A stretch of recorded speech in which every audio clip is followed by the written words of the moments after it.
skill. And that skill could be making a pot, it could be hammering out a metal plate, it could be weaving carpets, it could be translating or just reading and writing. Every person with a skill was spared. So the killing of the people who were defeated wasn't so severe. What was truly severe was if you surrendered, and many of them did, and then they knew they would not be harmed, so they're not harmed. The Mongols go on. The Mongols are hundreds of miles away, and all of a sudden, forget about the Mongols. Genghis Khan said word they were supposed to send so many cows or sheep to help out. Forget about the Mongols. They're far away. No. He stopped. He returned. He conquered the city, and he killed everyone. That's the way it worked. So the most drastic slaughter happens when there's an agreement and there's betrayal. Yes. And as it turned out, I would say it was more the Middle East, or what we call it around Iran and Afghanistan, where these were the worst cases. And I would say only in Afghanistan did sometimes the emotion of the slaughter take over in an unfortunate way, but he had a grandson whom he loved very much, and that grandson traveled with him, and he had the happy childhood that Temujin had not had, and I think Genghis Khan just loved that about him. But in Afghanistan, he was sent off to conquer the valley of Bamiyan, where the great Buddhas are actually. He was sent to Bamiyan, and as it says in the Persian history, the thumb of fate fired the arrow that shot him down. He was killed. And for Genghis Khan, he had never lost a family member, not one. None of his sons, none of his grandsons in battle. He had not lost them. And now to lose the most valuable grandson you have, the one that's your pride and joy in so many ways. And so he called the father, his own son, to him, and did not tell him, and he did not announce it to the public. And the son came, and the son didn't know why he was being summoned. And Genghis Khan said, "You have to tell me that you will not cry or moan when I tell you this, but your son is no more." And the father no one was allowed to moan. No one was allowed to cry. No one was allowed to do anything. He said, make them cry. He came down on the people of Afghanistan so harshly. And it went on for weeks and weeks, the killing in Afghanistan. And then it just kind of wore itself out. He recognized that he had allowed his emotions to overcome practicality, and the slaughtering of these people should stop. And so he did. But that's the only time I know of that he really kind of lost control of his own emotions. And it's something we can all understand, but his response was truly extreme. We will not cry, we will not mourn. They will cry, they will mourn. So that goes against the cold, rational way he approached war, which is peace is offered and then betrayal is punished. I should add, he did not slaughter the people in the peaceful towns. What happened was the killing of what people thought was the heir, and he well may have been, of Genghis Khan. The killing of him revitalized a lot of people's hopes, and a lot of cities revolted. The ones who did not revolt were not killed. But the cities who revolted, he killed them all. There was a mass slaughter. There are estimates that Genghis Khan and his Mongol Empire were responsible for an estimated 40 million deaths, approximately 10% of the world's population. So to put this number in the perspective of the modern day, that would be equivalent to killing about 800 million people in today's population. So how should we think about the brutality of numbers like these? The number itself is difficult to deal with. Millions of people were killed. For every family that lost someone, It's a total loss. It doesn't matter what the number is. It's a tremendous loss. And there was tremendous loss of life, as in every war. I don't think we should judge him any differently than other conquerors in history and other countries today that fight wars, including our own country. Whatever we are willing to permit our country to do, we should be able to understand why Genghis Khan or the Mongols did it. You look today in the world, people are killing children, women, civilians, every day. Every day. And it's always in the name of something, in the name of peace, or in the name of God, or in the name of our nation. There are always reasons for the killing. And the United States has certainly involved with that. Supplying the weapons for bombing people, invading Afghanistan, fighting in Iraq, fighting in Syria. The United States is very involved in that. There's always, but we're defending democracy. And yeah, we brought a hell of a lot of democracy to Afghanistan. We killed a lot of people. You can even look back to World War II, our great moment of democracy and bringing freedom and democracy to Germany. We dropped atomic bombs on Hiroshima and Nagasaki. Those were not military targets. We were not doing anything strategic against the country other than terrorizing the country by killing women and children. That's America. That's us. My father fought in that war. In fact, he fought it all. He fought in Vietnam, he fought in that war, and he fought in Korea. And he was a good American. I mean, there's nothing wrong with it. And I don't even condemn America, but I'm saying, how can we condemn one set of people for doing it and then excuse it in ourselves? But we tend to do that. Especially barbarian people from the steppe, for example, we tend to demonize them. Or any enemy we have, we tend to demonize them. You said a lot of interesting things there. So one is just the very nature of war. That war is hell. That sometimes things like dropping the atomic bomb, which is an act of essentially terror, in the same style as Genghis Khan, in an attempt to prevent further war. It's a justification. People are always fighting for peace. Always fighting for peace. World War I was to make the world safe for democracy and peace. And in World War II, what happened? We went to war in Korea. We went to war in Vietnam. We bombed Cambodia. We bombed Laos. We bombed Afghanistan. We bombed Syria. We bombed Iraq. We're always fighting for, and I'm not a pacifist. I am not. I grew up surrounded with soldiers, and I'm not a pacifist. But I am trying to be a realist, that all nations kill. It happens everywhere. So can we universally also then, in the way you're passionately criticizing wars of the 20th century, can we also criticize Genghis Khan and Alexander the Great and the wars fought by Caesar and others in the Roman Empire? That they're essentially wars of conquest. Yes. And in some human way were not necessary or were not defensive.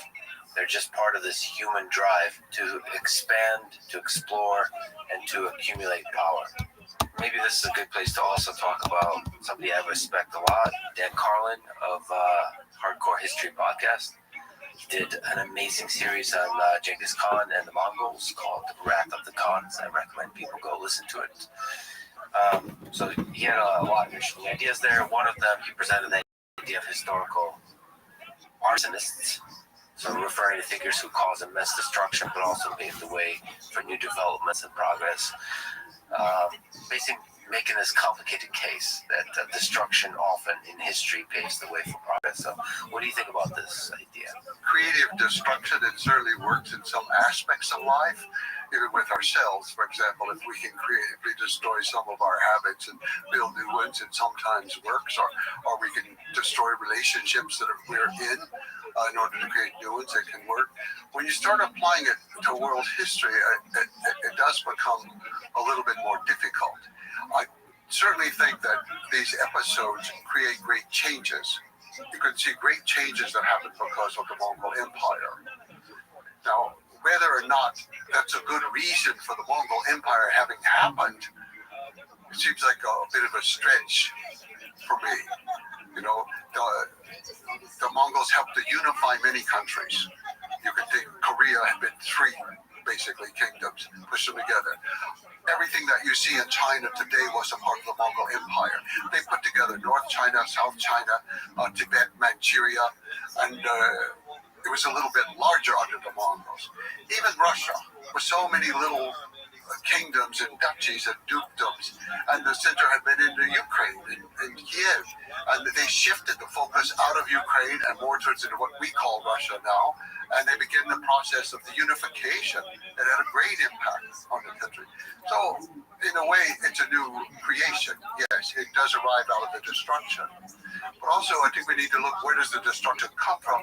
And it often comes because the powers around them have been so debilitated and so corrupted and so decayed of their own lack of moral fiber that it was easy to conquer them. Okay, so Kublai Khan finally conquered all of China. He was conquering a decayed dynasty. When the Mongols conquered Baghdad and overthrew the Caliph, they were conquering a very decayed institution. No one likes war, and I certainly don't like war, but I'm not 100% against it. I think that there are times that people are going to do it for their own protection, if nothing else, or of their family, and it's justified in that sense to themselves. It may not be justified in a world sense. I just make the case for being tolerant of what the Mongols did if we tolerate what the Americans did. And I am American, true and true. There's no question about that. But we overlook all of our things that we did. That's interesting. For example, in Afghanistan, we were there for 20 years. We had made the Taliban stronger before when they were fighting against the Russians, and then we kicked them out, and then they kicked us out. But some of the Taliban leaders are from the Jadran clan, who's descended from Jamuk family, from his clan. This is what I mean when I say that the ramifications from that time are still with us. We don't even see it. When Saddam Hussein went on television for the last time in Iraq to plead with his people, he said the Mongols, the Americans, the Mongols have returned. The Mongols have returned. And he said the Americans are just the new Mongols. And I can see it. I don't accept it. But I can see how people think. If we can be honest with ourselves and strip away our own lies about ourselves, then perhaps we will be more ethical in our dealings with other people. And there's effects that you can talk about. I mean, the unification of China, Mongols or otherwise, is a very important step in the history of China that permeates to today. And then there's a lot of stuff that we'll talk about, the ideas of religious freedom, the postal network, the trade routes, all of this. There's a lot of progressive consequences of the Mongol conquest in the Mongol Empire. We'll talk about that, but let's linger on the heavier topic for a little bit longer. Like we were talking about Dan Carlin, he was critical of your work a little bit, showing it respect, but also a little bit critical as being a bit too emphasizing and focusing a lot on the positive impacts correctly and accurately, but not giving enough airtime or describing the brutality of the killing, the hell that is war. So can you understand his criticism? Guilty. I'm guilty. Steel man. Yeah. Carl is a very smart man. I respect him very much. I like him tremendously. And he's right. But that is not what I want to stress. It's not that I want to deny the killing. It's not that I want to deny the warfare, but that's pretty much the same everywhere in the world. And how much do we need to say about how the wall was broken down, how this unit was defeated, and all? No, it's what comes afterwards. You know, just as the story of our life begins far earlier than we are born, the story of our life goes on for a long time after. If you have a nation of 1 million people, and you are ruling over hundreds of millions of people. Hundreds of millions of people. China, Russia, the Middle East. You do not do that through warfare. You conquer them initially through warfare, but you do not rule them through warfare. You've got to be offering something that they want, something that they like. And all the things you've mentioned, from the trading system, the postal system, the religious freedom, the rights of women, the rights of minorities, these were things that people responded to. And so the world benefited tremendously from the life of Genghis Khan. But all we want to talk about, and I don't deny it, is the conquest part. Okay, that's 20 years. If it went on for another 150 years, there's more to the story than just conquest. And there is a point that you correctly identify, and you've also written about Native Americans and so on, that history does seem to be written by the non-barbarians. But in reality, history is not divided in this kind of way, and the barbarians are not these crude, brutal, plain, simple people. That there is a sophisticated, deep culture within them as well.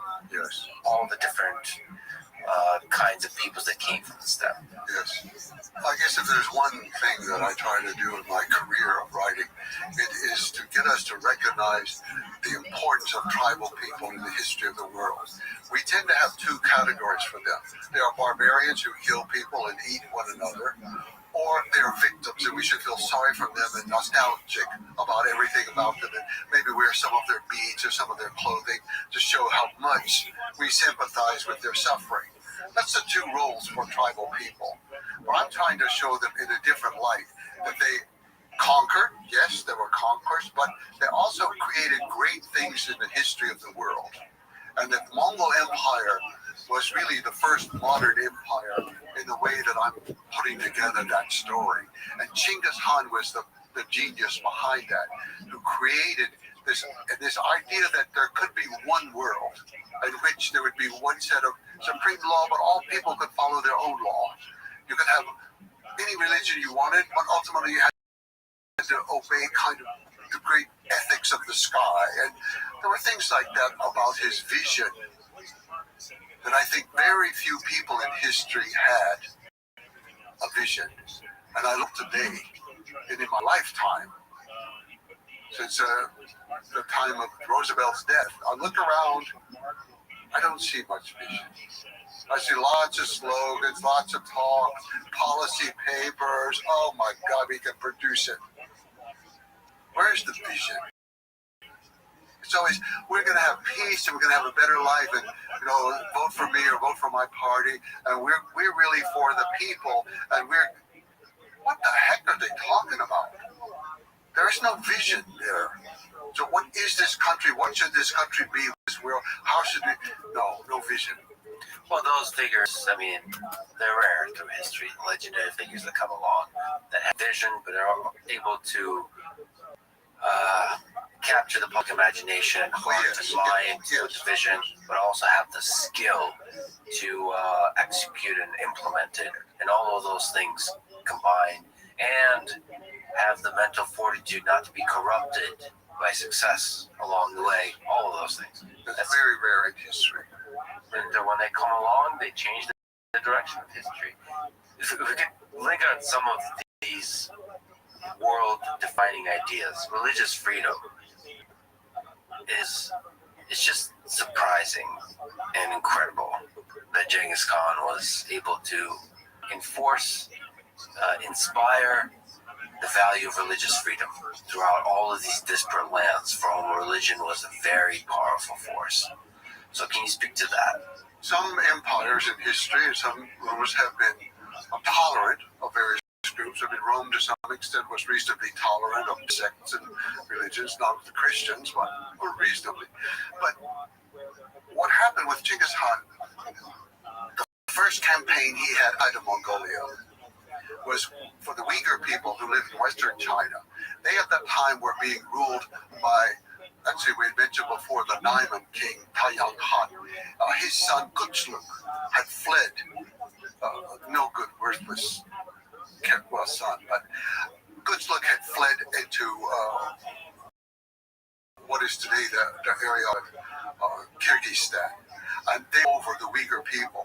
He had been a Christian. The Naiman had been a Christian tribe, but he converted to Buddhism. Well, his subjects were Muslim, and he outlawed the Muslim religion, and he made all kinds of things happen. So the Uyghurs sent a delegation to Genghis Khan. At this time, they knew that the emperors of China were too weak to protect them, so they sent a delegation to Genghis Khan and asked him to come and save them from him. And he did.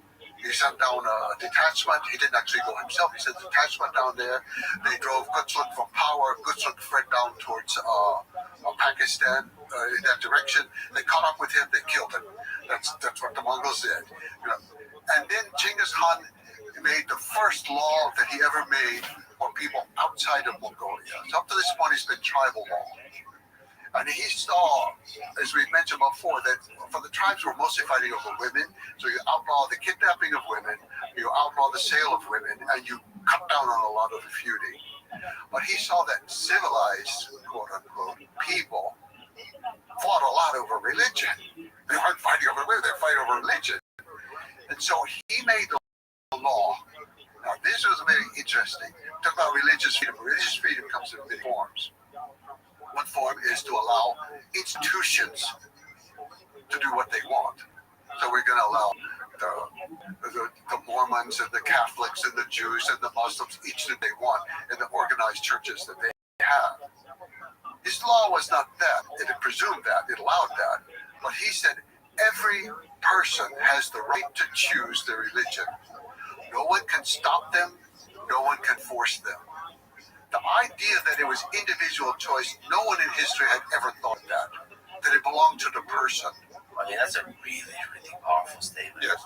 That alone, I mean, that's why you talk about Thomas Jefferson being Yes. deeply inspired by Genghis Khan. I mean, that religious freedom, yes, of the individual, but it's like such a powerful illustration, manifestation of just individual freedom, period. If you in the world, in history, are allowed to practice any religion you want, that is like one of the biggest ways to say that the individual is fundamentally free in a society. Yes. It was a great source of power for him also. You know, I don't say that he did this because of some ideological reason. Just like he didn't outlaw the kidnapping of women for ideological reasons. He didn't come to it through studying ideas of moral right. He came to it through practical experience of life. His mother was kidnapped. His wife was kidnapped. He knew that was a crime against every ethics that you could think of and every form of morality. That's why he did it. Not for ideological reasons, but practical reasons. It hurt people. It hurt people. It was the same with religion. He gave this right to everybody because it was going to be their own personal right to keep them from being hurt. And gave him tremendous support for minorities of many types. And so they flocked to him. Minorities after that, this was a minority effort of the Muslim Uyghurs to come to him. Many people flocked to him for the same reason, for that kind of religious freedom. So that religious freedom, and also the other things you mentioned, they create a stable society, and that allows him with a small army to administer a large empire. And also, I will say, on a more practical, political sort of way of thinking, he recognized the power of having a balance of power of like Shiite and Sunni, that both are going to be allowed equal rights. One is not dominant over the other. And Christians and Jews, they all have, well, that keeps the society from fragmenting against him or uniting against him. And it's a kind of fragmentation that he's taken advantage of. I don't think that was his main reason, but I do think he was quite aware of that you give every religion the right. And unfortunately, the only religion he didn't recognize as a religion was Confucianism. He said, what do they do? You know, the Taoists can do magic on the earth, and they can give people magic formulas and cure it, or they have all this kind of stuff going on.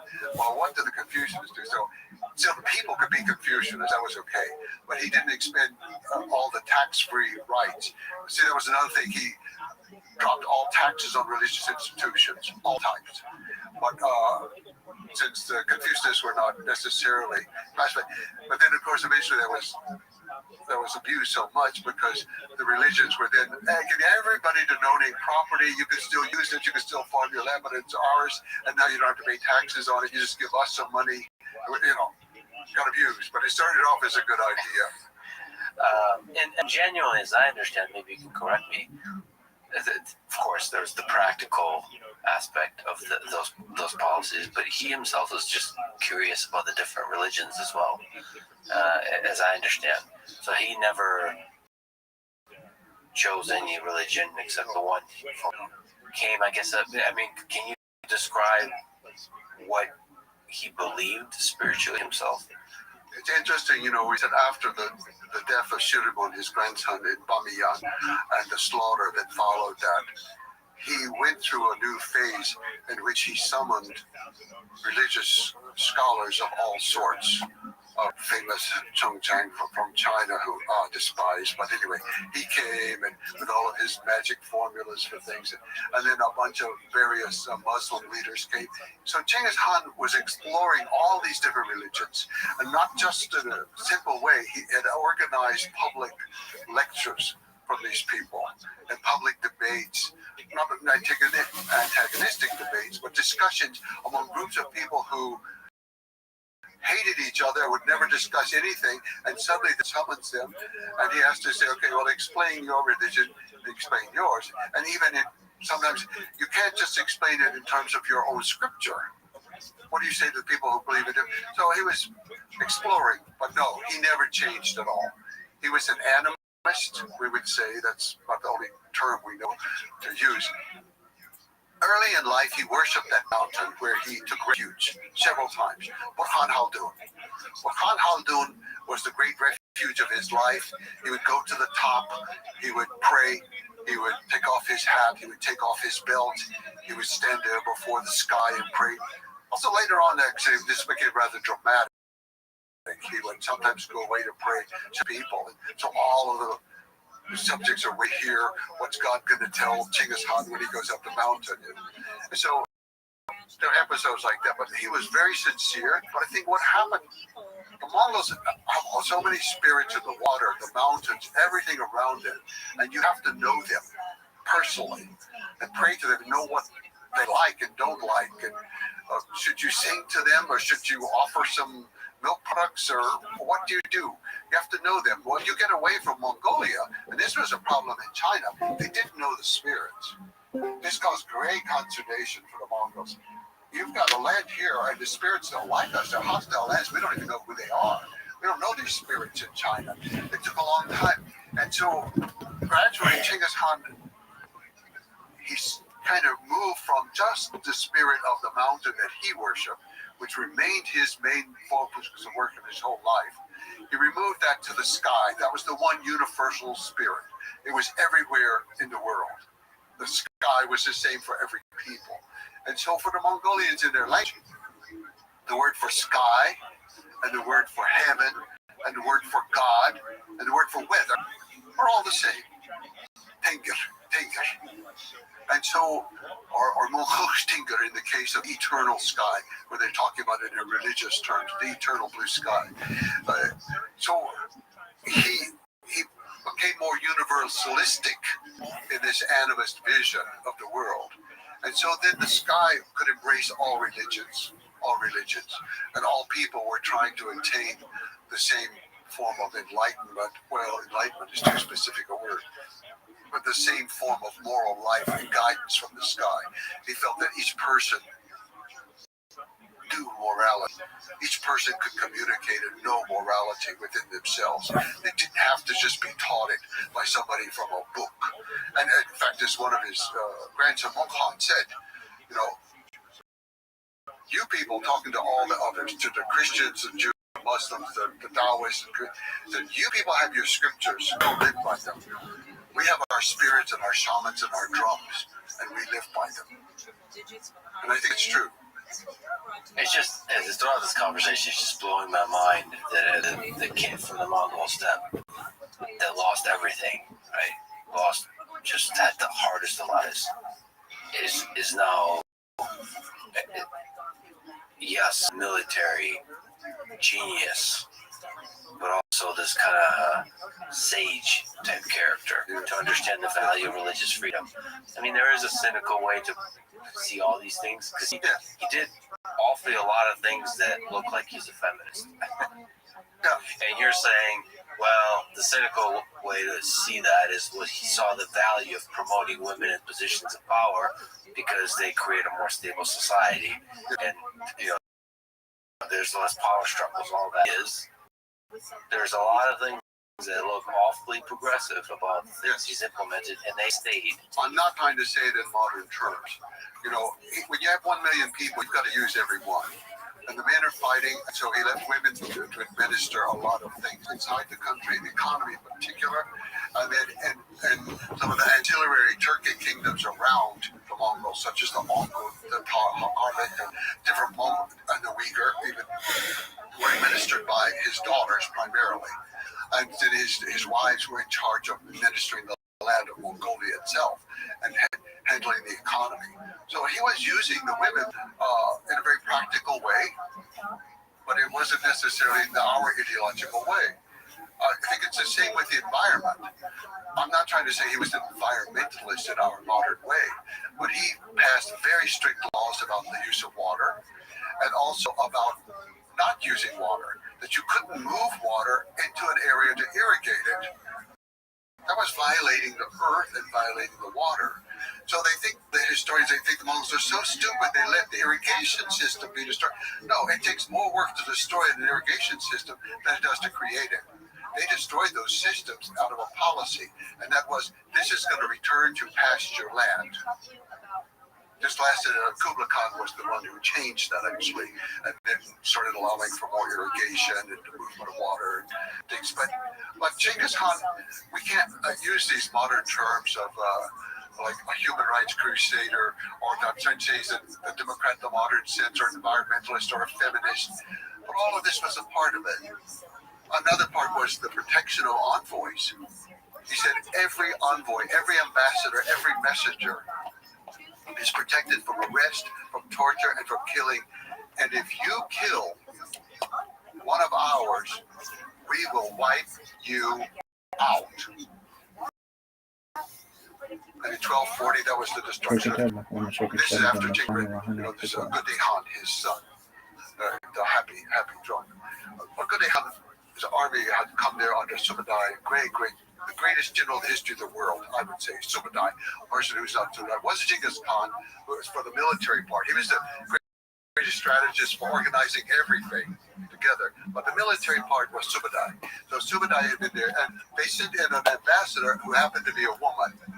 Now, some of the Western sources say a daughter of Genghis Khan.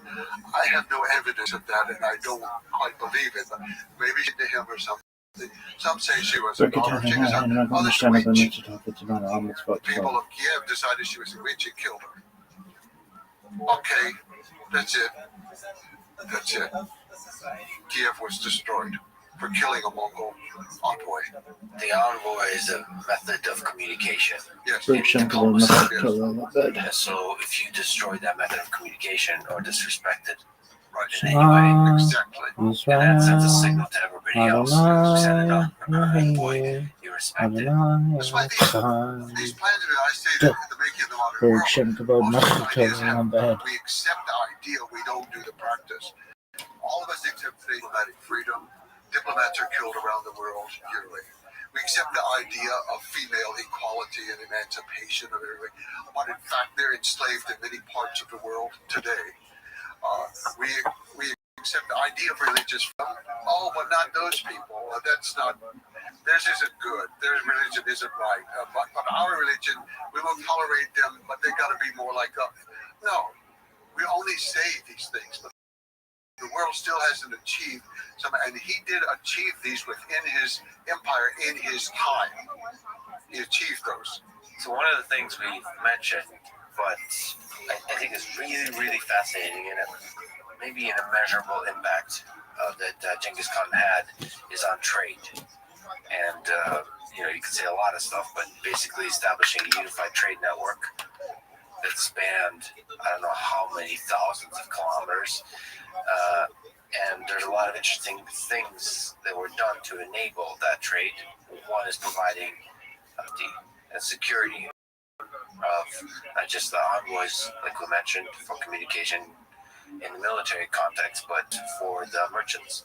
Can you speak to what Genghis Khan did for the trade network connected to the Silk Road, as an example? Nomads in general are interested in trade. At most of history, they have been the traders who carried the goods from one city to another, one oasis to another. Were also extremely interested and extremely dependent. They could create very little in their home country. They couldn't grow hardly anything. They didn't have the technological skills for most of the crafts. So they're very dependent on trade. Well, they raised the status of merchants very high. This was particularly a problem in the Chinese world. It wasn't so much in the Muslim world, but certainly in the Chinese world, where merchants were considered extremely low, and all of a sudden he raises them up above scholars. They got to have certain rights. For example, they get to be taxed one time. Whatever the national tax is, that's it. They're not taxed every time they stop in some town. He created a set of what we would call rest houses or recuperation centers where they could get fresh horses, 5-1, 6-1, they could 7-1, get food, 8-1, they could deposit their money, 8-2, and 9-2, get paper receipts that they were 9-3, used anywhere 10-2, in the empire. 11-3, They were 11-4, guaranteed protection if they had to 12-4, pass through an area 13-4, where it might be dangerous. 13-5, A 14-5, small group, a 15-5, squad of men, 16-5, horses 17-5, would go with them. 18-5, So trade was extremely 18-6, important. And then the Mongols, 18-7. they supported trade in a very odd way, and that is the merchants would come in and they would ask for an outrageous price for some goods, much more than they should get, waiting for the Mongols to bargain them down. And the Mongols would say, "I'll give you much more than that."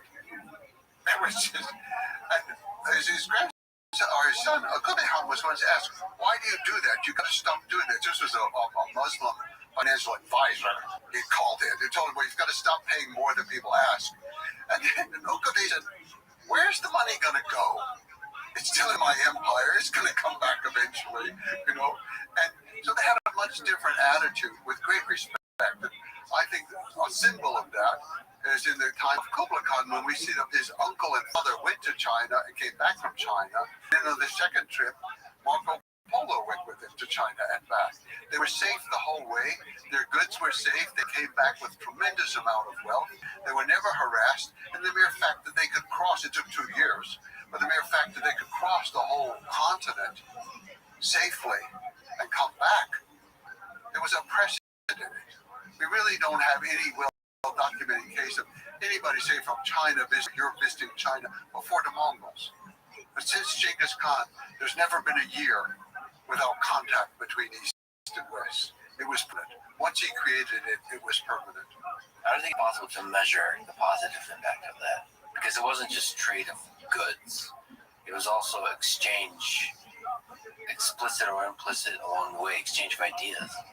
Whether that's exchange of technologies, exchange of philosophical ideas, scientific ideas, technical, mathematical ideas, all of this spread throughout and constantly circulating. Can you speak to that aspect of it? Yes. It was an exchange of ideas on every level. Ideas, technology, ideologies, beliefs, scientific information, everything was being exchanged, even agricultural goods, new crops for new areas. But Genghis Khan, he had a part of his genius of organization was knowing what skill people had that would contribute towards his empire. For example, the Muslims were very good with arithmetic. In fact, he conquered that little empire of Khwarezm, from which we get the word algorithm, because there was a mathematician there who invented algorithms. And so Khwarezm belonged, he conquered it very quickly, very easily, no problem. But it belonged to him. But the Muslims were using the zero.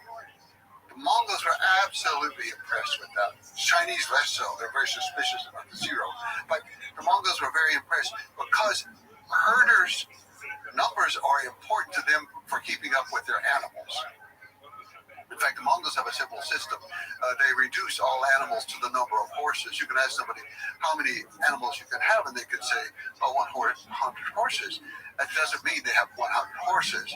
It's going to be like 5 cows count as 4 horses, 5 sheep or 5 goats count as 1 horse, 4 camels count as 5 horses. So they reduced it all down like that.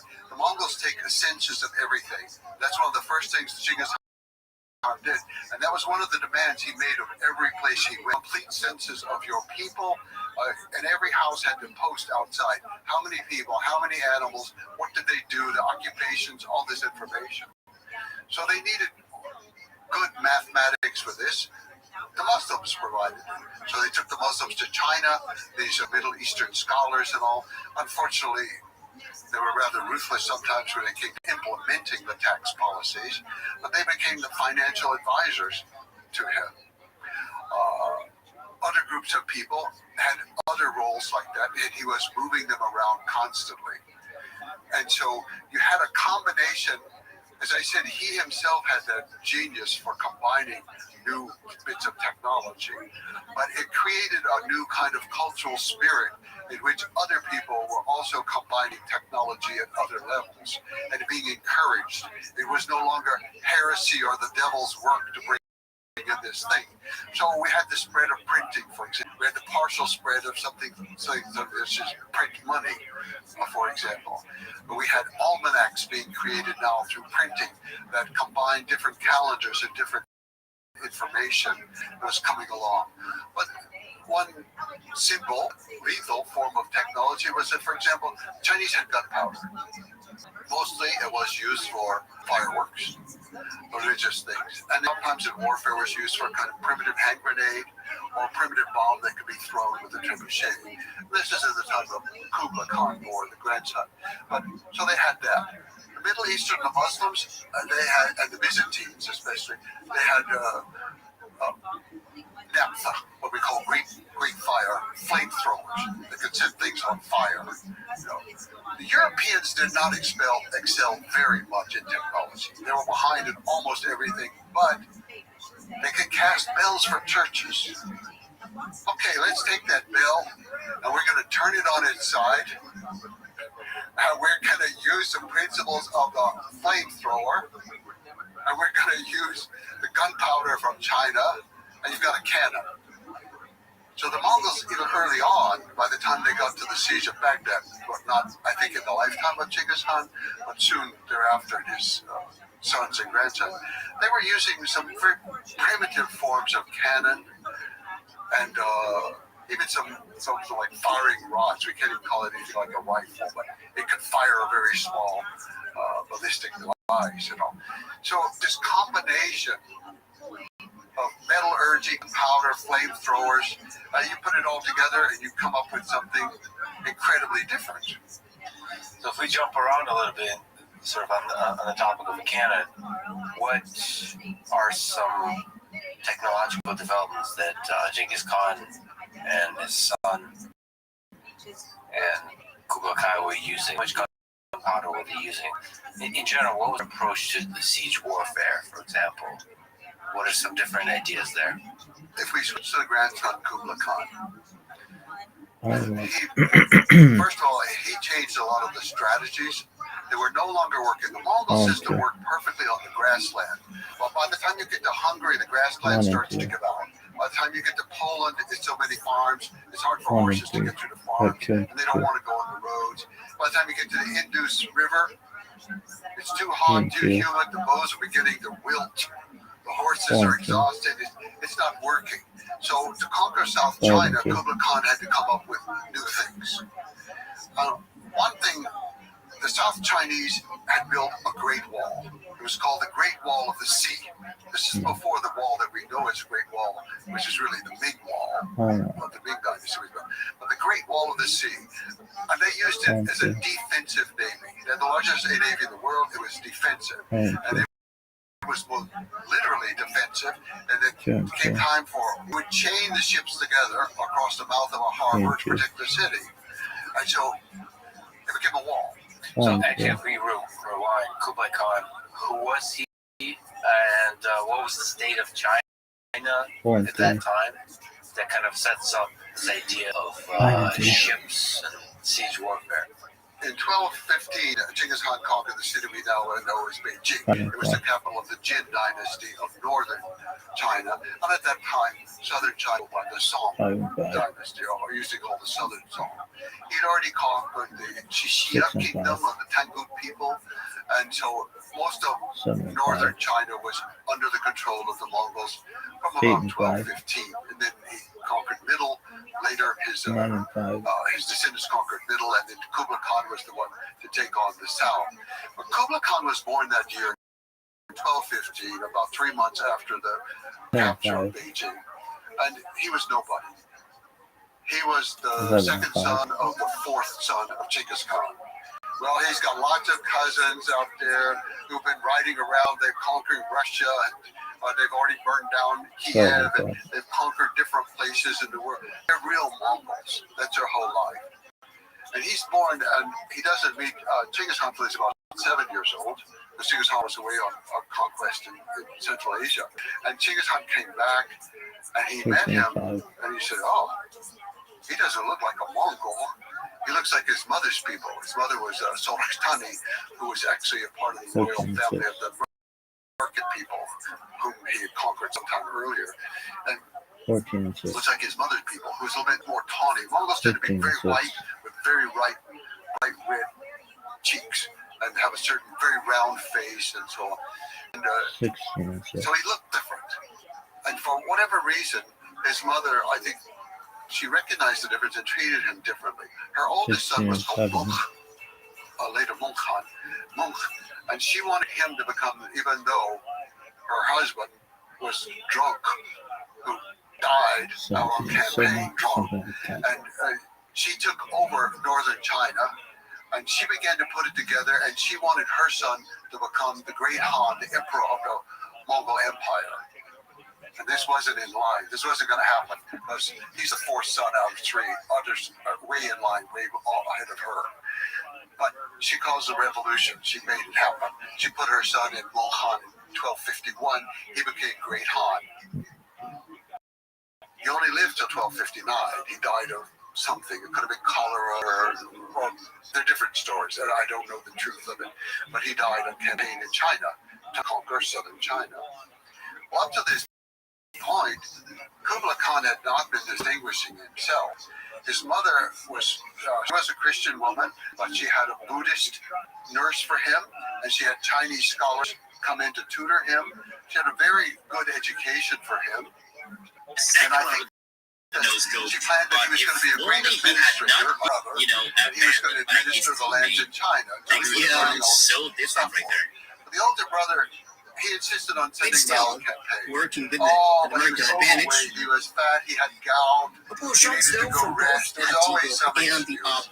And the brother was assigning people. Orihantan, who was the son of Subadai, the great general, he assigned him to teach him warfare. Is going to He wasn't certainly with the tech line, try and get close and personal. He was very Oh, smart. that proves to be the wrong decision. And first a little bit lazy, one like talking catches about the them religion, both. sitting around, go hunting.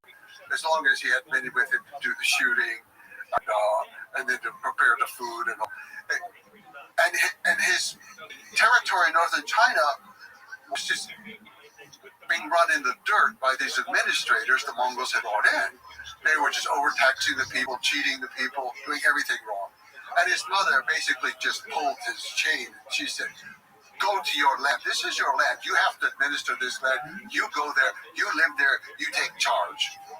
And everybody was terrified of the mother. And so he ran off to China, and he started marrying his land, and he started learning how to do it. But when his brother died in 1259, he was down on the Yangtze River on a campaign that he was sent by his brother. He was having no success at all. But he thought, okay, the brother's dead, I should finish the campaign. Meanwhile, his youngest brother, Arikbok was another hot-headed Mongol like their father, Tolu. He was rather hot-headed, and he was back in Mongolia, and his tolerance for religions. He had to oversee the debate one time between the Taoists and the Buddhists, because the Mongols and the Taoists were overtaxing everybody. The overseeing it, man, and he picked up a statue of the Buddha and gave the Taoist representing him. So he just wasn't for moderating debates. So he was going to be the new great Khan. So he declared the great Khan in Mongolia. This was a turning life for Kublai, who had never achieved much of anything other than talking to people. So his wife Chabi sent him some coded messages, basically telling him, forget about southern China. It's going to always be there. You can conquer that some other time. Right now, your brother is taking over the empire. You should be the new emperor. You are the next son after Mughal. And somehow she invigorated him. And he came back, and even though he didn't have all the military strategy, he had northern China. The resources were immense. He could cut off Mongolia. Mongolia depended on northern China for food. All the Mongols supported Alipur. All the ones in Central Asia, all of them were supporting Alipur. And so he went to get food from them. We've kind of just made cooking. And then they didn't want to give up their food. Yeah, we want to support you for Great Han, but we're not giving up our food. So he was basically kind of starved into submission in 1262, and then he was taken prisoner into China, and then he mysteriously passed away in 1264. Well, a legal case was being brought against him for trial. But he never made it to trial. He was gone. So Kublai Khan had not really distinguished himself very much. But he didn't have the genius of his grandfather. I won't say that. But he was smart and clever. But it is He one of understood the more about videos I'm China going to be than making. most Mongols did. Indeed. And he understood There's a lot of more about weapons to Mongols than cover. I most Chinese posted- did. I'm posting as many as I can. So the great thing left that Genghis Khan said on his deathbed, I try to do like one finish conquering China. a day right now. You know, that was the great objective. So Kublai was going to fulfill this, and they didn't know how. The Great Wall of Shit was protecting the southern Song. This huge Yangtze River was so wide. The ocean on the side. Shane, all of these things. you need were to join the protected. Discord, Yeah. and location is So in he had one of his very smart monthly generals, subscription Archer, involved. Works who was a out real like Mongol, a week. but he was also able to think in innovative ways. He was the grandson of Subadai, Just throw a one and he went with his father Urikhan with the Gadai action. So I on the won't do that conquest again, of will I? the Red River of northern Vietnam. Yeah, Tuesday is nice, mate. What's on for the day ahead then? They went down the river. They were trying to surround the Chinese territory. They were going to hit them from the north. So they went down the Red River and to conquer the Dai Viet. The Dai Viet Love you, moved their Rodney. army Really up appreciate on the that. other side by boat, and then they had a whole corps of elephants. So the Mongols on one side of the river, and the Dai Viet forces on the other side. Urikhan was a smart man, not a genius, but smart. And he already knew from campaigns in Burma that the only way to rout the elephants was with flaming arrows to the feet. That was it. But he recognized that they came up on boats. Mongols didn't like boats. They crossed the river on a goat skin. They wanted to do something organic. A boat was like a cart. A cart belonged to a woman. It was a floating cart. I am not going to over on a floating cart. I'm going to ride a goat skin across the river. So he assigned one detachment. You have to burn the boats so the Dai Viet cannot escape when we around the elephants. Well, the war battle, got started. The elephants are running wild. All kinds of chaos is going on. Tend to burn the boats. They want to go on. Why burn a bunch of women's carts? It's just not for you. So they go and join the battle. They leave the boats. Well, the Mongols won the battle, but the Dai Viet forces got on the boats and sailed back to what's now Hanoi. And then they evacuated the city. The Mongols threw everything out of the city, and they disappeared into the delta.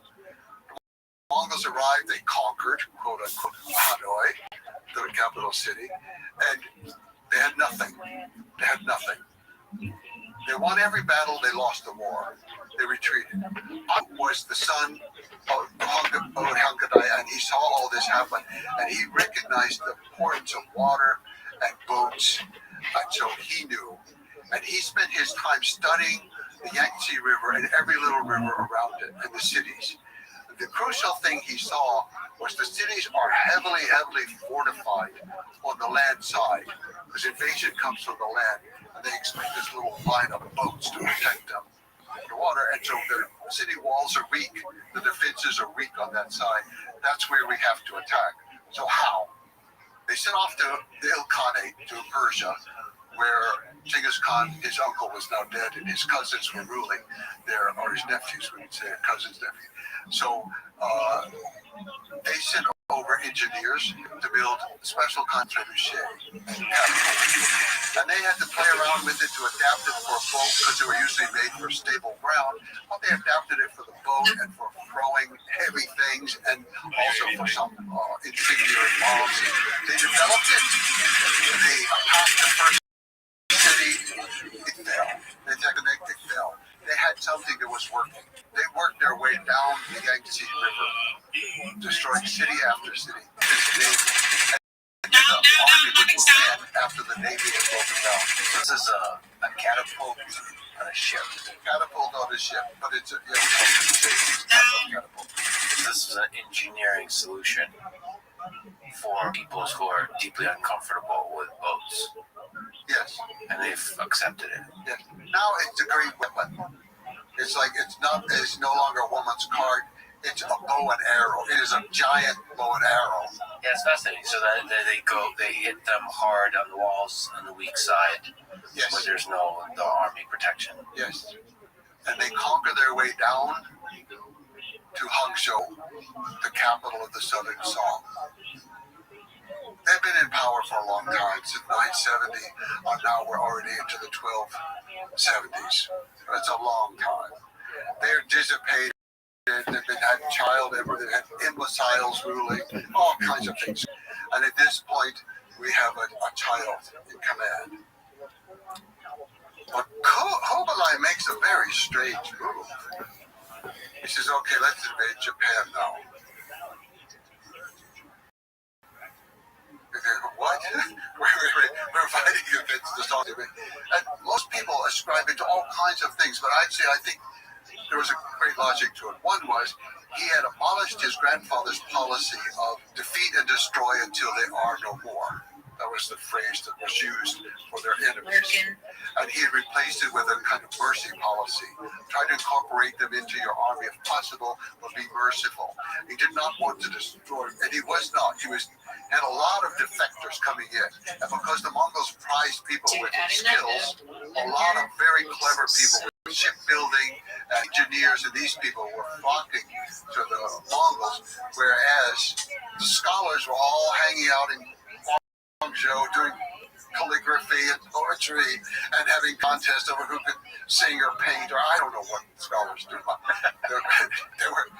They were being scholars. Yes. They're actually, I think there's a very, very good reason for invading Japan. Several. The main one was to cut off the supply of sulfur. They needed it for gunpowder in South sources in northern China. When they were driven out, they got it from Japan. It was a great source. I think there are other reasons. If they could trade, they could also perhaps flee to Japan. They don't want that to happen. And then there's this idea of, like, kill the chicken to scare the monkey. It's like, okay, we'll go do this. And They're so raised on there. They see us conquer Japan. Well, it was a total failure. We've got a bunch of ships that are based mainly right on the river and right along the coast. And you're crossing some treacherous water there. And the Mongols basically just did not know what they were doing. Okay, you can arrive with a trebuchet and you can throw grenades at the beach. It's not really going to do a lot of damage. It might scare a few horses, but you're not destroying cities. And the Japanese cities were more in. They weren't there on the beach waiting for Mongols to come invade. So he failed in that invasion. So we should say that this is the time of the samurai, right? Yes, in Japan. So there was never a real test of like. No, there was some fighting, and the samurai learned some very valuable things. The samurai had such a ritualized way of life. It's like the knights of Europe, coming out with armor that had to be lifted up on a crane onto a horse. And, it was just craziness. The samurai almost did that. You ride out in front of your enemy and you recite the story of your genealogy. Mongols, they have no use for that. And they're there to fight, they're there to win. But on the other hand, there was no territory for them. And the weather did turn against them. But I don't want to give too much credit to the weather. I really think that the Japanese defeated them. The Mongols weren't well prepared. Their ships were not very good. They were defeated in the first invasion. Did they get off the ships onto the beach? But they did. They had some skirmishes or small battles on land. Yes, they did. But they didn't successfully complete them. No, Right?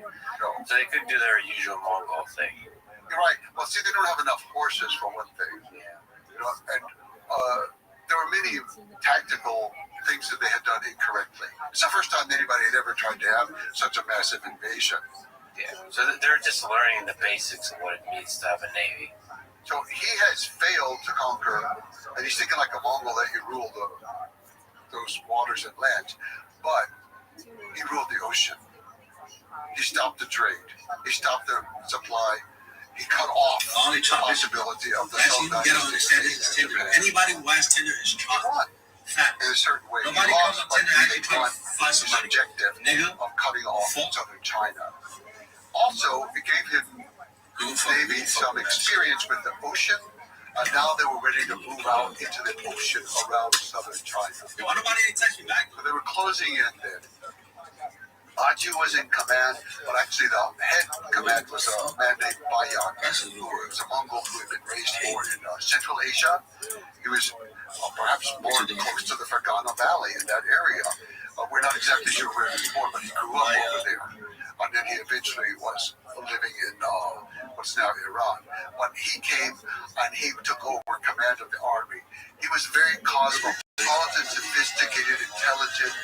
Aju should have been in command, but I recognized that he and Aju worked together very well. Aju knew how to fight the war. Bayan was able to negotiate things back with the capital city and handle things. So Bayan is in command. And so the generals are deserting the South Zone right and left. The artisans are all coming up to join the Mongols, get paid. The generals are loading up the boats with all the jewels, and they grab a couple of brothers to the little 5-year-old emperor, and they put them on a boat, and they're fleeing. They deserted their own families. The generals were corrupt cowards who fled. The person left in charge was the Dowager Empress, an old lady. She had no children. Xie was her name. The Dowager Empress Xie. They said she was missing an eye. She was ugly. They called her Ugly Xie. That's what they called her at that time. She was in charge. And she offered the Mongols everything. I'll give you everything. Please let the emperor stay. Okay, even if you demote him to just being a king, please let him stay. Bayan said no. Total surrender. Total surrender. So she decided to surrender. Well, she said, yes, we will surrender the capital. So Bayan came in with a small group of soldiers. They looked around, and she invited him to come to the palace to surrender. He said, no, I didn't win this war in the palace. My soldiers won this war in the field. You have to come with the emperor in front of my soldiers to surrender. But he did not harm her. He respected her, and there was no looting of the city. Now, later, they take everything in a very systematic way. They take the archives and all this kind of stuff away. But there's no wholesale looting and killing of people, nothing like that. So they've taken the capital, and she comes out, she surrenders, she bows on the ground towards Beijing, and then she takes the child emperor, and they slowly make their way. She was a little bit sick, it took her a longer time, to Beijing, and they surrender again in a public ceremony, bowing to the Kublai Khan. He gives each of them a palace. He gives them a new title.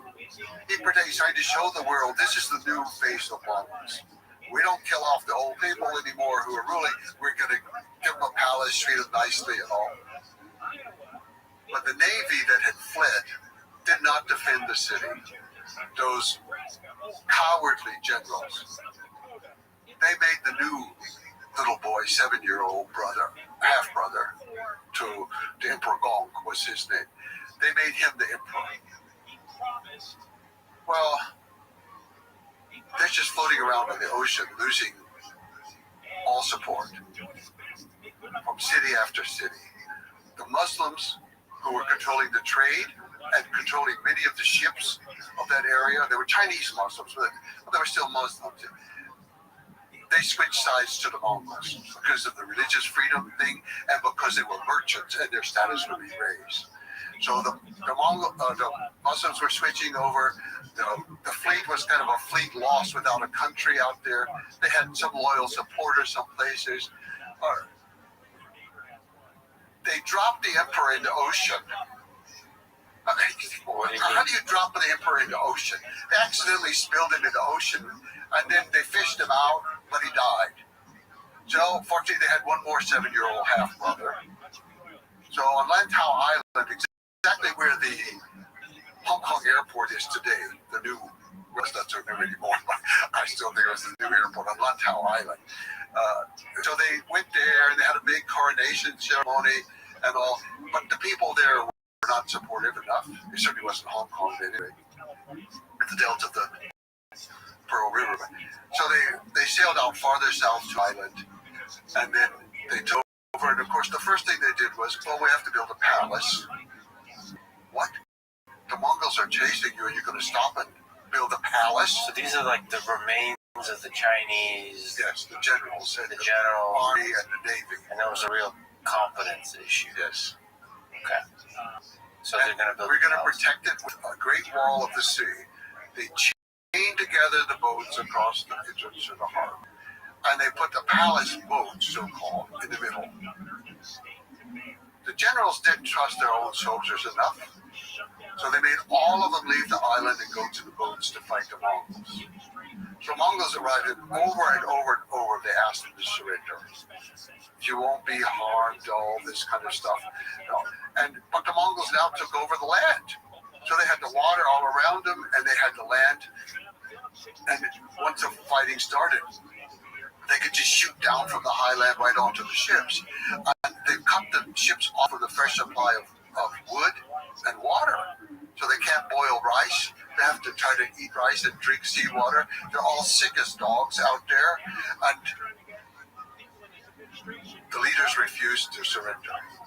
The little boy is there, 7-year-old emperor. Bing was his name, with his parrot. That's the only thing he had left in life, was his pet parrot. And then the Mongols, they offered every opportunity, but the prime minister, so-called coward that he is, although he's treated as a hero today in China throughout their history, the coward that he was, he said, we will not disgrace the country by letting them capture the emperor. So first he threw his own wife and children into the water to drown, and they took the emperor and held him, the 7-year-old, he was 7 years and 1 month, he had just turned 7 years old. He jumped into the water with his child. A child murderer. He's a child murderer to do that. Somehow in the whole ruckus, the cage came undone with the parrot, and the parrot fell in the water too. So the 7-year-old boy and the parrot died in the water. That was the end of one of the greatest dynasties in the history of the world. The Song Dynasty, they were intellectually great, they were artistically great, they were technologically great, they were just one of the greatest moments of world history. And it ends with this coward killing a child and his pet parrot in order to save the honor that was betrayed by this woman. The men lost the war. The men lost the war. Who's to blame? Old, one-eyed, ugly lady, Empress Xi.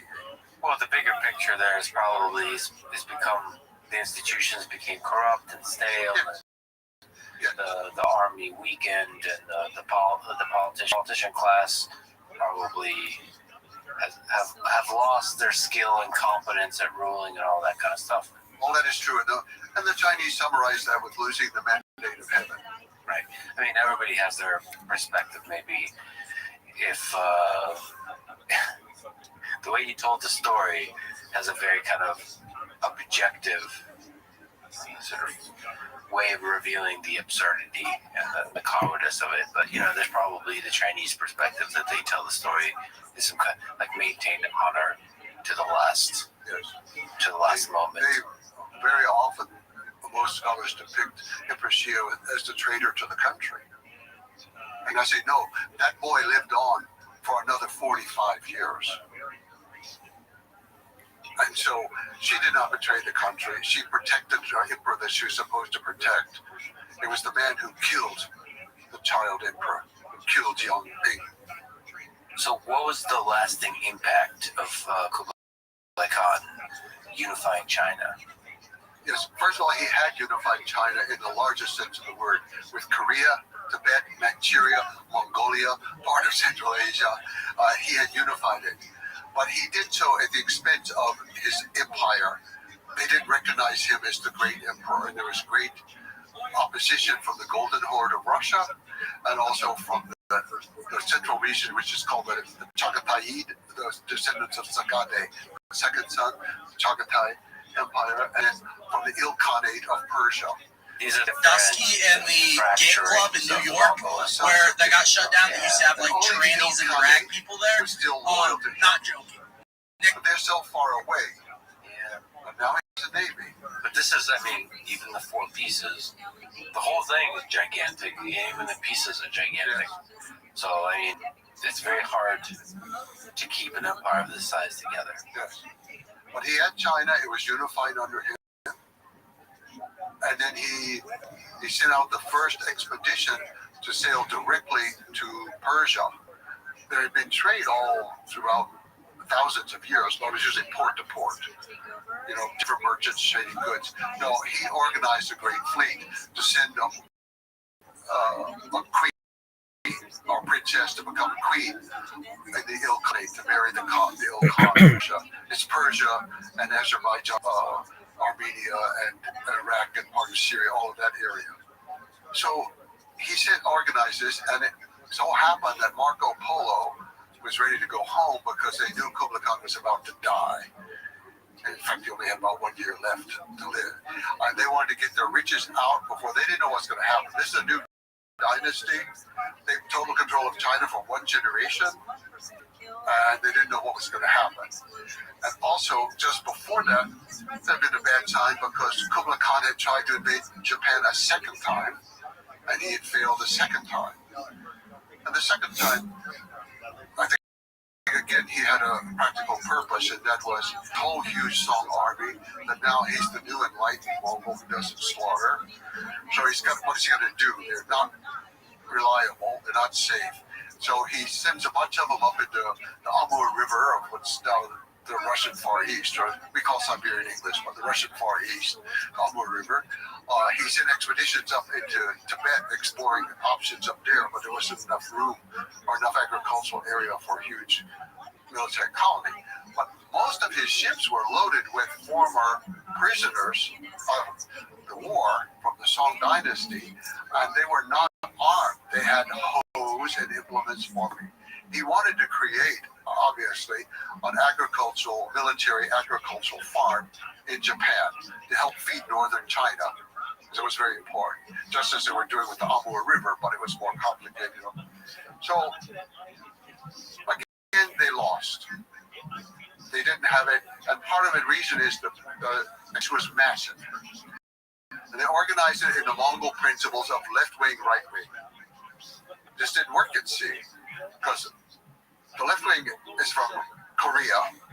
There's Korean ships built up there. The right wing is from southern China, mostly, with ships built out there. They're not the same. They have a head, but there's no center point. Genghis Khan always had the goal. They called it GOL, the goal, the center, or QOL, actually.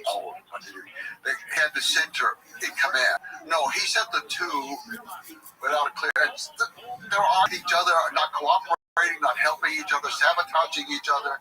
They get there, and once again, they have the same problems, even though they've come with lots of grenades this time. Again, the grenades are exploding.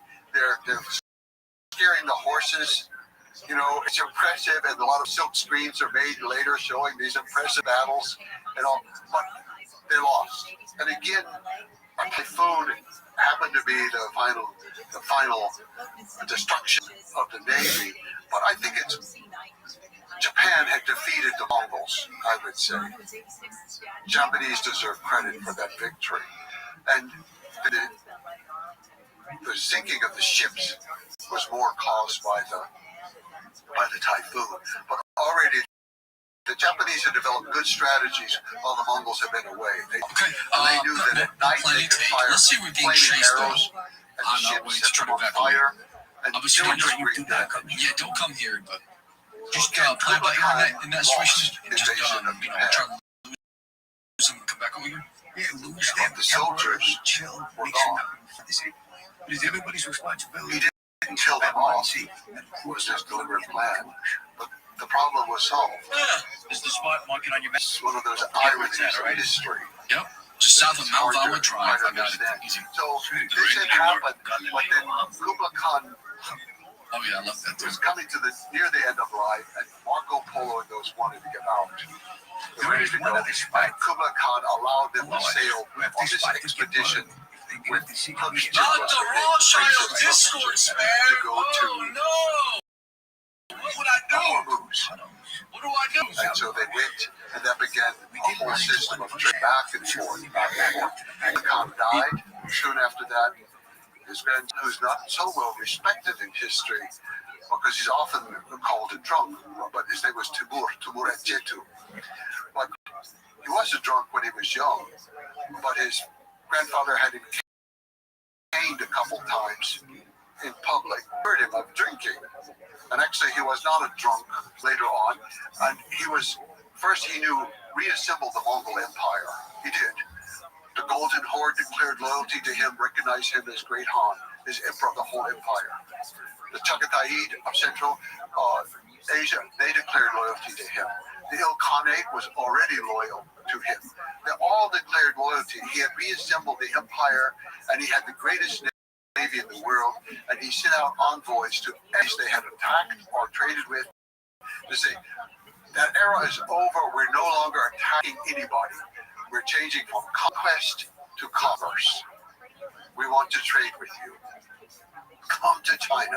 Bring your goods. We're going to trade with you. He instituted, it was short, unfortunately, it didn't last forever. I wish it could have. But it was a great era of the exchange of all kinds of things going back and forth, all the way to Africa, because from Hormuz, they had connection to Somaliland, and some people say Kenya already at that time, I'm not sure, but very wide, very wide.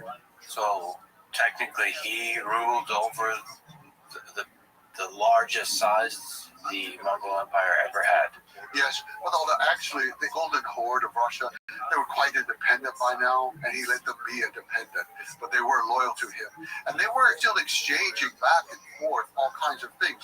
So there were Ossetian soldiers in China.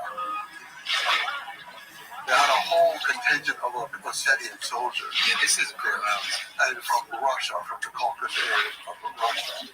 And how do they communicate? Are they using like the postal service? They have to, Hello, Boomer. they have to literally deliver the letters. So over time, those groups Remember when you started fought like they making were strong not with each other? intermarrying Chinese, but they were intermarrying with Mongols, and they were switching to Mongolian language slowly.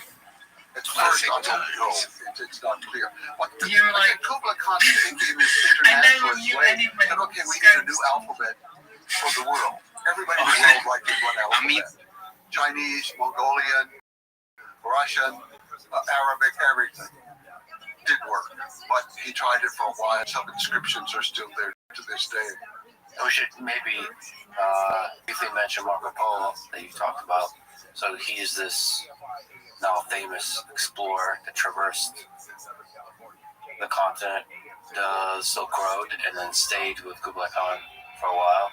And I guess is one of the primary documenters of everything that's been going on. Is there something else interesting to say about Marco Polo and about his interaction with Kublai Khan? I like Marco Welcome. Polo. What's going up, Crime 69? His work a lot. I find him very reliable. In the areas Pam. where he's not reliable, you can. Can you hear me? Crime 16. What up, son? I saw you on mute. I know you're there. What's up? How are you? Like when you were sleeping. You were in here while I was sleeping?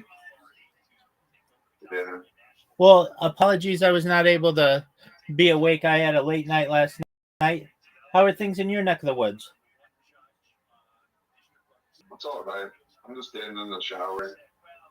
How'd you find out about I me? can come back after I'm done. Absolutely. How'd you find out about me, Crime 69? Someone came into a kick stream and was sharing your link for your Discord. That is fuck, man. Excellent. You take your shower, and when you're done, come back in and I'll tell you all about what I do, okay? Okay. Peace, baby.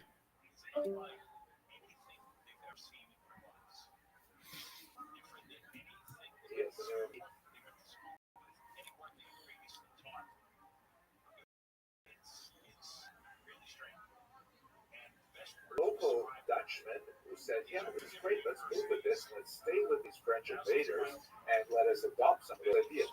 The Jews at this time were rather divided, as they were among most of Europe, actually. There were some Jews who were very much in favor of maintaining he wasn't the there, status but the quo. places he was, he reported a lot of stuff. And So I'm indebted to him for a lot of things, because with something like the Princess and also another fighting princess from Central Asia, he wrote about that, but I also needed other sources, so I thought my Chinese sources or Arab sources or something else, or Persian, to support it. Then I really felt a lot of confidence in him over time. But pieces were romanticized, and you have to always discount it, but it's very good. However, I believe the best work written about Marco Polo, aside from his own book, which was actually written by Rustichello, dictated in prison in Genoa. In the 20th century, Eugene O'Neill wrote a play that became a comedy on Broadway called Marco Millions. That was both a play on what he was called El Milione, the million, because he talked to these millions of people about money in the millions and things that people in Europe just couldn't believe could happen. He then published his whole play as a book to show people what he really meant. And it was an ironic look at capitalism, because this is 20th century already, versus the idea of like a philosopher, King Saul, and Kubla Khan. And so Marco Polo becomes a symbol of capitalism, not at its worst, but at its most basic. And that is like the princess in the story. This is not in real life, but this is in the play written by Eugene O'Neill. I think it captures a lot. The princess hooks in and says, Marco is an excellent judge of quantity. There are things like that. And in the play, Bayan, the great general, he talks with Kubla Khan, and he said, look, these people are dangerous from the West. We should go conquer them now. Kubla Khan tells Bayan, again in the play, this is fiction, he tells Bayan, they are not worth conquering. And if we conquer them, we will look like them. And he said, Marco Polo has been in our land. He has everything. He has learned nothing. He has seen everything.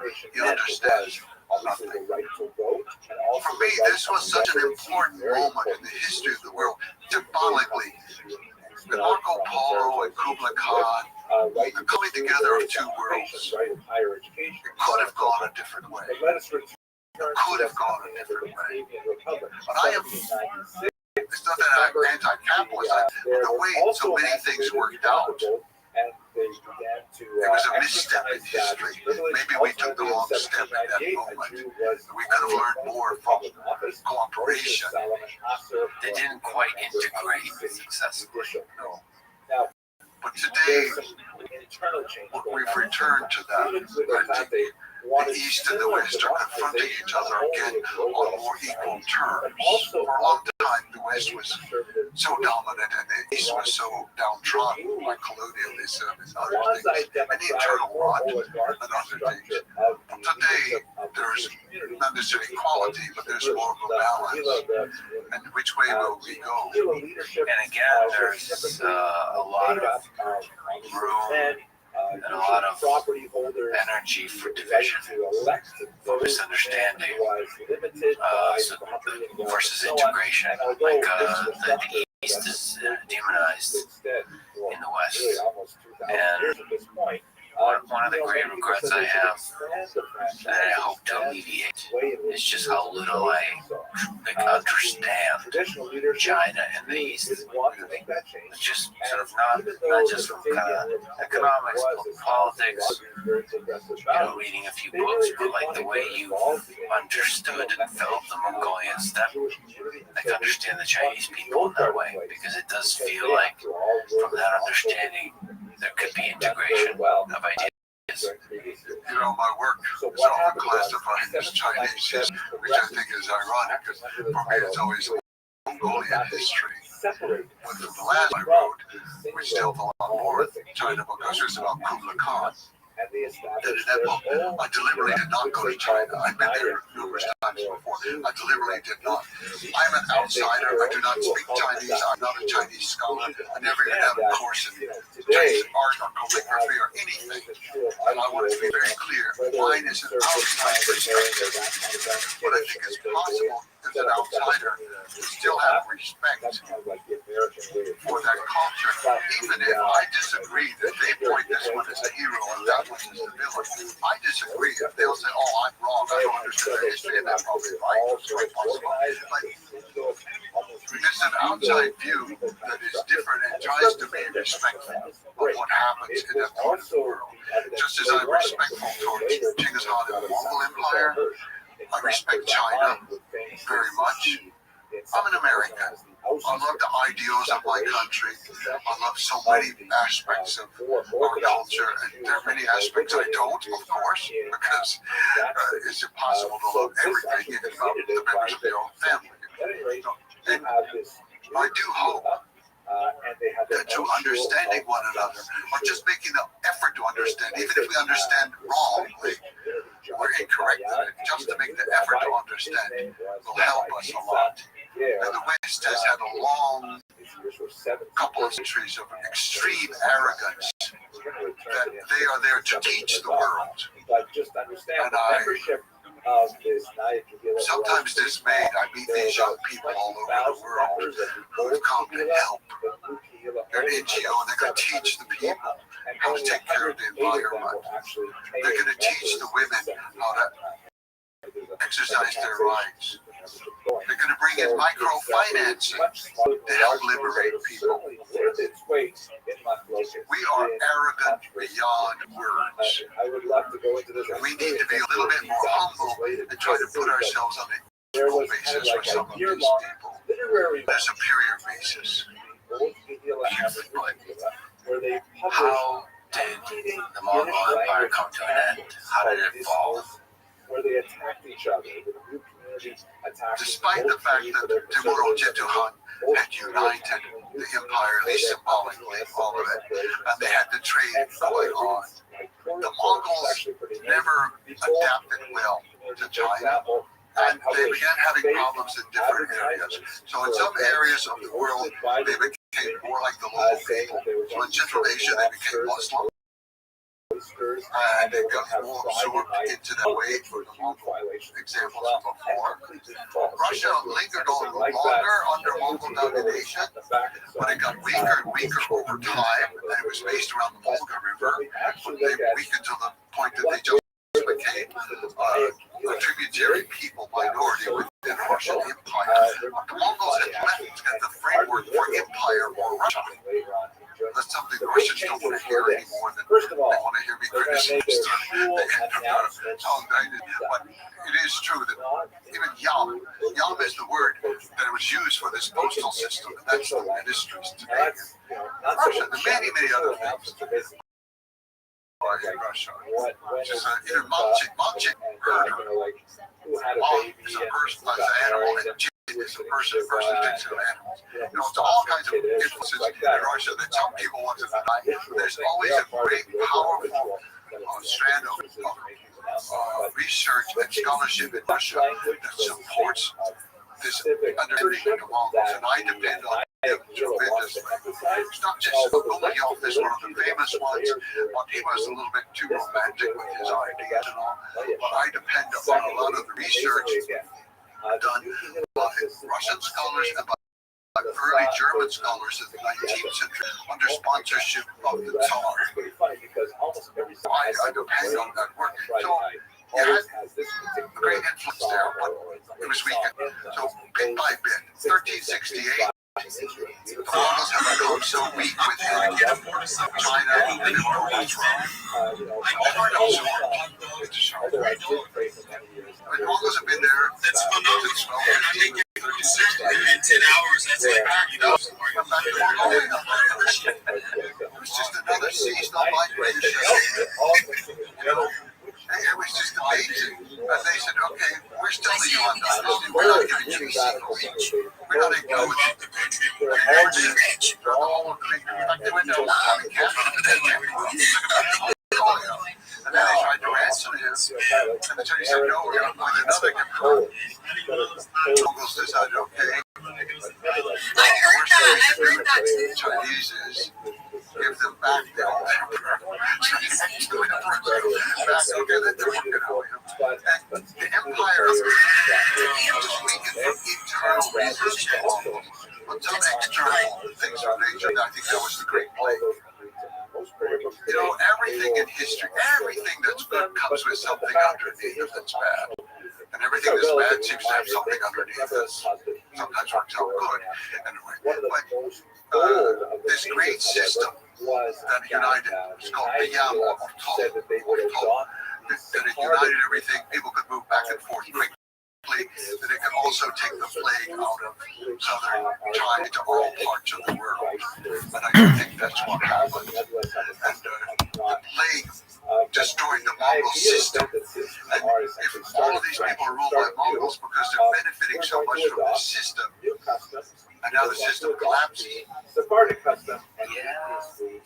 don't need the empire anymore. So it just fell apart after 1368. The empire just fell apart, and most of them stayed in Persia and Iran and Afghanistan. The Hazara people were still descended from the Army.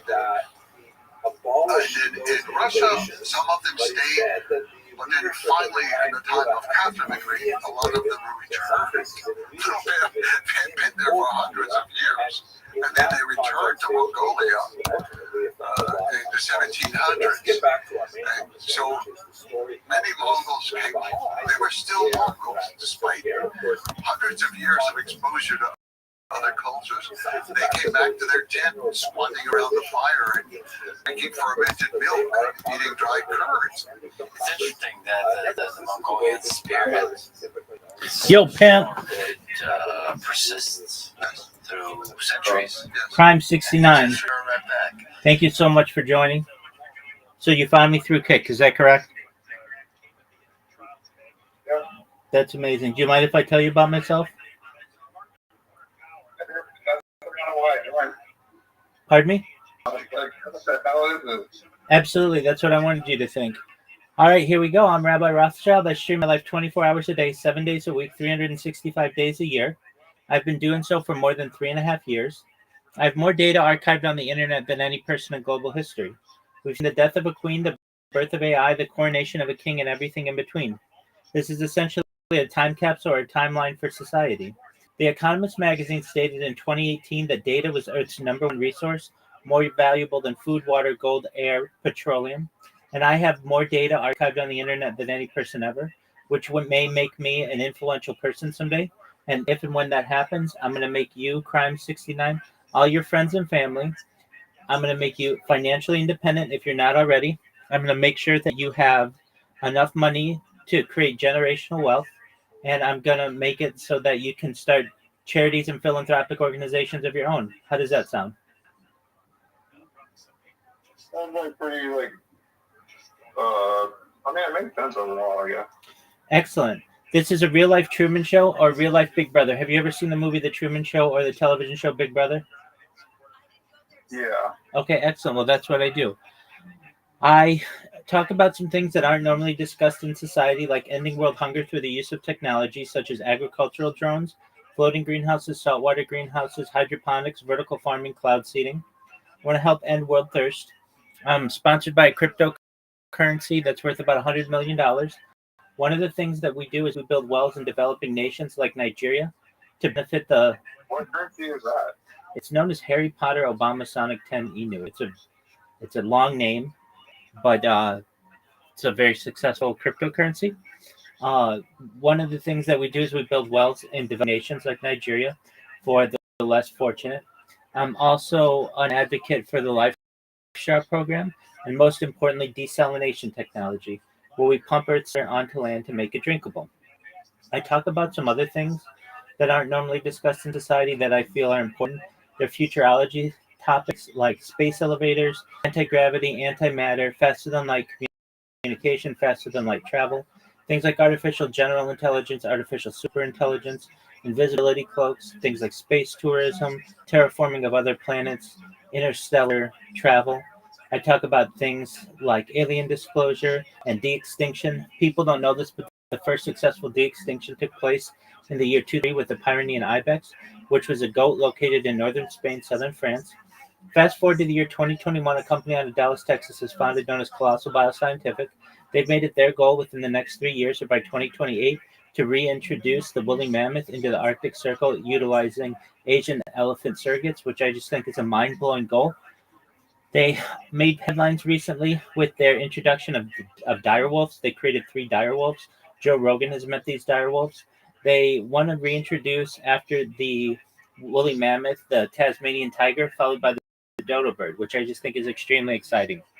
I talk about some other things that are going to affect you if you want them to, and those around you. When you were born, crime 69, the average life expectancy for you is probably about age 80. I increase that to age 100, 120 with your consent through the use of technology. If you want things like oxygen therapy, human growth hormone, stem cells, cryonics, cryogenics, things like nootropics, peptides, things like perhaps, if you want, hormone replacement therapy, testosterone, perhaps if you want things um, like cold shock therapy and ambrosia therapy to get you 120. But then you may say to me, Rabbi, I'm 120 years old. Everything that you told me in 2025 came true. It's been wonderful. I don't want this to end, but my body's starting to break down. What's the next plan? And this is with your consent. If you want to die at a ripe old age of 80 or something like that, you should be allowed that. But if you want, there may be the opportunity for you to be able to experience what's known as mind uploading technology, which is, if you want, again, with your consent, where we scan your brain into a computer like a CAT scan or an MRI, knowing where every atom is in your central nervous system and your peripheral nervous system. Like a layer? No, so I was saying they cut your brain into layers and then print it onto the computer. Well, no, they don't cut your brain. Your brain can stay solidified. It doesn't have to be cut open. It's a scan. So just like a CAT scan or an MRI. I just remember the last time I heard about that. That's what I was I think I heard, but sorry, go on. Yeah, so we preserve your brain. So your brain wouldn't be cut at all. It would just be a scan from a computer, knowing where every atom is in your central nervous system and your peripheral nervous system, for later download as an Antar or cyborg, a cybernetic being, a clone of yourself, a robot, an ethereal being, whatever you want to be. But essentially what I'm saying to you, Crime 69, is that in the future, you may be able to experience a type of digital immortality. What are your thoughts?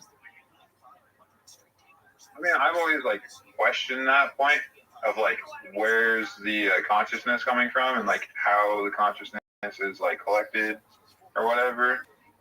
But I definitely wouldn't want to be the first person. But no, certainly.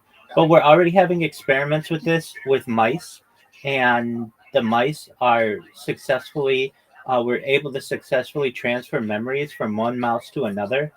Basically, the way that this is being done is you have a set of mice that are able to go through a maze, and then you scan their brain and you're able to transfer those memories into mice that have never experienced that type of maze. And the second set of mice are able to successfully complete the maze on the first attempt. I believe like that kind of understanding and like an ancestral kind of like brainwaves kind of thing, if that makes sense. But like I just wonder, like, does that make us a collection of our memories, or does that make us like the entity that like piloting? You know? Certainly, I think it's speculative. I think it's really subjective what you consider it. Are we a container for memories, or do our memories actually are they our container? It just depends on how you think about. Is this really you? These questions emerge. It's really known. It's a paradox. It's the ship of Theseus. So what that is basically a similar analogy. If we take a boat in a dock, and we take apart that boat piece by piece and rebuild the boat in the dock next door, is it the same boat once the boat is completely rebuilt, or is it a different boat? It's a paradox. I'd have to say overall, like in my personal opinion, no, in that analogy, because like it's gone through different trauma to make it look the same, but it doesn't feel the same. I would say, like on like some kind of spiritual level. I understand what you're saying. I get what you're saying. Like accept that we're all like one, you know. So like me being me is only like through this body. So as soon as I kind of like leave this body, then I'm like able to accept more that I am a part of everything else, you know. 100%, absolutely. So I feel like if someone talked to me in like in a computer, it'd be just like talking to like a more advanced AI. Has like a little bit better feelings. it's whatever. You know? That's your subjective opinion. You're certainly entitled to it, and there are going to be a huge population that agrees with you. There's going to be a population that thinks that it's the same. There's going to be a population that thinks it's different. That's just people's opinion. But really, overall, I talk about technology that is going to change the world over the course of the 21st century and expanding throughout. And I really have a different view on the world that you may not die in the traditional sense. And not many people talk about that. I'm what you would consider, or what a lot of people consider, transhuman, someone who believes that we may be evolving out of your traditional Homo sapien type species into something that doesn't die, which essentially makes us a different kind of being. And more than any of the things that I talk about, I talk about really just being a positive person. I'm a positive person in my life. I'm here to be a person for you who has a generally a just an extremely positive view on the world. I'm very optimistic, and I'm just here to give people hope. So if there's anything that you ever need from me, more than anything, Crime 69, I'm here for you. If you ever need to talk to anybody or you ever have a question, we're going to figure it out together. How does that sound? Oh, good.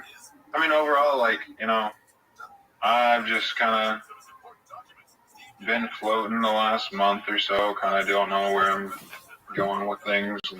Okay. It was just like I saw your follower kind of like they were just putting out your info and kind of didn't really say much about it, but I just like kind of looked up about you a little bit and just wanted to see kind of what was the story behind this. Absolutely.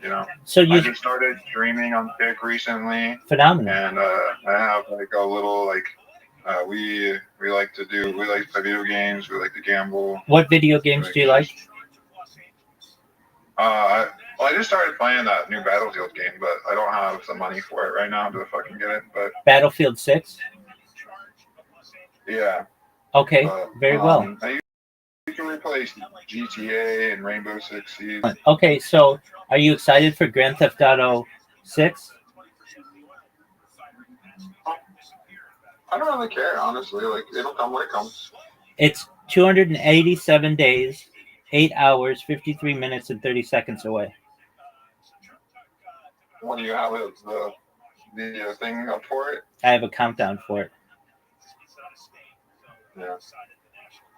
Yeah, I mean, like, I've just been playing GTA Online, hanging out, and, like, do whatever, but Absolutely. like Now, you said you like to gamble just as wanna well. figure it out.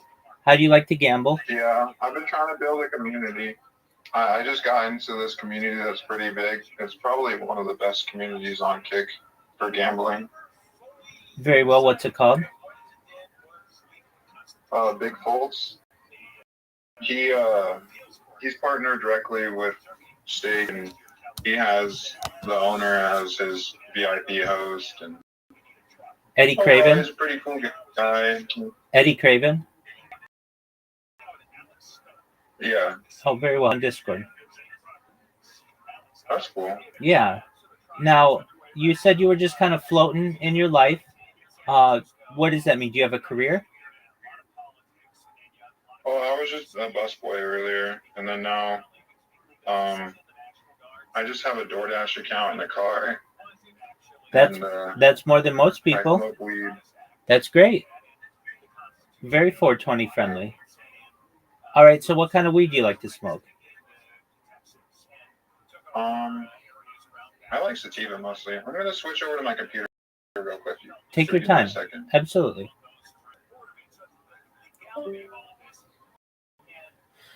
Shout out to Crime 69. I think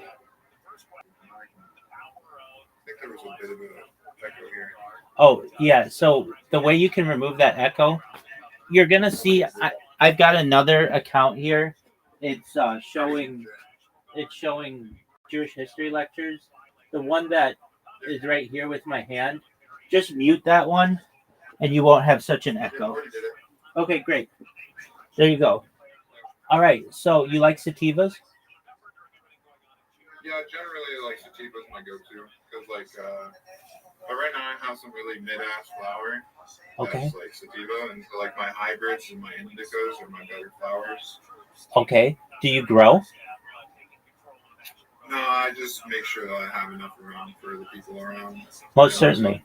Do you smoke through a pipe? Do you vape? What do you do?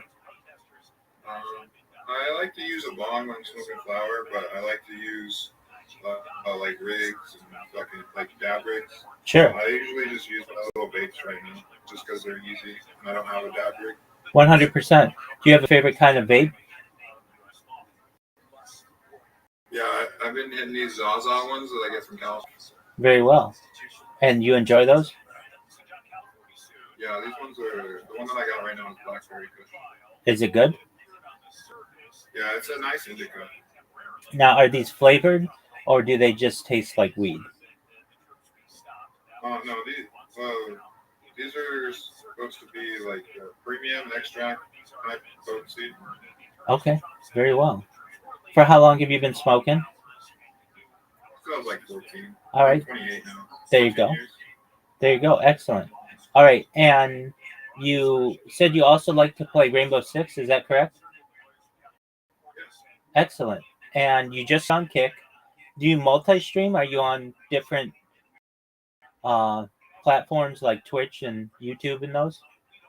No, I stream in Discord personally, and then I stream on Kick publicly. Okay. And is your goal to become a Kick partner someday? I don't really care. Okay. That's totally honest and understandable. My goal is to have my own casino and mental health support kind of thing. Okay. That's your overall goal. Yeah, it's like my 3-year plan is to start at least an online casino and online mental health support and try to work towards into brick and mortar. Okay, what kind of casino do you want to have? What kind of games? I mean, just like all the fucking normal. All right, so blackjack, roulette, slots, those kinds? Yeah, just like everything everybody wants to play, and then like to have 420 slots, like a bunch of stoner slots. Very cool. Maybe some slots that were geared at old school cartoons that maybe just rip offs. Sure. Do you want to have sports gambling? I mean, everybody could accept sports gambling, and I would definitely want to be able to take the action, but that can sometimes be really expensive. Most certainly. Do you sports gamble? No, I mean, I'll make a parlay every every once in a while, but I don't even watch it. I just try to go for like ridiculous wins. Okay, Not really. okay, very well. You Okay. like sports? Oh yeah, dude, I'm totally into sports.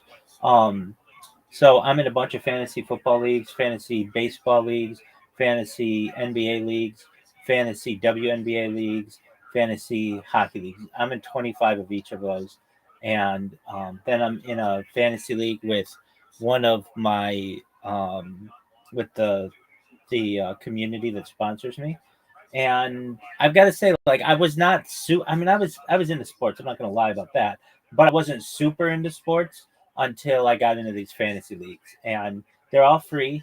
I just do them on ESPN, and I just have to basically once a week have my teams um, automatically filled, and then it's really great when you get in the playoff season. You automatically have like 10 and chances are you're going to win with five or teams. So you're basically always going to be a winner. Yeah, because you're playing enough Exactly. that like you're gonna have one. Something's gonna hit. Exactly. And they're all free. And so, I play both ways. I play like where I basically always am going to have a team that's going to win. But then I also have this one league that I do that is for cryptocurrency. I think the grand prize is perhaps like several $1,000 USD, and so that's a serious league that I play with them, and I get the best of both worlds. Like if my team's not doing too well in serious league, that's cool. I've got the 25 NFL teams that I've got that are doing well, and then at the end of the year, you always have somebody who you're in the champ with whom you're in the championship. I think last year I had something like 7 teams win the championship. So that's cool. And that way you can't lose basically. And at the end of the year, you can always say that I won my fantasy football league, and which is neat. Now you don't win every single league, certainly, but it's gotten me into sports that I really to which I don't really pay attention, like the WNBA. It just makes me more aware of who the players are and how they're doing if they're injured or whatever. And then um, baseball is such a long season that usually I just don't pay attention to it, probably midsummer, but this at least keeps me a little bit engaged. And yeah, so I do fantasy football. I watch a lot of sports in here. So we watch all the UFCs. We watch certainly I've watched like 3 Super Bowls now in here. I've watched 3 Olympic Games. We watched the 2021 Tokyo Games, the 2022 Sochi games, I think it was, or whatever, and then the 2024 Paris games. We've watched every major championship, from the NBA championship to the World Series, the WNBA championship to Stanley Cup. I even watched some sports that people don't watch. I've watched in here and gotten really into it. Like there's something called Slam Ball, which is basically it's shown on ESPN, but it's like basketball with trampolines, which is it's like Fucking knew it. As soon as you said that, I was like, that's a fucking trampoline game. yeah, absolutely. So have you seen this? Yeah, I've seen it. Yeah, it's pretty baller. Is it an actual sport at this point? Yeah, I mean they have a championship and stuff, and they've got some big time announcers. I remember when it was just like a joke or some shit. 100%, yeah. And these guys get like 30 feet in the air, and then the everything like the backboard and the rim, it's all padded so they don't get too hurt. And it's really fun to watch. I think it could be really big. There's no out of bounds. So the ball. Basketball made for white people. Yeah. I mean, as they say, white man can't jump, but maybe with a trampoline they can. There's no out of bounds. So basically, like the ball is always, which makes it a lot faster. There are fouls, but they're not as. They're like a little. Is it a cage sport though, right? Yeah, it's like a glass around it, like hockey. And so. Yeah, it's like it's caged in some way. Yeah, exactly. So, I mean, I guess if you took the ball and like flung it into the stands, like really launched it, it could go out of bounds. But like generally, like if you just airball it or whatever, it's gonna hit the glass and you'll be able to get it. There's like some other rules that are interesting. I think you can pick up your dribble, and like, but the big thing is just being able to dunk 30 feet in the air. And these guys are just like very good basketball players. So that's a cool sport that I've kind of gotten into. I wasn't really into the UFC when I first started streaming. In fact, I wasn't at all, but I've gotten really into it. And the reason why I would say I got so into it is I just watched one of them from like beginning to end and just got hooked. Like it just takes one UFC to get you hooked, and then it becomes like a thing that you really like. And I could honestly, in the next 10 years, see the UFC become the number 2 sport in the United States.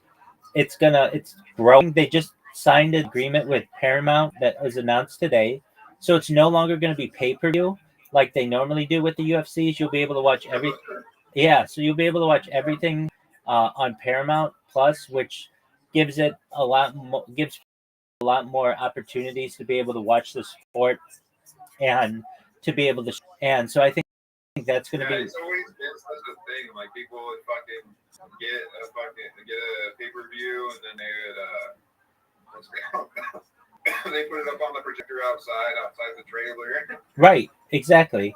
And I think UFC. There's times that I've seen that shit, and it was great. Like a bunch of people just coming together to drink beer and watch UFC outside in the trailer park. There you go. Exactly. And I think UFC recognized that. They've even said this. The pay-per-view model is dead. Nobody really does that anymore, except like a really big boxing match. But like people don't pay-per-view movies anymore. It's just it's a dead system. And so the subscription model is the way that they're going, and they're not going to raise, or at least they said they're not going to raise the Paramount Plus subscription. So and I'm sure people are just gonna pirate it like they normally do. I mean, I can tell you this: I've seen the last basically like 20 UFCs or so, and I've never paid for one.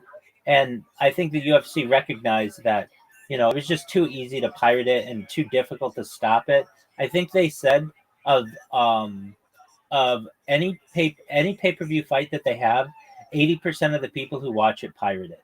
So they were only still like getting 20% of the money that way, and that just wasn't a model for them. So UFC, I think, really has the opportunity in the next 10 years to be the second biggest sport in the United States. And the reason why I say that is it just doesn't get more competitive than two guys or two women or whatever it is just going at it, fighting, and everybody can understand it.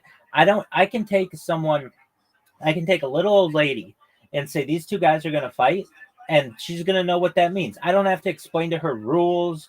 I don't have to explain, they're going to take a TV timeout, or I don't have to explain to her that they're running a play, or this guy's in motion, or that's a travel. There's none of that. It's just 1v1. Exactly. She understands that there's something primal about that. So it's very easy to just say, you can show it to a child. Child can understand, hey, just like you've got your action figures that are going to fight each other, these two guys are going to fight each other, and they can basically do anything that you want except like eye gouge, basically, like, or stick their fingers in somebody's mouth or something like that. But everything else is exactly no biting. Yeah. So everything else is up for grabs, and a child can understand that. It has a very low barrier to entry, and another thing is there is no off season for UFC. UFC goes year round. It's not like with the NFL where you got September to January basically, and then everything else is off season. It's every month there is a UFC, and then you've got fight nights every weekend. So like, even I'm not a person who would ever think would watch fight nights, which aren't like as big. They're just like the weekend fights, but I get into them because like they might have a big card or people talk about it or whatever. And so UFC is, I think, a really exciting growing sport, and so I've been watching that. We've got the NFL that kicks off soon. Huge college football fan here. So I watch all those games, and then watch all the Sunday games, and then I do something. Do you know what red zone is? Is that like what's it called? It's just a sports program, right? Yeah, so it's a little different. It was run by NFL Network, but ESPN just bought it for $1 billion. What it is every Sunday game, they show every time a team is in the red zone. So you're going to see all the touchdowns basically of every game. And there are no commercials, or at least there used to be no commercials. So it was just action packed. And if you've got a fantasy team and you're just chilling, and that's the way to watch all the games, because really it takes too long to scroll from one game to another game to another game, and you're going to miss action. So the red zone, you just leave it on and it'll have like 4 screens at once, and you can see everything that's going on, and that's the way to do it. So I love to watch that on Sunday. Go ahead. You tell it which teams are your teams. Sorry, I'm driving in GTA. I got a little. No, you're good. I like all the teams. So I'm kind of a homer for LA teams, but No, but with the red zone thing, is it like does it know what teams you want to watch, or like? oh, I've got you. So every team that's in the red zone, which is like essentially 20 yards in, it automatically puts them on. And also any big play that happens. So you don't have to necessarily So it's just going to be all the climax points. Exactly. Every scoring drive they will show, and even if they don't show it immediately, they will show it within They don't have a replay. within a minute. Like, yeah, so you don't even have to watch your local team or whatever team you like. You don't even have to watch that game, because all of the scoring is going to be on this one channel basically, and they'll do like up to I think 4 or 6 different screens at once, and you can see everything that's going on. So I think that's a really great way to do it. And then at the end, they show every single touchdown that happened on Sunday. So even if you didn't have a chance to watch some game, whatever, like it's even gotten me into games that I would never be into, like when they play in London or they play in like Berlin. I watch those games sometimes because let this like you can watch it. There's no commercials. That's another huge thing. When you're watching a game, only about like less than 3 minutes is actually action of a 60-minute game. Most of it is commercials, and most of it is like the huddle. There's very little action that's shown, but with Red Zone, they show every play that basically Nothing but that. exactly. So that's a really cool way to do it. And I really like to watch those. Then, so I watch the Thursday night games. I used to not do this at all. I wouldn't watch any NFL, but because of fantasy football, basically, it has made every single game count for me for something. So I'll watch Thursday night football.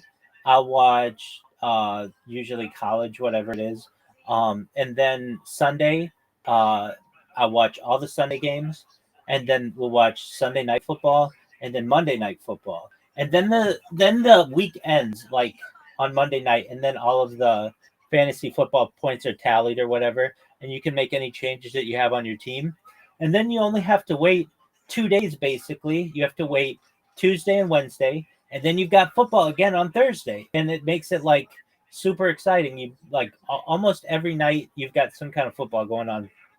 So I'm super excited for that. And also like the community that I'm in, we trash talk each other a little bit, which makes it fun. Or you might have a situation where you're definitely going to win, but some guy missed a kick and he lost, and everybody will kind of razz the other person about that. Just makes it fun. So I do really enjoy that. What other sports do we watch? So I'm not super into motorsports, I would say, but I'll watch some highlights or whatever. Like it's hard for me to get really into motorsports. What other sports do we have? But I could see how motorsports would be really big. I'm into gaming a lot, so I know you're into gaming. So like the way that you found out about me is probably through one of my bots, which I've created. Here, I'll show Do you. you think it was a bot, or do you think it was a Oh, I'm sure it was a bot. But it said a few other things other than just like the links. Okay, well maybe it was a person. There are people who help promote me. They really do. So maybe they were. I don't know. I mean, I I will show you my bots. So just one moment, and you can take a look at what I do. These I've got 3 of them that are programmed with computers, and then another 5 that are handheld devices. And what these things do is, just one moment. Let me refresh my phone. What these things do.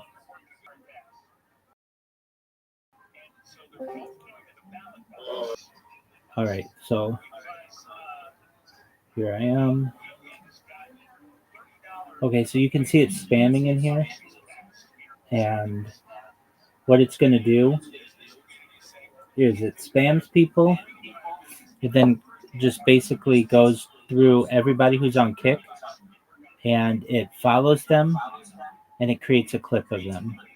And the more and more I do this, the bigger and bigger my server grows, the more people I get to tell about it. And I started this server with 0, and at like over 1,800 now, which is great. And I get some people in here who are like absolute regulars. I've got a guy a lady comes in every night, and we play a lot of games together. So I'll talk about that in a second. Then I've got a guy in here from Australia. He keeps me up like all night, and he is he's been in here for a year. Got another guy from Canada who's been in here for a year. Got a friend in Las Vegas who basically lives in here at times. So what you're gonna see is this bot. It's gonna create a clip of this person, whoever they are. Nikki Chu. She is playing Apex Legends. It's gonna put a link to my Discord in there. Then what it's gonna do is it's gonna follow them, and it's gonna spam them. And the more that I do that, the more quote unquote famous I get on Kick. So I didn't want to have to spam. I didn't start my Kick career spamming at all. I started it like anybody else does. Like just started streaming. Except the one thing that I do is different than any other streamer or most other streamers is I don't just multi-stream. So there's that spam that comes in, and that's what we do. I don't just stream on one stream. I stream on like 20 different devices simultaneously. So right now I'm live on over 22 different YouTube streams. And I do so because I want to give people a 360-degree view of my life. But also, as I've said, data is extremely, specifically human data. And so the more data I can make, the more valuable it becomes. And when I was on Kick, I started and I had like 10 different Kick accounts, and I had them all streaming at once. Well, Kick didn't like that. Even though it wasn't a violation of their terms and conditions, they didn't like that. They wanted to keep their streamers to basically one profile each. And yeah, exactly. And I basically was like, hey, this isn't a violation of your terms and conditions. So either rewrite your terms and conditions to say that you can only have one account, or This is why you know Eddie. yeah, that's absolutely right. So they basically had to redo their terms and conditions. And so I was like, okay, fine. So I had my 10 original accounts, and I was streaming on those. And then what I did was I was like, well, fine, if you guys won't let me stream on those original 10, I'm going to just start spamming people because your platform isn't really that valuable to me. And here's why. I'm about data archiving. I'm about the storage of the data. And Kick, you only get your stream stored for 30 days. That isn't valuable to me. I want people to watch me 100 years from now and what I did. And with Kick, they didn't have that ability. And Kick at the time was very small, and still isn't very large, but it just didn't have that much pull. So I started spamming, and they banned those accounts. Well, like my newer accounts. Well, then I started just streaming on my original 10 accounts, and they banned those, and they said that that was ban evasion. But I explained to them that basically I wasn't evading a ban. The original 10 accounts were in good standing. They weren't banned. It was everything subsequent thereafter. Well, they were like, nope, we aren't going to let you stream. So I was like, fine. So for 8 months, I spammed 8 months last year. Now, that got me really well known on Kick, meaning I'm Aiden Ross knows who I am. He's been in my stream. I'm the number one streamer all time in Aiden Ross's stream. Aiden Ross's Discord. Number one streamer all time in Amaranth's Discord. She and I have spoken. Number one streamer all time in Kai Sanat's stream Discord. Number one streamer all time in iShow Speed Discord. And so all these like pretty big influencers started to find out who I was because of my bots. And I would start doing interviews with people on Kick. One thing on Kick that is different than Twitch. If you're banned from Twitch, you can't have banned people on your stream if you're on Twitch. But on Kick, you can. So the fact that I was banned on Kick was no big deal because I could still have their influencers have me on and do an interview with me. So everyone from like Sam Bond to Ori to... You're banned for Kick? Oh, yeah, definitely. Big time. But we'll get into that. What the fuck, Eddie? Well, hold on. We'll get into that. So then January 1st hits, and I thought, okay, you know what? I'm going to stop spamming Kick. Oh, one other thing happened. So I was able to, on screen, during an interview, show the Kick team where they had a sign-up error, and I was able to show that their sign-up process was inconsistent, basically showing them that their system was bugged. And to a new user, this is not an ideal experience. And that's when Eddie became my friend on Discord, because I showed him and I showed his team that like, hey, I'm not here to be a bad, I'm here to help you guys. I know your sign up process better than anyone. I've created over 10,000 Kick accounts myself. So if I've created that many Kick accounts, I know the process better than anybody. And so I showed them where they had some errors. So Eddie appreciated that. He followed me on Discord and been cool. So starting January 1st, I said, I'm not going to spam it anymore. Maybe if I take like sabbatical from Kick, after enough time, they'll let me stream again. Because frankly, I had people coming into my server saying, we miss you on Kick. We want you to stream. And we've seen people who have been banned on Kick before, but they did was not that big. What you did was not that big of a deal in comparison to what they've done, and they've been let back on. So Kick should let you back on. So I went 6 months without spamming anybody, and then I thought, okay, after enough people wanted me back and told me to come back and stream on Kick, I came back. Immediately when I started streaming on Kick, within 24 hours they banned my account. So I went to their customer service support and said, look, can I stream? They said, you've been banned indefinitely. I said, well, what does indefinitely mean? And they said, it means indefinitely. I said, well, does that mean lifetime? Like, give me an amount of time. Does it mean a year? It's indefinitely. I said to them, look, if I don't spam you for a year, can I come back? They said, you've been banned indefinitely. I said, if I don't spam for 2 years, can I come back? They said, you've been banned indefinitely. We go back and forth. I said, does indefinitely mean lifetime? Just be straight up with me. They said, for all intents and purposes, yes, it means a lifetime. So I said, fine, it means lifetime. I understand that. And I get that. But can I ask, like, if Kick is around, it's currently the year 2025. If Kick is around in the year, let's say 2075, in 50 years, and somehow, some way I'm still alive, will you let me stream on Kick? They said no. I said, well, then that means there's no option for peace here. And so I told them I'm going to create better, bigger, and better bots and more of them, and I'm going to spam you guys. And that's what I've done. So I've only been back in the spam game on Kick for like a week. and I've already had a lot of success. A lot more people who previously didn't know about me have found out about who I am because my bots are better this time. And also, I have more of them, and people remember me from when I spammed 6 months ago, and they remember me really well. I remember when I first started spamming people again, they're like, no fucking way, Rabbi Rothschild's back. And I absolutely am. So that's kind of my story with Kick. And I know that once I go viral, which eventually I will if I just keep up the bots that I have, that can me to stream again. I haven't reached out to Eddie and said, look, here's what your customer support team told me, but I'd really like to stream again. Can I like a year off or 2 years off or something like that? And I think that he would let them know that okay, if he takes off an entire year, we'll let him stream again so long as he stays in our good graces. But and I understand I don't want to get him involved.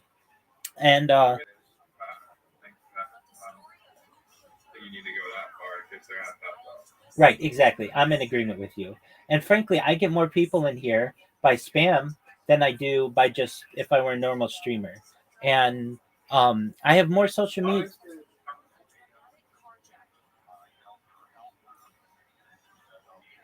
You cut out there. Can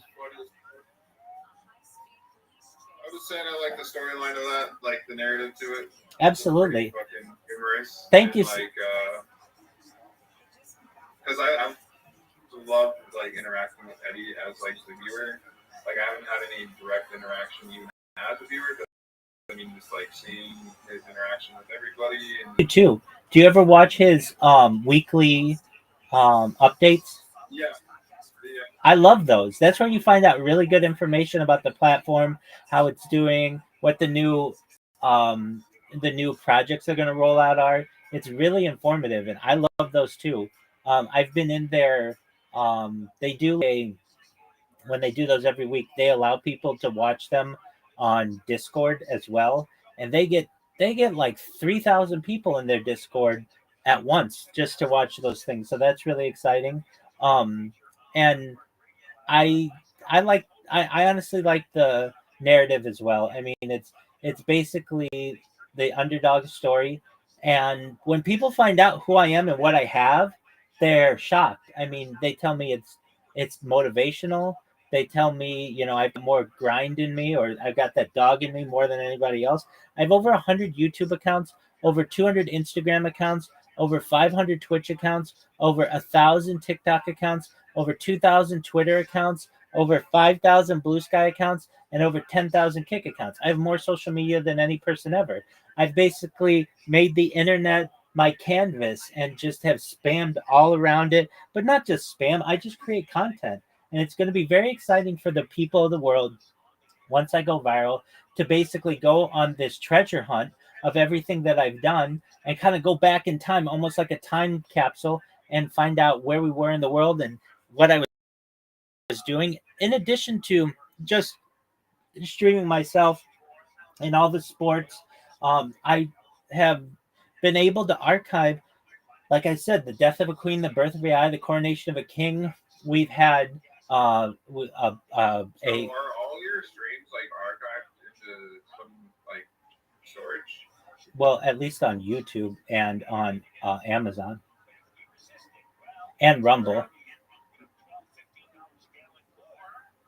So you can go back and watch my life from 3.5 years ago. Oh, and Instagram. So that would be the Meta servers, whatever Rumble uses, Amazon servers, Alphabet servers.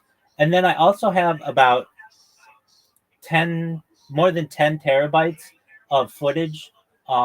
Just when I first started this, like when I first started, I didn't want to be a streamer. I just would go around generally Southern California and just do like GoPro streaming. And the way it started, the way that I first started streaming. So, in addition to being a rabbi, I am a certified project management professional, which means that I am someone who completes projects for large organizations.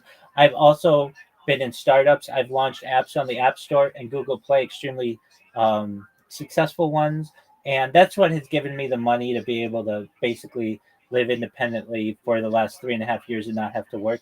I have had major contracts with Fortune 100 companies, and basically just saved up money so that I could buy all the equipment to do this. But what had happened was I was in the middle of the pandemic, and my classes and services synagogue had gone virtual. My work had gone remote, and I was already on camera for like 16 hours a day. And so I figured, if I'm going to be on camera as much as I am, why don't I just start doing the other 8 hours and just doing it 24 hours a day? And like the movie The Truman Show or the television show Big Brother. But what really got me into this was after work, I would go to Tiger Woods' golf course in Anaheim, California, and hit golf balls and just strip work on my golf swing at the driving range. And I wanted to see what my golf swing looked like on camera.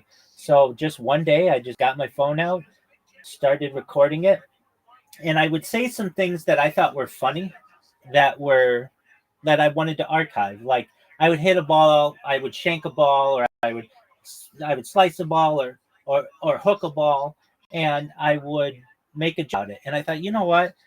I would like my family in the future. I don't have a wife or children, but if I did, I'd want them to know what their father was like, and that he had a sense of humor before he even met them, before they were a glimmer in his eyes. So every night after work and after hitting balls, I would come home and start uploading the data to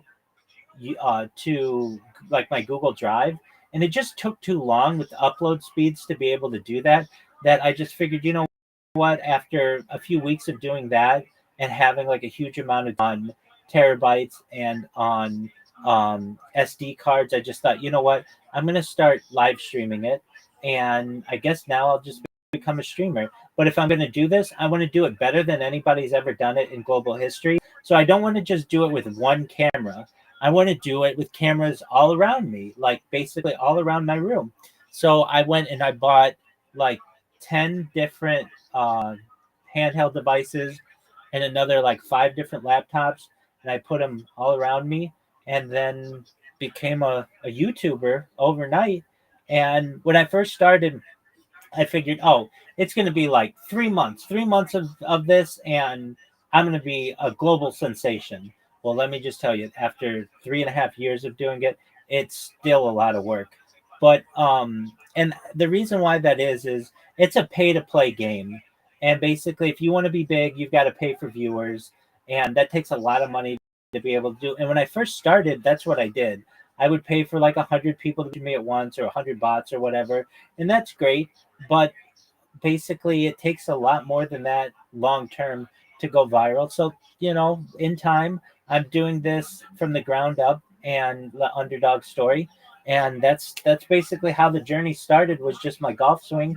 And now here I am 3.5 years later, and starting to meet some really neat people and create a really great Discord, and just, have great interactions with people like you. You know what I mean? Like, it's been quite a morning. I'm on my third lap around the map.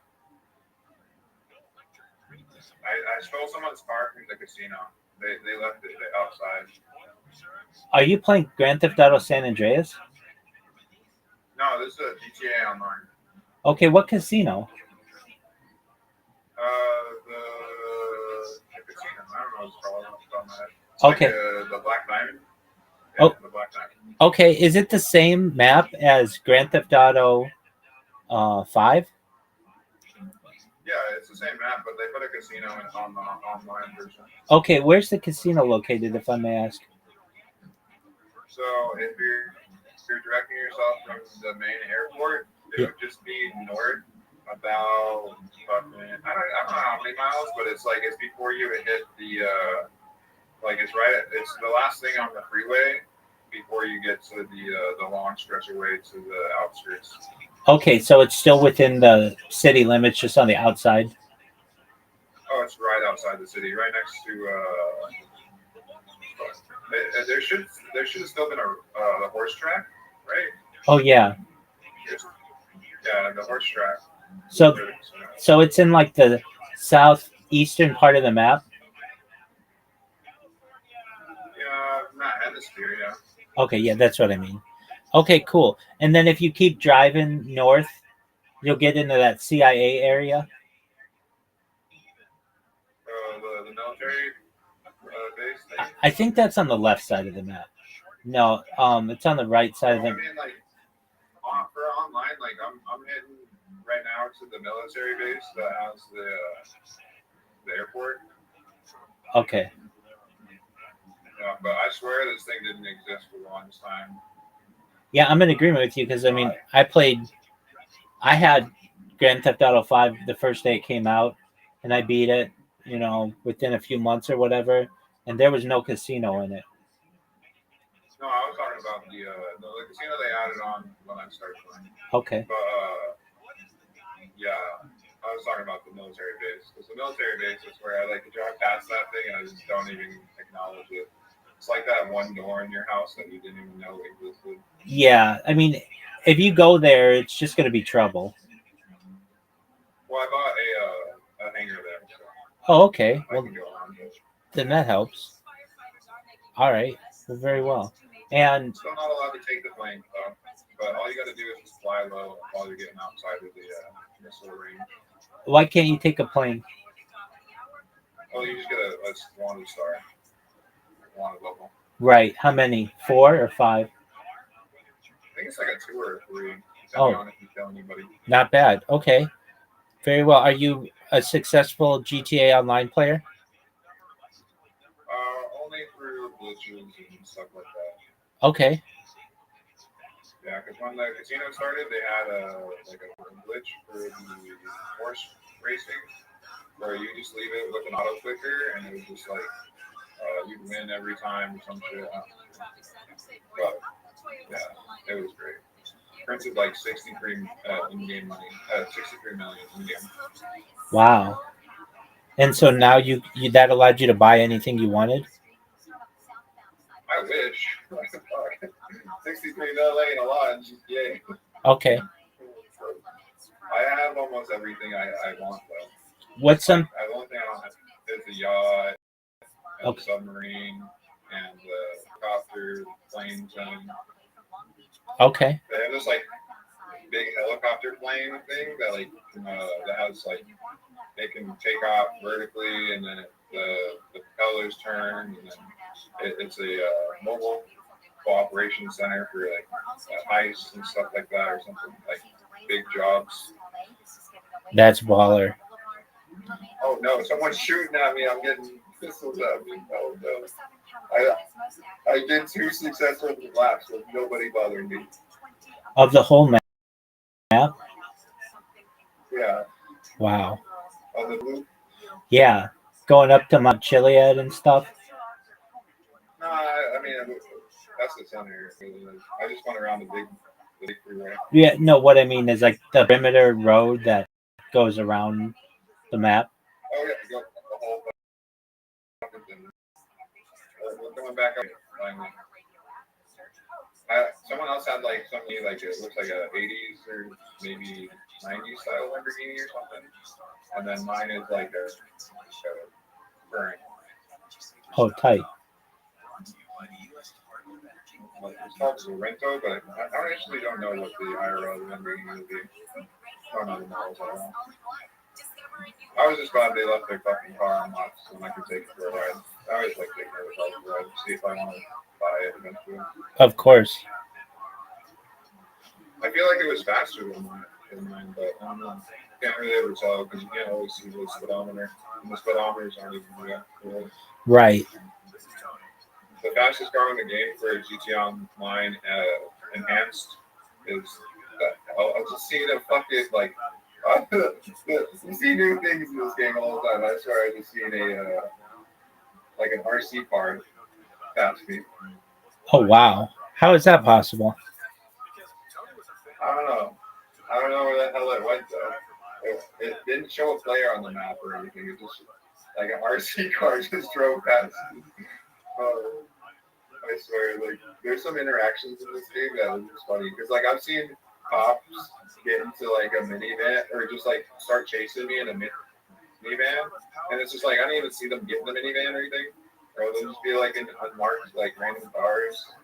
I'm just like, where are these NPCs coming from in these random ass cars? Oh yeah, and like the weirdest thing about this session I'm in right now, there's no traffic, so there's probably a modder somewhere in this lobby. That's probably why I saw the RC car. Oh, that could be. Yeah, because sometimes I'll get into lobbies and like I'll just start dying nonstop. Like I'll just like be set on fire every time I revive. Well, that's not ideal. Yeah, you just gotta switch to a new session. Oh, okay. Do you ever do the role playing server? Do you ever do the role playing servers? Oh no, I don't do that because I don't have like a really good setup for like where I could stream.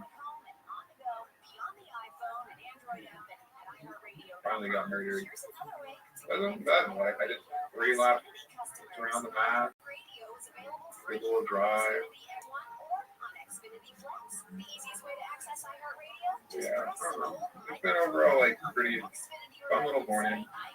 I do have to figure out a job here soon because I was trying to get things going with gambling and streaming, and I was up like $5,000 at one point, but I gave it all back.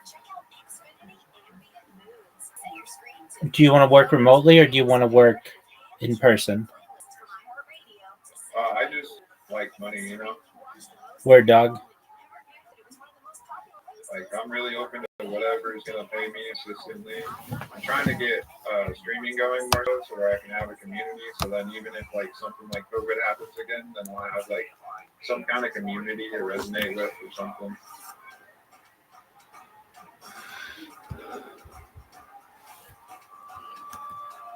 I understand that.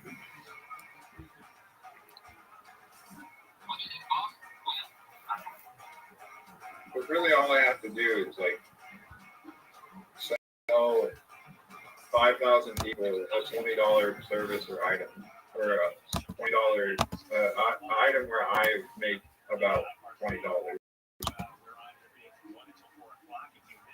And like I'd be at least set up to start where I feel like I'd be more ready for like bigger things, where I should be at this point in my life being 28.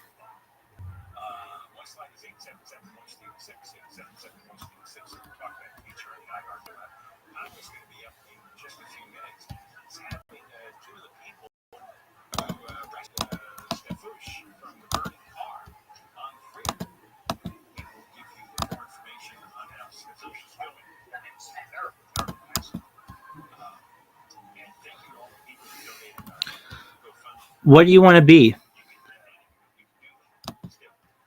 Well, so when it comes to career stuff, I've done most of my learning in like cars and being a technician. But overall, I've just tried to like work towards the life of philanthropy. The traffic's back.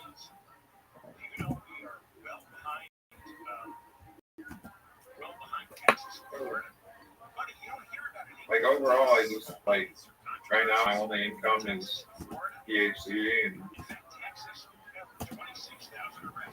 just really working towards having something where I can provide for people. Right.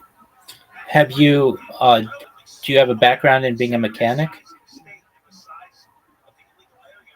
The most I have is like I was a loop tech at a Ford dealership for like when it comes to being a mechanic, but like I've done parts, like at a part shop. Yeah, it's just been mainly parts and being a loop tech at a Ford dealership. Okay. Is that something you'd like to do again? I just need to get tools, and I definitely be into it. But They make you lost my tools when I was in Texas. make you buy your own tools? Generally, they like to you to have your own tools. I mean, that's the case by case kind of situation at the same time. Okay. Because I'd say most dealership probably want you to, but you probably could find someone to buy you some. But there's always going to be those specialty tools they're going to need somewhere along the line. Right. And tools are expensive. Word, dog. Not a lot of companies pay for those. Well, they have. I mean, I don't know if you'd be into this, but basically,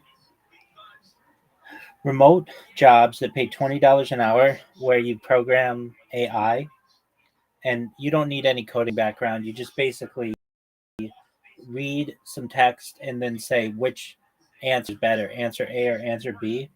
I don't know if you've ever heard of data automation, but they're a big company that does this, and it might be something that you might be able to do. You can work from home. You get the job within like a week. So like a week from today, you could be working and making $20 an hour. You do have to take some tests, but it doesn't cost anything. And then if if you pass the test, you just have to give them your ID, place to deposit your money, and then you're good to go. I mean, that's cheaper than DoorDash and pays the same. Word, dog. Well, it's not all the wear and tear on your car. Yeah, I haven't even registered that thing yet. So, and the longer I can go without registering it, the better. And honestly, I have just enough fucking cushion to where if I actually get that within a week, then I could actually sustain myself. Okay, well, it's called Data Automation.tech. Get paid to train AI on your own schedule, and you could make more money. Would you be able to give me the information on that? Yeah, it's dataautomation.tech.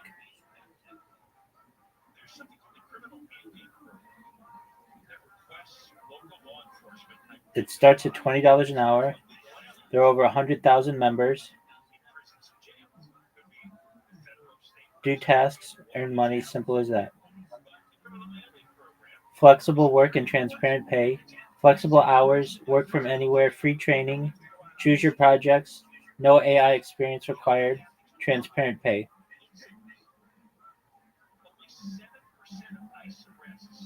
So you just go to dataautomation.tech and press the Get Started button.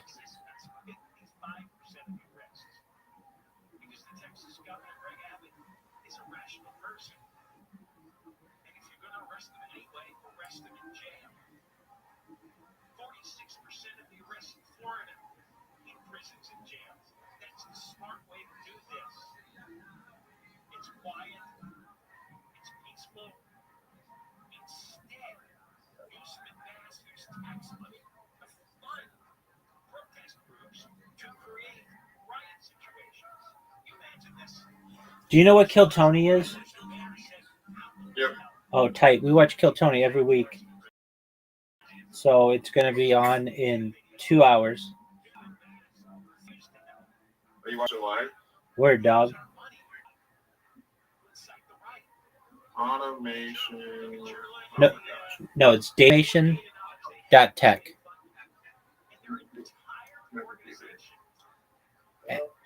And let's say you don't pass the test for dataautomation.tech. There are similar organizations out there that'll pay you $20 to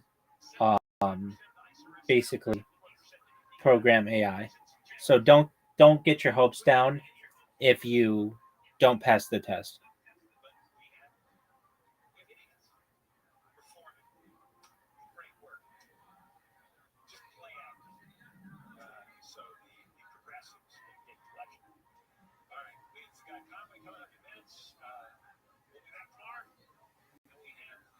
Did you find the website?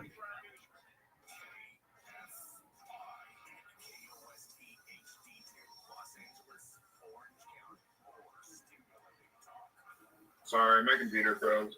You're okay. The government saw me doing something good for myself and was like, nope. Of course.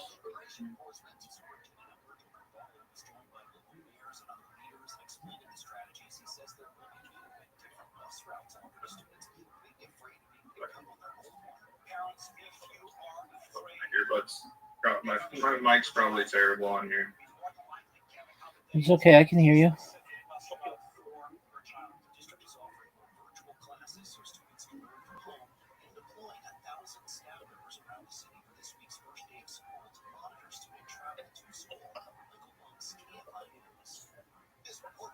You want me to show you the casino? Sure.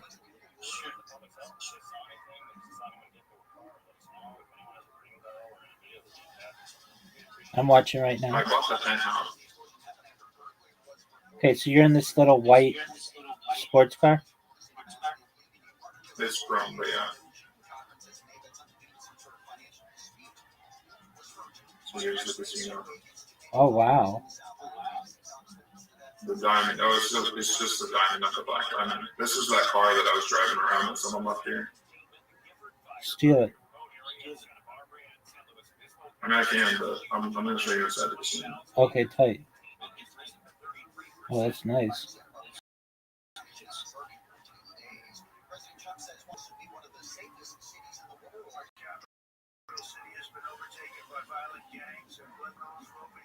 Yeah, and then there's a nightclub on the side of the casino too. Are there any bitches in there? Yeah, there was people, but not like a strip club.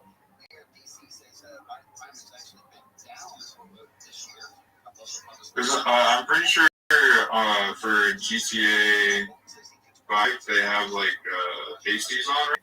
Okay. But with online they actually show nipple. Oh, wow. Pixelated nipple. Can you kill all these? Can you kill all these people? You can't bring out your weapon. Oh, okay. But you can spin this wheel once a day where you can win the car. There's usually a car up here, but I already won it. They change this out for the car either weekly or daily. I don't remember. Can you punch people? But here's the horse. You can't bring out a weapon at all. Oh, okay. Not even fist? No, it's sad. Why do you have This is where I used to make my money. Why do you have a tomato on your head? Or strawberry? It's one of the things you can buy in the gift shop. This is my favorite slot machine right here, the one in the middle. The deity of the sun. The yellow one? Yeah, these are all the table games. These are the high roller table games. The high limit. This thing. I'm about to play some blackjack. Do it.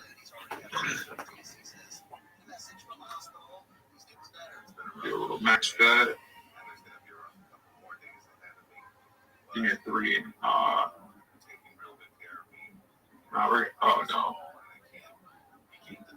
Got wrecked. You have to double the next hand no matter what. Just to try to recoup the losses. Come on, give us a 9. Hit. Yeah, that's not what I wanted. 9. Nope, we bust. Yeah, get lost, lady. What's the maximum amount you can bet per hand? 50K. There's 50K on black and then 5K on black 13. This actually hit the other day on the first attempt. They actually had me shooting my things. I was like, why is this thing fake money? But actually, I hit black 13 on the roulette table quite often. But I am down in the casino my time.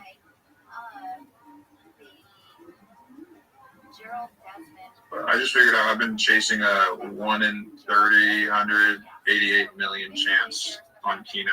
So I think I finally figured out I just need to chill the book out. Wow, they really let this roulette wheel spin. Oh yeah, it's so annoying. Huh? Black 13? That's so weird. You're weird, dude. Taking my money like that. No, I did not. Can you go to the... Okay, now the last game. Yeah, I'll go to the club here in a second. I'll actually go to my club. Because it looks like the same. All the clubs here look the same. They might have like a... I can't even look at my cards because I don't have the right like keyboard layout or something. So I just have to like pray that I have a good hand. Okay. I was straight. There we go. We won all our money back. Hi. All of it. We won all of our money back in 1 hand. Let's get the heck out of here. Yeah. We didn't even play slots. We wanted to see a club, so.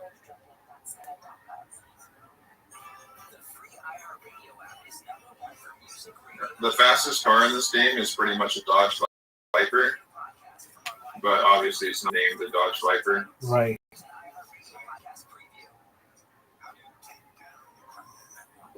I came into the casino when someone had this lobby glitched to where the ball would always land on red 1.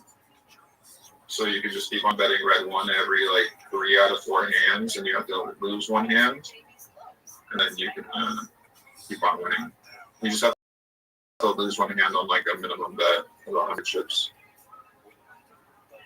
But this is the fastest vehicle in the game.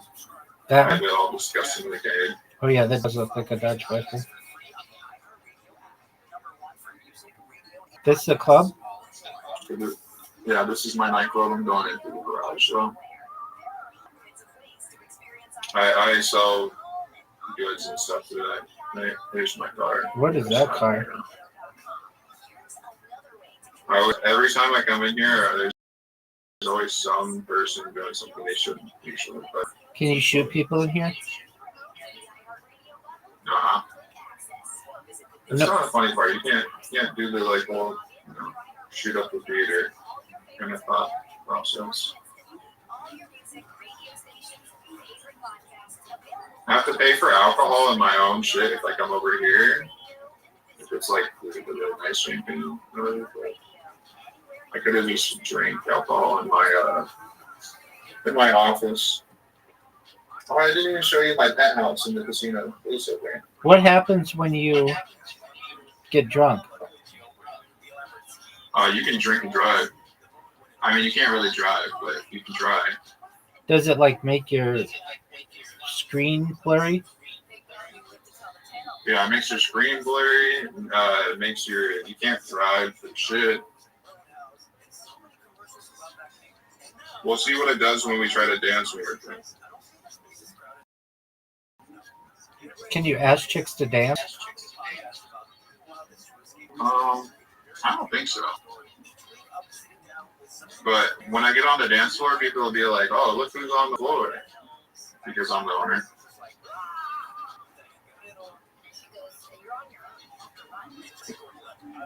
No, we're not drunk yet.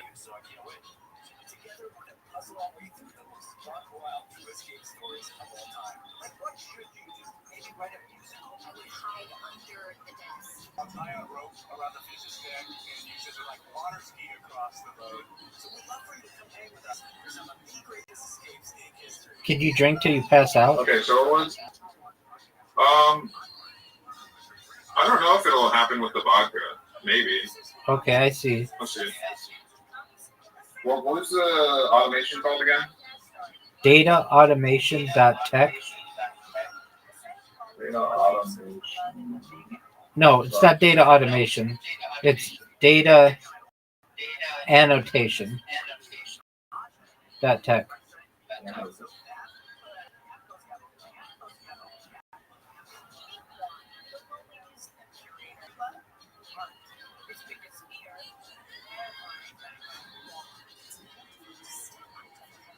Data Annotation. Annotation. Yeah. Annotation. .tech.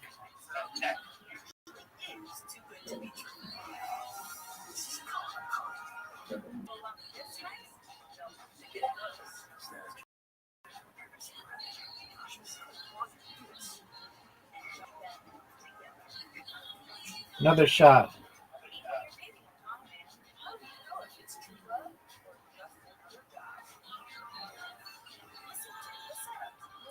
I just at least wanted to follow it up so I can do that today. Sure. I think one more shot and he's fucking gone. She's gonna serve, so. Do they ever cut you They off? just give you a bunch of hassle. Nah, they give you a hassle.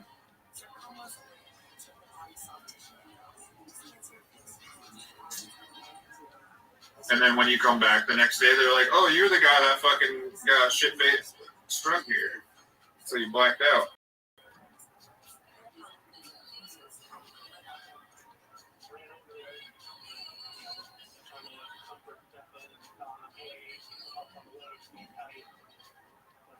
I think this is the killer.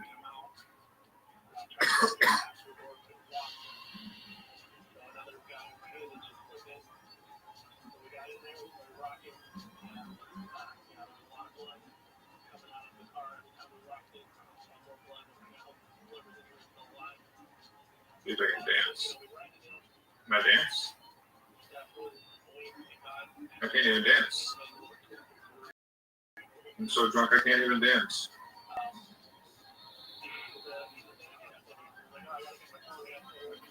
Hit him with another. We're trying to forget our problems.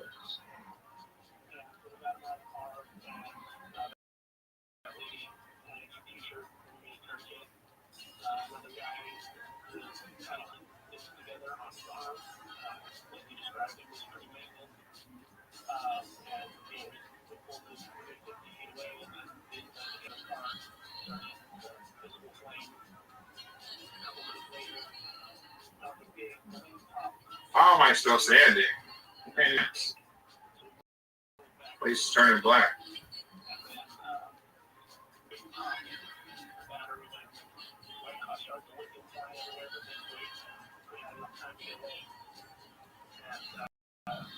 I know whiskey makes you black out like after 5 shots. He's like 6 shots deep, ain't he?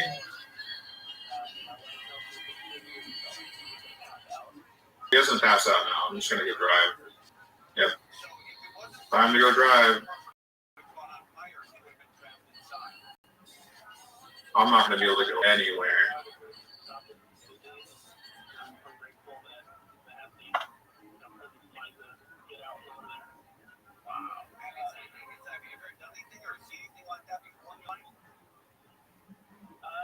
Red car.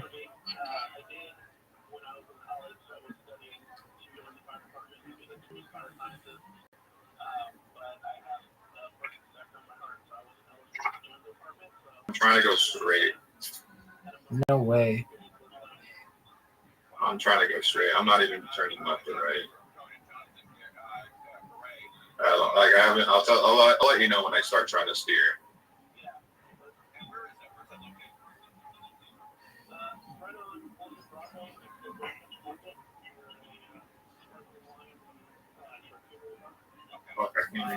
After enough time, will I'm it? gonna start trying to steer. After enough time, will it sober you up?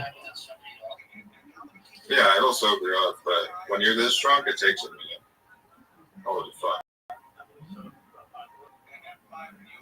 Yeah, the best way to do it is just break the tires. I'm trying to drive now. Oh god. The best way to do it is to what? Break the tires loose. Oh, okay.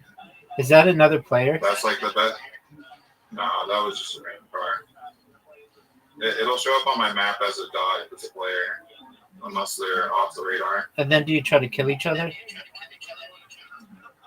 You can, but it heightens your mentality. And if your mentality gets too high, people will start putting what's it called? Bounties on your head. And like the game will automatically put a bounty on your head too.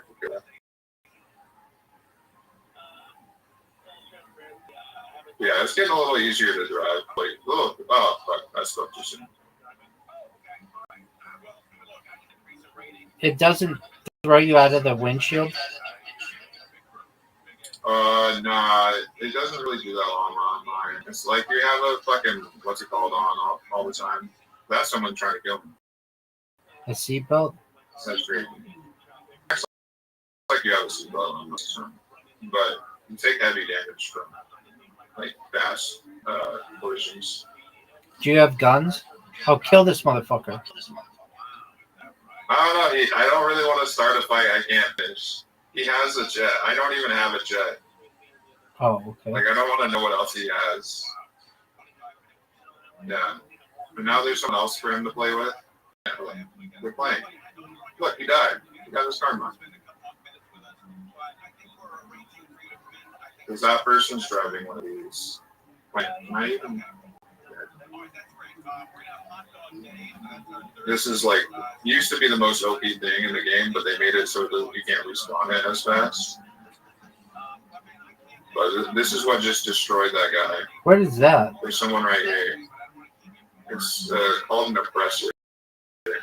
Apparently it doesn't matter if you drive the drunk, but there's another oppressor I'm shooting at now.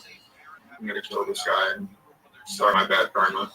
Is that like a flying... Oh, did you get him? Nah, he got away. It was just smart. Is that like a flying motorcycle? Yeah. Someone's trying to kill me now. Get him. Oh, they're gonna get you. Get him. I got that guy, but there's someone else on my tail. I don't know where. I don't know if they're on the ground or what. I think they're on the ground. Yeah, it's that person on the ground that I'm looking at. Kill him. You can't see their dot, but Kill him. it's the person that was in the Kill him. I'd have to go meet him on the ground. All right, we'll do that. See this? Finally sobered up. If you jump out right now, do you have a parachute? Yeah, I have a parachute, but I didn't want to toss my bike. Sniper rifle.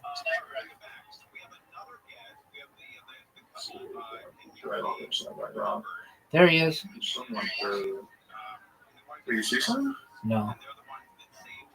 I thought I did, but no. Yeah, they're fighting each other in there. All right, we'll shoot them both, dog. Snipe them. They're trying to sneaky approach.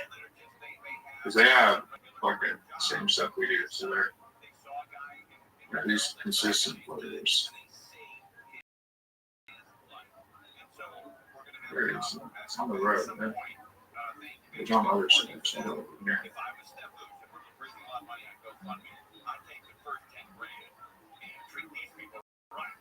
Do you see anything on that road? This is on. Oh, fuck. It's on. He's sitting. Oh, I actually tapped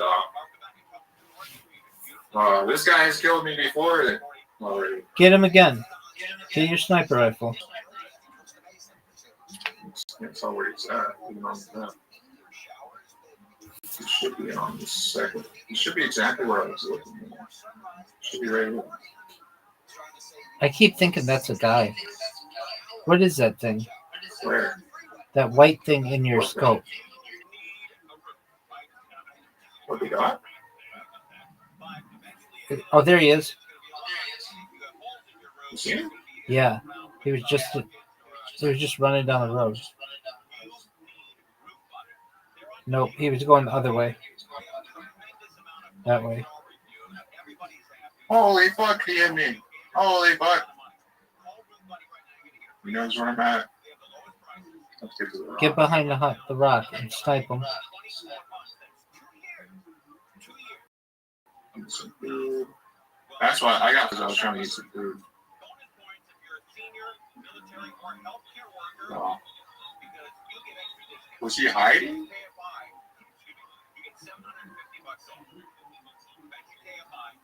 Hey, look at the map.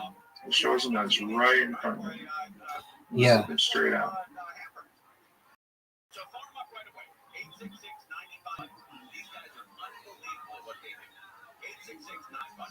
There he is.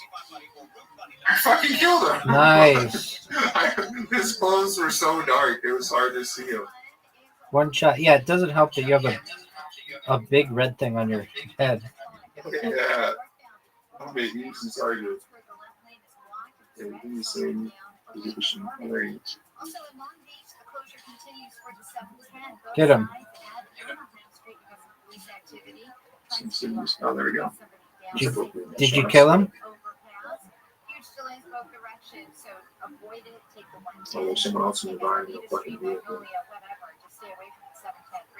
Should show you the right. Yeah, it was.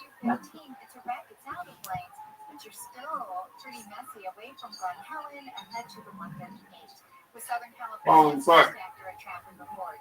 Hey, buddy.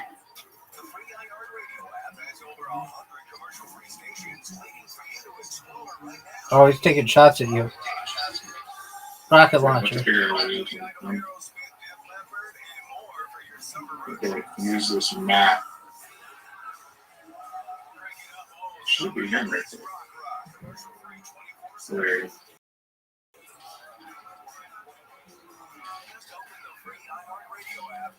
Oh, close. Dead or not? There he is. He took 3 shots that time. Well, let's see if he can take 4. No, I'm saying he took 3 shots to actually like hit him. I want to one shot him like a video person.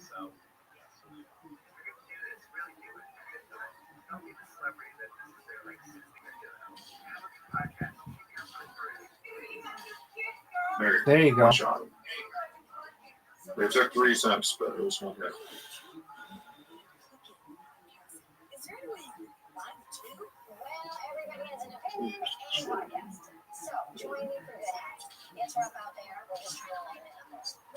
There you go.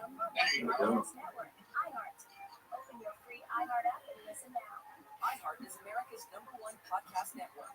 Open the free iHeart app and explore podcasts like this. Los Angeles, 2021. When they made your appears out of nowhere and promises to make all my dreams come true.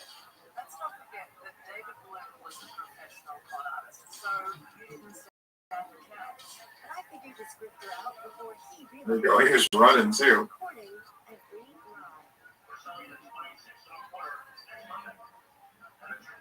every line.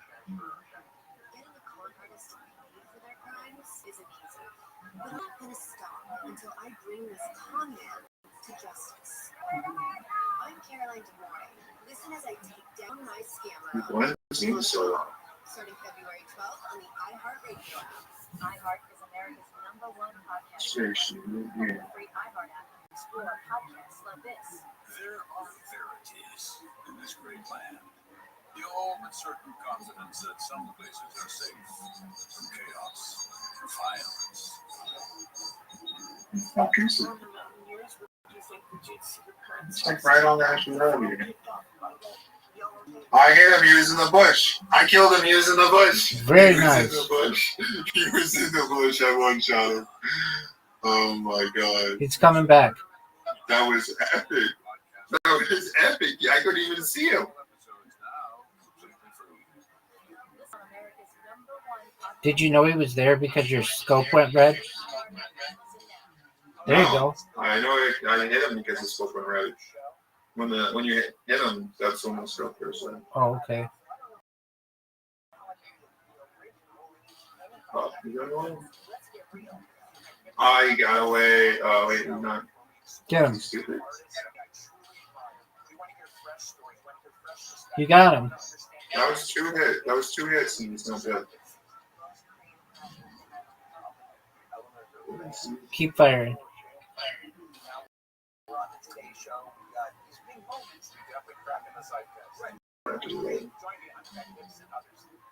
There we go.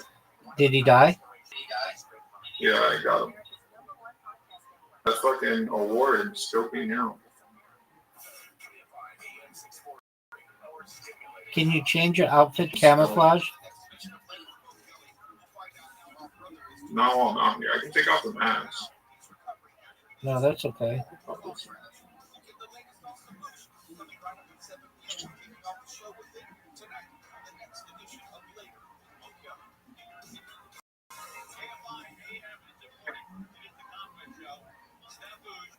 He's hiding again, I bet.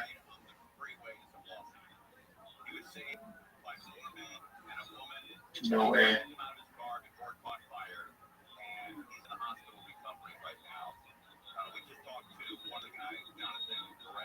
Oh, yeah.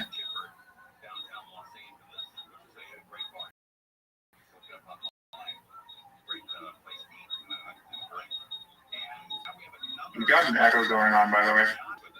No, There's like telescoping. it's my fault. It's just the telescoping that was the issue. I mean, I don't know if telescoping is the right terminology, but I like it.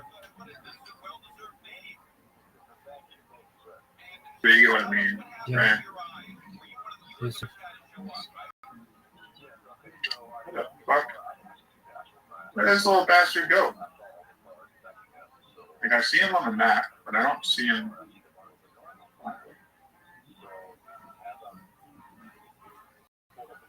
It's so hard to get too much, man.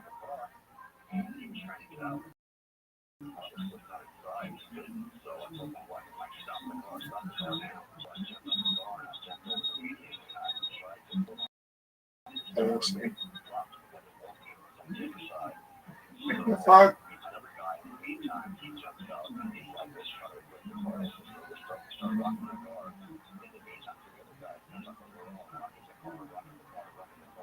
He's out there.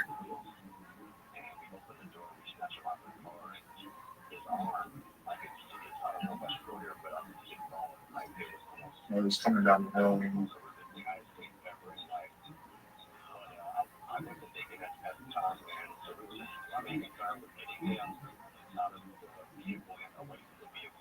How far down the hill are you? You start shooting bushes, I swear.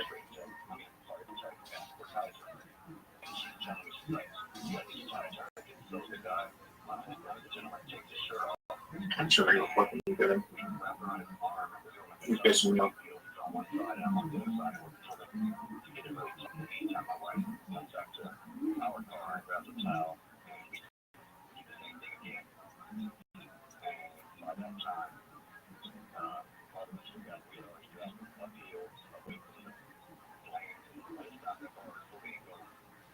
Oh god.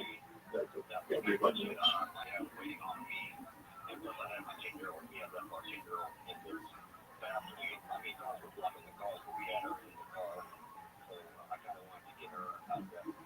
Yeah, I'm gonna keep the high ground, silly motherfucker. Smart move. I'm gonna give you a lot. And he's got more pushes.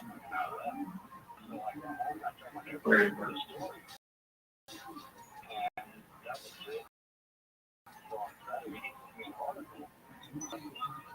He wants someone.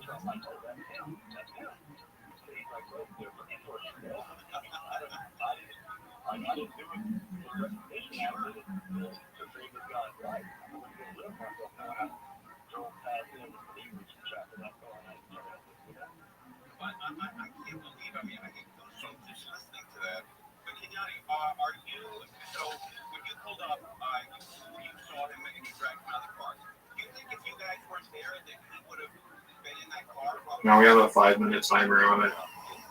This is beautiful.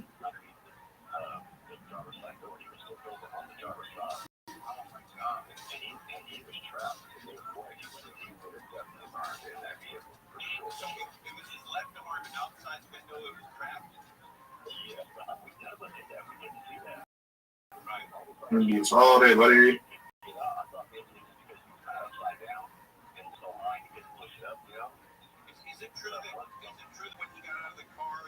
It's all the way down on that leg. Let's see.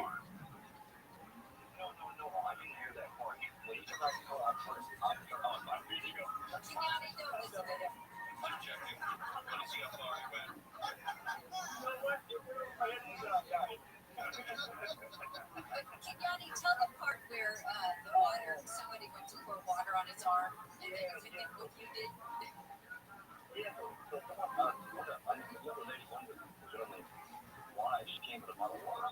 I might be. I need it, right?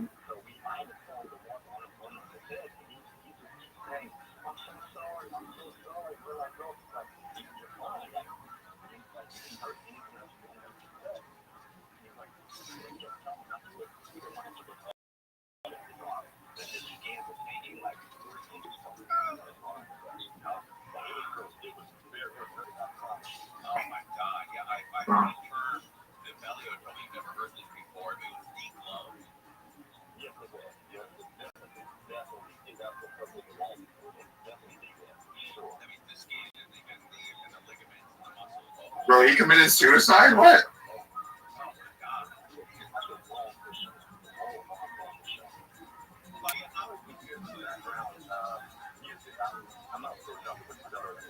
Oh, it's too close.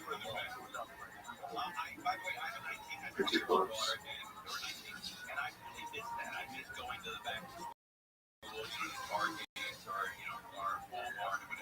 Hey, buddy.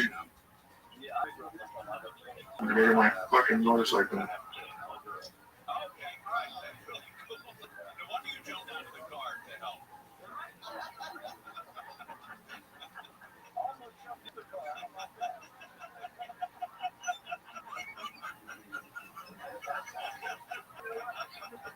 Oh, no, I got him. Kill me. I'm gonna hit him with my bike.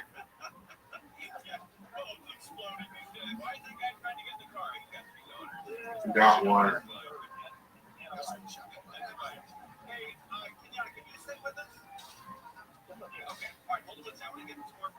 Well, W, I won the. Good job. Fucking, yeah, it was only $200. But pride, that's what it was really good. Let me just lose your on. Oh no. Oh no. What happened? Oh, I forgot. That was my fucking, well, I have to absolutely leave this shit alone now. I don't know shit to do. Man, Dude, he now it's fucking. now the karma's good. I have to just kill him before I fucking go off on my fucking journey. But he's supposed to die. Where is he? Where are you, buddy? You should be able to see.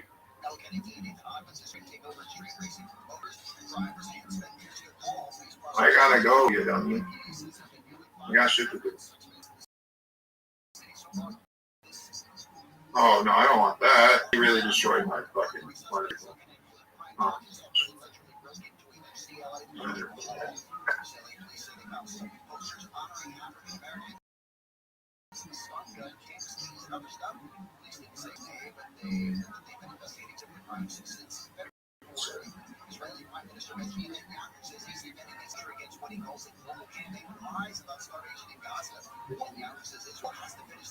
Oh god.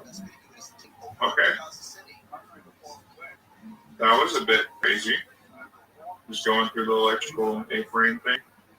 Tower. Yeah, I see that. I was like, I didn't even really know what happened there. I just slipped like right through it. Like, it was something. Oh, now I got another person. I'm stupid. I'm gonna call my bike. Dude, you need camouflage. Nah, oh yeah. I mean, if I'm playing against other people. Isn't that what you're doing? Well, I mean, like in the 1v1 situations, I just do this for fun. I like to get in people's cars and let them drive me around, or I pick up other people and drive them around. You know, friendly stuff. That interaction that I had with that guy, that was purely pragmatic on his point. He killed me first.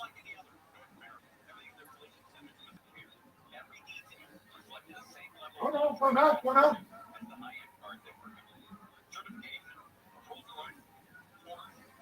This is supposed to be one of the best motorcycles in the game. This business is getting raided. I have to kill all the cops here.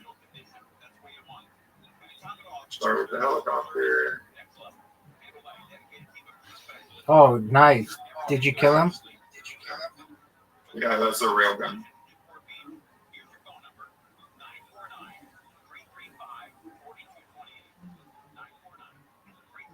I can't die or else I have to do this mission again. Or restart the business or whatever. So I want to pick them off. And I missed the mission.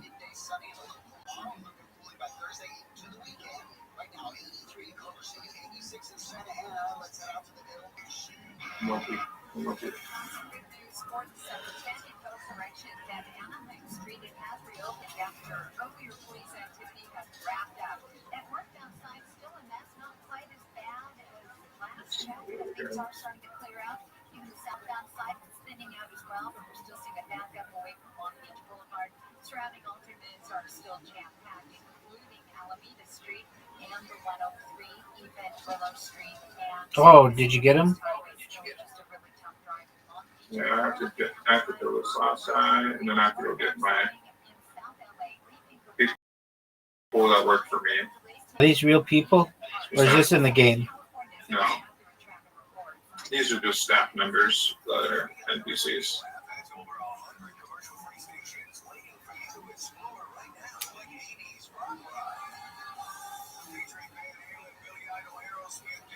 Man, I'm so glad that my whatever that person got you in here, because this is cool as fuck, and you're a nice person. I'm just chilling. I have a Okay, good so life. I don't know about a long life, but we'll get there when we get there. word, dog. Steal that thing. Yeah, I have to. I was trying to put on some armor first, but I don't have any. I have to go to the gun store. Ammunition. Yeah.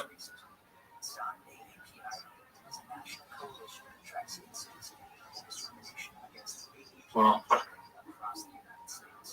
I'm just glad I didn't die. So- Other than so good. So now where do you go? Doing these missions. Now where do you go? Sorry? Where do you go now? I'm just going back to the business, and I'm gonna drop off these people.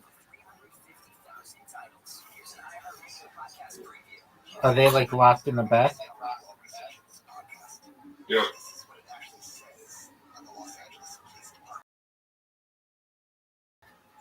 So you're helping the bad guys? No, this is my business. Oh, your business is to steal these cars? Money laundering. No, this is a money laundering business, and these are my workers that got by the cops. I got you.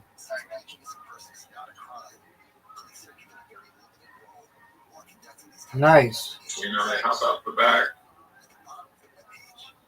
and go back to work. Can you kill them if you wanted? I don't think so. And this is issues. But no. Oh, I can't access my garage until they go back. Oh, until the thing says. What? Okay, fine. Okay. You can get in here.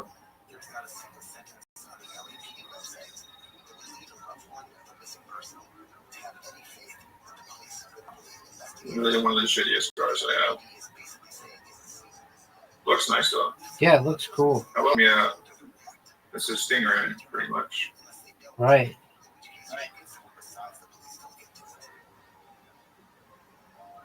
We're gonna go by all the businesses and see if. Yeah, we probably should go steal supplies, but we're just gonna buy it.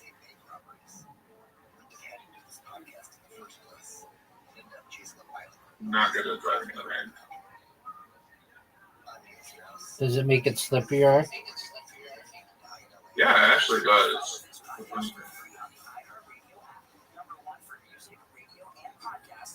This is my meth lab.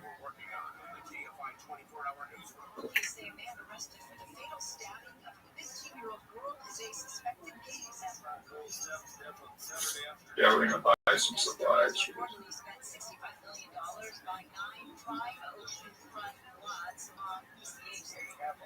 What's the open road? It's like pretty much Silk Road. Okay, yeah. We got a hovering fucking cannon. I haven't seen that before. Well, Mr. Invisible Man, make sure all that shit gets done, please.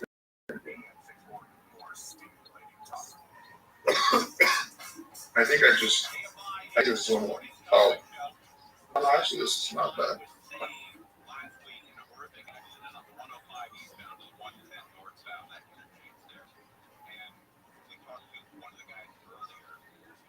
Okay, where's the radio? I just can't change it because it's Ice Cube. It's not Ice Cube.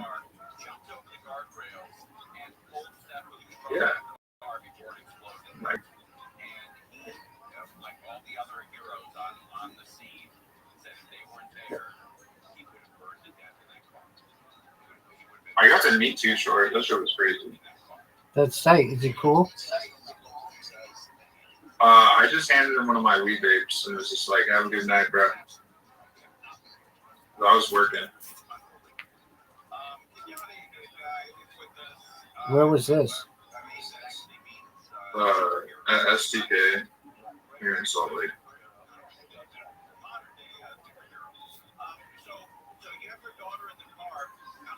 But I don't work there anymore, so I don't care. They fired me because I got stuff. What happened? Like, I asked my manager to be like, "Yo, can you help me with this situation that kind of got created?"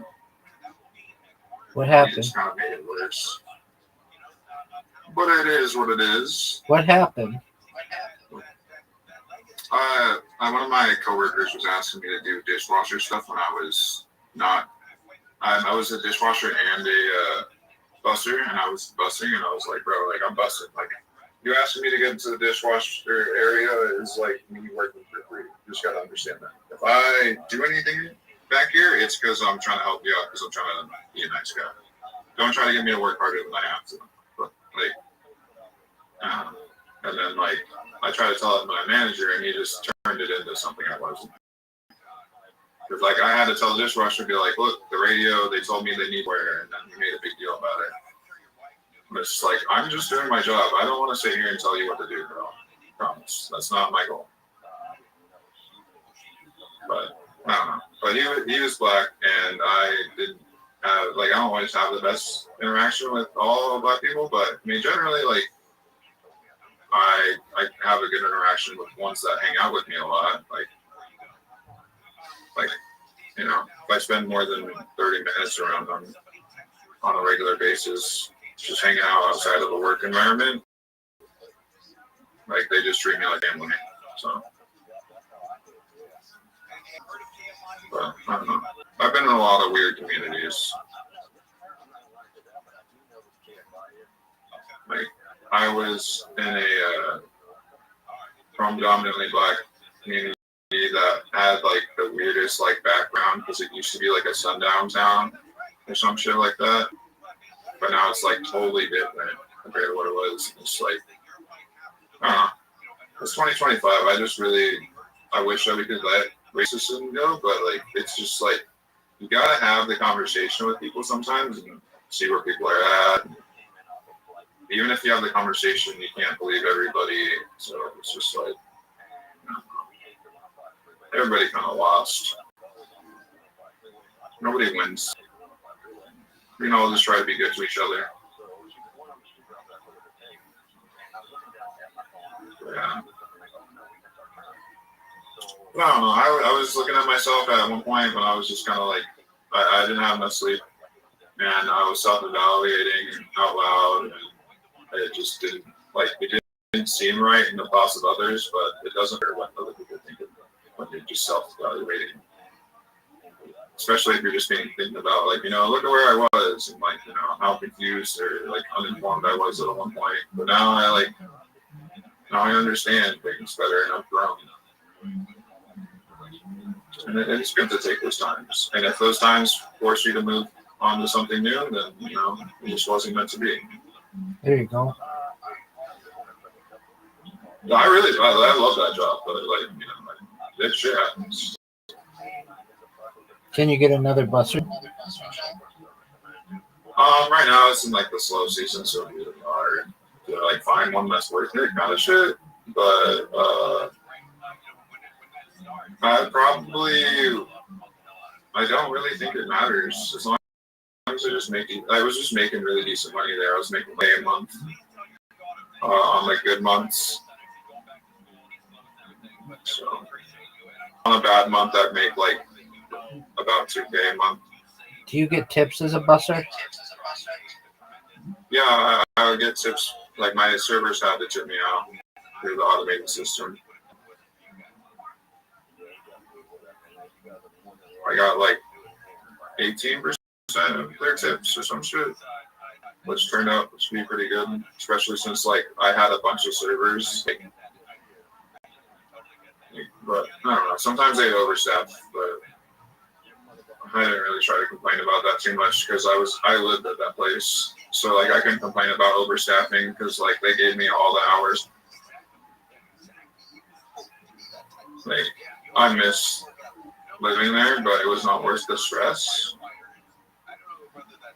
Overall, it's just like we had a manager change, and like the old manager was cooler, but he was kind of worse. But the new guy, he's like just like his head's like a box. Like I don't know. Like he said he didn't ask all this shit. Like he was kind of cool on some level, but like he's kind of just a scary alcoholic. Like, I don't know if you've ever had one of those bosses where they're like kind of cool, but like really they're just like they've got like heavy addictions. And my heavy addiction is marijuana, but like alcohol, it does not look good on anybody. Like when it comes to an addiction.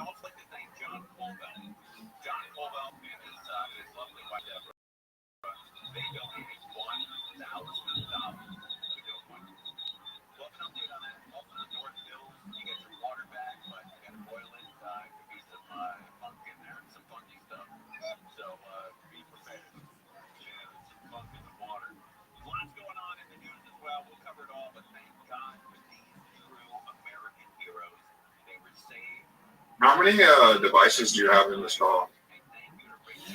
Just in this call, 3, but overall 33. I mean, like, how many active like devices are there right now? Like that are have recording and recording and 33, but a lot of them multi-stream, so it's like 300. Just as in the Discord call. Oh. Well, there are just 3 in the Discord call. I don't know which one, but one of them needs its mic muted. Just like there's a occasional telescoping going on, but I don't know where it'd be coming from because I think I have everything muted besides you. So like I just hear it through yours, but I think yours is picking up one of the other ones, and it should fix the problem. As long as you don't interrupt one of your streams.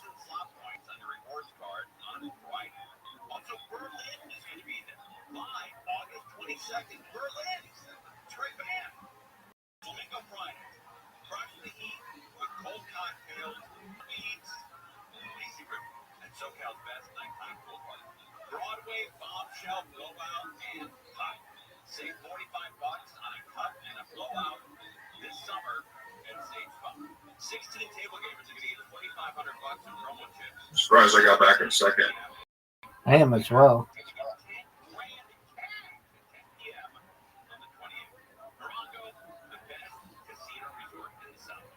Oh, it's a little bit of dirt. How far behind first are you?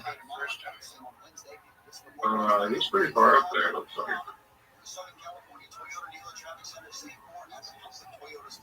It says I'm 23 seconds behind. Or so. Oh, fuck. Do you think you can catch him? Yeah, I'm right in the middle of the two players, so I wouldn't know. If he has a wipeout, maybe, but that dirt hit me pretty hard. I had one bad slip.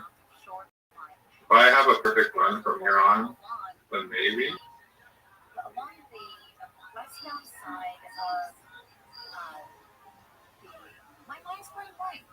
The guy in first is on his keyboard, so maybe I have a chance. He really likes the course, apparently. So this is sick.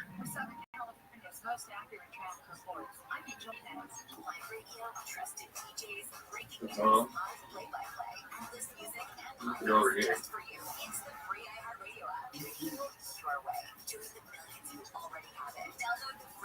I mean, I kind of like the rally car. So it's kind of cool. Oh, you won. I was at that new here. That was pretty cool. Oh, whoa.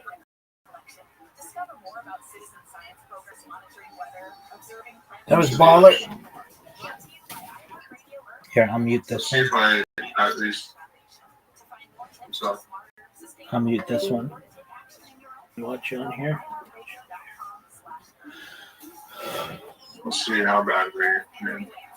I wonder how many seconds in front of the zeros.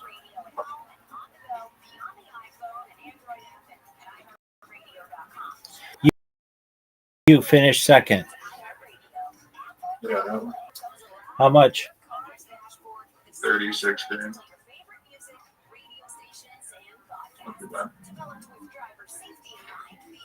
Let's see. What was the times like? Yeah, he still had a 20-second push on us. Well, we got 3 seconds cut off of it. 2 to 3.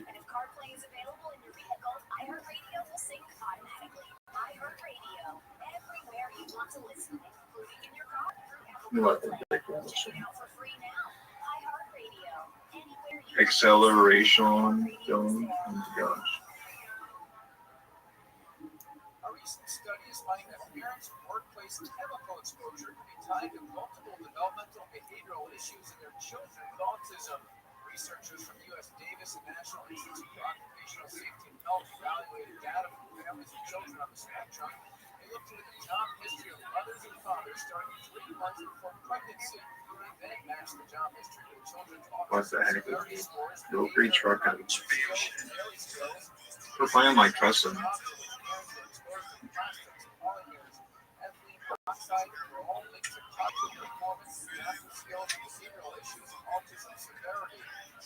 So you don't have to do anything but just stream though for now?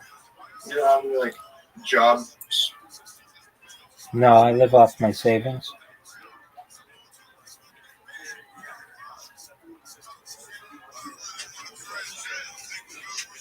And then trophy truck all year.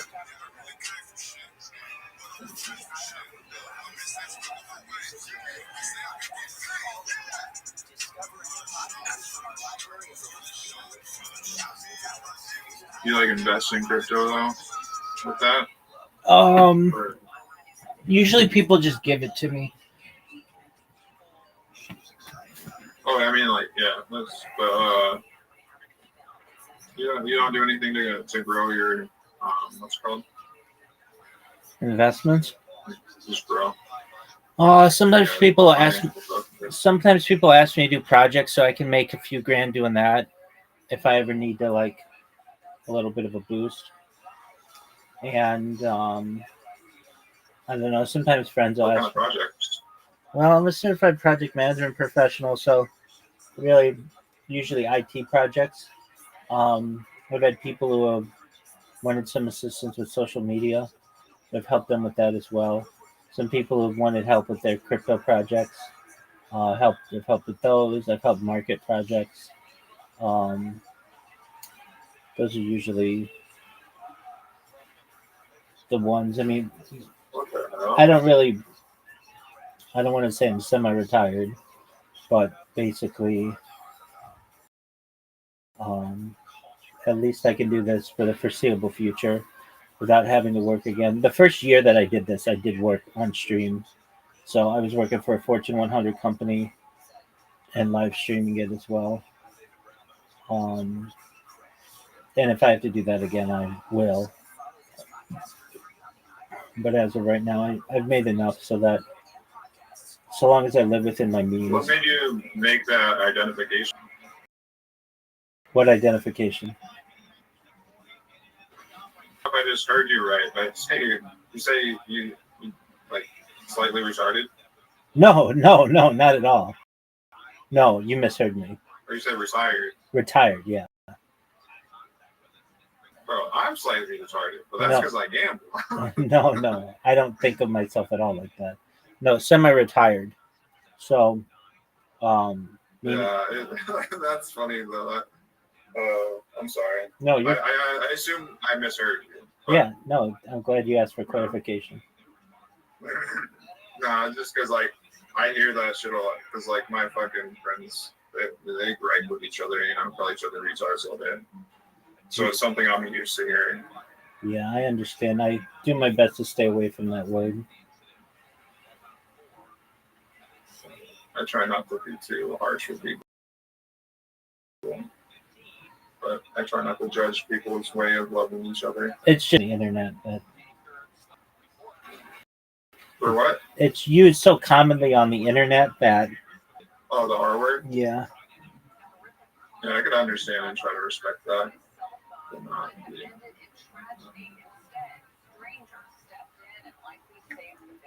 All right, how many seconds behind are you? 20 again. Oh wow. This guy, it's because this guy gets by without making any mistakes. Oh you But the guy behind me, he's right there with me learning.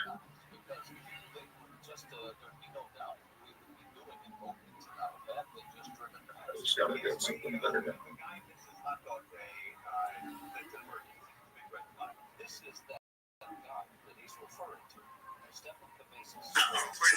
start cutting corners and stuff.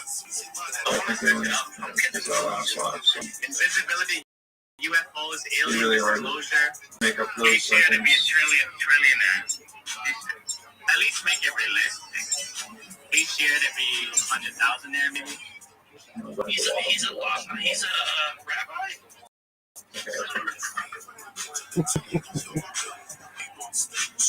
We're on Discord, bro. I wonder what the scam is, though, or is it just promoting a? That was the big issue. I kept on hitting nothing. Hello, acting. Yeah, he's doing a perfect job, so it's I'm gonna get struck. But oh my god. Oh my gosh. I'm gonna say the guy behind me is about to catch up. I don't think Boyle's up. He's still pretty close. No, he's not. Oh, that's in a second. Ooh, it's really hard to control someone. Dang, you got even more of a lead on me.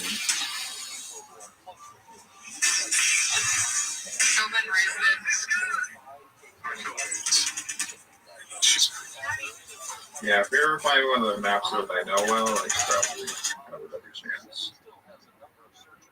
These are custom maps that I've never played before. Usually only play the rock stars. That's unbelievable. That's unreal, man.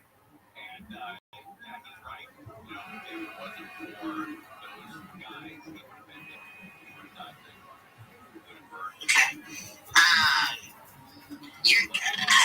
I do believe, I think the last time that we had a conversation here,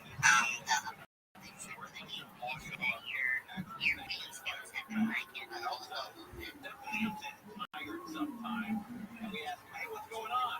He goes, oh, I had to get up and listen to the show for 4 hours. Like sometimes when I have to be asked to, Tony just stays outside and just doesn't do anything. Take off tonight if they're having a concert or something. Oh yeah. The actual radio show at work. Oh yeah. I feel about being a hang around Tony. A little bit of a all right, we'll go back and play Woody talked about it, the Woody Show. Also, Pepper's Money talked about it. And Snafu's wanted to thank everybody. We'll play that. We'll be back as well. Conway Show, we're live on KFI AM 640. KFI, KOST HD2, Los Angeles, Orange County, for stimulating talk. It's all Water's back on it. You're not in this. I'm Michael Kircher live from the KFI 24-hour newsroom. The LA Department of Public Health says service was fully restored. Oh, we get to the accelerator? No, I wanted to see this one kind of. Accelerate away. I just want to see it. I don't really care about winning all that much. We get paid pretty decently just for playing.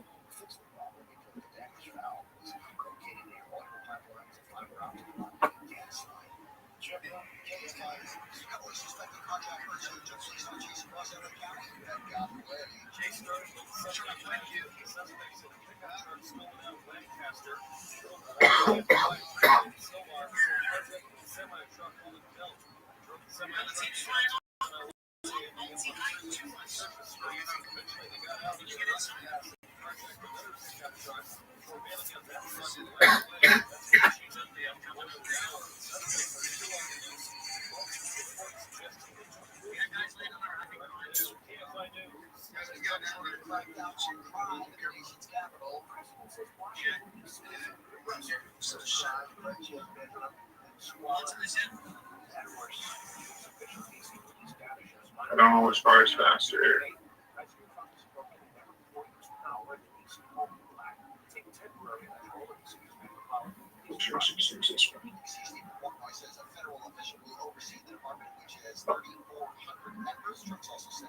I'm scared that these cars might get top speed.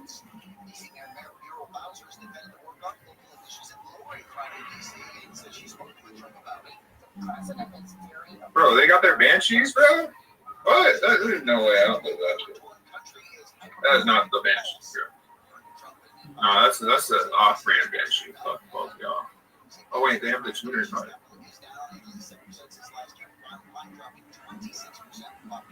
No way I'm gonna let this.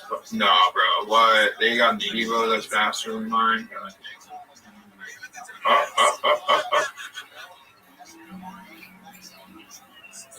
I don't like this. I don't like this. I don't like this. There you go. There you go. I did not like that third person view. That was Right. hard. That was you couldn't see anything. It was showing your license plate. Oh, you're gone. I'm still in first. No way. They must have fallen out too. I have no idea. I have no idea. Because this map's probably so screwed up. Because like you saw how bad the visual was screwed. Right. And it says wrong way. Yeah, so we don't know who's in first until the finish comes. Really. Because it says I'm in second, but I could be in first. Woo! Bye. Bro, that's such anxiety right there. You can't see anything. Driving blind. It's like I gotta switch between views. Holy crap. This is not the scariest thing. Oh my gosh, the car is nearly falling off the track. I see that.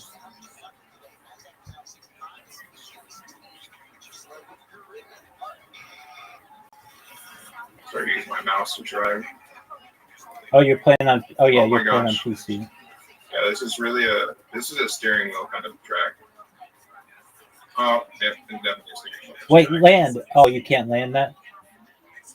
No, I refreshed it so then I could fucking try to do it again. I think I just gotta let off the gas a little bit. Oh no, thank God. They didn't let off the gas. They had to learn the hard way.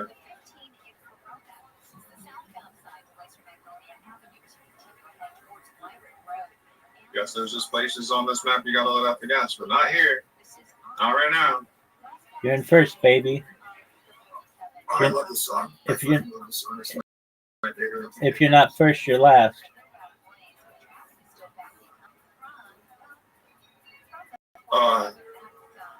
I love driving on the freeway to this song, or just any of the music like this. What song is it? I don't know. It's a GTA Strong track. It's like some Spanish music.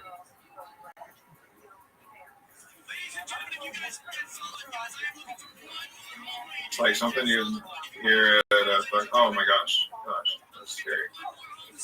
Like if you're just in some Mexican restaurant and like Texas or something, it's the kind of music they play. Oh, this makes me like, oh no, oh no, oh no, oh no, oh no, oh no. I almost made it.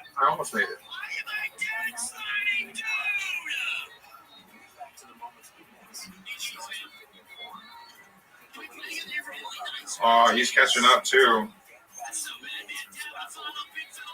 Oh wait, no, he's not. There's no way.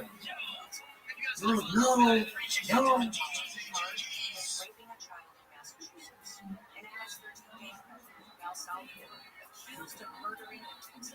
There's no way.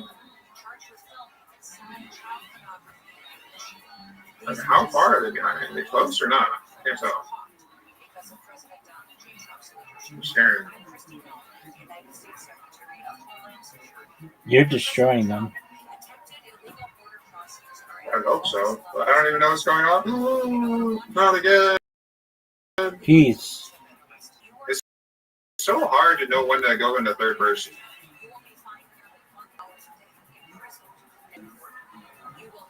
Like, I tried to guess it, but I was a little late.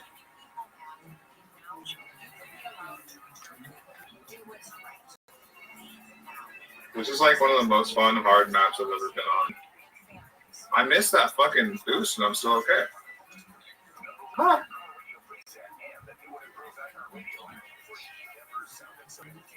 This is like honestly the most epic thing in the GTA. This map alone. And then playing this map with my favorite song.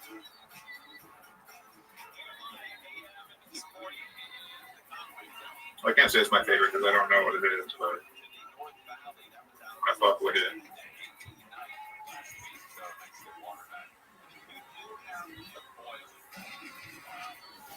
It's just so sensual.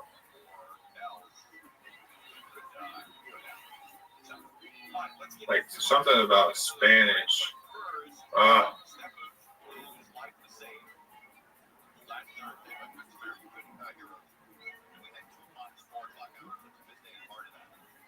That's it. Yep, that's it. My song.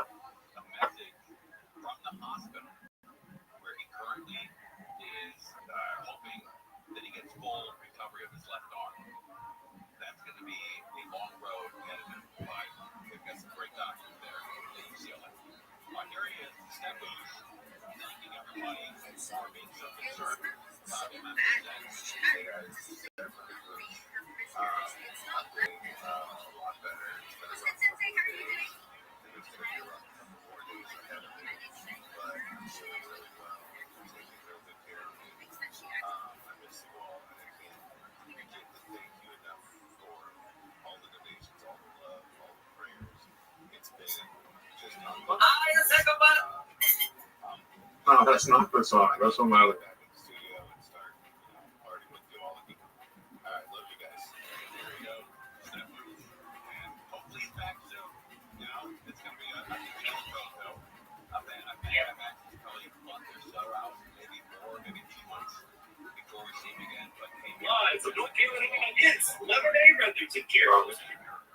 Yeah, man, this show's the wrong time.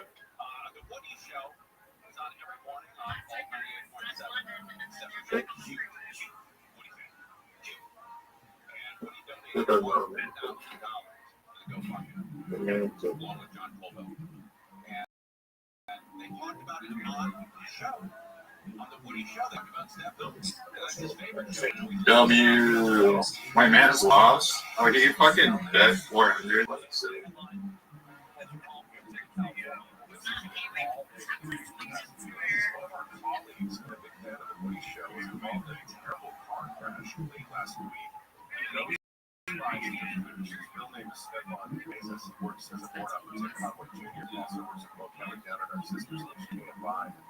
Turns out Stupid did not show up for work, even though he was wondering where he was. What he did was he was on his way to work on the 105. I mean, as long as you get your PC in there, they're not overly dramatic about like how you do if you don't have any kind of like specific email or anything. So close the confusing.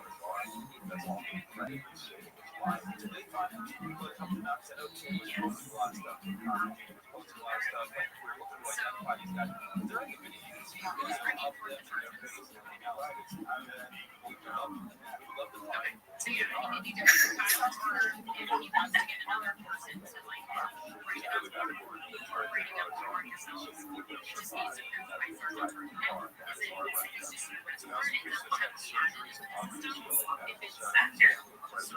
No, no, no. I hate these fucking cars. Looks like a smart car. Oh, is that your car? No, I don't have a car like that.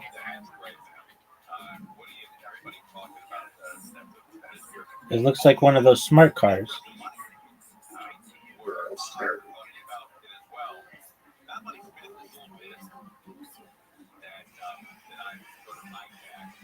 I just love some of these like Spanish. Swear, when it just brings me back to the Mexican restaurant, I'm in my mood. Ready to fall in love with a big like what's here.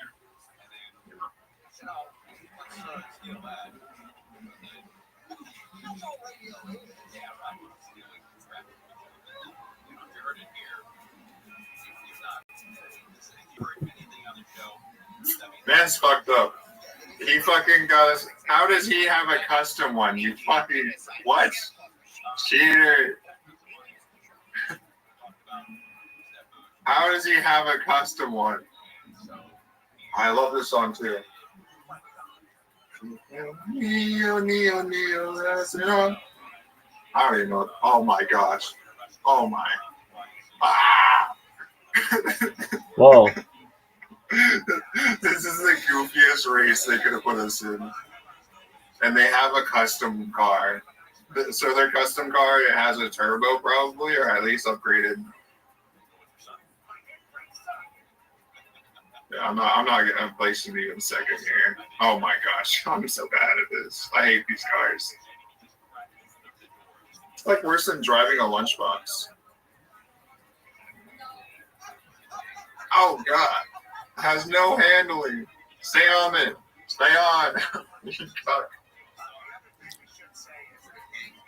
I can't believe this is my third attempt. It's so hard. Ah! I just restarted. I don't know how to make it. I gotta go to Louisiana. They got me. I'm actually special.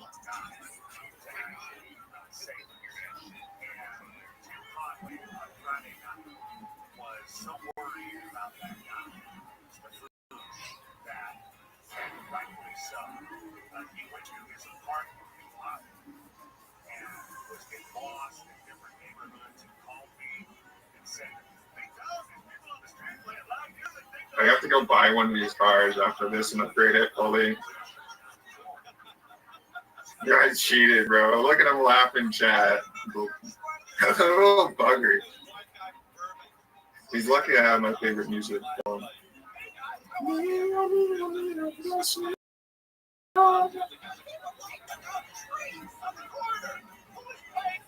Oh, brings me back to the strip club. Oh god. Well, land it. And you did. Oh. Oh. The lunchbox is so hard to fucking trust.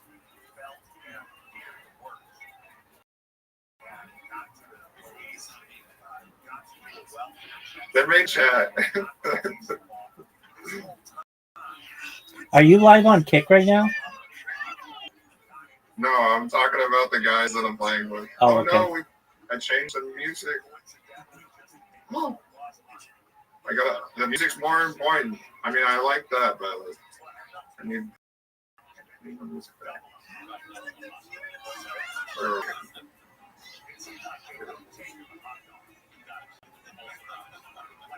We still get paid as long as, actually, we're not going to finish.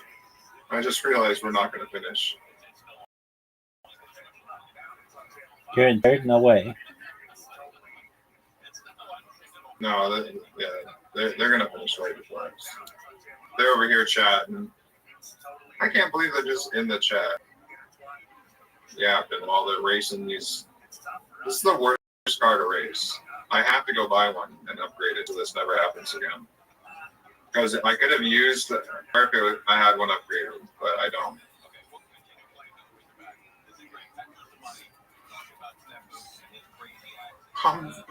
Wait. There's no way. I'm actually not that bad. Like, I had to retie that shit so many times, but he's right there.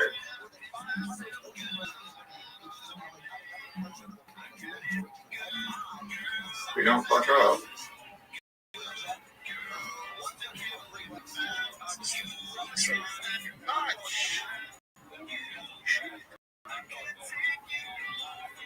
We're only 10 seconds. We're not even 10 seconds behind this guy. Lap 2? Nah, bro. What? It's easy. That one. That fucking one.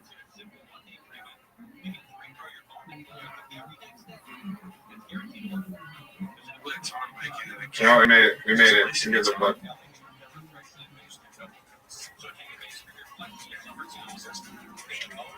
It's legitimately like driving a fucking lunchbox.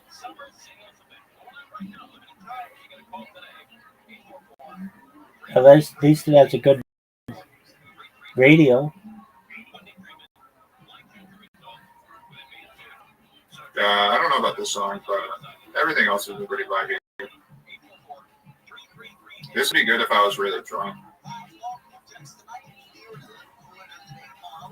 I would get so lit to the song if I was drunk.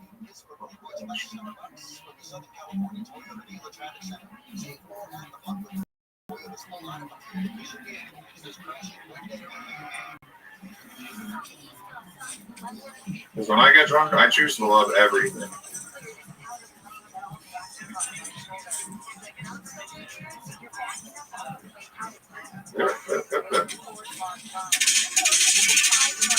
No way. I got second. Nice. I didn't even know it. Dude must have fell off.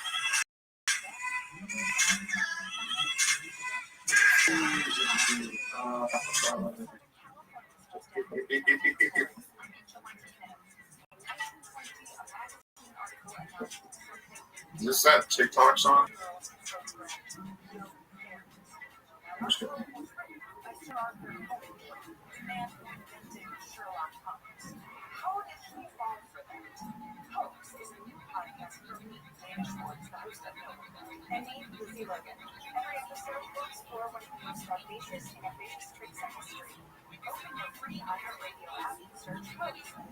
Whoa. With the dude in front of us had a minute on it.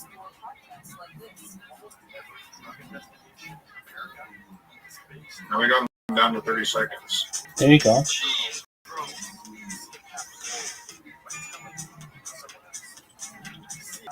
They were talking shit in the chat.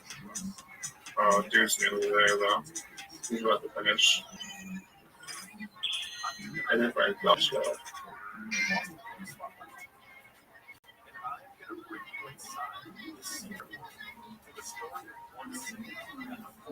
Yeah, he was finished.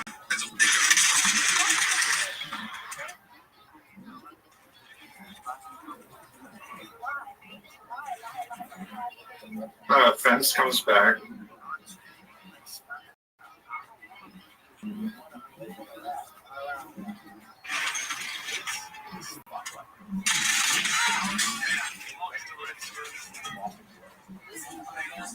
What was this car called? It's called like a pin something. I have to go fucking buy one of these cars or steal one or some shit and put it in my garage. Boost it. Yeah, I don't know. Whatever I have to do to get this thing. Like I just drive into the lot.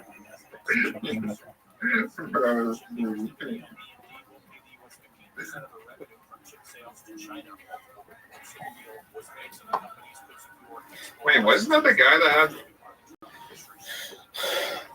Wait, his is modified. What?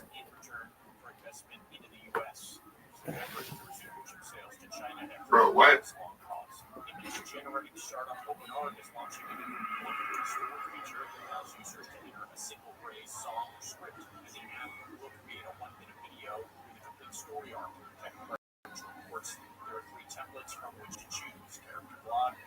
All three of my fast cars are broke.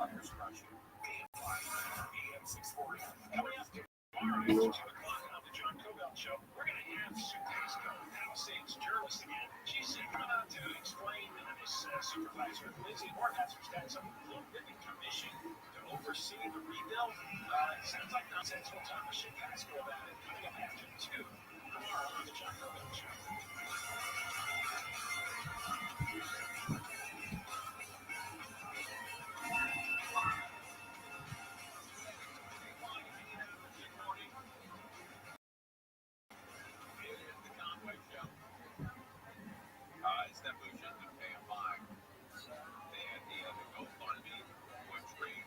Oh no. I don't have any tuner cars.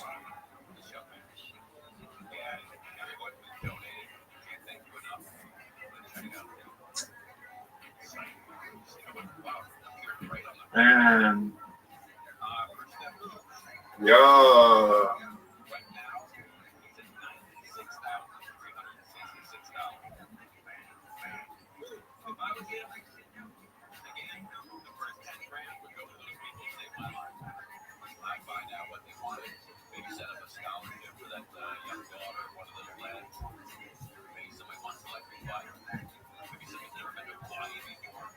Then I'm down.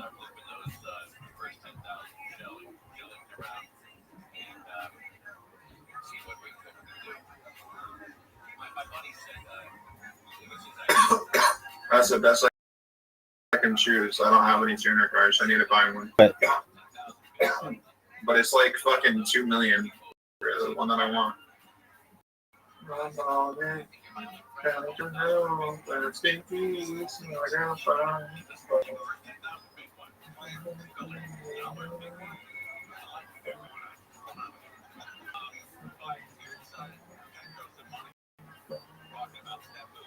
I'm worried to see what cars they have.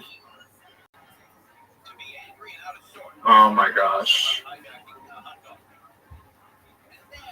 Your cars are too fast. They both have custom cars, and I've got. Please let me win. Please let me have chosen a fast enough car.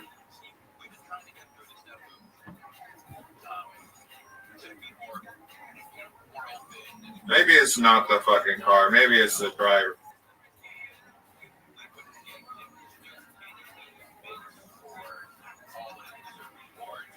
Yeah, it's the driver.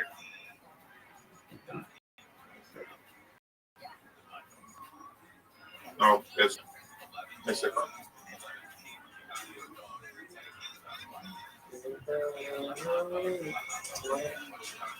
He's taking on it.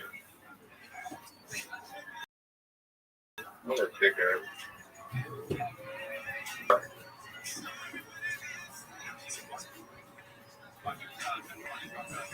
Bro, really swerving.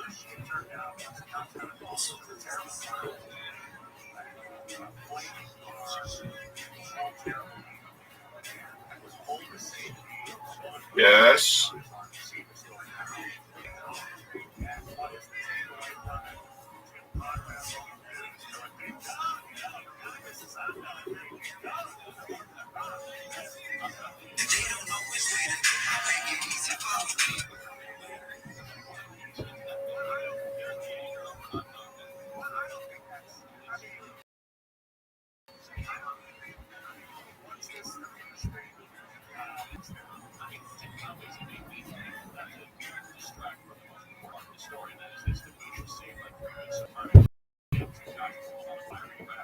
Come on. It's the driver. Let's fucking go. Oh, fuck, I'm retarded. Kickflip. Do a kickflip. Quick, quick, quick. That was a moment. It was fun. I think it was worth it.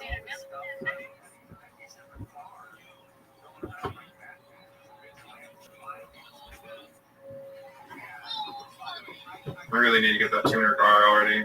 Let's see what I buy that. It's so expensive. I recently upgraded a car I really shouldn't have. It really didn't help at all. Oh, I'm so behind now.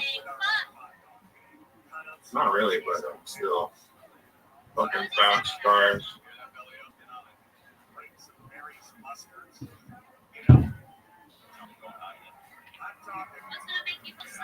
Yeah, geez.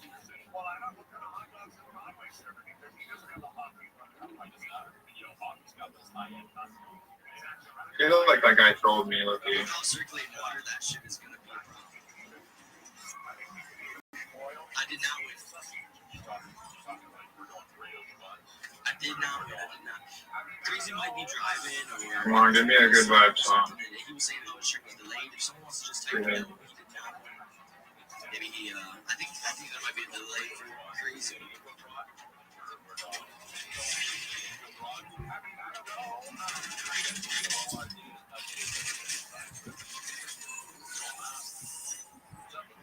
Hell yeah, Trey. Like, there's 10 laps. What the fuck? Did you see the walkouts for? Yeah, this is awful. You watched the EWC Marathon, not a sprint. I watch Riders point of view the whole time, pretty much, and yeah, they can take me out of this lobby. I wouldn't mind. I watch Riders POV. You can see the boys, man. The walkouts and everything, man. The walkouts of all the fellas from the EWC, freaking red up. This guy's about to spam chat. Our only follower tonight is indeed not a real person. I'm just gonna say that right now. Fucking understeer. Oversteer. What the fuck that was. What's the little place?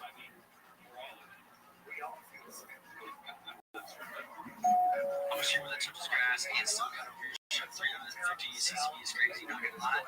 And some people stream and never have a single view, bro. It's man, it's fun.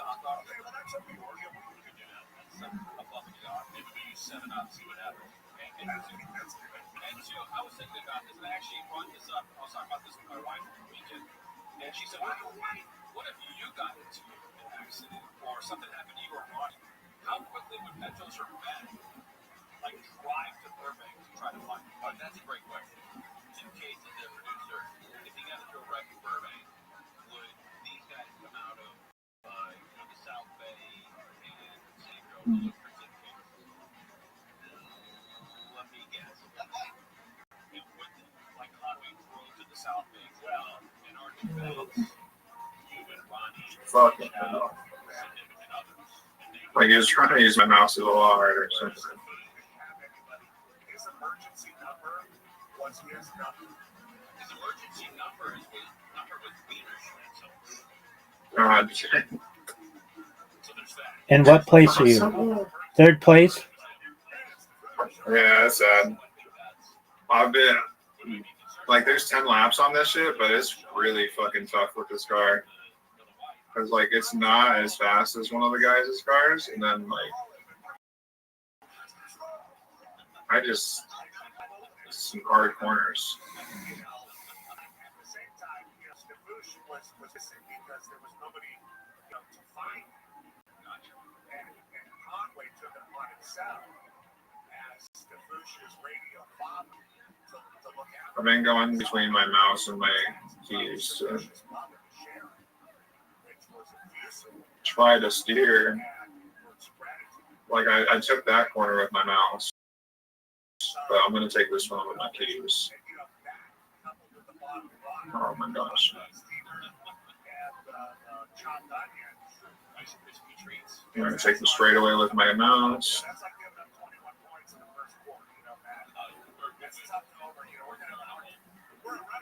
Oh fuck, I forgot about this was here. That was most of my problem. I had first, and then I fucking, that one sneaks up on you.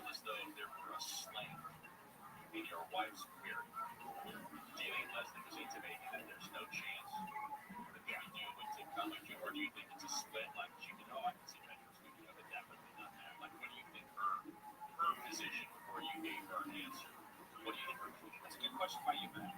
I think she was intimating that neither one of you would have areas on Orange County. Well, what am I going to do? Welcome. How are you?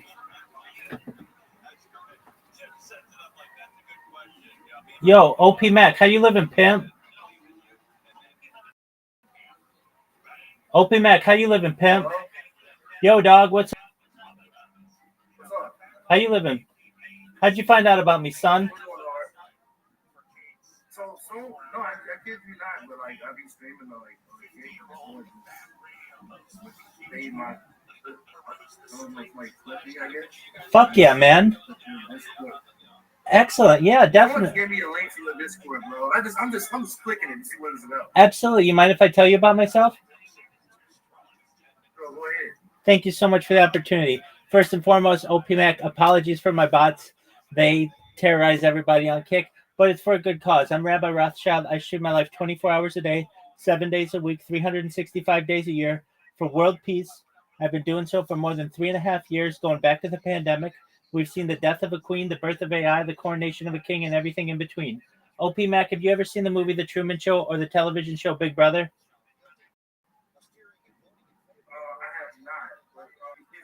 Absolutely. The Truman Show is a movie from the 1990s starring Jim Carrey. It's basically the story of a person whose entire life is on camera, and that's what we have here. I'm live on more than 22 different YouTube streams simultaneously. I do so because I don't want war anymore. In 2018, the Economist magazine stated that data was Earth's number one resource, more valuable than food, water, gold, air. In 2018, data overtook petroleum actually as Earth's number one resource.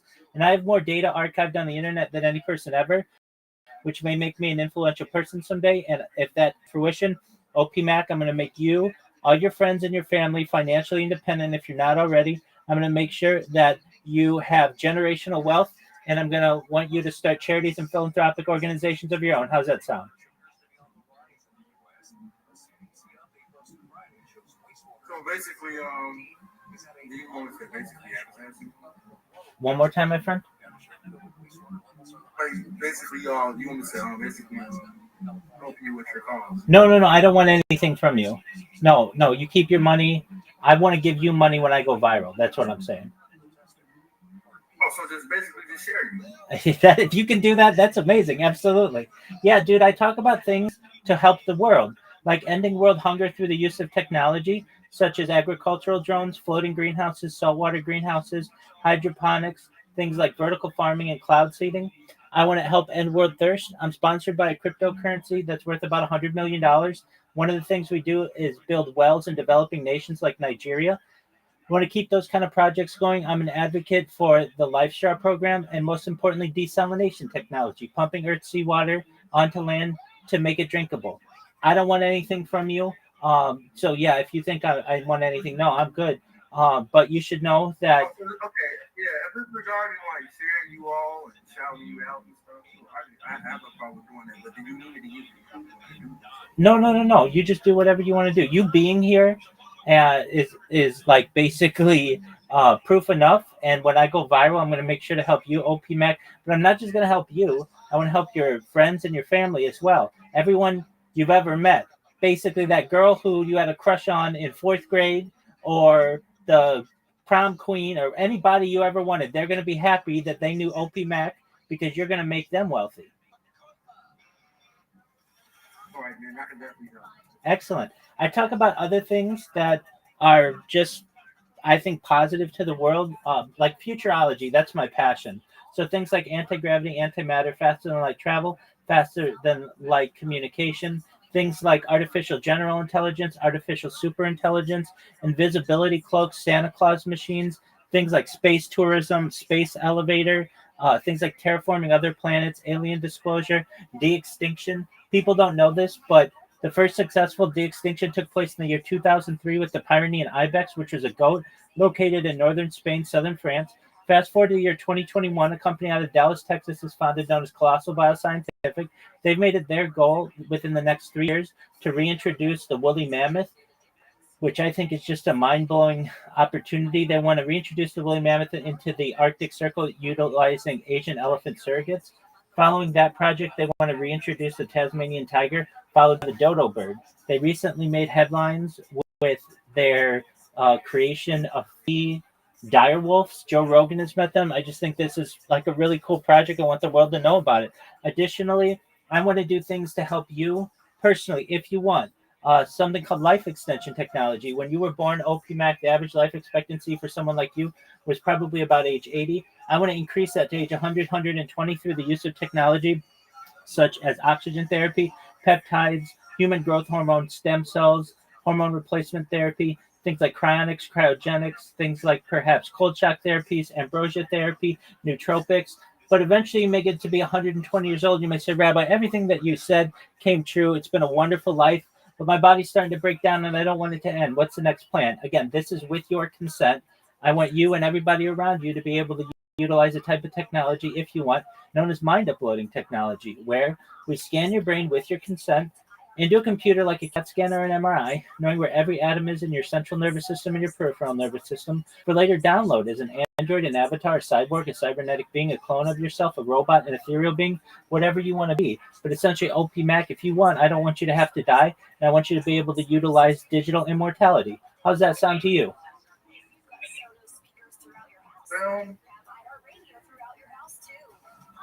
Me personally, as a believer in Jesus Christ, I do believe in death.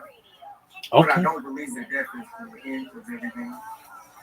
Hey, you believe whatever you want to be, or whatever you want to believe.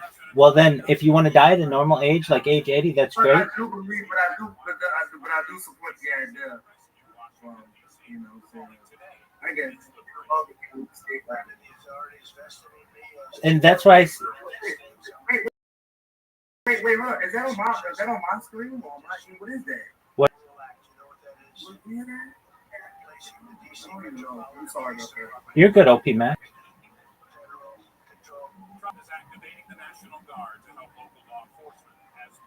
Well, and that's why I say to everybody, with your consent, if you want to just live to be age 80, that's great. I just want to make your time here on Earth as good as possible, with as much money as you need to be able to do anything that you want. But most importantly, I want you to be able to help those around you and to make the world a better place.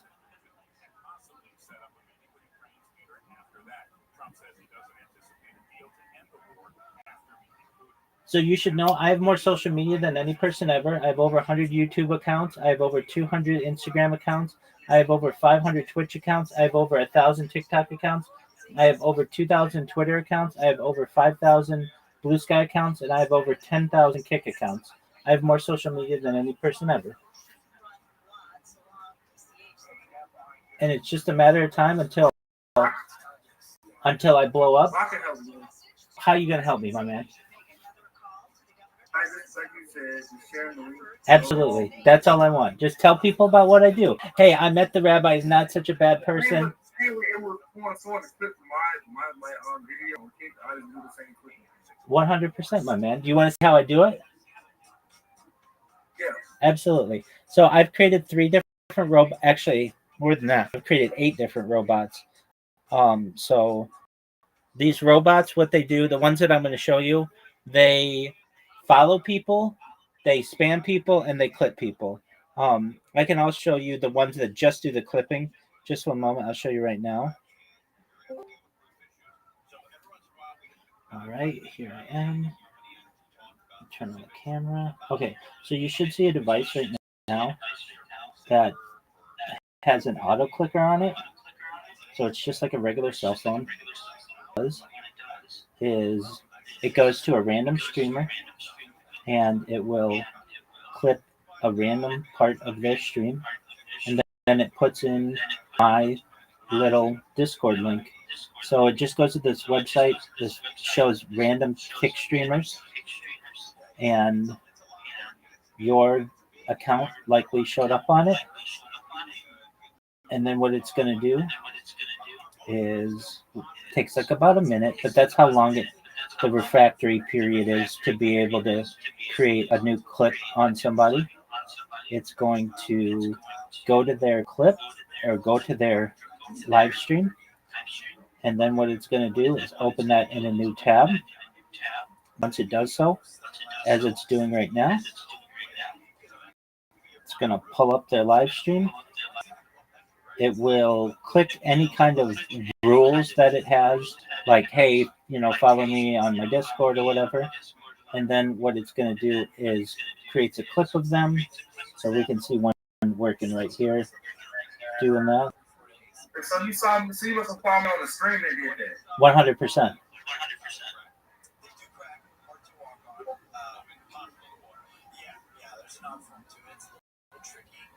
And then I'll show you my other bot. It's over here. So this one, these are connected to computers. And what these do is they create a clip on somebody. And then what it's going to do is actually follow the person. And then it will spam them. So it spams this huge wall of text. And so here it is. I'm not trying to cut you off. I'm sorry to jump on topic. But is that a classic Sonic pillow? Oh, yeah, that's the cryptocurrency that sponsors me. So that's Sonic? Yeah, so it's called Harry Potter, Obama, Sonic, 10, Inu. It's worth about $100 million. Can I see? Yeah, absolutely. Bro, that's classic Sonic, bro. Word, dog. Bro, what the fuck? Whoa. Good song? That's dope. I ain't even saying lie to you. Thank you. That's dope. And then these other little cartoons, they're NFTs. They're worth about $10,000 each. I'm more so shocked by the classic Sonic. Yeah, no, I know. That's what I got on my shirt. And my pants.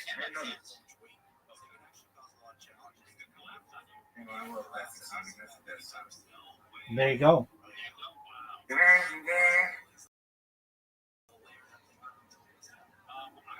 So there you go. That's what I do.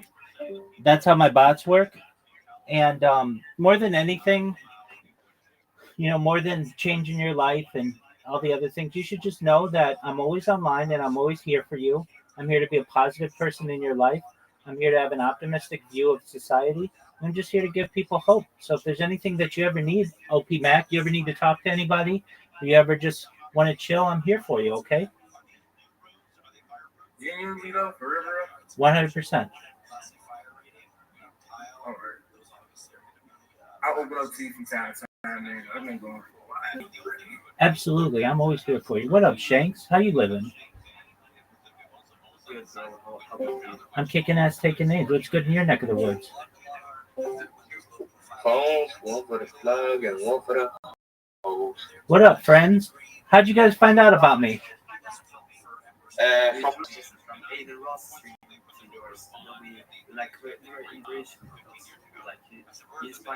Oh, that's amazing. Did we talk last night? Yeah. Oh, excellent. Yeah, absolutely. You guys are amazing. Yeah, so let's go through my spiel again. Hey, OP Mac, apologies if you just heard this, but you know how I do. I'm Rabbi Rothschild. I stream my life 24 hours a day, 7 days a week, 365 days a year for world peace. I've been doing so for more than 3.5 years. I have more data archived on the internet than anyone ever. I've been streaming since the pandemic. We've seen the death of a queen, the birth of AI, the coronation of a king, and everything in between. I do so because I don't want war anywhere on earth anymore. I feel that I can be an example to people of how to live peacefully and also to show people that we're all not that different.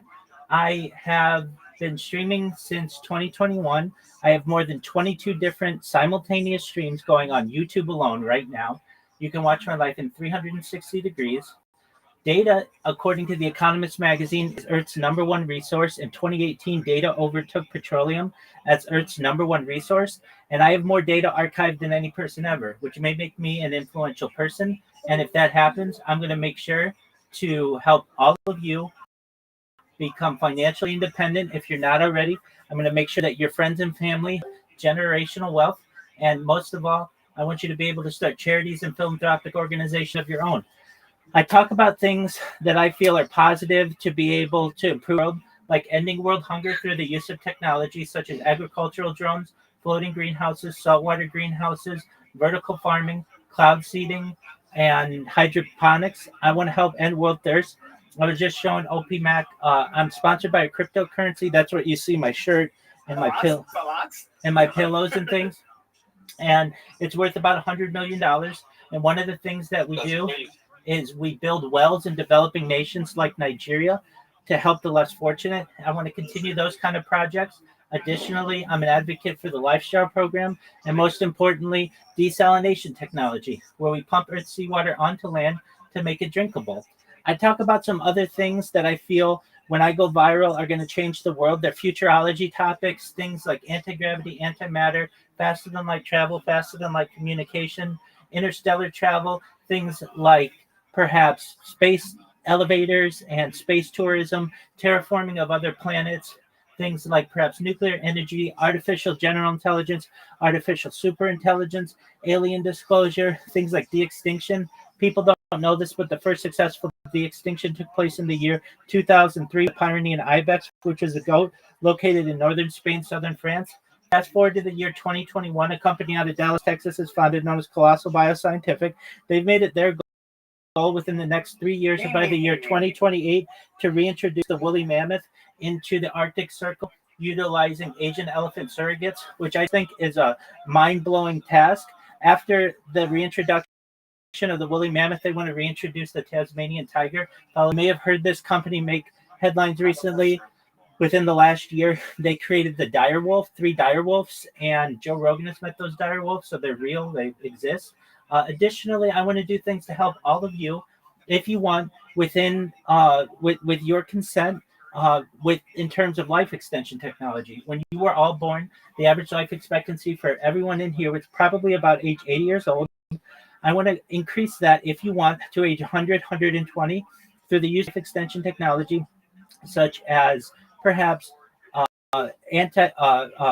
just one moment, human growth hormone stem cells, things like hormone replacement therapy, peptides, cryonics, cryogenics, things like, if you want, ambrosia therapy and nootropics and cold shock therapies. But eventually, you may get to be 120 years old. You may say, "Really good run. This has been a wonderful life."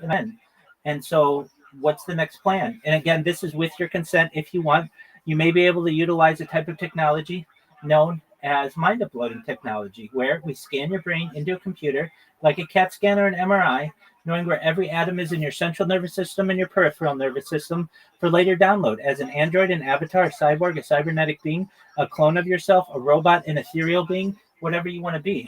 But what I'm saying to everybody in here is there may be an opportunity for you all to experience digital immortality.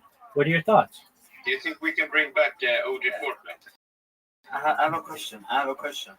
Go ahead. How long would this thing take? You know what I mean? How long does life extension or mind uploading take? Not all of that shit. Sure. All of that things. Absolutely. Great question. So mind uploading technology, we're already in the early stages of it. So let's talk about it. We have something called brain-computer interfaces, which is, if you've ever heard of the Neuralink. So the first successful Neuralink patient, his name is Nolan Aspro. He's a quadriplegic person, meaning he can't use his arms or legs, but he can use a mouse cursor with his brain better than anyone in here can do with their hands and eyes. Actually, he has like an auto aimer in his head. They've actually introduced this to about a half dozen people, and now they have a helmet that you can wear that allows you to have brain-computer interfaces without it actually going into your body. So with that, that's helping us learn a lot more about how the brain works. Now, in terms of memory transition, we have this project with mice that has happened within the last few years, where we have memory transfer from one mouse to another. The way this is done generally is we're able to transfer the memory of a mouse in a maze from one mouse to another, so that a mouse that can successfully complete a maze can have its memory transferred to another mouse that has never completed the maze before and can do it every single time exactly correctly.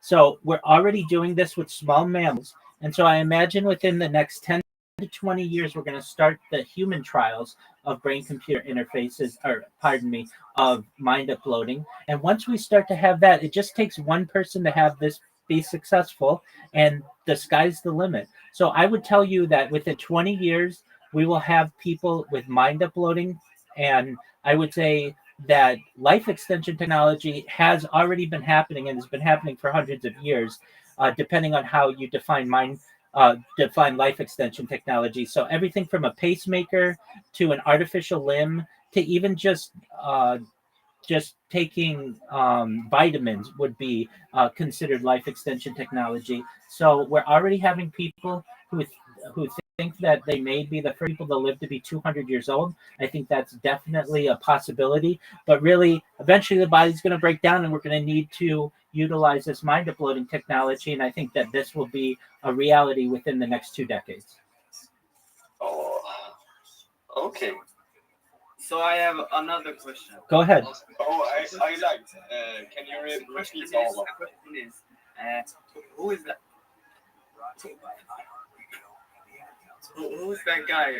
Like on the other like what's it called? It's a guy who's bald and has a Jewish thing. Yeah, absolutely. So that's Professor Henry Abramson. I was just watching Jewish history lectures before I had some friends come in and talk. That's what I do in my free time. I very much like Jewish history. I like history in general.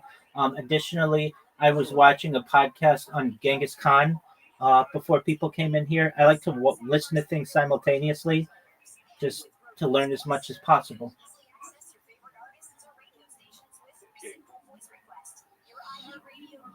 Oh,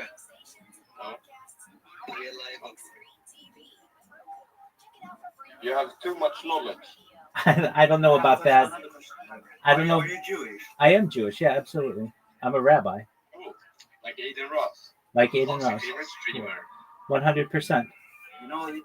You inspire me. Like I want to do some stuff in the future. I want to make OG Fortnite, OG Warzone, all of that. Like back in the days, Black Ops 2, 360 no scope, and those things. 100%. You'll be able to do so, perhaps within seconds in the future. With quantum computing, all of those desires are pretty easy for a quantum computer to be able to complete. That's awesome. That's awesome. Another type of technology that I mentioned that changes people's lives when they hear it is something called revivification technology. So no matter who you are, whether you're OPMAC or Arbu or Brandon or any of the other friends that we have in here, Owen or Shanks or Mazafai, you've all probably lost someone in the past, someone who is near and dear to you. And you should know that there's a type of technology that we can perhaps bring them back. Now, before you... Absolutely. It's known as revivification technology. Just one moment. No way you can bring it back. Yes. Okay. I want them now. Yes, I want them now too. But let's say you lost someone who you really love. Just one moment. I want to bring back OG Fortnite. Exactly, I know you would. So let's say there's a person that you really loved who died before they should have.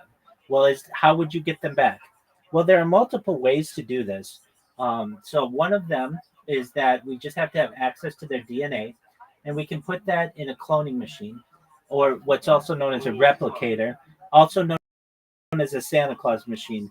If you're wondering what a Santa Claus machine is, it's essentially a 3D printer, but instead of printing with plastic, it can print with any of the elements in the periodic table. And so you can create a dog, you can create a car, you can create a human, you can create an alligator, you can create a book, whatever you want.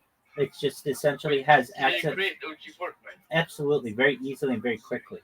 And so what we'll be able to do is essentially create their clone, and we can artificially mature that person to the point where they're whatever age they were at death, or you could mature them just to the point where they would be born, or you can artificially advance their age or decrease their age, whatever you want to do. But the issue arises, well, that's not the same person. What about the memories that they had? And what about their personality? How are you going to get that? Well, with that, there are multiple ways to do this, but it can be done with something as simple as a picture of them. So what we don't understand currently, you could do that, absolutely. If we just had a picture of them, we'd be able to remove the different layers of the picture and be able to map their cranial cavity to know exactly what their brain makeup was, knowing where every atom is in their central nervous system and perhaps their peripheral nervous system. And we'd be able to take that information and insert it in our clone of that person. So essentially, one day they would just wake and you'd be able to explain to them, hey, I want you to know that we loved you so much that we wanted to bring you back. You died in a car accident, or you died in whatever kind of, you had this terrible disease or whatever it is, but we loved you, and science was able to overcome many of the challenges of what was once death, which seemed unstoppable or seemed unavoidable. And we were able to bring you back, and they'd be able to live the same type of life that they were once living, even a better life perhaps, and you'd be able to remove any kind of genetic issue they may have experienced, so that they can live a very long life, and then eventually be able to utilize mind uploading technology as well.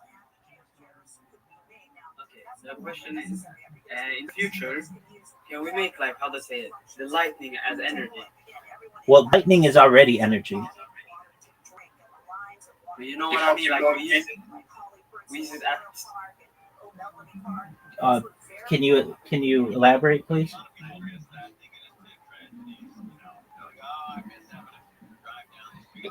I think he is lagging. I'm back.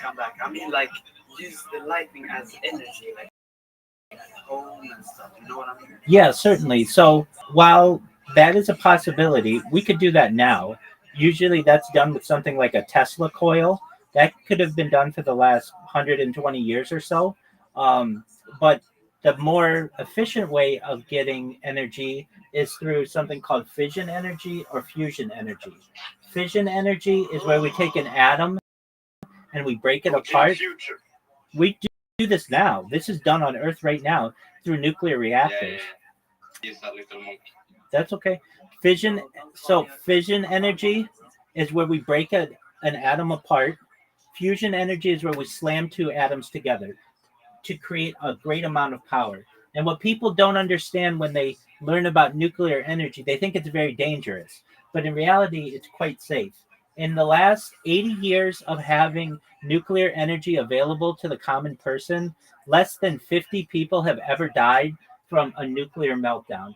Essentially, no people died at 3 Mile Island, 2 people died at Fukushima, and about 45 died at Chernobyl. So that's less than one person per year has died from a nuclear issue, as opposed to with coal or with petroleum or with natural gas or any of the other fossil fuels that we use. Perhaps hundreds or thousands of people die a year, and certainly tens of thousands, if not hundreds of thousands of people have died due to carcinogens and environmental impact in the past 80 years. So you should know, first and foremost, nuclear energy is very safe. And we're working on being able to not just create nuclear power plants, but also making smaller ones so that you can have them perhaps closer to you in a safe environment. Now, I don't know if we'll necessarily even need nuclear power plants in our homes at any point, but we certainly, every major city in the world could have a nuclear power, could be powered by nuclear energy within the next century, which would allow us to have the type of technology, the type of power, if you wanted, that you could have essentially your own lightning bolt at your house. Wait, how does a nuclear bomb work? Yeah, so that's a great question. So first, let's understand nuclear power in itself. Basically, an atom has a huge amount of potential energy inside of it, and when you break it apart, this is unleashed. Or if you slam them together, slam atoms together, it can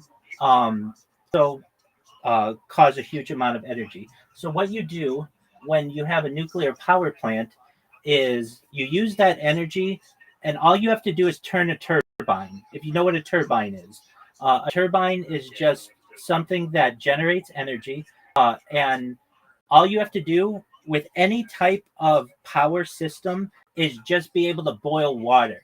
So what turns a turbine is just steam in that is given off from energy and turns a turbine. So that's what happens with a coal power plant. That's what happens with a microwave power plant. That's what happens with a solar plant. That's also what happens with a nuclear power plant. All right, so when you understand that basically there's just a huge amount of energy in a bomb, then or in a power plant, the same idea is true in a bomb. So usually what you utilize is something like uranium that is radioactive, that has a huge amount of energy. And then whenever you need to, say, bomb a place like you would have in Hiroshima or Nagasaki, you just have one part of the bomb travel at a high speed to be able to create a chain reaction that would cause a huge amount of energy output and causes an atomic explosion. And we saw at the Trinity site during the Oppenheimer days of World War II when we were developing the nuclear weapon. That's what we saw at Hiroshima and Nagasaki. That's what the Soviets did with Tsar Bomba, the largest nuclear reaction ever on Earth. And that's how a nuclear bomb works. Yeah. Okay. Yeah. You're inspired. Like you will successfully do those things. God willing. Oh, do you have any questions?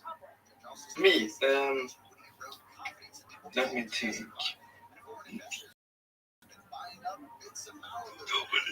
Don't have any questions. I have another question. Excellent. So would we make like flying cars and stuff? Yeah, so we already have the flying car. That's a good one. We already have the flying car if you think about it, and those are just helicopters. I'm thinking about like cars. Oh, you're smart. Right. So I'm thinking about like. That's okay. Go ahead. I'm thinking about like cars flying. You know what I mean? Like, Yeah. like, example, not helicopter, like The flying Lamborghini is flying. Right. I understand what you're saying. Those are not that efficient because you need a runway. So the idea of having a flying car, we have, and we've had it for like 50 years, the ability for a car to be able to take off with wings that come out of it. But the thing is, you need a runway for that. And it is very inefficient to have many different runways everywhere. The key is what's known as vertical takeoff and landing. And you want to be able to take off straight up. Well, currently, with current science, one of the most efficient ways to do that is through a propeller. And so with a helicopter, we're able to do this quite easily. Now, I know what you're thinking. Well, what about a Lamborghini that is able to do the same and then fly all around? Is that possible? Yes, it is. But you would need to perhaps put a nuclear reactor in the vehicle because you need a huge amount of energy.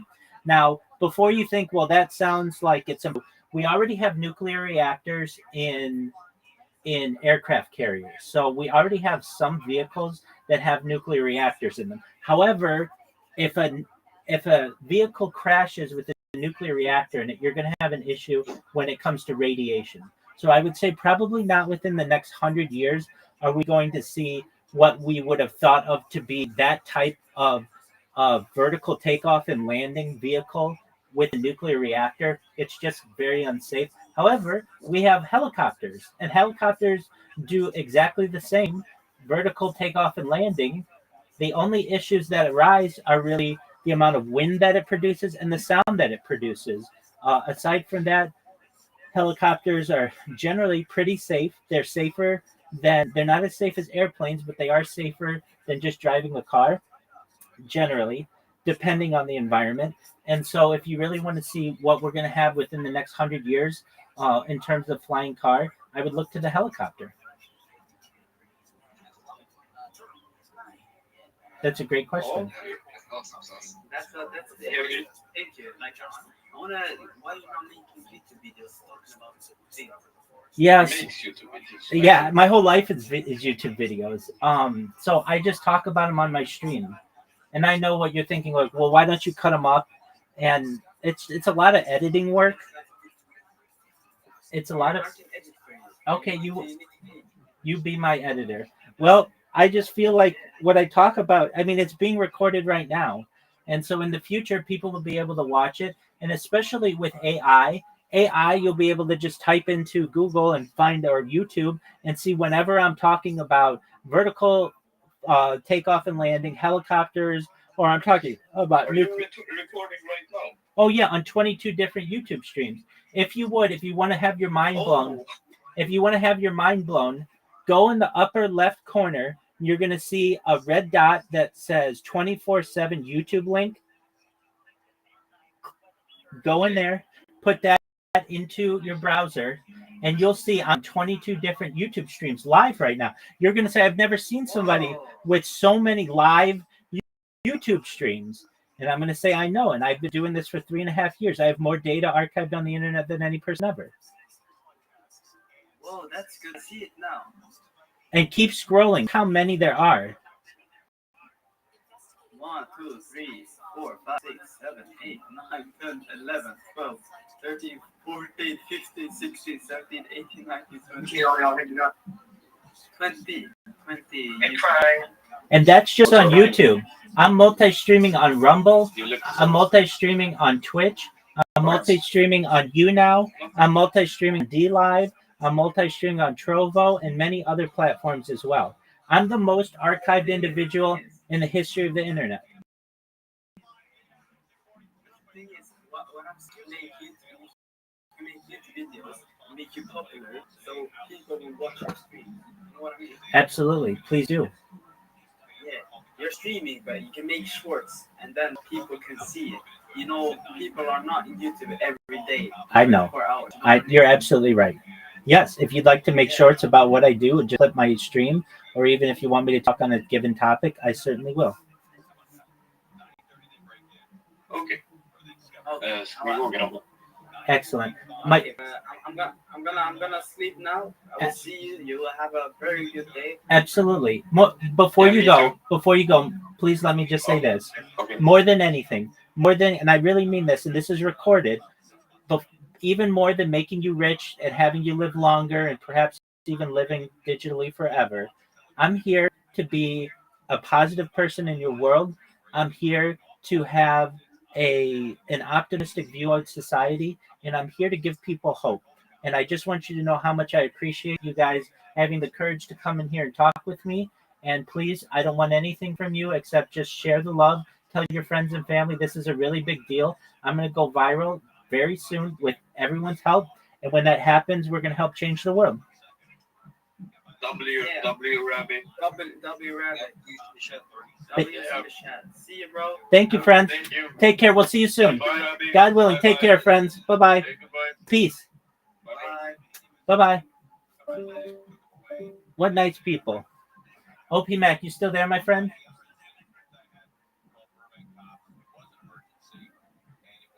That's okay. Crimes, are you still there? Yep. Apologies for that. How you living, my friend? Excellent. My friend, Kill Tony is on. So I'm gonna stream that in here. So just one moment, let me get that set. Are you gonna put it on a different stream? See where that that it's gonna be on the same stream where that pardon me, that rabbi, yeah, he's not a rabbi, but he's a professor is.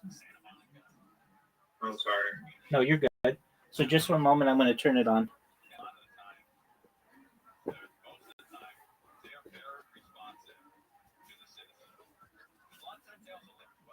Oh, gosh. Go ahead, big dog.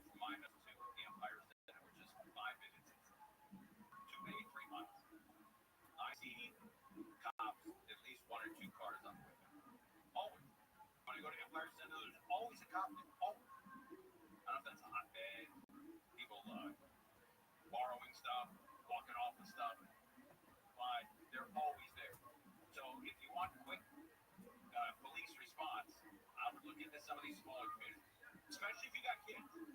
You got kids, and they call 911. You want the cops. Oh, this is a big one. Matt McCusker and Shane Gillis. This is a big episode.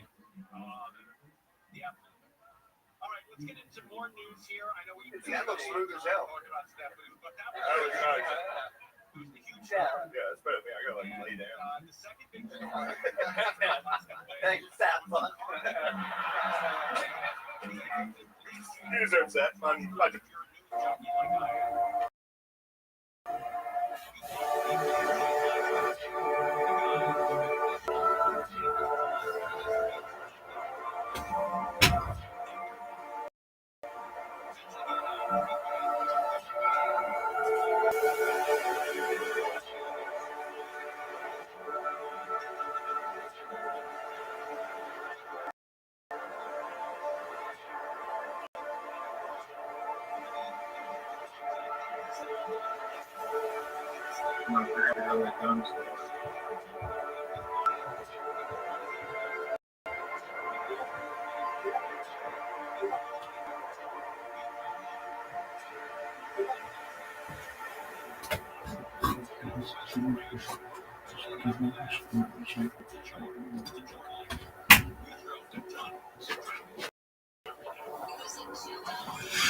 I hope you enjoy Kill Tony.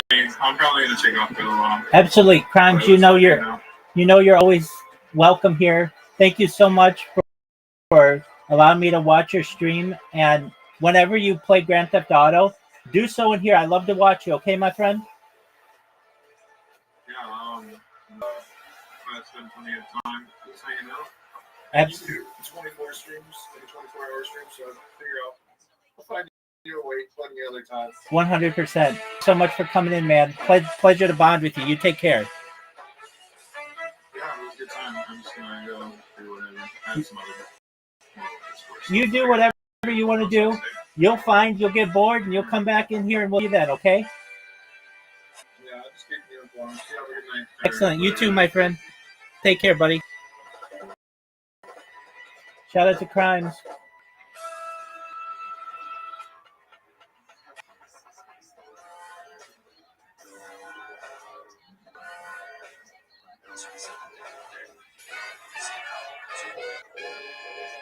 Hey, this is Rabbi coming to you live from the Comedy Mothership here in Austin, Texas for a brand new episode of Kill Tony. Give it up for Tony Hinchcliffe!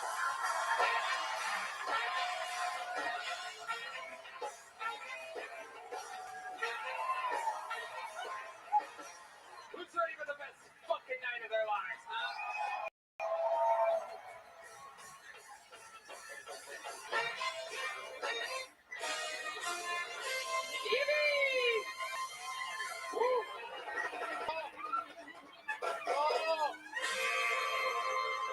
Hell yeah, make some noise for Red Band, everybody.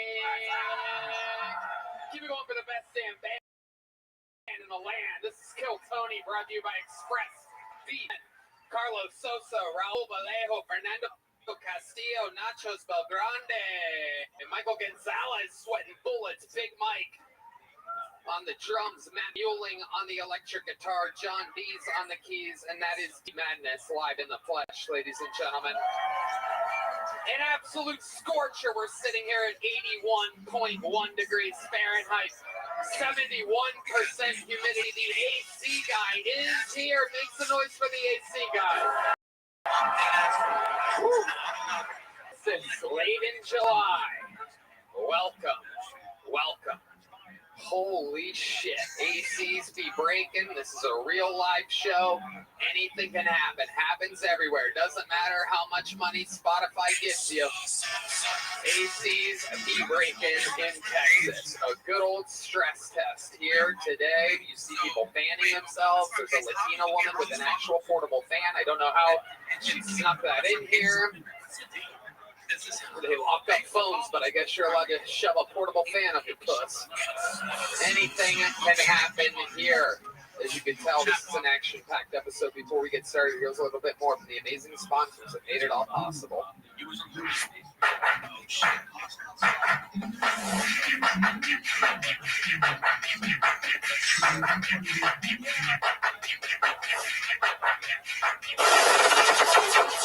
The Sunset Strip Comedy Club in Austin, Texas is now open. Check out Red Band's secret show every Thursday.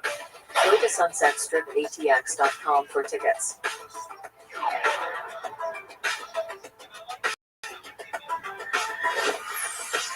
Who's ready to start tonight's fucking show, huh? Well. You know, every single week I book the show, and I can tell you with no ego, we're really doing it, Red Band. This is one of those very special nights. You guys hit the fucking comedy lottery. You did it. This is one of those big ones. Ladies and gentlemen, I present two of the greatest guests in the show's history. This is indeed Shane Gillis and Matt McCusker.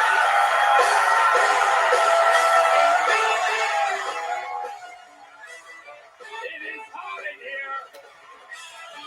Shane Gillis, Matt McCusker. Woo.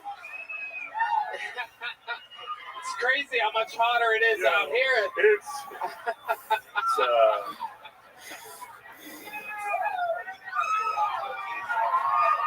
Hey, guys. 2, 3, 4. It is unbelievably hot. Like, fucking blows. It is incredible. I don't want to bring it up because I know that you're thinking about it. The crazy thing is that the AC works well in some places right now. The other room, which is an open mic filled with absolute bottom of the barrel peasants, they're chilling. 69 degrees in there. The green room, 7 degrees. Right behind that curtain. Very, very nice. Right behind there, man. We went all, was like, it's not that bad. This is where God has decided the heat will lay tonight. How you feel? Pretty good. I'm thinking we can like alternate breathing. Guys, you're all done in 30 seconds. We're gonna have to come up with some kind of plan. The AC guy is here. I'm gonna ask management if anyone's listening. Wait to me before he leaves. I want an update. Maybe we can get the AC guy to agree to make a quick appearance, live appearance. Maybe he can explain himself. Whatever we do, do not let that guy fucking leave without giving me some kind of signal. I know he's just planning on another quick stop on a 6th Street fucking dungeon-esque bar, but he might end up in front of 5.5 million people real quick. Who gives a fuck? Right? Should we harass the AC guy? Anything can happen here. You guys have been guests numerous times on the show. 305 human souls signed up for tonight's show. Matt and Shane know what the fuck is up. The fucking thing's crazy. They get 60 seconds uninterrupted. You hear the sound of a kitten. I did say to wrap it up then, or else they bring out the angry West Hollywood bear, which is them. I conduct an interview. It's going to be a lot of fun watching them truly physically sweat tonight. They are in for the shock of their lives. None of them know that the AC is broken, so they're in a nice air-conditioned bar next door right now. They're going to be in the nice air-conditioned backstage, and they're going to walk out, and they're going to think it's them. So let's have some fun. First bucket pool. I have a golden ticket winner here ready to debut a new minute of stand-up comedy. We're going to watch them all together. One of the greatest golden ticket winners in the history of the show. Ladies and gentlemen, make some noise for your first comedian of the night. This is Martin Phillips, everybody.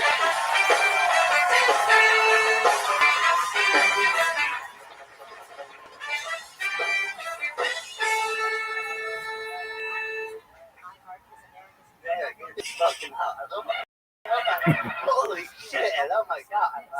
Okay, growing up, I didn't have any Jewish friends, not on purpose, but I was never invited to a bar mitzvah.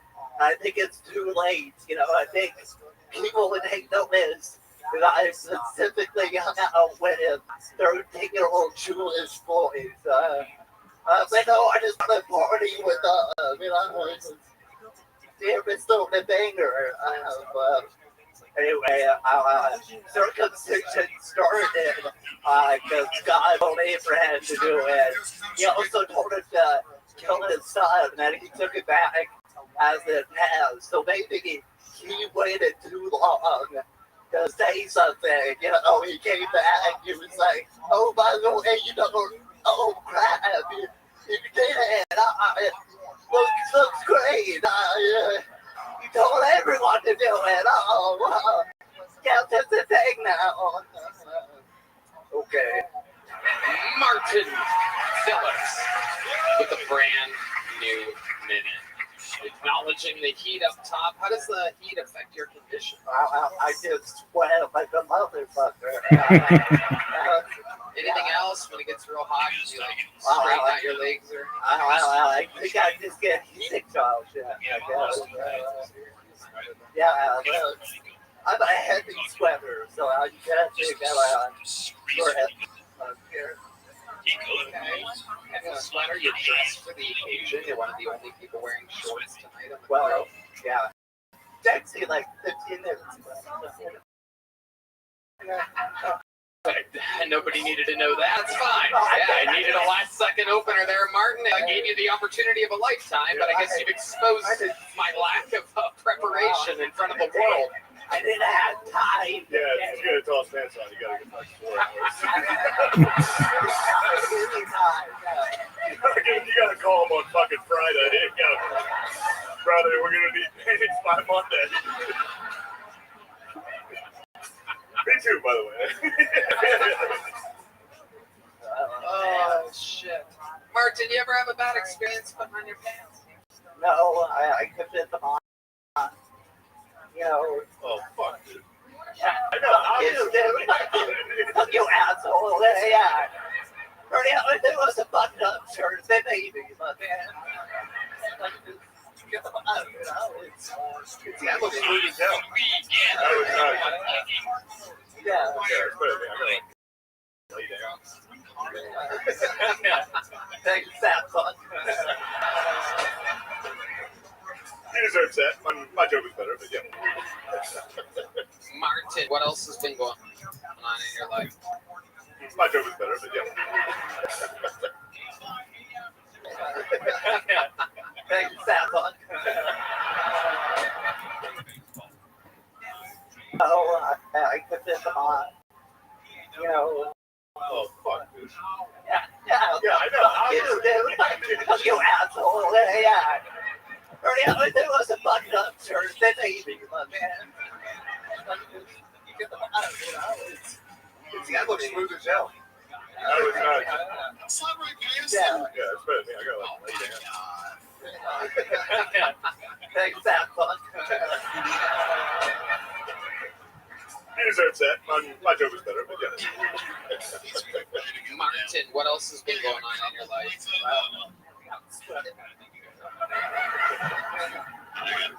My glasses are fucking out. I bought a new car myself. Yes. Wow. Not because I crashed into one. I just needed a new car. So what kind of car did you get? I got the Prius, so it's a potential INK. I guess I want to get the same car as you have, and then I can pull up and be like, "Hey, twinsies!" Hell yeah! And then I'd have to get a Prius. Just different. And it would make sense because you're dead. Right. Very good. Yes, Martin. That would be. Yep, that would be implied. Only 2 ungays so far in 2.5 minutes. This is another episode of Kill Tony. Blend in with the others. Well, that's the drinking game every time. Okay. Do you drink, Martin? Oh, that's Then you get the boss to come in and say, Ari Maddie tells us some crazy dude, tales. that's not even true, dude. Ari's the same shit. I'm like, I go to bed. Ari is the one out till 6 a.m. So I know one time I think it's wrong.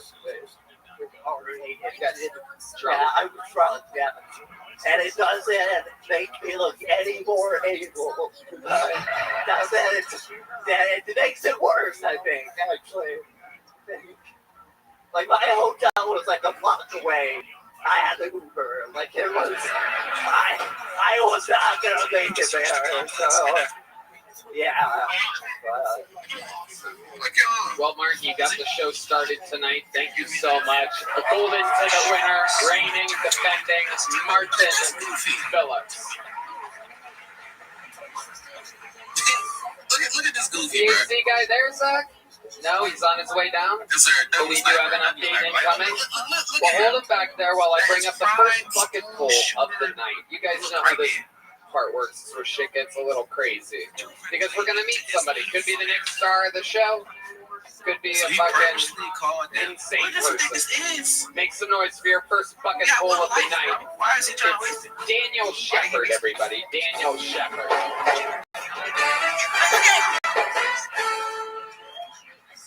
So my birthday's coming up in a few days. I think I look great for 36. The problem with that is I'm turning 26. So that fucking sucks. I've been watching this show about guinea pigs. It's pretty funny, interesting. It's called The Sopranos on HBO. Perhaps y'all heard of it. Another great show is Friends. But I think an even better show is Seinfeld. Because in Seinfeld is a show about nothing. That means Friends is a show about Jennifer Aniston. I forgot to equate how they were similar. I'm a little nervous. I just had some sushi recently.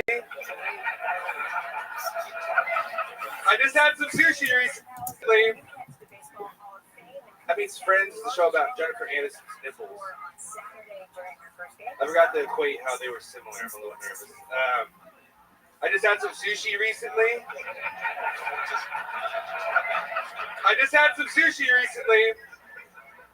Over in the hood at this new place called Nigiri Please. I ordered the unagi. What? A bit of a. There are some things. Yeah, they didn't have a drive-through, but they had a drive-by. And last joke, what do you call a black lawyer? A brother-in-law. All right, thank you guys. Okay. Thank God you didn't do the punchline I thought was coming there. Holy shit. I liked watching the autism bleed through, and you're like, I forgot to equate that last thing to the other. Yeah. Straight to sushi. Yeah. Fuck it, sushi next. So the We don't know three one way or shows another. that you've been watching, these Does what we want. Sopranos, It's a determination made by people above us. Right? Did you just get, what, a VCR player or something? How are you just starting as such, 3-decade-old shows? given the value the place that they put them on, and they say that there's innocent. When you made that decision, they were on energy. They were on some energy in which they were fucking pissed, and they said that they don't want to work with us anymore. My father wrote that. Are you? Helped me write that joke before he died. Wow, when did he die? 25 years ago? He died 10 months ago. Okay. Wow, how did he die? He had a lung condition, so he had connective tissue disease, which paralyzed his stomach, and that drained into his lungs and destroyed his lungs.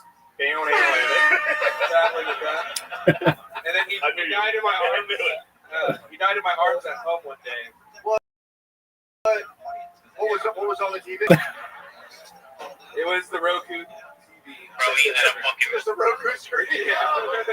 The Roku, like Roku City, you know. This guy gazing into the sunset. No. Saw one last sunset. It was Roku. How long ago was this? It's like 10 months ago. Oh shit! All right. Like it was my sister's birthday was the day before. What?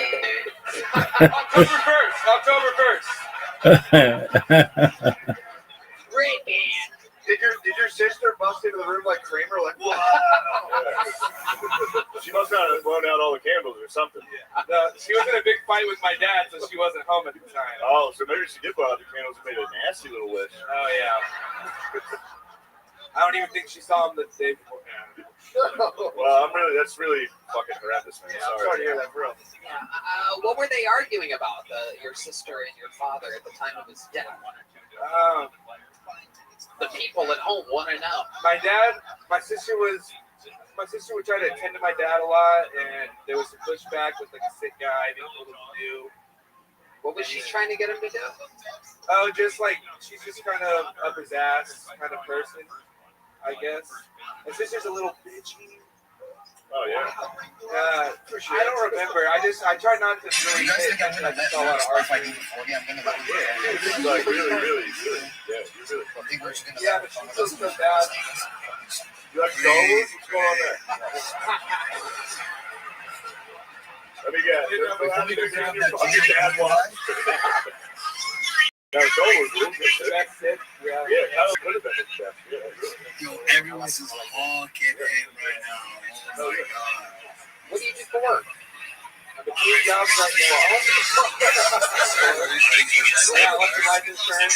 My father. How much exactly did you get? I probably never talked about that. I don't know why. No, you're buying the silver lining. You're selling over halfway gone. Question: did your sister get the same amount? Wow! Sister got cut out of the life insurance. Wow. I mean, you just called her a bitch in front of 5 million people a minute ago, but now she's a poor thing that you feel bad about. Yeah. Okay. Like that. All right. Very fun. And how much more of the 70,000 you have left? It's been 10 months. Don't have a job. What are we at now? 25,000. It's going fast. It's going fast. So what's your plan? What type of job are you looking to get? I was into welding for a minute, but that's laborious and hard to juggle comedy. I burned myself really bad here. And then I am looking into some kind of audio video thing. I'm really good with that. Filmmaking background and stuff. There you go. Daniel, well, welcome. Congratulations, you got on the show. Thank you, guys. Thank you so much. Daniel Shepard, everybody. There you go. Appreciate it. Oh, here's a little joke book, Daniel. There you go. Nice catch. Ladies and gentlemen, I've heard that the man that we all want to talk to is here. I present you for the first time in the show's history. This is the AC guy. Wow. Wow. Look at the crowd going absolutely wild. This is incredible. A monumental moment in the history of Kill Tony. 12 years and 3 months. Yet we've never spoken to an AC guy live on the show before. Sir, what is your name? My name is Dean. Dean. Hell yeah. Well, hold on. Crap is doing her. Let's see if he actually did you fix it? I feel it. I did, yeah. Oh, Dean. Wow. Unbelievable. Dean, tell us about it. What was the issue? Yeah, so the issue was you guys tripped the smoke alarm with your smoke machines. Oh, it was the haze. The new upgrade to the cameras. A little bit of haze. So, how do we avoid that in the future? Truthfully, if you're using smoke machines, probably not. Okay, can't do it. All right, let's reset the cameras, recalibrate the cameras to zero haze. I'm your biggest fan. There you go. Thank you. No, you too. This is awesome. So, Dean, how long have you been working in AC? About 8 years. 8 years. Wow, you're very good at what you do. I noticed that it wasn't long that you were here. You came here about 5 to 10 minutes before the show started. You were able to figure it out. 8 years in the game. What's your love life like, Dean? I'm married.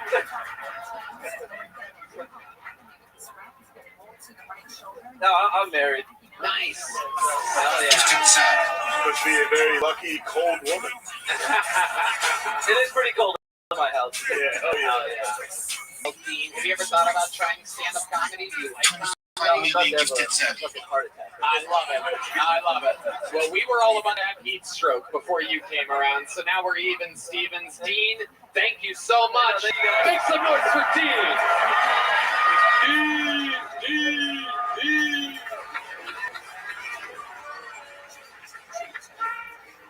Wow, what a special episode. 82.8 degrees. For those of you wondering, we're hoping that goes down at some point. Why don't you stick around until this thing starts to lower? Yeah. You might want to delete that in the first guy. Still be fine. Shout out to Airco Air Conditioning coming in and doing their job. I think that's a great plug for them. Airco, here in Austin, Texas, the trusted air conditioning associates of Kill Tony and the Comedy Shift. Wow. We'll see. There's a plug. It better work. God, I hope Dean doesn't get fired. No, he won't. A free ad for Airco. You can get Airco yourself just by going to airco.com, I'm guessing. I'm hoping here. Yeah, it's plumbing, heating, and AC. That's the website. Well, there we go. Airco. Yeah, go to aircomechanical.com. Get yourself some AC. All right, just save Dean's job, everybody. It's about a $30,000 ad read right there. It's open 24 hours. Call them, 512-537-1234. Based out of Round Rock, Texas. 40 years in the business. Airco, air conditioning, electrical, and plumbing. 5 stars. All right. Hello there. This podcast is sponsored by Tom Space.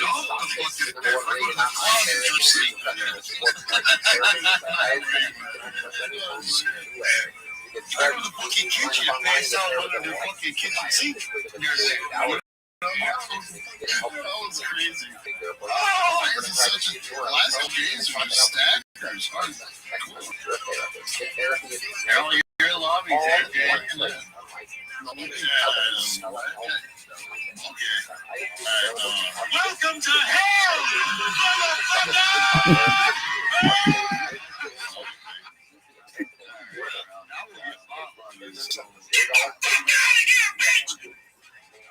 Right there. My man, Tony, thank you. Tony, I think Talkspace is amazing. They're providing the best mental health treatment out there. As a listener of this podcast, you'll get $80 off your first month with Talkspace when you go to Talkspace.com/Tony. That's SPACE80, the magical licensed therapist today. Go to Talkspace.com/Tony and enter promo code SPACE80. Yee-hoo! This podcast is sponsored by Jacobins. Anywhere we're going is worth going in good boots. Find your perfect pair with Jacobins. That will keep you off your personal style. You owe it to your piece and pull on a pair of Jacobins. Find comfort in your traditional way. Straight up there.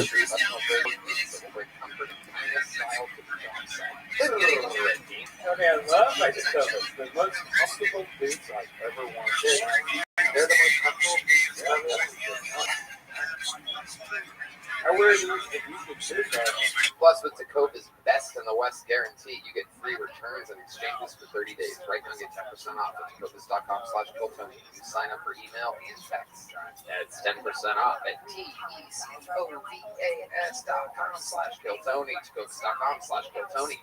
See site for details. Tacovas, your toes west. Your next bucket pull is a one-word name. Ladies and gentlemen, make some noise for Paul. Paul.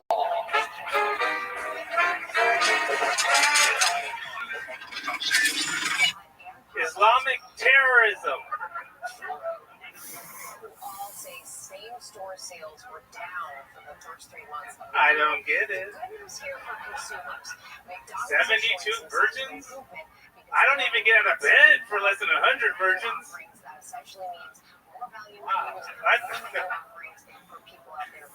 Thought this would be easier. I was so nervous backstage. This is my first time. I was so nervous backstage. Even after I ripped a couple out. That's right. I'm an assassin. Usually don't bring this up, but my family and I hunt vampires. No, we are not Van Helsings. You're not knee-deep in vampires right now because of one family. I apologize.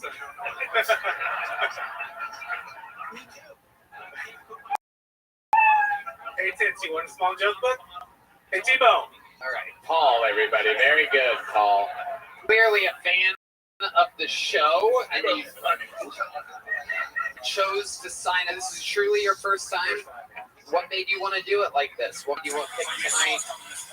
Actually, He got out. got injured last year.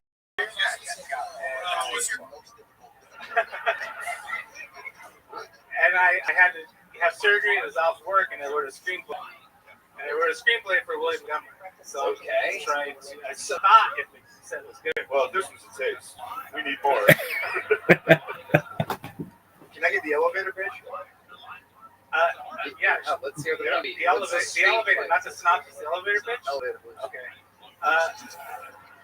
Shaquille O'Neal and Charles Barkley play. Fully. The way you said that Shaquille had, I mean, really I was thinking about saying Shaq. I bored. They are used to be partners. They were private investigators, but they had a falling out 15 years ago. They hate each other. And they find out their kids kept in touch and they're getting married. They have a fight. They lose the ring. They chase the 5-year-old. They don't want to have the wedding, but they don't want to let their kids. And they really considered having them play aliens in basketball. This is like Wild Hogs with NBA. Wild Hogs? Meets NBA. Yeah. But those are tough. They're phenomenal. There's no doubt. So what was the job that you had before all of this? I'm a construction engineer. And you got injured on a Found that person, please, son. total separate injury. You get a back injury? That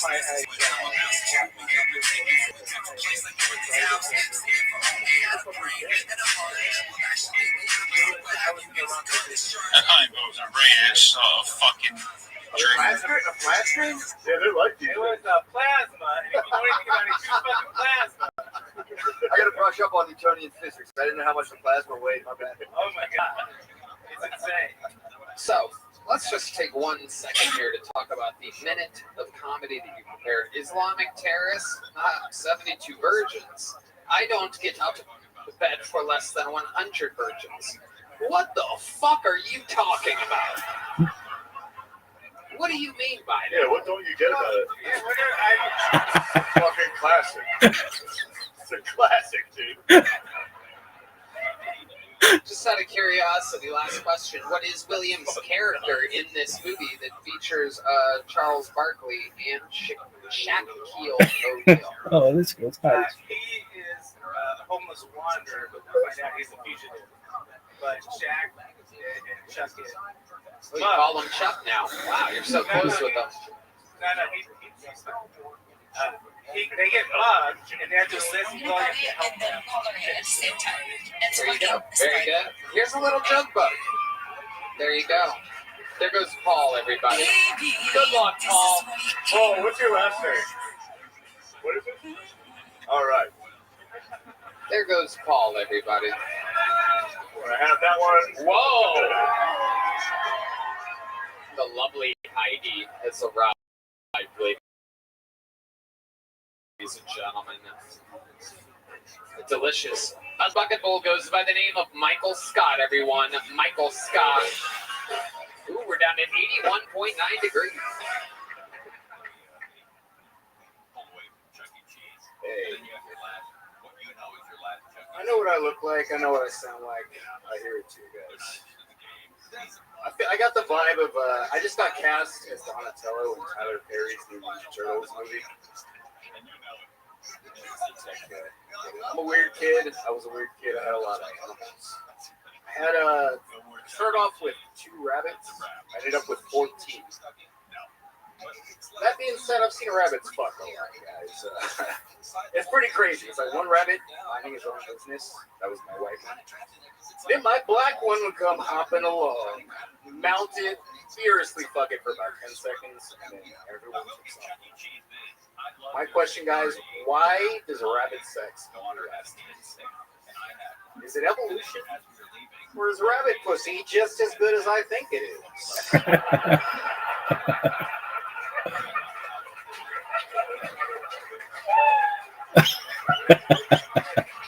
Hell yes, Michael Scott.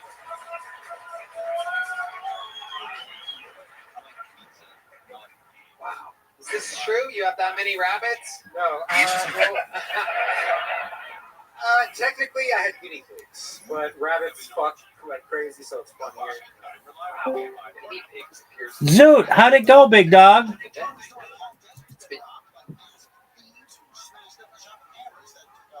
Zoot, Yeah. how did your stand-up comedy go?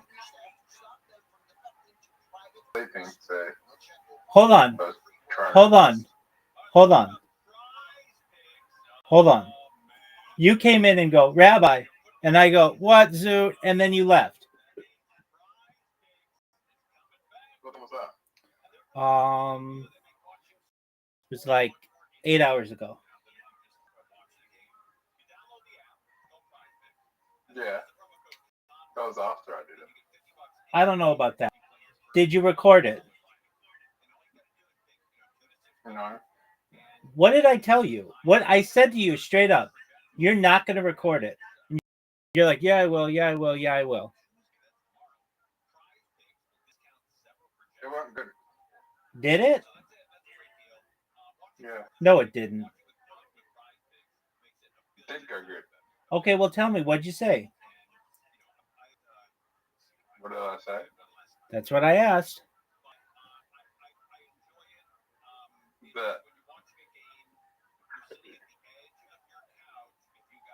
That when I was 17 years old, I wanted to be a rapper, and then I got diagnosed with autism and Tourette's, and that gives me the pass to say the N-word, be racist and anti-Semitic to the Kanye West.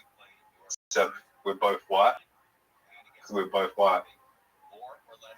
And people thought that was funny? Yeah. Congratulations, man. Why didn't you? Because I was paranoid it was going to get bad. But it went well. Oh, then I went on and said I don't believe anyone's autistic. God, I think God is the only entity that's autistic that meets the criteria. And did people think that was funny? Yeah. Good job, man. You did it. Think about it though, right? God is autistic. He doesn't socialize. He gets people to do everything for him. Kind of lazy. He's scared to do anything. Like if I was God, I would be on like shooting laser beams, fucking bitches. But he's not. All right. That people would think that some of that is funny. I mean, if you were God, what would you be doing? Slaying bitches. Would you want people to know? Would you want people to know you exist? If you were God. No. Why? I don't know. I'd like to just fuck around with people, like whisper in people's ears, hey, dude, did you know I exist? And then they look like a goofball. So if you were God, why would you get other people to preach that you exist, but you don't want anyone to know you exist?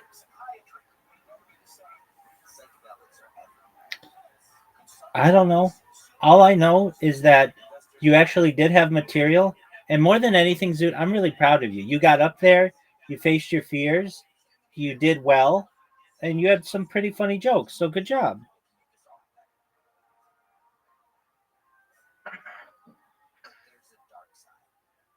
Did you tell everybody how much you suck at Match Monsters? Yeah. Did you know you had an invitation?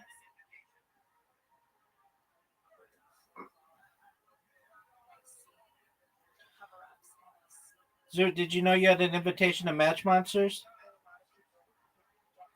Yep. Zoot, I'm proud of you, man. I figured you wouldn't record it because you always say you're going to do something and then you don't do it. But the fact that you faced your fears and got up there and did it, I didn't think you were going to do it. So, like, you silenced any critics and you did really well. Good job, man. Are you going to do it again? I will. Yeah, I want to do raw comedy. Good job, dude.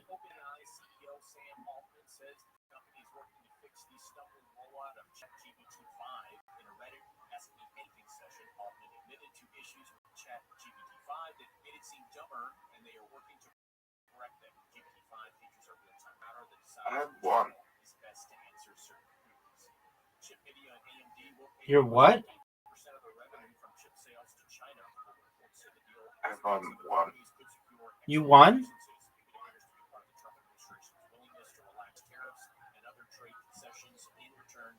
I did that intentionally. Why'd you do it intentionally, son? Because you're gonna do that. What's the bonus here? There really isn't one. It says one tile is masked at the start of every turn. Okay. What does that mean? It has a little question mark. I can say it. I can say it.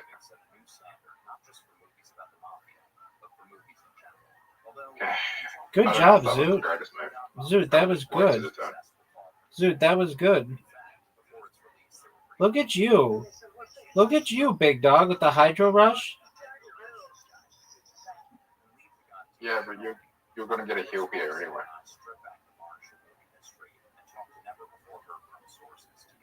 But what I did didn't even do anything. You just did the heal. Now you're back to max save. Patch 50 HP, so you really didn't do anything. But this is good. Are you kidding me? Grandma, are you kidding me? Zoot, are you gonna go, big dog? Well, the pile being there kind of fucked up my mood.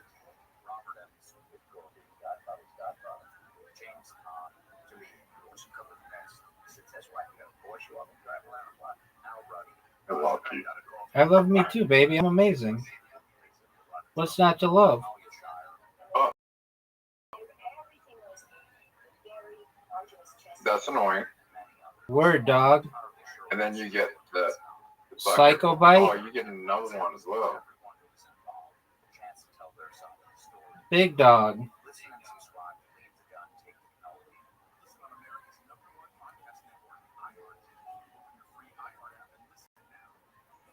You're up, pimp.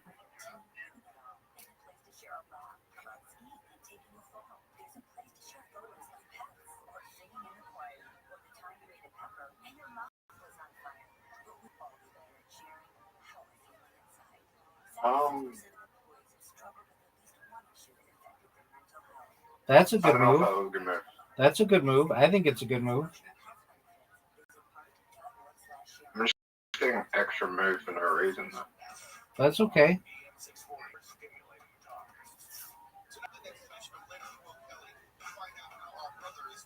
I'm going to make life hard.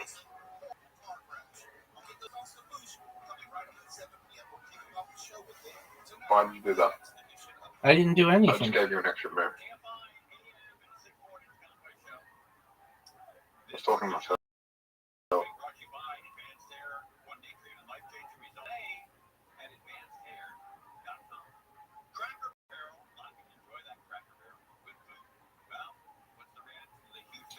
Psycho Bite.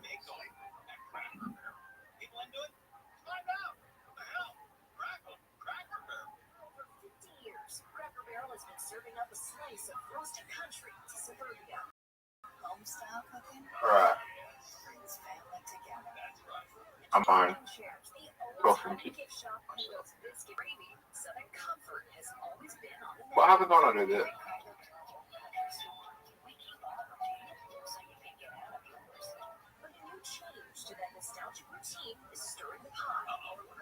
That was a good question.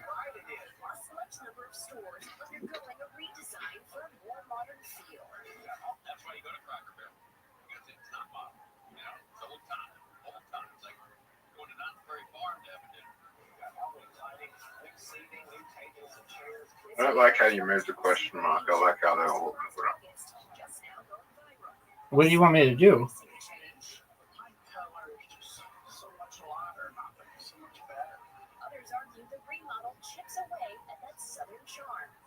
Robot, Yo, pimp.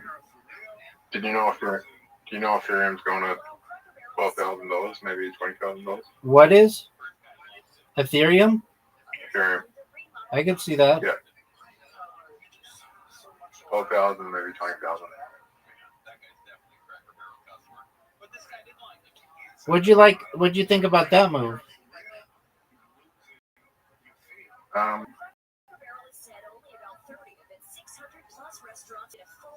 What's 96 times? Okay.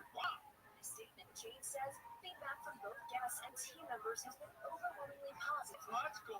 All right, people like it. People are not into change, but they love it. Adding strong performance of these locations affirms that we are moving in the right direction.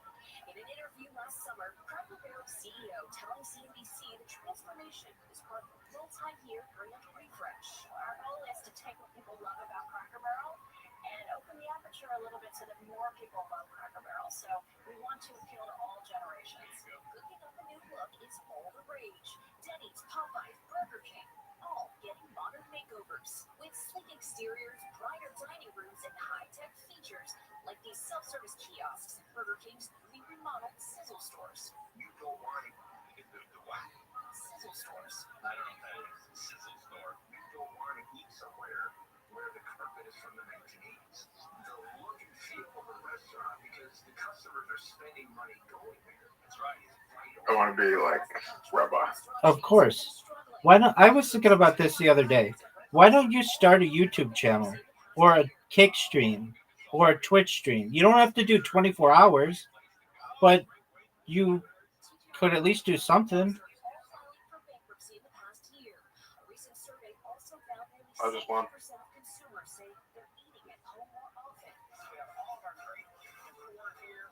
Rabbi, you're about to take a huge hit on me.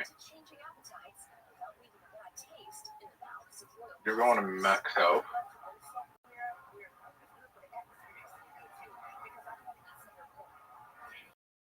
Sounds like that lady. I like the price. Cracker Barrel says there are hundreds of restaurants in their chains, and there's over 600 chains across the country.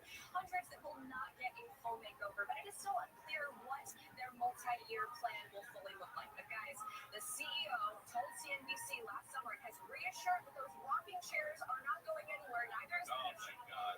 Thank God. That is the number one thing that we are hearing about. People care a lot about those rocking chairs. All right, we got to get out of here. Mo Kelly is coming up next. He's going to have an update on Steph Roach. And Fucking hell. A couple of days he's been for the mail. I know he's in a lot of pain, so if you're listening, Steph Roach, we'll welcome you back shortly. And take as much time you need to get back. See you soon. Mo Kelly, hope you're up there. What's his?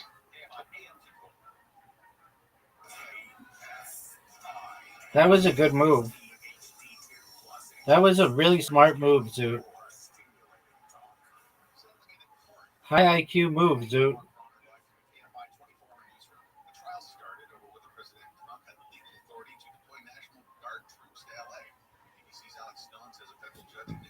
Okay. Would you be pissed off if I bought a DLC character? Yeah, because I wouldn't play with you if you used it. Have you run into DLC characters? Yeah, they're really good. It's kind of unfair. 1,000%.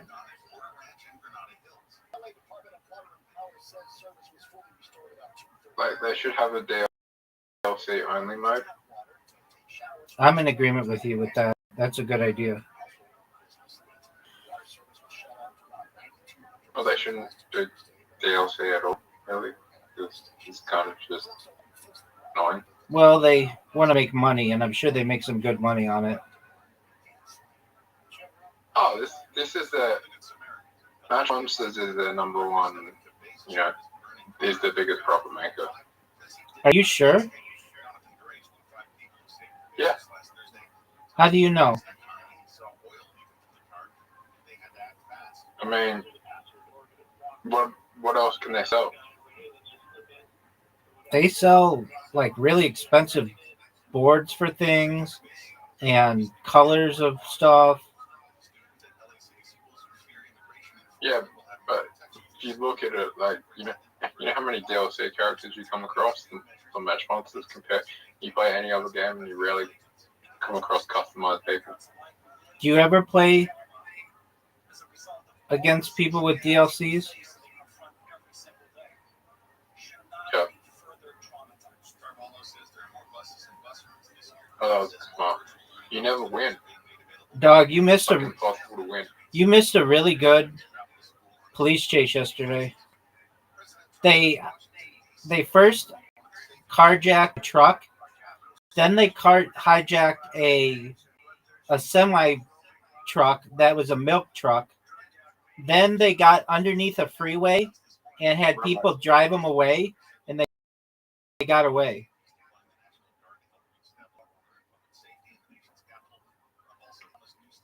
Dude, look at that. 5.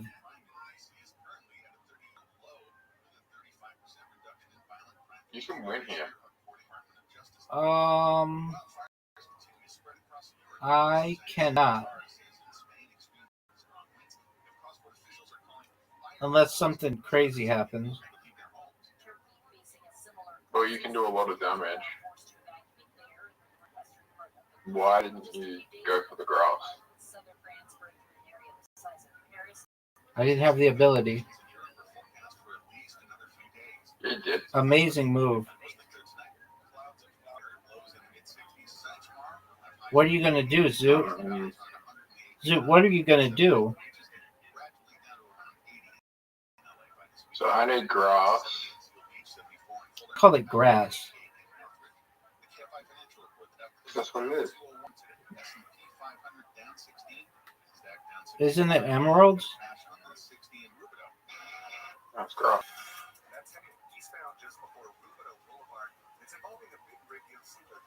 Is it? Yeah.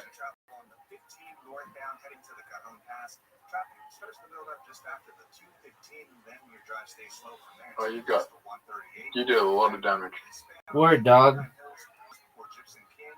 You're up. It's grass. Why do you say it's grass? Grass. Why do you say that? Are you at full health right now? Yeah. Are you at full health right now? Yeah.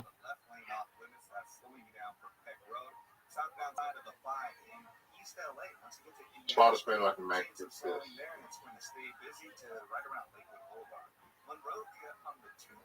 Oh, that thing went away. That sucks.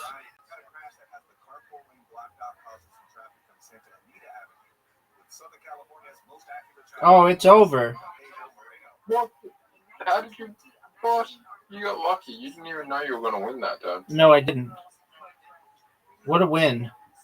Right, let's go again. You want to go again against the kid? Let's go again, okay? I'm changing monsters. Okay, Zoot, I want you to know something. I'm really proud of you for doing the stand-up, and you had some good. No healer, no grass, no heal, no healer. Dude, I already chose You it. can't use the grass. I already chose it. Fuck.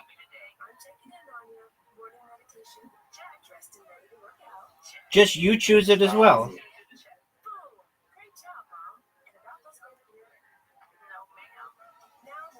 You choose it as well.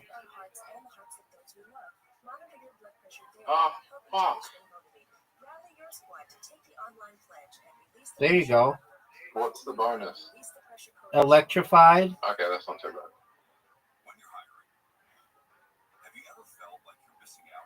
What's the electrified do? 2 tiles are electrified at the start of every turn. When matched electrified tiles with random tiles from the board.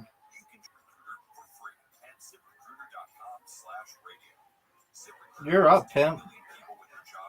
Look at you, starting off already. Look at you.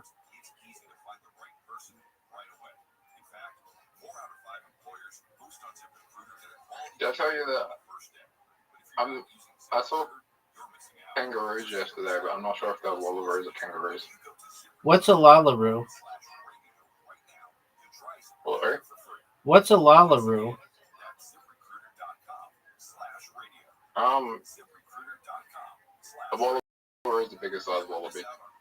Oh, okay.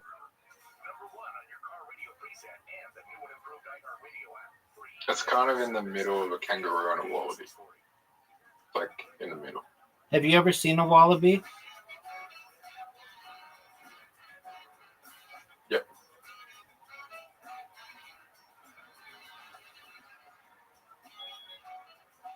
Have you ever seen a dingo?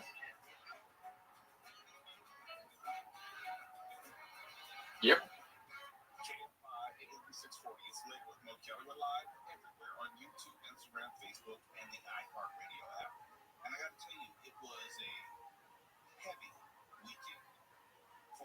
Probably not an Australian animal that you can name that I haven't seen.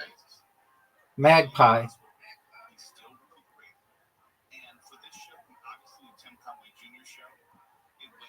I could go outside and find a magpie right now. Very cool. There's literally, I'll go in my front yard or my backyard and the chance of me seeing a magpie is probably 80%. Do they attack you?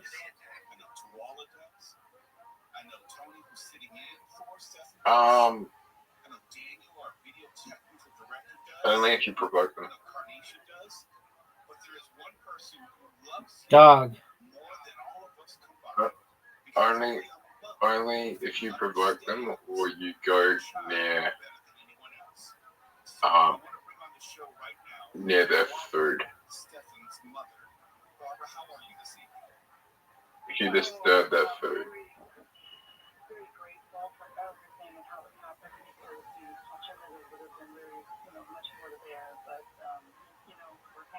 Seen a magpie attack. Have you ever been attacked by a magpie?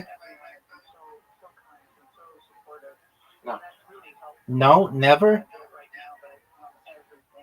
I've never been attacked by an Australian animal because I know to keep my distance from them. Have you ever seen a brown snake?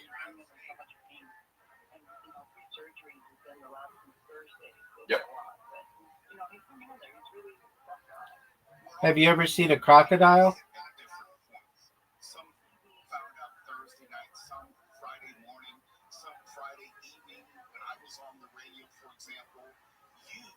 I don't think I have. There you go. I just named an Australian animal that you've never seen.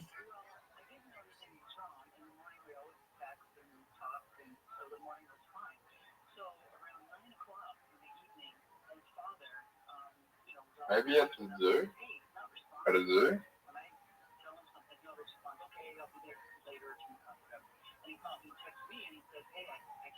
There might have been a crocodile at the zoo.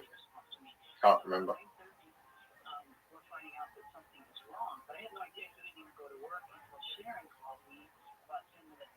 I didn't go to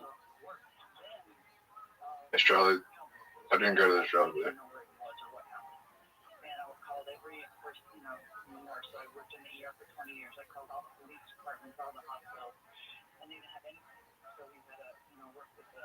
Holy shit. Dude, you just destroyed me. Dog, you just destroyed me, son. Dude, and it's still your turn? 2 turns?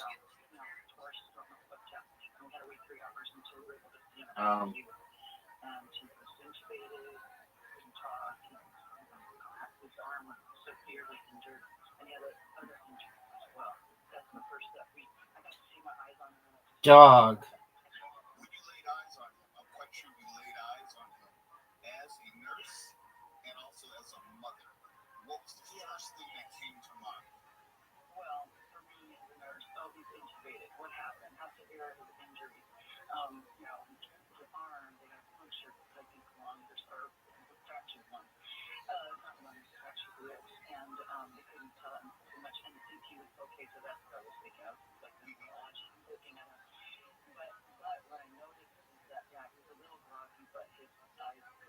surgery right when he got here because the arm injury was so severe that he went straight to surgery. Yeah, we didn't even know. This must have happened about 2:30 or 3 in the afternoon. So that's when he was brought here, and then he went straight to surgery. You're beautiful. I know I'm beautiful, baby. No, I'm talking about this, man. You got an extra move from that? Oh my God, I hit two. I hit two at the same time.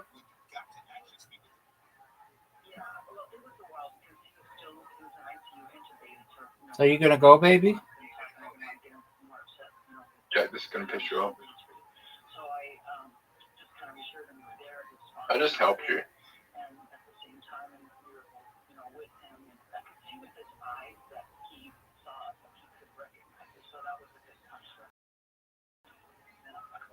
Can't believe how obvious the movie is. Dog. Can't believe how obvious the movie is and you didn't do it. All right, well, look at the score.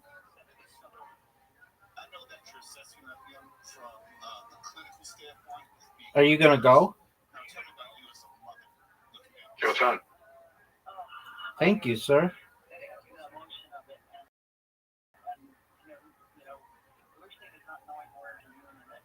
Oh shit, you fucked me up.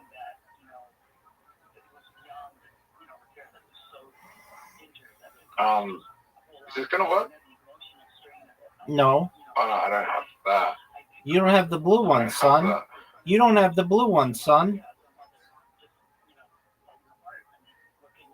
There's the red one.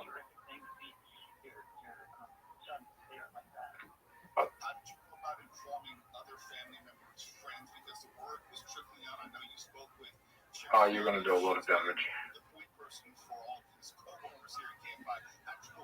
That wasn't. Oh, dude, this one's big. This one's big, Zoot.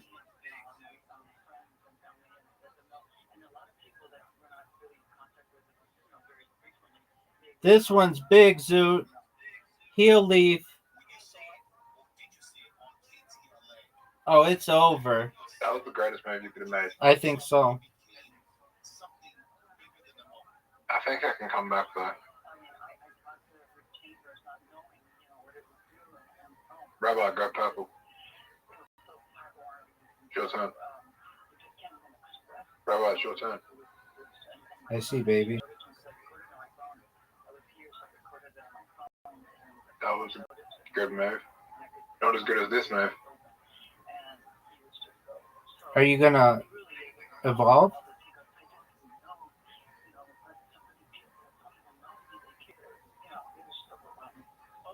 Does it take a turn when you're evolved? Yep, and you're done. It's over for you, son. Son, it's over for you. So you lose a turn when you're evolved? Yeah, son. It's over for you, son. Why did I even evolve? I mean, I don't know. I didn't make that decision for you. Alright, no healer. No healer. You're not allowed to have a heal. You're not allowed to have the healer.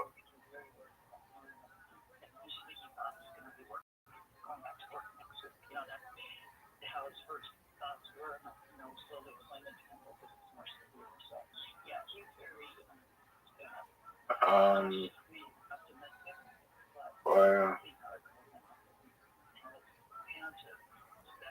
I think this is a good combo.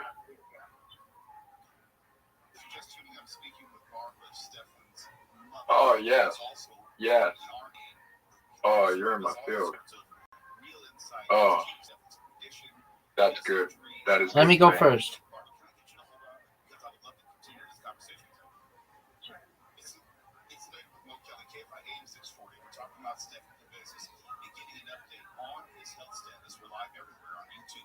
Look at the start. Starts off with a bang.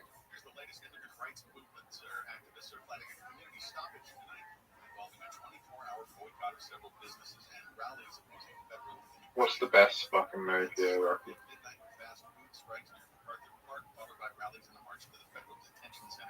I know I don't have this. Not going to make much sense, but let's do this.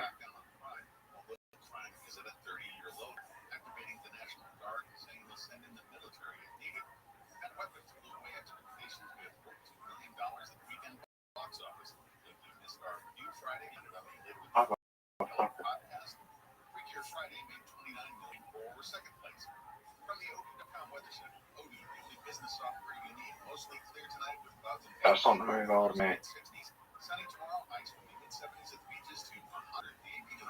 That might be a good move, actually.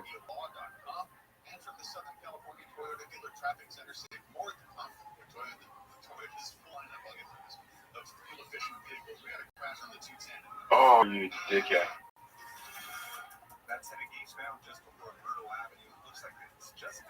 Extra move. Electro Claw, dog.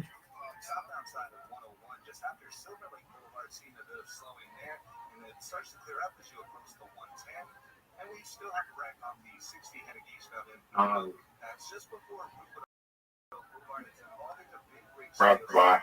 Yo, pimp.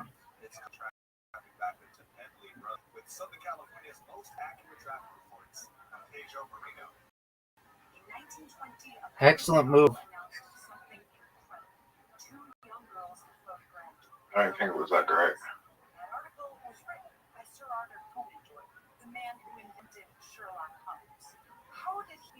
You know what is a great move though? What, pimp? This.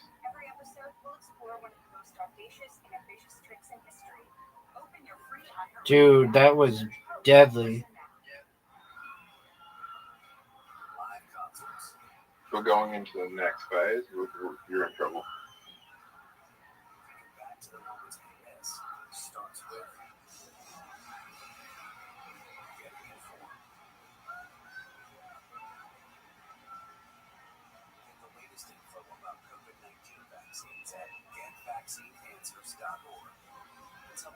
You ready?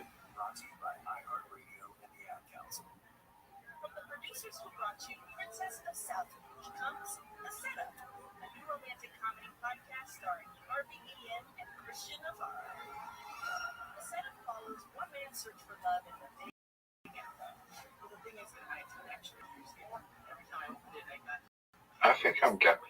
You said you think you're gay. Yeah.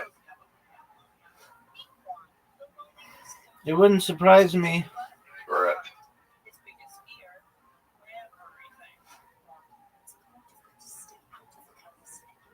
Oh, fuck. Oh, here we go.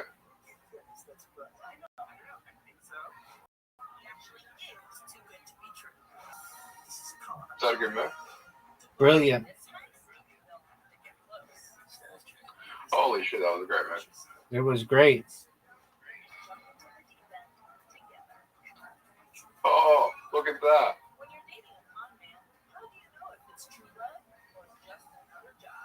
Holy shit, the electric guy is actually okay.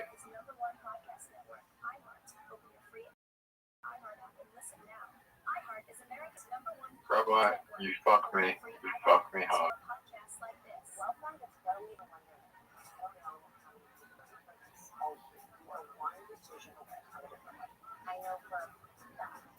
I feel like the most obvious move is right there. That was the most obvious move, wasn't it? I think. This is the most obvious move for me, though. Yeah.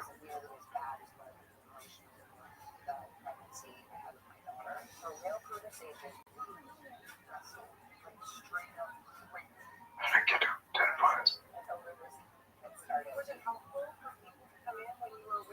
Remember, I won. This is a window into my world and the stories that make it come. Welcome to Chloe Wonderland. Listen on America's #1 podcast network, iHeart. Open your free iHeart app and listen now. The move's kind of obvious.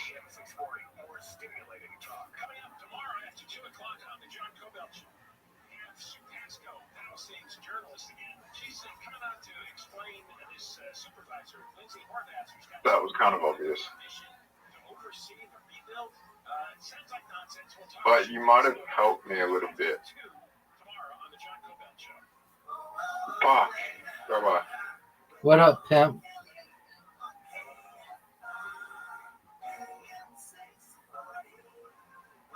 Ready for high IQ move? Yes, sir.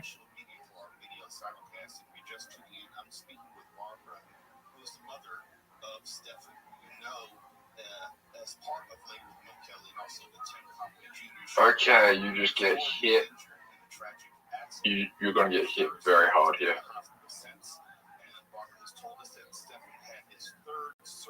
Now, you might think it's not going to hit you that hard, because it's only going to do 10 damage, but the power that it has.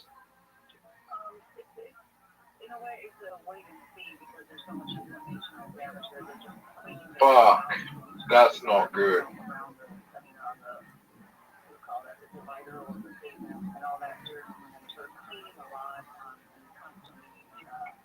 If you evolve, I'm in trouble.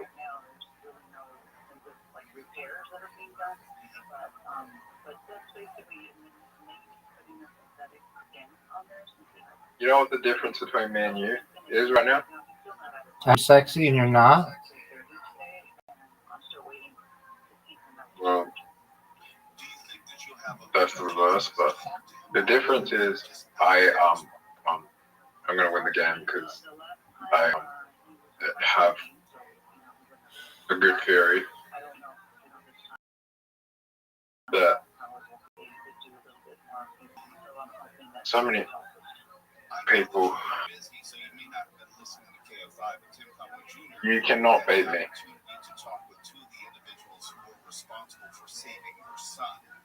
You know why you can't beat me?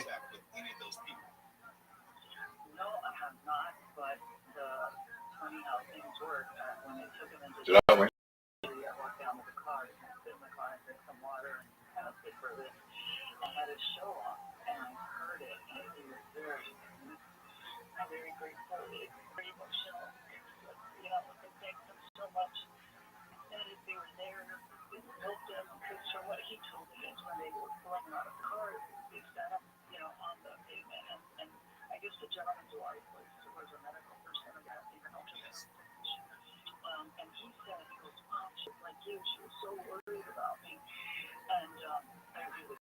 You're done.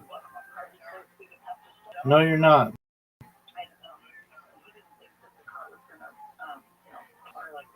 I'll win because I'm good.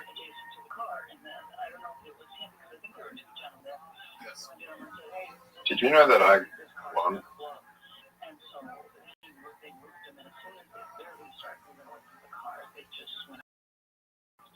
Let's see it, big dog.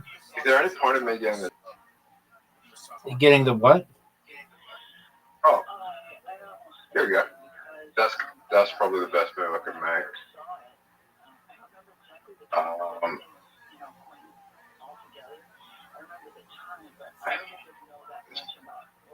Oh, what's the best move I can make?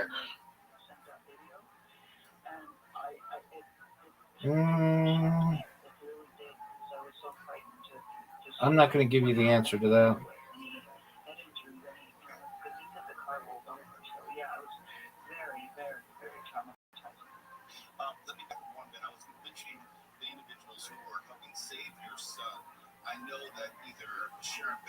Okay. Rabbi. Yo, pimp. I say a very obvious move.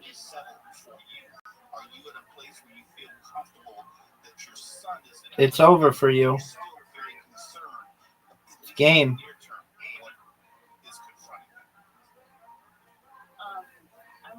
You weren't even trying. You didn't let me have my guy.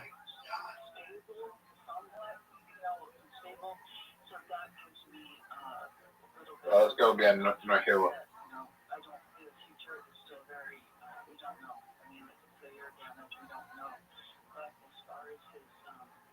Which one am I going to pick? Zoot, I'm really proud of you for doing stand-up. And you did come up with jokes.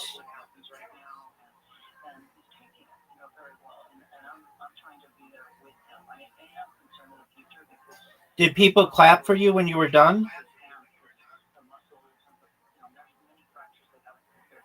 Yeah.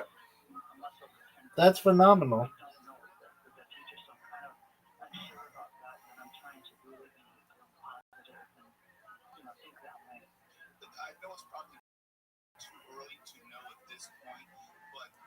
Rabbi, What up, pimp?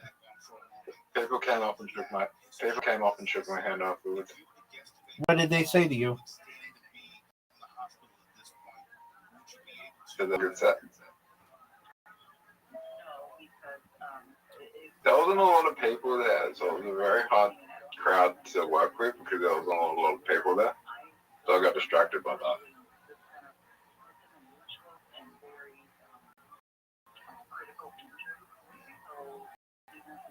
And there was this one guy that was just laughing at what I said and just like, fuck, he must have found what I said really funny when I said God's autistic.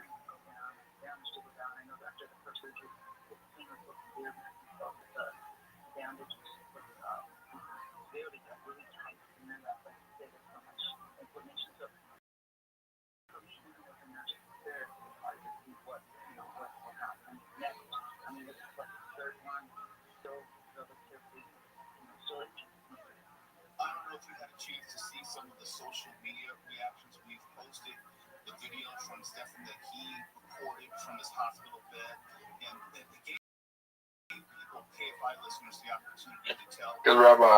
him how we love them. What up, Ted? Yeah, I'm here, baby. Because I don't actually believe autism really exists. Yet you talk about it every seconds. You talk about it every 10 seconds that you have it.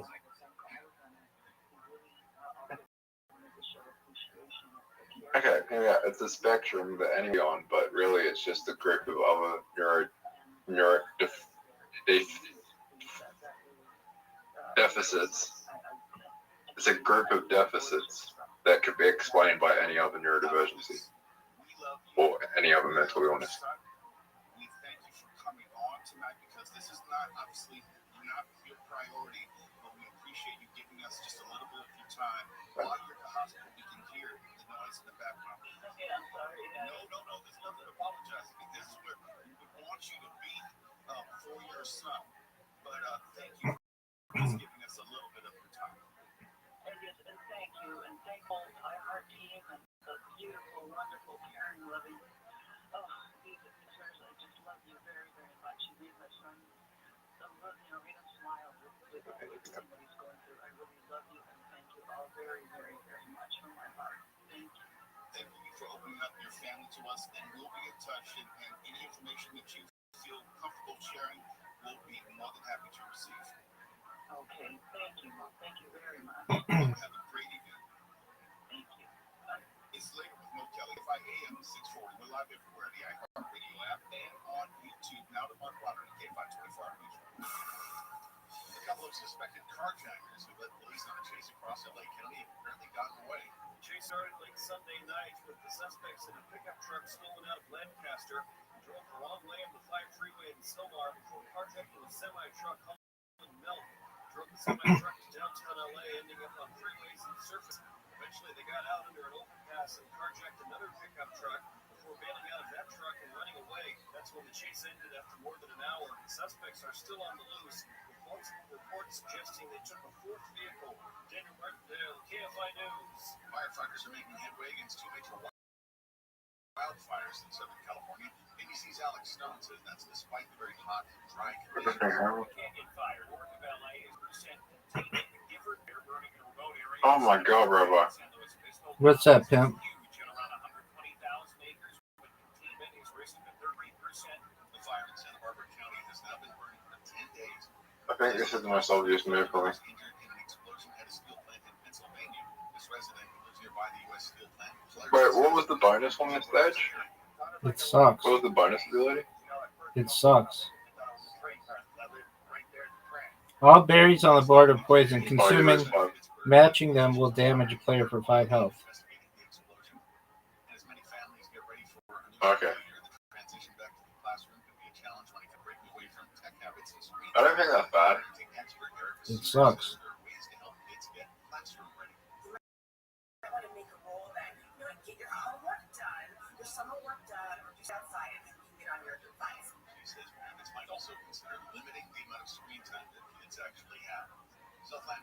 Rabbi, you're gonna do a lot of damage to me right now. Maybe.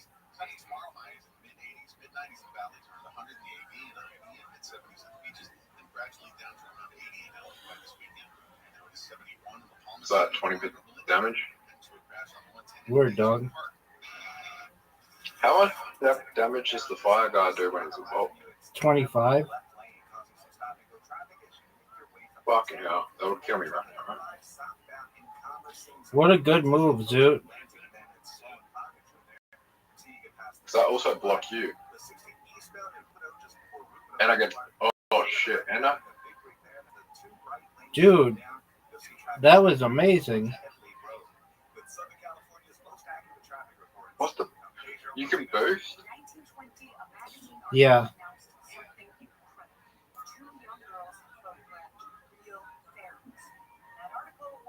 What does boost do? It, like, gives you whatever one you want.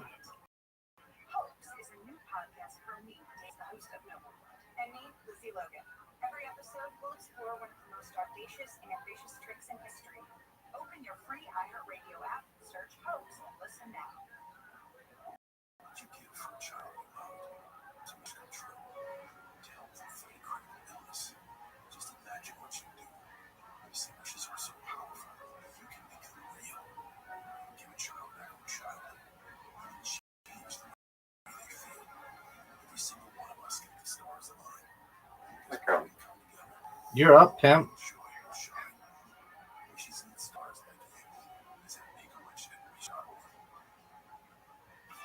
Free iHeartRadio app is #1 for music, radio, and podcasts, all in one. Discover a new podcast from our library of over 350,000 titles. Here's an iHeartRadio podcast preview.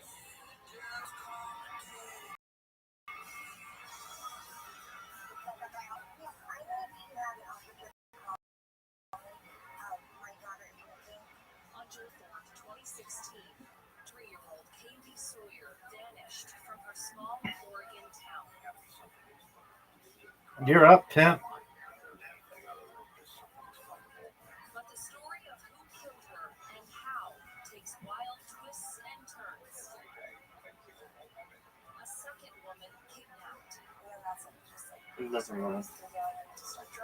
What'd you say, baby? A dramatic carjacking. A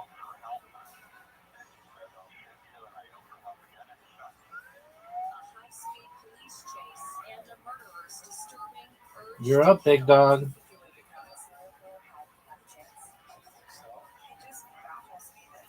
That took down 5 health from you.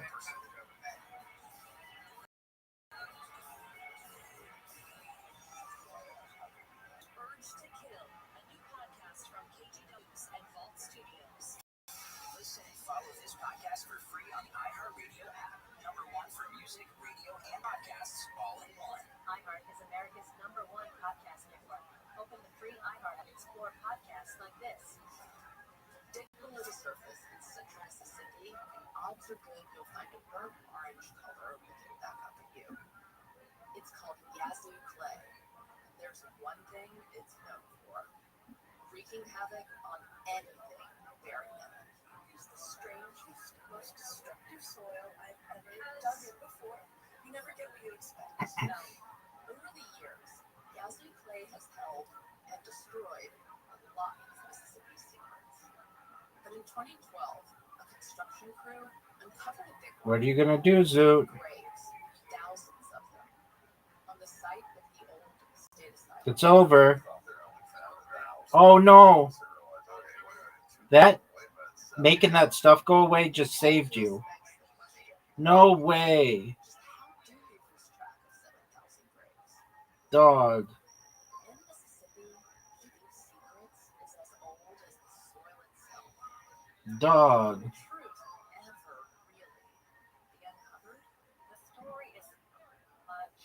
You on? Yeah, I did.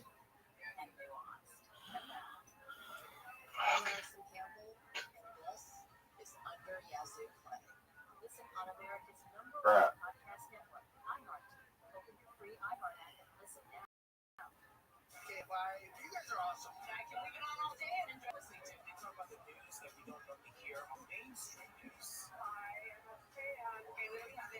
What are we doing?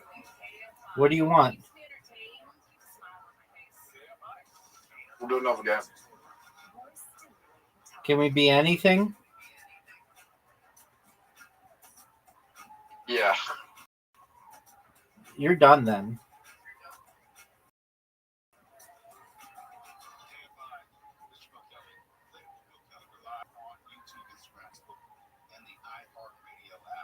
Sure. That conversation is one. It's not scripted. I was just speaking. It's definitely mine. Barbara was a French nurse. I'm just asking questions off the top of my head, but I think you want to know what I would want. You're up, big dog. I know. How many are there to choose from? There's the red one, the purple one, the green one, the blue one, the yellow one. I think 5. I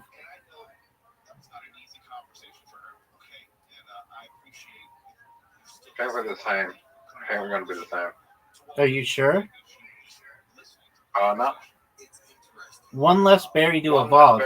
One less berry to evolve, son. Oh, you're fucked. I don't think so. You're fucked. I don't think so, son. With what I have. Let's see what you've got. What I have.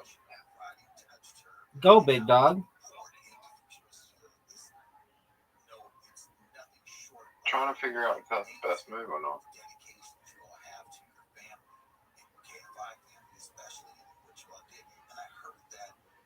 Dude, holy shit. What? Right away?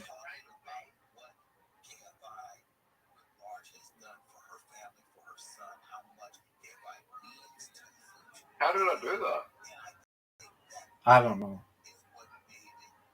Oh, and I get the berry. Dude, that was amazing.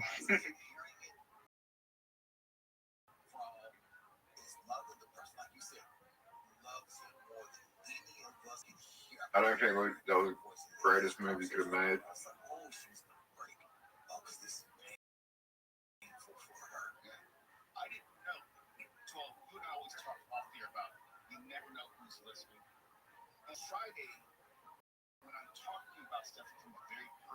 Maybe that was a good move. That was the smart move to play. Thanks, big dog.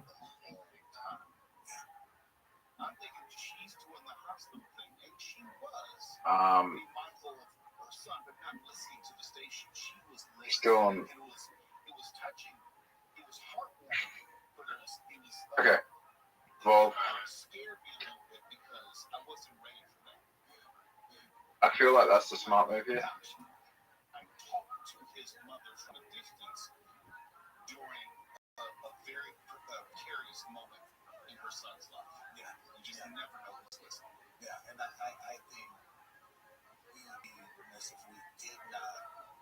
Once again reiterate how much the support is going towards making sure I'm giving you I might have helped you. He didn't take it. He didn't take the opportunity. No, I didn't.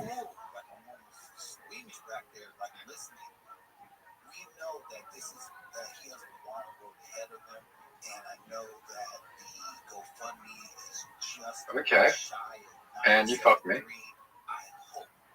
I pray that the giving does not stop and that in listening to Barbara speak, that tonight we can take this GoFundMe to its goal of 102,000.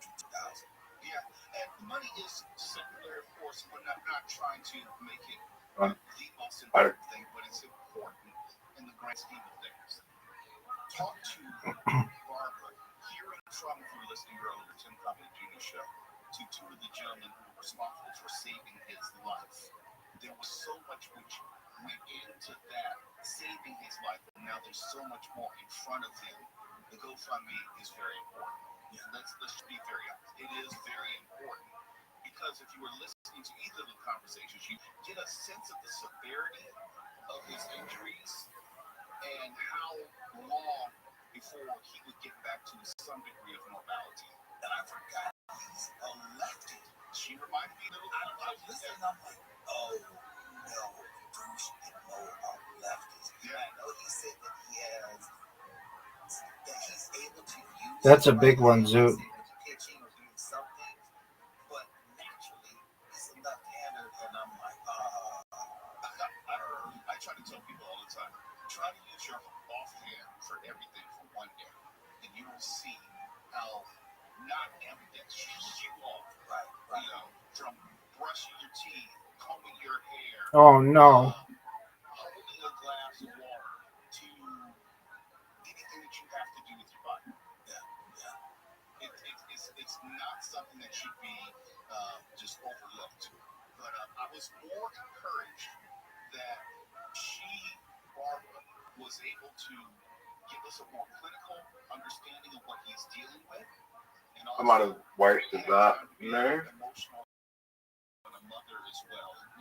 You did fine. You just got hit hard. And I was pleased because it gives a better sense of what's going on. It gave us a true Oh sense shit, no. I was gonna waste his those guys. injuries, what the future looks like, and also the types of treatment that he's receiving. I think Rabbi, did you see what I see? understanding of what these surgeries are for, how they're going to eventually reconstruct portions of his arm. They're going through cleaning process right now, something I didn't think about, you know, and how it's going to be surgery to surgery. I fucked up. This is the last one, or the next to last one. Not really. How'd you fuck up? No, I'm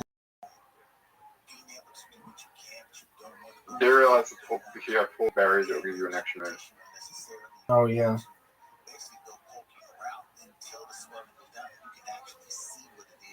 I don't think this really helps me in any way.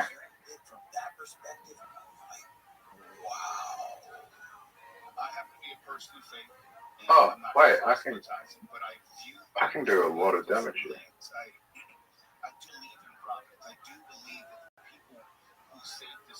Holy shit, Rob. I do believe that Stephanie's mother being a nurse in this situation is intentional in the sense of it is going to help him. And I think all these things work together for good. Absolutely. It's late with Motel. We're going to come back, we're going to lighten up and change directions. And I'm only going to be speaking to the old, like Mark Warner when we come back, because I know Mark Warner's old enough to remember AOL dial-up. I watched this debate. I don't remember it. You did have it. No, that was my mother. Oh, wow. I think she still has AOL. Tony, interest Stephanie, did you have AOL dial-up? Oh, I had Prodigy before that. Oh, sweet. I with the 96 baud modem. Yeah, my first internet provider was Earthlink. Yes. And I used the Netscape browser. There was no browsers back then. When I was doing Prodigy stuff. Oh, no, when I was a teenager, yes, I was doing the BDS, the bulletin board system, with I think it was like a 3600 baud modem. Mark, what about you? Your earliest memories of the internet? You can leave me out of this and make that phone call on your old candlestick phones. You think I'm going to take part in this? Yes, because you're older than all of us. You're older than all of us, and I look younger than all of you. That's not what cameras do, Mark. No. I don't make you look young. It's not good. We will debate this more on this time. KFI 86 news. Here's the latest. The man accused of stealing posters honoring black figures in UCLA has been arrested. As police announced yesterday, he was booked for burglary, weapons possession, stolen property, and a hate crime enhancement. It's not clear if he's a student or an employee at UCLA. A federal judge in New York says transcripts of the secret grand jury testimony that led to the sex trafficking indictment of Jeffrey Epstein's accomplice Ghislaine Maxwell shouldn't be released, suggesting the Justice Department's real motive for wanting them unsealed was to fool the public with an illusion of transparency. And ESPN and Fox has given up to offer their upcoming streaming services as a bundle. The Fox One and ESPN streaming services both launch individually August 21st. They will then be offered together starting October 2nd for $40 a month. From the Odoo.com Weather Center, Odoo, the only business software you need. Mostly clear tonight with clouds and fog later and lows in the mid-60s. Sunny tomorrow, highs from mid-70s at the beaches to 100. AB and IE. This work brought to you by the White House Briefing Room podcast with John Decker. And into a crash on the 16 Rubida. That's heading eastbound just before Rubida Boulevard. It's involving a big radio. See the two right lanes taken away, so currently your drive's jammed up from about Kirkley Road. As you make your way on the 110 northbound in Elysian Park. Yo, pimp. Still has the left lane off. What's the best way to improve? What's the best way to improve hand-eye coordination? There are multiple ways. Video games help. Specifically, video games that focus you on hand-eye coordination. There are exercises to do. Those help. Those are the really big ones.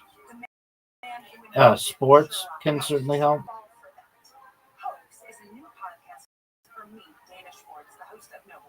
And me, Lizzie Logan. Every episode will explore one of the most audacious tricks in history. Open your free iHeartRadio app, search Hoax, and listen now. Find your iHeartRadio everywhere. There are hundreds of ways to experience iHeartRadio at home and on the go, beyond the iPhone and Android app at iHeartRadio.com. Here's another way to connect to iHeartRadio. Just be yourself. Customers, iHeartRadio is available free on Xfinity X1 or on Xfinity. How old are you? You know that answer, Zoot. You always ask me this question. You asked me this question like, I wasn't talking to you. Who are you talking to? Who are you talking to? Zoot? Yourself? Yeah. Yes. Alright. Zoot, you're goofy. I know you're 39. Zoot, you're goofy. I know you're 39, you're like 40. Yeah, you always talk about that.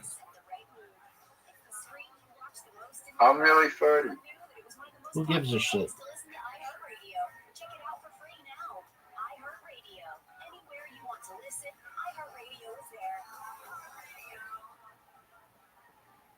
In the history of cinema, few films have been as successful as The Godfather.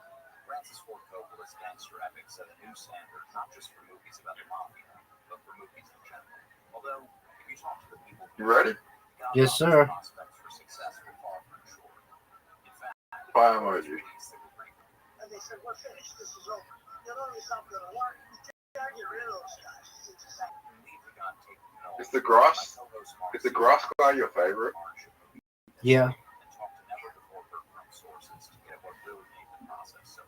Try on.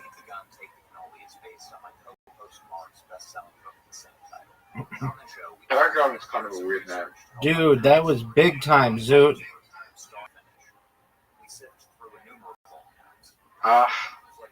You're still in front.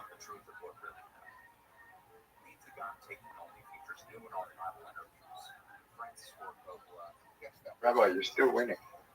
I know, big dog. You're about to do a lot of damage to me. 15 damage plus 15 heal.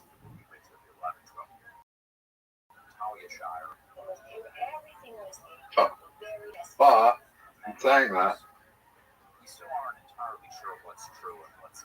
Good move. that was the play.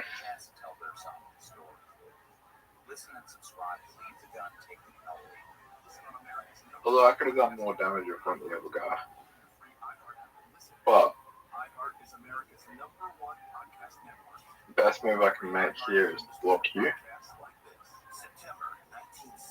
I just helped you.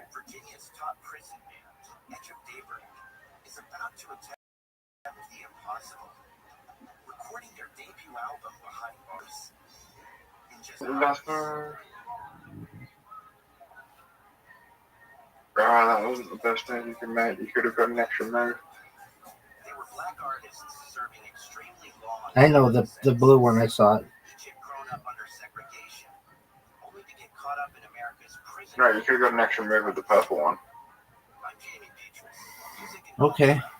For the past 5 years, I've been talking to the band's 3 surviving Best move I can make. Oh, this is big time, Zoot.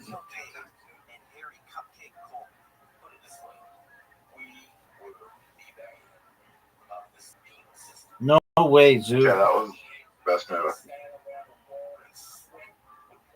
How much does fire do? They're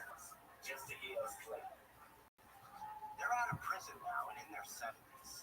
Their past behind them. I might be able to kill you with fire. But you're going to do a lot of damage here. They never got that opportunity, but they never stopped dreaming either.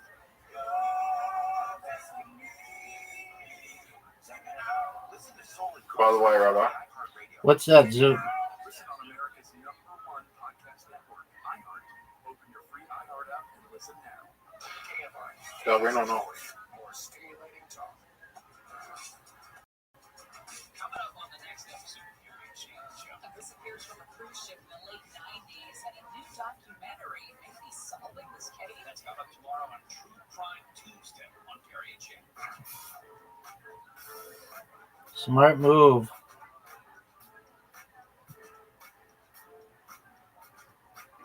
KFI AM 640.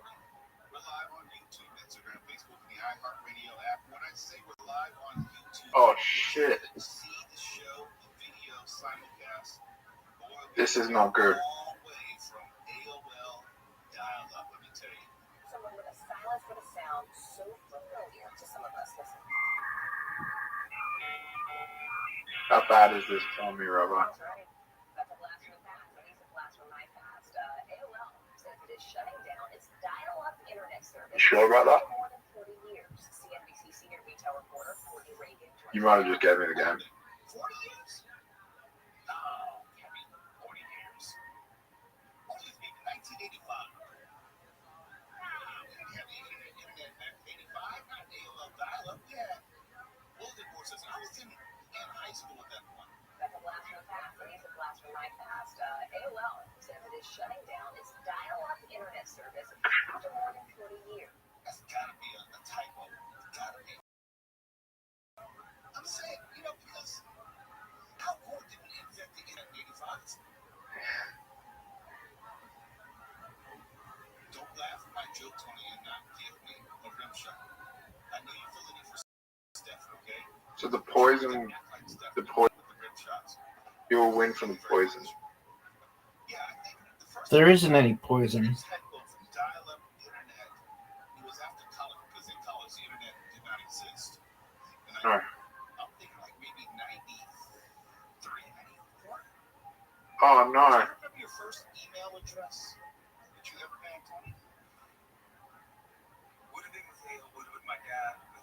Why do you do that?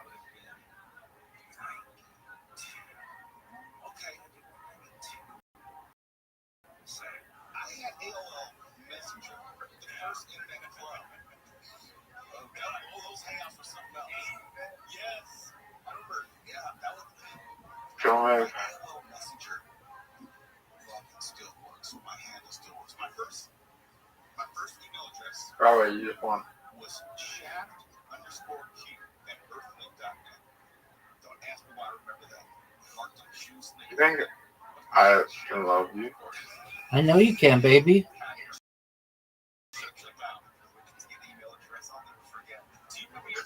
You think I'm going to die? Do you want to beat me or what?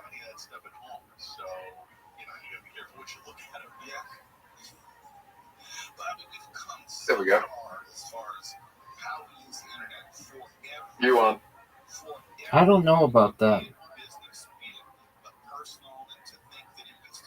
It's the most obvious movie I've ever seen.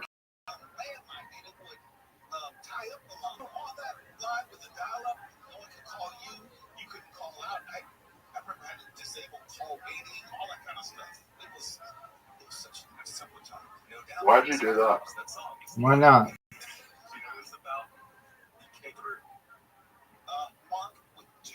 It's over.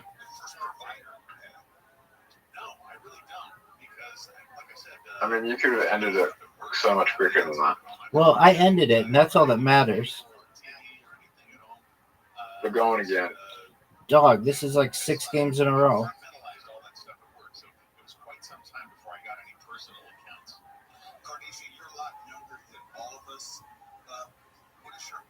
You're up, Pimp. I should have won that game. But you didn't.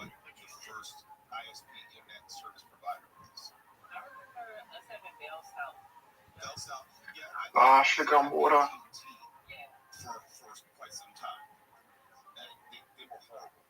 Oh, fuck. Is that a good thing if one tile gets shuffled? I don't know.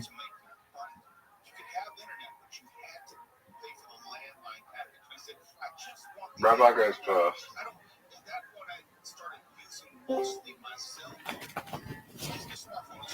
Welcome. What up, Apollo? How you living, Pimp? Yo. What's good, What's up, son? Rabbi? Just playing a game with my friend Zoot. How about you? I'm good. How's everybody doing?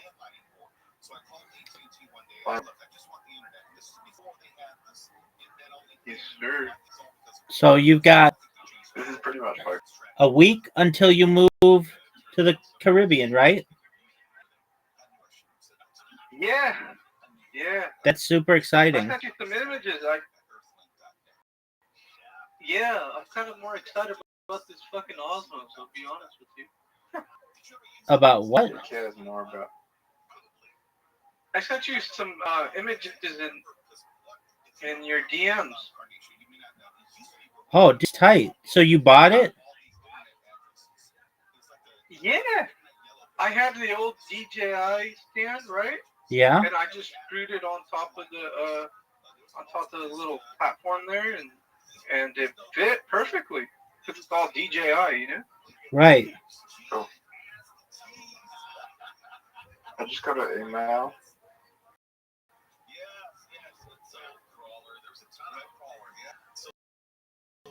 So are you going to start streaming? Yeah. I just don't know when.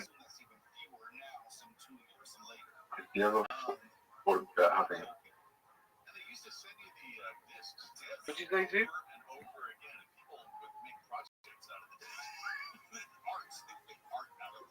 Zoot, you were just asked a question. Hello? I don't like having. I don't like going. Zoot's just talking to himself.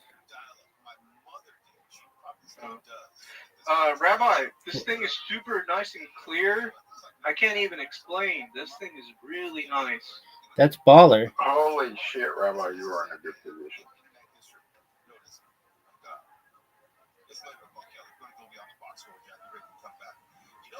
That was the best move you could make.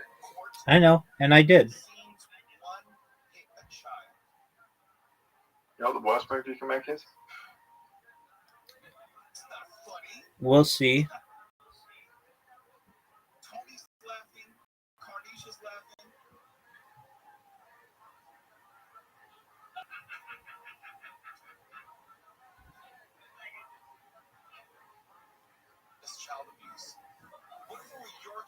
That's the worst move you can make.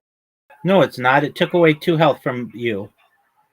So, Apollo, you're going to start streaming on YouTube and Kick and Twitch? I don't know about all those platforms, but probably just YouTube. When are you going to start streaming? Just because probably I'm gonna try my first stream probably later on this week. Just because I gotta wait for the capture card. I don't have a capture card, so it's kind of pointless. What model did you just send me? What model are you showing me? The Pocket Osmos 3. Does it stream? Yeah, with the one with the gimbal, remember? Right, I know.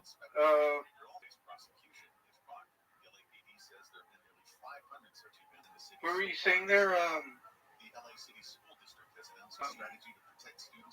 Zoot? Why YouTube? Yeah. Just because That's the only platform that I have a like that I know of, like how to stream on. I haven't deviated to anything else, and I couldn't do anything because I didn't have a capture card before. So, if that makes any sense, like. Explain to him what a capture card does. No, capture card allows. Oh, okay. Oh, okay. Yeah, that's the only reason why. But now that I have a capture card, I may look into other things to be able to, you know what I mean, reach some kind of audience.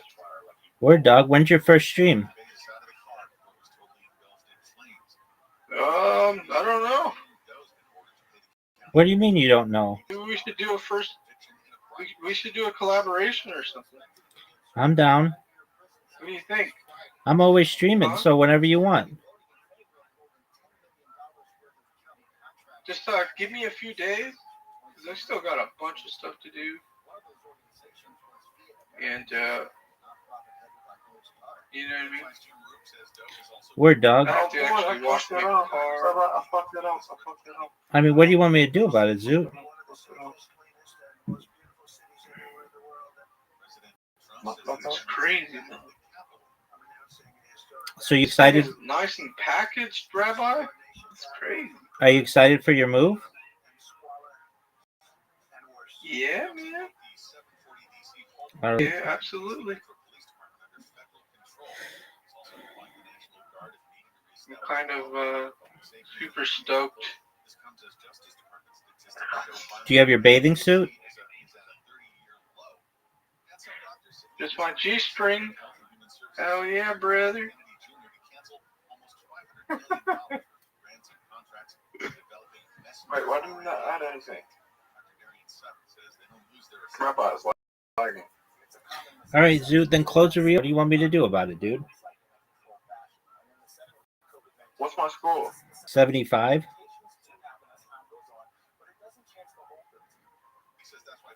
How much mana do I have? You mean berries? Yeah, mana. The red guy has 3. The green guy has 0.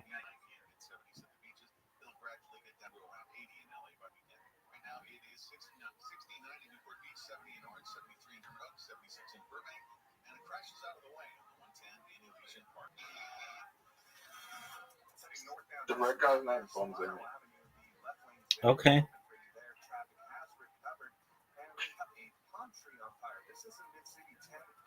This thing is crazy.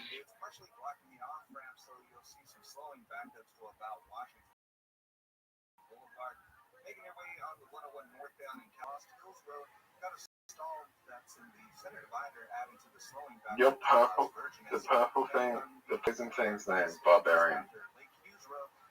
Barbanin. Barbarian. Yeah, Barbarian.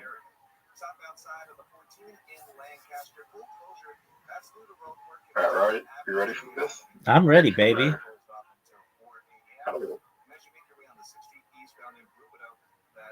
Do I evolve or not? Can I evolve? No, you only have 3 berries.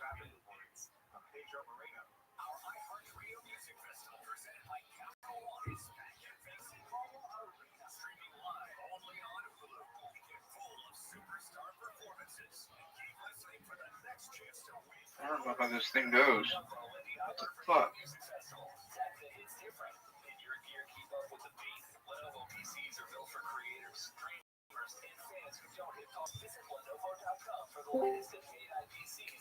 Welcome. How are you? What's good, Punky Star? How'd you find out about me, Punky Star? From Bagsheet, which we both in a group chat. Oh, tight. Amazing. Have I had the opportunity to introduce myself to you? Yes. When I first joined. Okay, phenomenal. Well, how's your day going? pretty good. Just been chilling. Day off work. That's cool. What do you do for a living? I'm working the slaughterhouse. Oh, okay. How's that? It's fun. All right. Oh, it's not fun. Oh no, it's pretty fun. Do you like slaughtering animals? Yeah. Why? Do what? Why? Why not? I'm scared of this guy. Better respond. I'm scared. Why not? Yeah. I'm scared of this guy. Zoot, he's probably scared of you too. Do you have some good friends where you work? Scared of me. I'm a nice guy. Yeah, absolutely. I'm really nice. I agree. So Zoot, be nice. So do you have good friends where you work? Yeah. Why? Well, I just was curious. Okay, cool. What are your hobbies? What do you like to do? I like to shoot guns, make explosives. I got bombs. I like demolition, artillery, or flames. Are you a pyrotechnic? No. No. Okay. Pirate. Do you like fireworks? Yeah. What kind of fireworks do you like? Anything that can combust. Okay. Or explode. Very well. What's the biggest explosion you've ever made? I blew up a building with tannerite. I blew up my toilet just like 3 hours ago. All right. So why'd you have to blow up a building? Government wasn't using it, and that's really it. Okay, cool. Tired of wasting taxes. Right. All right. So you like to blow stuff up. Do you like sports? Yeah. Yeah. What are your favorite sports? Smuggling. Drugs. I'm kidding. No. MMA. Oh, dude, you like MMA? That's great. Dude, UFC this weekend, right? I think so. I don't watch this too much. Did you see that they just signed with Paramount and now there won't be any more pay-per-view? I did not know that. Yeah, they announced it today. So that's big time. That means that all of the they'll all be not free, but if you have Paramount, they'll all be free.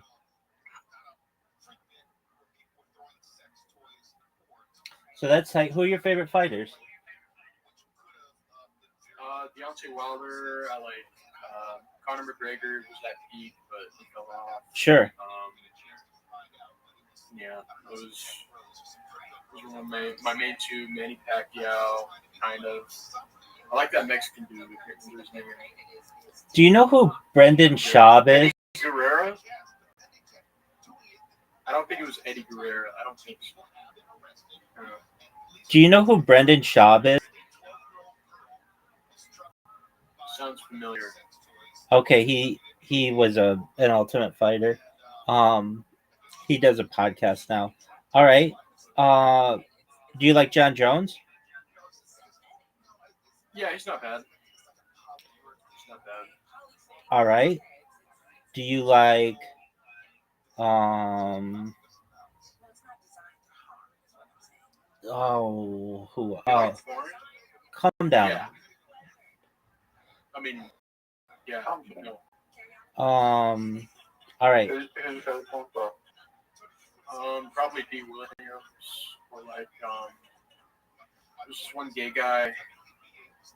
He was pretty cool. You like gay porn?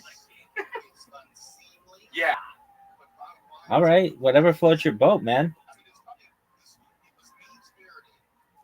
All right. And you like MILF porn? He gets wet. I do. Yeah, dude, that's what I'm talking about.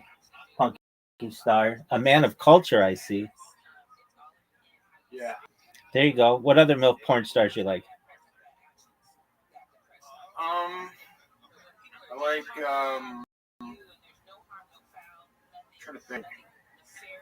trying to think here. Hey, we're putting you to the test. I know this is. McKnight. Who is this? Alyssa McKnight. I'll have to check her out. All right. What does she do for a living? I think she's a rapist. Okay. Well, why that? So I like a woman to be dominated. You like to be the little bit. No, I'm saying I like a woman to be dominated. Oh. I bet. Okay, very well. So you like UFC? Do you like NFL? What? Do you like the NFL? No. You don't like the NFL. Okay, what other sports do you like? He likes like. Would you let him talk? Go ahead. Well, he is right about the last part. I do like men. You like dudes? Yeah. Okay, man. Whatever makes you happy. So you like MILF porn, but you're gay? It doesn't make me happy.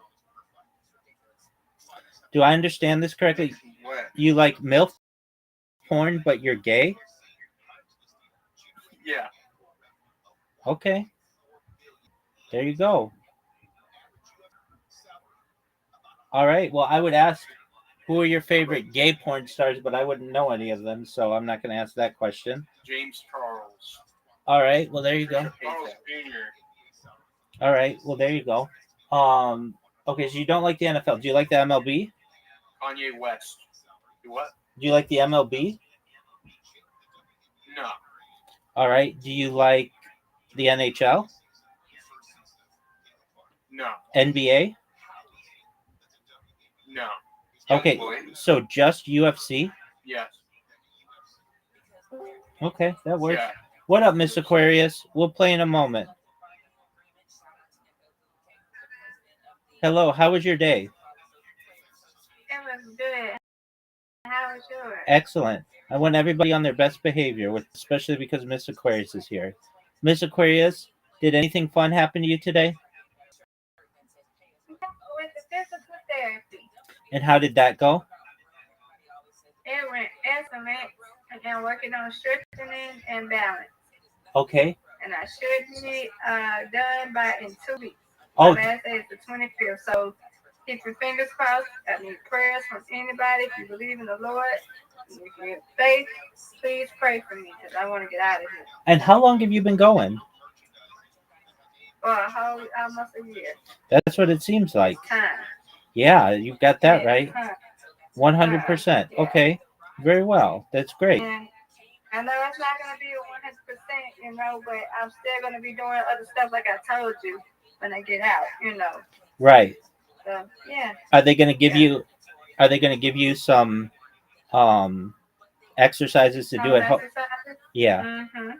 Okay. Yeah. Do you already have to do home exercises, or no? Okay. Do you do? Yes, I do. Good on you. Excellent. I have to.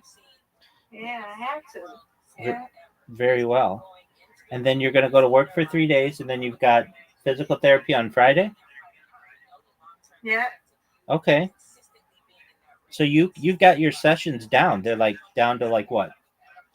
4 sessions or something? Mm-hmm. That's beautiful. All right. And then what are your plans for Mondays and Fridays going to be? Just relaxing? Mondays and Fridays, I'm going to be relaxing. Thankfully, Monday, we don't have nothing to do Monday, so we just be chilling. And then I go get my nails done. That's Saturday and Sunday. Now we get our nails done on Sunday. Now we got a new nail shop. And Mondays and Fridays, I'm not going to be doing this. And I don't know, I got to see what my best friend want to do. Maybe we do something. Excellent. Is this the one who's getting married? No, not her. She's looking for beans and stuff. So once they find a venue that she wants to get married in next year in the fall, and then we're gonna have lunch and stuff, and go over the pictures and stuff like that. But right now they gotta find a venue. Absolutely. So that's the first thing you got to do first. 100%. All right. Yeah. Very well. Yeah, I'm excited. Yeah, I'd definitely be excited. All right, Zoot and I are. Yeah, the other one is when I had COVID. Remember, Rabbi? The other one I'm talking about, she had COVID, right? Remember? We went out to that big old all-day event. Yeah, that's how I catch COVID. Remember? I vaguely remember this, yeah. Okay. Do you like thing with? Yeah. I didn't know Zoot was here. Hey, Zoot. Zoot is here. Wow, Zoot, you know what? Don't keep leaving, okay? Because you're all a winner. We're all winners when we play bowling, okay? That's right. I'm a loser. All right, Punky Star, if you want. I gotta go this day. Okay, I was gonna say we have the ability, if you want, you can play bowling with us. You can download an app. It's called Plato, Plato, and you can feel free to play with us. We'll be playing in a little bit. I can't get any apps, sadly. I would love to do. Okay. It's work stuff. Why can't you get any app?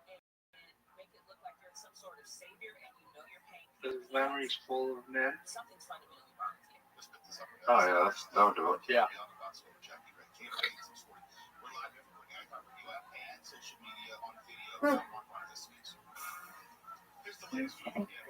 Zoot, hurry up and win. Yeah, let me know when y'all start. When did you realize you were attracted to men? I didn't. You didn't? I didn't realize.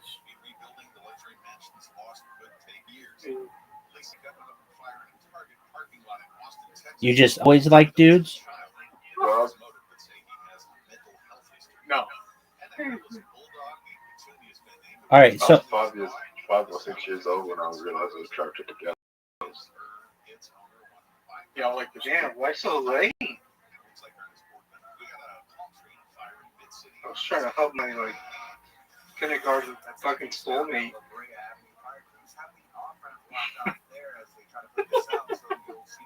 Damn, you waited that long. 5 years? What?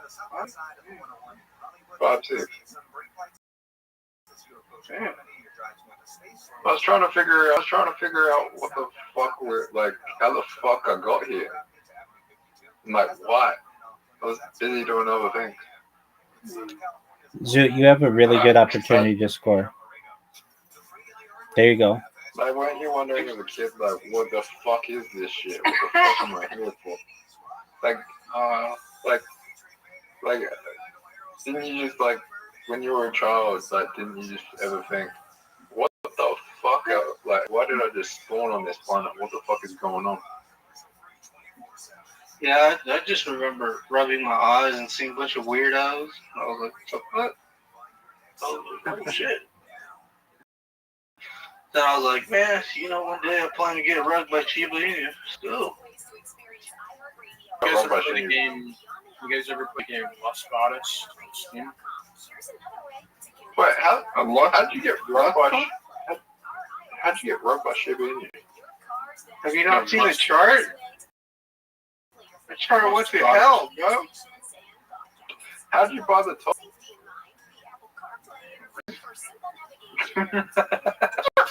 I mean, it's not that. Rabbi, how long y'all got? Maybe like 5 minutes. How much did you lose on Shiba Inu? 50 grand. Oh, alright. No, I'm kidding. I didn't lose 50 grand on Shiba. I didn't get rugged at all by Shiba. I'm just talking. That was nice, though. Yeah, we're with this guy laying down on the bench. Don't worry, like 6 months ago, only a couple months ago, I was holding like 100 Ethereum for nearly 5 years, and I started to fucking really go DJ ham. and lost a lot. And I know my 100 Ethereum would be worth like 400 grand right now. Talk about it.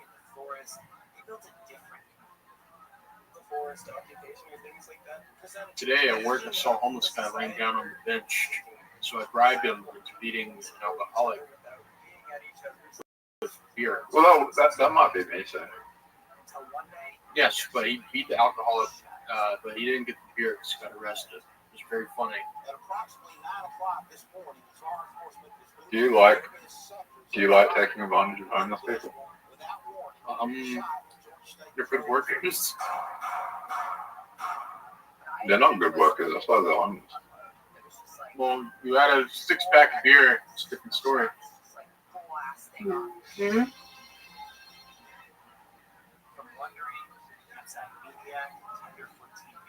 It's a win-win scenario where I See that? They will work for food.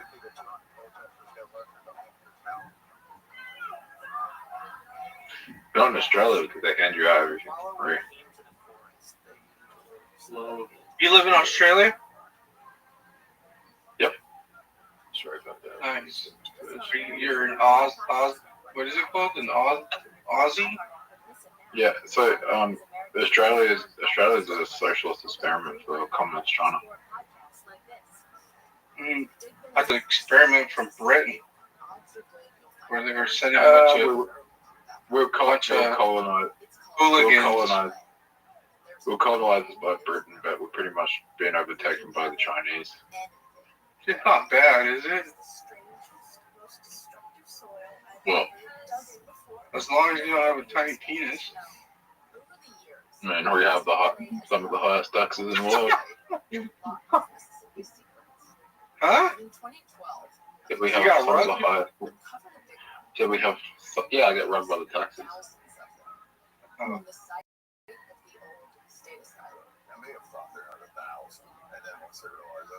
So what's bad about China? Is China bad for Australia? China's a communist country. Right, but isn't everybody else communist? No. All right, Mr. Aquarius, you ready? Like Britain, you can't like Yes, ma'am. disagree with your government, or else you get locked up. The communist countries, Russia and China. Okay. What about Cuba?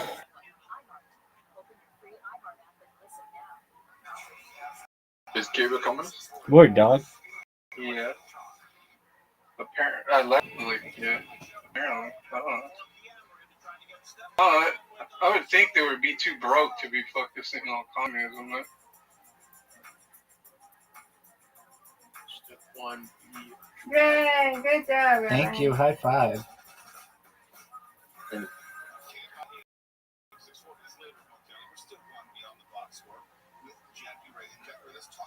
Yeah, brother.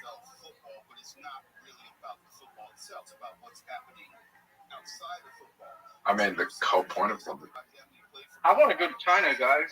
I actually want to take a trip to China. Monkey. I just bought something called Monkey Token. Oh, is it on Soul? Yeah. Oh, is it popping? Send me the contract. I'll buy some. I made a quick $100 this morning. It was not much, but I just put in like $250. I made like $100, and I G'd it. No. Oh, fuck this token, dude. And then it rugged. I was like, shit. Thank God I sold.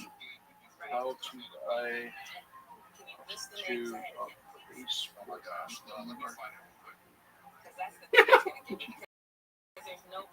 Bro, you're gonna get some old pussy on that thing. Huh? What? What's going on? You say how to see you on Facebook Marketplace? No, prostitute. Like, right, that's pussy. Right? I'm practicing the art and reselling. Right. I think you're rugging me there. Good job. Thank you. Hi. I don't like them. So I'll try to keep it in context. I like coasters. I like men now. Is that from The Simpsons? Isn't I love that The Simpsons. I love doing those. Isn't that- It was funny. Isn't that a character? Is it who was it? Ralph? Doesn't Ralph say that? I like men now. Just about football when it comes to specific people, most times melanated people. Okay, and I also have to say this. Hilarious. The team of owner came out and said, I'm paraphrasing. You're right. That's yeah. You and I win, Miss Aquarius.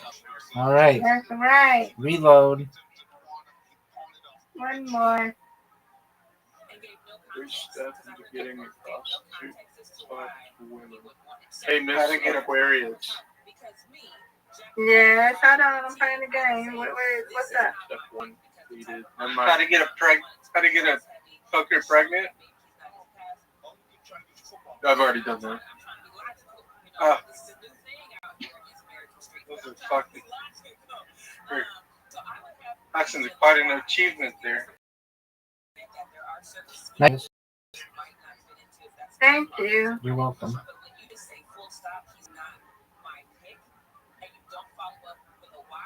Hell yeah, brother.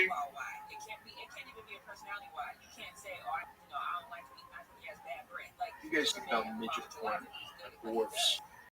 I love midgets. Oh, I'll be honest with you. What a strike. I love Think about midgets. midgets. Thank you. I really do love That's midgets. a good fight. Yeah. Yeah, I'm gonna put. I'll use that midget as a book bag, and then after I wear him, You know,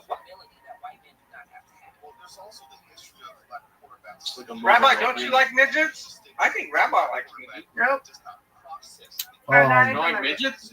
I've never met someone who is vertically challenged. I'd appreciate if you called them that instead. But I don't have anything against anybody. Right. Yeah, but I hear like dwarfs. Like, would you fuck a dwarf? Yep. I would plow. I would too. I would definitely plow. They got big booties, like the little hot chicks, like walking around. Oh my God. Women are like so useless. What? Doug, no one wants to hang out with you if you're going to talk like that. Respect, Rabbi. Thank you. Hold on, let me look this up. What are women good for? Doug, like I just said, no one wants to hang out with you if you're going to talk like that. Right. Hold up, guys. Gotta ask ChatGPT real quick. Come on, Rabbi. You win, I win. I'm back. That's about right, though. I think that's about right. Guys, I love women. Love women. Yeah, it's notoriously bad. Now, was you the one that said that coming down? Huh? Who made that comment? Good job, No, Rabbi. I Thank never you. made that comment. Oh, That was Rabbi, not me. It was No, not. Rabbi did not make that comment. Rabbi would not say Right, I no. love When women. Somebody just said that women are useless. Who was it? It wasn't Rabbi. Because Rabbi, Yeah, you better speak up now. Who the fuck was it? Punky Rabbi Star. don't talk like that. Punky Was Star. it you, Alexander? Punky Star. Like I've said, okay, what you're saying isn't funny. You go, I'm gay, I'm not. I'm gay, I'm not. I don't like women. I do like women. I don't like women. I do like I'm women. just trying to make up my mind. Right. You just need to act with some maturity, or you're not going to be allowed in here. Okay. I'm autistic. I'm sorry. Just don't go blaming things like that. Act normally. Mr. Aquarius, excellent job. I will see you tomorrow, God willing. Enjoy your evening. All right, got it, Rabbi. I will. Good night, Eddie. Have a good night. Take care. Good night. All right, we're watching Kill Tony, guys. Enjoy. Been used by 2 out of 3 bucket books in an unprecedented anomaly. Rabbi. What's up, Pimp? Michael, how long you been on stand-up? 8 years. 8 years. Where Yeah, what do you think about my little Osmos camera? I think it's great. I think you've got a great little setup. you still live? It doesn't use the gimbal unless if you set it up. Right. So remember you were saying like it might get worn out, whatever. Well, yeah, if You you, just yeah, I mean, if you had it on. right. Yeah, I think it would like just drain the battery. Definitely. When are you going to start using it? Oh, I don't know, man. Right now I am so swamped. I am really busy. What are their names? Okay. Right now I gotta clean this car out. I gotta wash it. I gotta vacuum it. I got it to my brother-in-law. He's gonna put it up for sale. He's got a car chip. So there's just a lot. You know what I mean? Started with 2, and they just kept fucking. I ordered a bunch of shit on Amazon. A lot, like $2,000 worth of shit. Angry guinea pigs. Yeah. How old are you? You know what I mean? So you're living with your parents. Yeah, I get you. What were they saying about it? I bought a bunch of little accessories for the Oscars, but they haven't came in yet. You better get me motherfucking guinea pig. Did you buy a waterproof case? Now, what did they say? No, because I don't. Wait, sorry. Okay. I saw I an had to go for opportunity. Everybody Okay. relax. Guys, relax. But the Oscars, I mean, literally cost me $1,000 for that movie. This man, you fucking Benjamin be stinking, Michael. I don't feel like. I don't It feel like stink. fucking. See, this is what they said, right? Yeah. Did they kind of sound like that, or did they speak perfect American English like you? Oh, my mom? Yeah. She sounds like me, just not. Yeah, buddy. So you had how many of those guinea pigs were in your room at once? All of you. I wonder what I should shoot. Like, what should I talk? You were What's good? What's good content to shoot about, Rabbi? Reaction videos are big. Action videos? Reaction videos.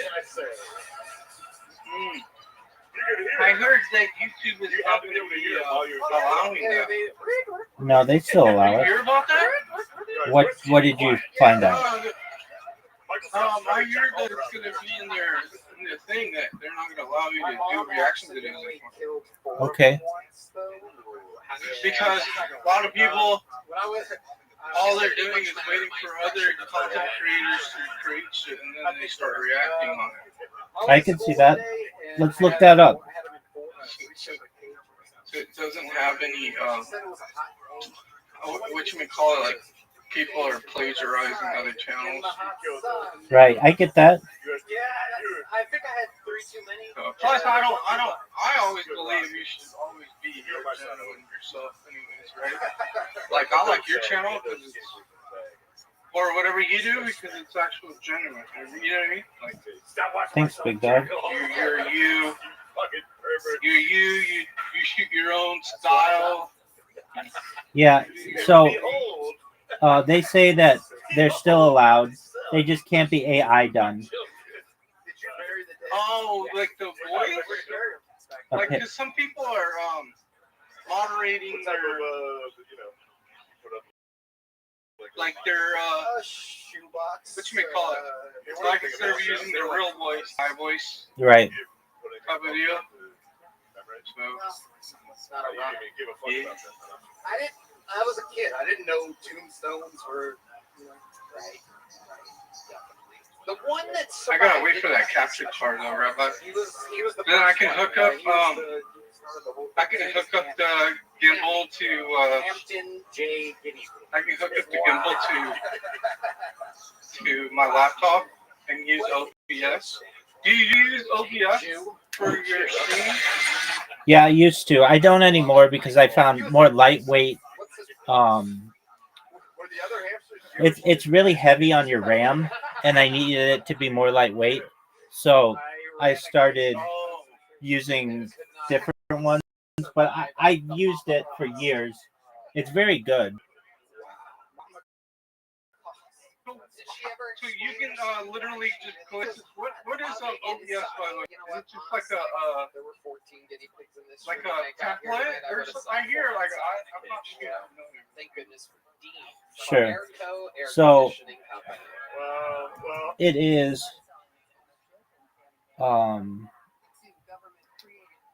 It is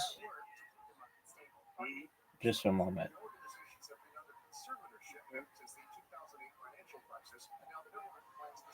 It's a type of software that allows you to allows you to do a lot of things. You can record from it, you can live stream from it, you can multi-stream from it with some add-ons that they have.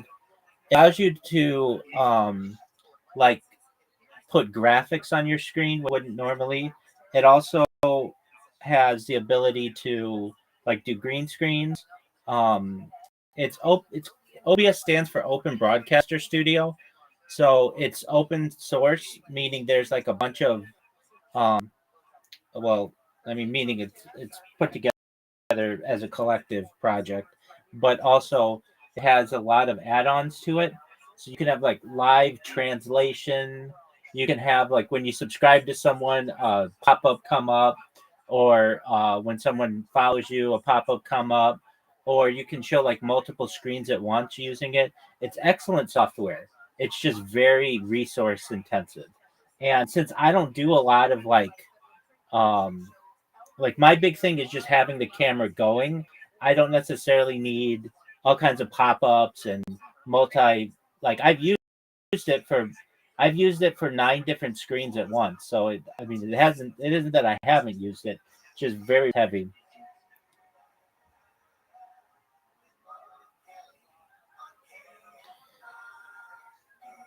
It's really great software though. Hold on, Rabbi. I'm doing a return at Walmart. You're fine.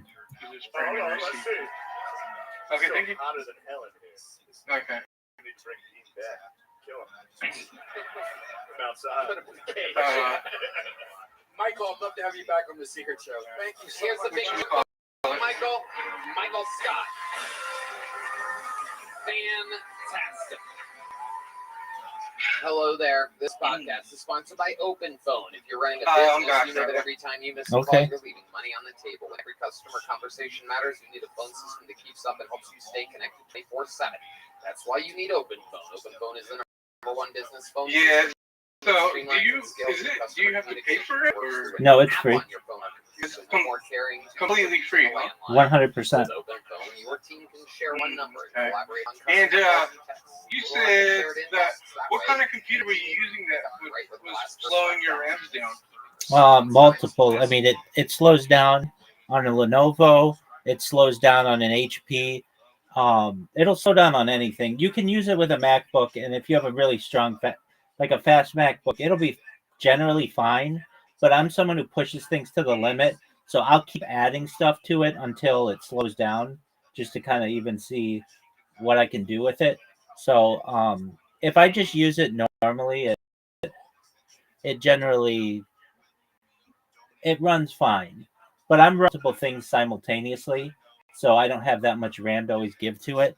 And I've just found that there are browser-based multi-streaming platforms that allow me the same or better options that I can get for less RAM. So I run a lot of things in browsers to multi-stream. But if I had a perfect setup, meaning like I wasn't doing all the multi-streaming, I just had one computer, I didn't have to worry about having bots or anything like that, then I would just like what you're gonna have. I would have a MacBook with OBS, and that's really all you need with add-ons. So they have like add-ons that you can get for free on their website that are like different graphics and things, green screens, all that kind of stuff, and then you should be fine.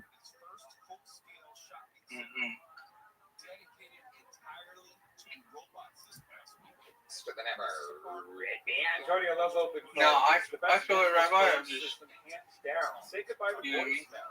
Their AI agent can set up in minutes to handle calls after hours. Sure. And capture leads. I need a one-person operation, drowning in content to talk about. Team that needs better collaboration. Well, I thought you were gonna just do. If I were you, I would say, "Hey, I am Apollo, I'm going to be documenting my journey to move to Honduras, and I'm gonna. Hopefully, my goal is to be a hot dog cart vendor. That's not my goal. It most certainly is your goal. How is your goal not to be a hot dog cart vendor? My goal is to set up shop and actually run a business, like a strong business. That's a hot dog cart like vendor. My goal, right? But I'm not. My goal is just to learn the game, set it up, get employees to do it for me, and buy more carts on the island, so I have a whole franchise. Okay, that's fine. That's my game. That's fine, but you've got to start somewhere, which is to be a hot dog cart vendor. Yeah. I mean, that's a goal, is it not? Yeah. Okay, so before you have your own franchise of hot dog carts on Caribbean islands, which I think you could do, you have to first start, and so you have to start with your own business. So, and that's what I'm saying. Like, so I would say that I'm documenting my journey before I become a multimillionaire in the hot dog industry. I have to get a business license. I have to put my cart together. I have to become incorporated in whatever. I don't think you have to do that there. You I have don't to. think it works like that over there. Remember, it's not the U.S. We looked it up. We looked it up. You do need a business license. Do you? We looked it up. Because they got a bunch of street vendors that don't have no licenses. How do you know they don't have licenses? Because they just don't. Like, I've been there, and last time I remember, they were just selling you a bunch of random stuff. Yeah, but how do you know that they don't have licenses? I don't know. To be honest, I'm just speculating. Exactly. So it's just speculation. So you're just going to tell the audience what your goals are, and then you're going to document your journey. So you'll have the move out journey from your house, and then you'll, maybe with your GoPro or with that, document you on the plane, you landing, you living with your family, wherever, as you get settled. And it's just going to be like this journey. I mean, that's what a vlog is. And you're going to basically be a vlogger. I mean, that's what I would do. That's what I would do if I were you. And in the meantime, you would be promoting your hot dog cart business and telling people, if you're ever on this island, feel free to hit me up when I get established. My goal is to have other people run these carts, and I basically franchise this model, perhaps not just in Honduras, but other islands as well. But we have to start somewhere. And I'm also going to document the interactions that I have with people and tourists and locals. And you're going to get to see the start of the journey of a business from the ground up in paradise. You're going to be able to see where I get my hot dogs, how I prepare the hot dogs, what options you can get with your hot dog. You're going to be able to see me install lights on my bike. Oh, I got my lights. I got my lights. Okay, excellent. I wish when I get home, I'll send you those. They're little pods that you can stick onto your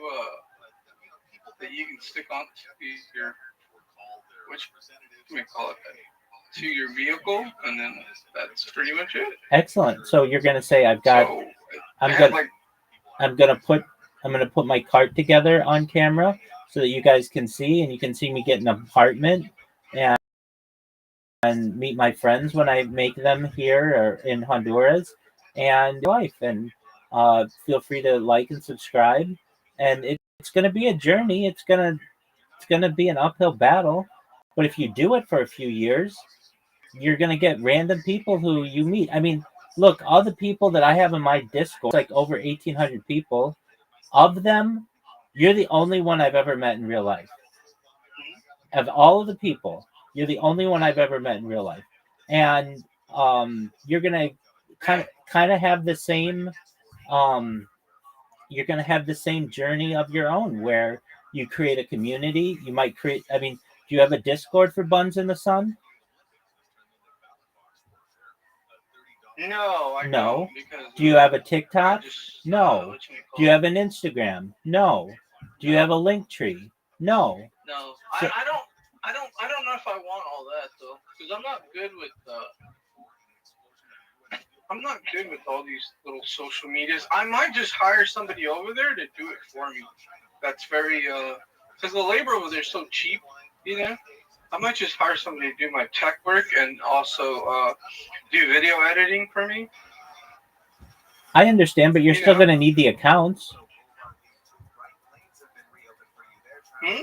You're still going to need the accounts. Yeah, I'll have you create them and then just give me the password. Absolutely, like we did Yeah. before. I'll give you an Excel spreadsheet. Yeah, right. Yeah. Okay, well, once you get those established, I mean, you're going to have really beautiful content. You're going to have food content, which is popular, and you're going to be in a tropical place, which is popular. So I'm sure you're going to get a lot of people who are interested in what you're doing. And Yeah. now, would you be able to like retire just on the social media? No, but the social media will help promote your business, and you'll get followers from that, and you'll get a little bit of outreach from that. And then when people will look for you, they'll find out, hey, because I mean, we looked, the cruise ships dock right on that island, and it's a very popular island. So you'll get people there, and you'll be like, hey, follow me. I mean, if I were you, I would say it's like $5 a hot dog, but you can get it for $4 if you follow me on Instagram. Yeah, like $1 coupon. Exactly. Follow me on Instagram and subscribe to my YouTube channel. And like I've seen businesses do this where you get a rebate if you follow them on Instagram and on TikTok, and you just do it right there. There are people who will do that, and they'll do it anyway. But they're like, oh, so all I have to do is follow you on one of these 3 channels or all 3 of these channels, and then I get a discount. Absolutely. Yeah. I think that's smart. That's a good deal. You know? Absolutely. Or you could offer it like you were saying, hey, I want to have a meal deal where it's $7 for a drink, chips, and a hot dog, and that's cool. And you might want to throw in there, and you just follow me on social media. If you do on any of my social media, you do that, you get a $7 meal deal, and then you're just going to get organic growth. And then there are going to be people who go back to that island year after year, and they're going to come to you because they're going to be like, oh, I met this guy. He was really cool. He's got this cart. He moved here from California to retire basically one day, and he's starting a business, and they're going to be able to follow your journey. They're going to comment. They're going to be like, these are the best hot dogs in the Caribbean. In Roatan. Yeah, exactly. In Roatan. Exactly. Or all of Honduras or what? I'm working on a recipe right now, Rabbi. What's a hot dog recipe? Are you familiar with hot dogs?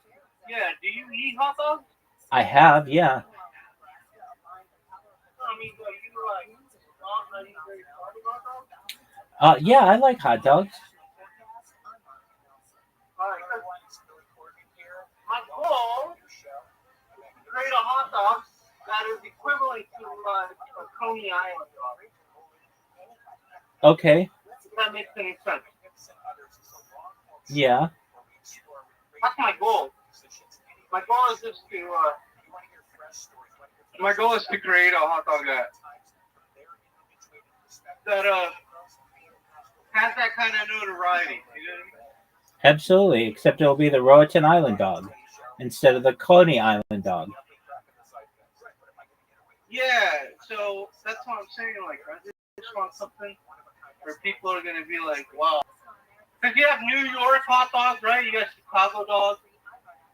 You have Chili dogs. You know, like out in LA, they wrap the hot dogs in bacon.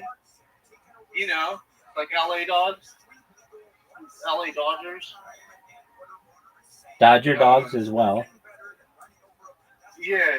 So on the West Coast, right, we get wrapped, even in San Francisco, because I've been in San Francisco games Giant Games.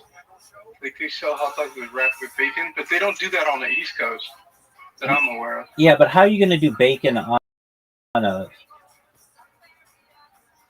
cart? No, I'm not. What I'm saying is, it's just what you may call it. Like I'm trying to make a famous hot dog, right? Okay. Where people are it gives it kind of a name. Okay.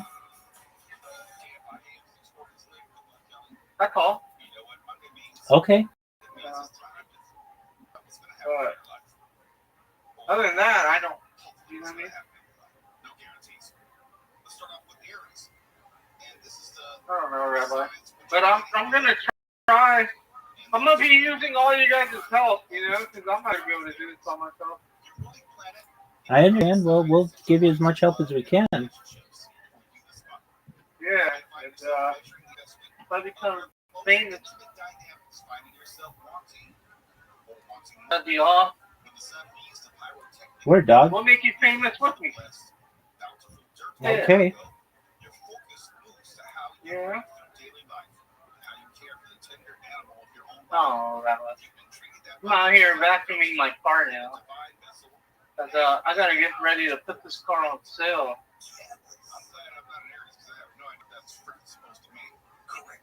I paid the car off, and then now I gotta sell it. Well, that'll just be cash for you. I know, but it sucks because I really like this car. It's very reliable. I've had some shitty cars in the past, when they break down. Are you done trucking? Yeah, I'm officially done. When was your last day? I don't. Like a month ago. Okay. The beginning of August 2nd. Well, congratulations, man. That's quite an accomplishment. You did it for what? Or like July. My bad, July. That's fine. You did it for what? 20 years? Yeah, about 17 years or so. All right, so you did it for 17 years. You never got into an accident, thankfully. That's an incredible accomplishment. Yeah. And Thanks, man. Dude, that's like good job, man. I mean, that's. I wish I would have started my business sooner, though. I waited too late because the market started going down after COVID. That's when I started my own business, and you know what I mean? Right. And I'm hearing that COVID's making a comeback. Like people are starting to don their masks again. Is that? I mean, are you hearing that stuff? I'm the one who told you that from Honduras. Did you tell me? Oh, you did tell me that. Is that why? Is it making a comeback? Is COVID coming back worldwide? I don't think so. Okay. I'm just kind of curious. It was just something I read when we were doing research on Honduras. Oh. I hope it's not true, man. Hopefully I get there and people are wild with it. So, 1 week from today, you're going to be in Honduras, right? Yeah. Are you excited? The only thing is, I don't know if I'm going to have internet. Well, that's the thing. Why don't you make, like, I don't know. I think it would be in your best interest, Apollo, to get satellite internet. Nah, I checked it out, Rabbi.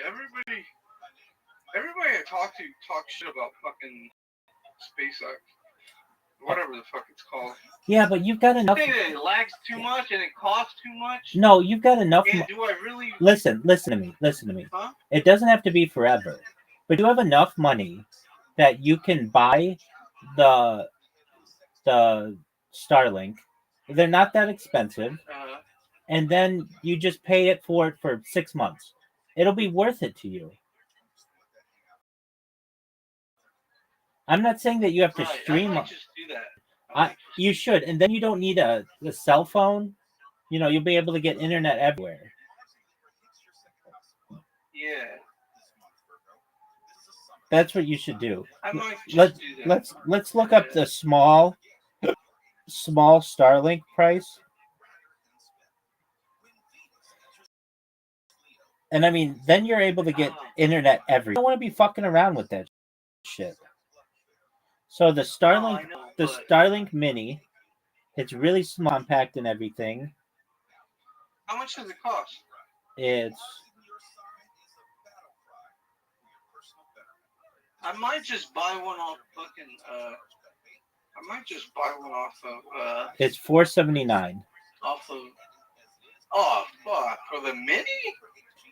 Yeah, I mean, you could buy one. Second rate. That's what I'm saying. Maybe Facebook Marketplace or at Sacramento, like Craigslist. Yeah, but you need it within a week. Yeah, if it's on Craigslist, right? I can just go pick it up. Yeah, you're right. I have to somebody's phone. It's not that far. Right. That's what I did this past weekend. I bought a keyboard and mouse.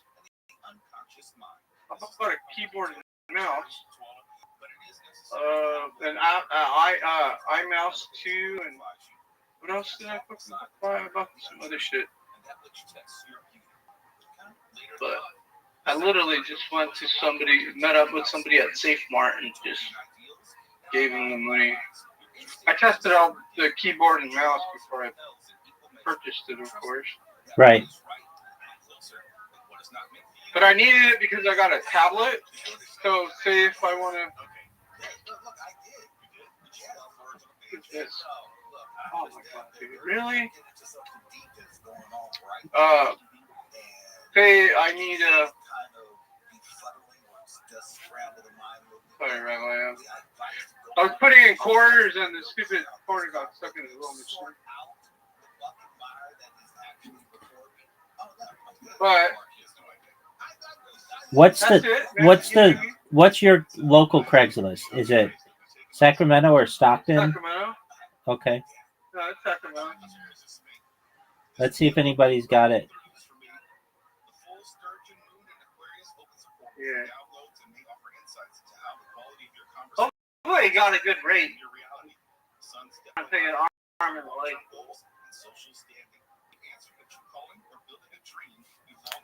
All right. They've got people who are selling it. One's $500, but that's the big one. Another person. So you want the mini. You don't want the big one.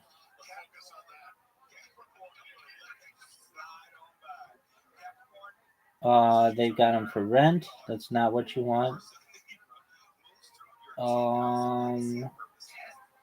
Starlink Generation 3 router in Berkeley, $175. I don't know what kind of condition it's in though. I mean, it looks okay. Generation 3. What is it?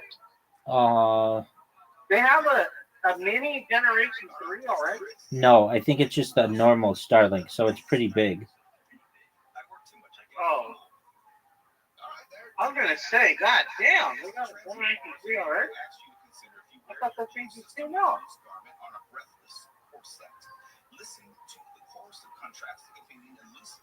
Wow. The full sturgeon moon in your sign is a prime time sacrifice for what you believe to the future begins with your first step after the fire. And lastly, Pisces, no shallow waters for you to wade through this month. Mars and Libra activate your 8th house of sex, depth, generation, resources.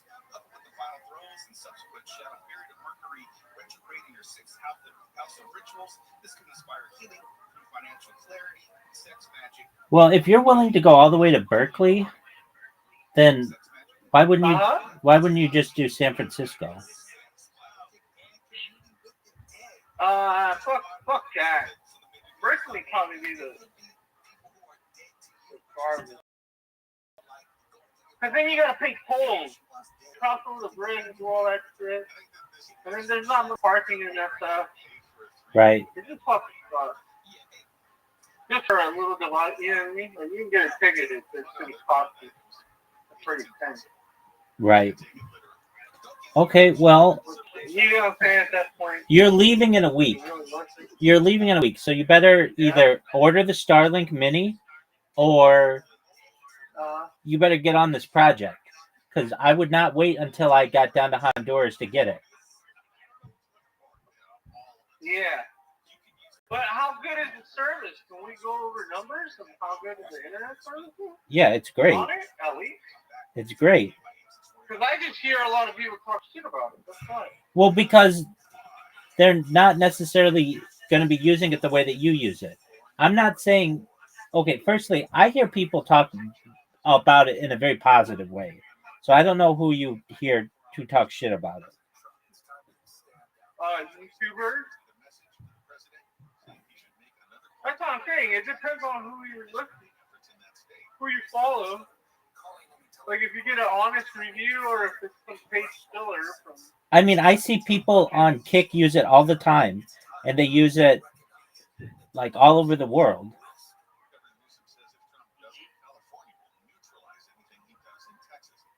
Hell yeah, brother.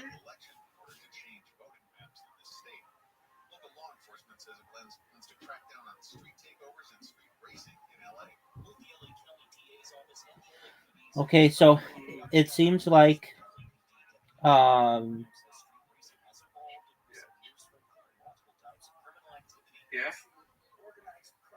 going to get 100 megabytes per second down and 20 megabytes per second up at highway speeds. That's really nothing. What do you mean it's nothing? You don't even know what that means. Do you know what it is to download at 100 megabytes per... At 100 megabytes... You told me the other day that you need a gig up and down. I never said that at all. Oh, I think it was another friend that we were talking about this subject. You'll be fine. Look, all you need to be able to do is like make a telephone call and voice chat and FaceTime, and you'll be able to do all those things with this. Look, if I were you, I would much rather have Starlink than the Pocket 3. It's cool that you have both. Well, I mean, right. It's cool that you have both, but the Pocket 3 doesn't do anything for you. You're not going to use that for a few months even, perhaps. Like, a lot. But you're going to need internet. Yeah. Right, but I can just use the services over there, though. They have internet.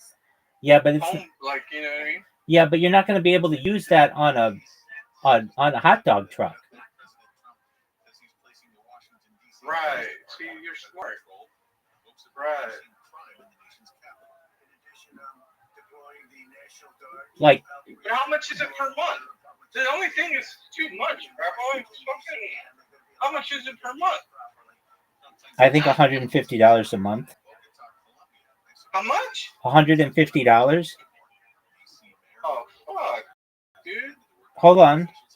Shit. I don't know about that. Dude, you already pay a huge amount in cell phone. So this is replacing that. Right, but compared to over there, like prices over there are a lot cheaper for their internet. Look, you know better. You can get the best. You can get the best internet for like $40 a month. Okay. $150 is like, god damn. Okay. But are you going to be able to use that? I don't know. Maybe I should wait. Are you going to be able to use that? Are you going to be able to use that internet on a hot dog cart? No, but maybe I should just wait until I get the hot dog cart and get everything structured. So then I have, you know what I mean? Maybe I should just wait. I'm jumping too many hoops. I gotta get business licenses. I gotta make sure I get all my vending stuff. You know, like all the suppliers lined up so that I can actually have this business function. scheduled until 5 in the morning. Your supplier is Walmart. Right.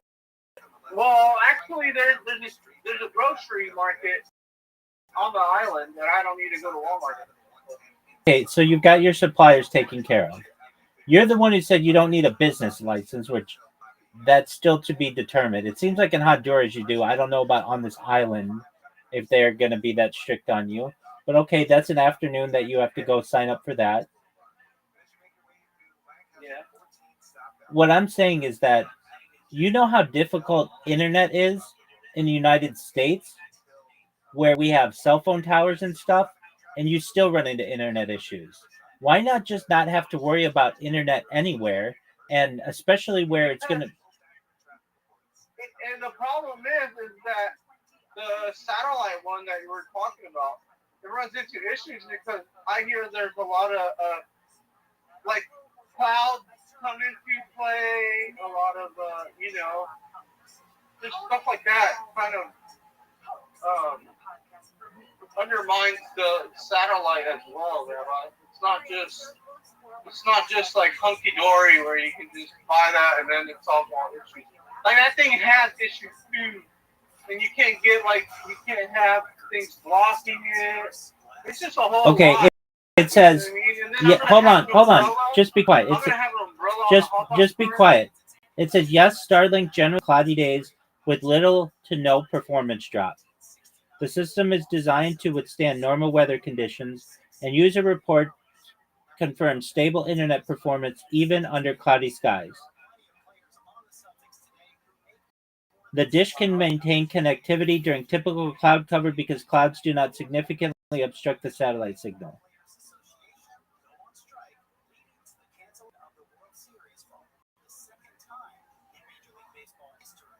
Yeah. So it seems like you can use it on cloudy days. Now, maybe not in a storm, but right. I don't think internet's going to work that well in a storm. No, and that's what I'm saying. I gotta wait and see what I want. Okay. Because I don't know if I can game. Can you game with? I don't. How much game? How much big do you need for gaming? Okay, so I wouldn't use that. I wouldn't use Starlink for gaming. Oh, but they were promoting it as you can use it for gaming. You know what I mean? Yeah. Let's see. What's the name of the island again? Roatan. Let's see if you can get a T1 line. What's that? It's like the fastest internet you can get. Word.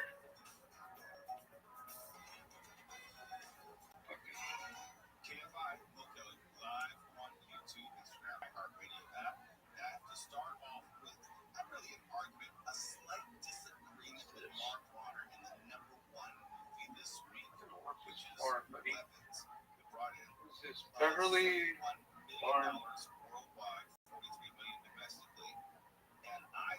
Oh, this is when I stayed at the. They charge you a tourism tax. Fucking cocksuckers, dude. They down in LA. Remember the second time I went down, I was trying to meet up with you, but you were too busy. Yeah, I mean, you just didn't give me any notice. I know, because I was on vacation. I think that's when I came home from when I got sick at the hospital. That could be. I think, and then I was just at home bored, and I took Romeo and me on a road trip. Right. I mean, like the first time you did it, you were like, you give me like 12 hours of notice. So I was like, okay, I can plan about this. But right. The second time it was like, hey, I'm in Beverly Center. And I'm like, okay, well, that's cool. Right. But I'm like not, I've got like plans this afternoon or whatever it was. And I just can't drop everything that I'm doing. But yeah, I think that if you, at least with the internet, you'd be able to get regular residential there. But I just don't know how stable it is. I'm sure it's okay. But like, okay, you're gonna get there. How are you gonna call your mom to tell her that you're safe? I don't know. You can buy a little plan. Okay, so you're gonna buy You a. can buy a little, almost like little, I don't know. I really don't know. Exactly. I haven't thought about it. And that's like internet is the most important thing that you are gonna need. How are you gonna call your family? Right, but I kind of want to. Huh? How are you gonna call your family to tell them, like, that you just arrived and that you're ready to get picked up or whatever?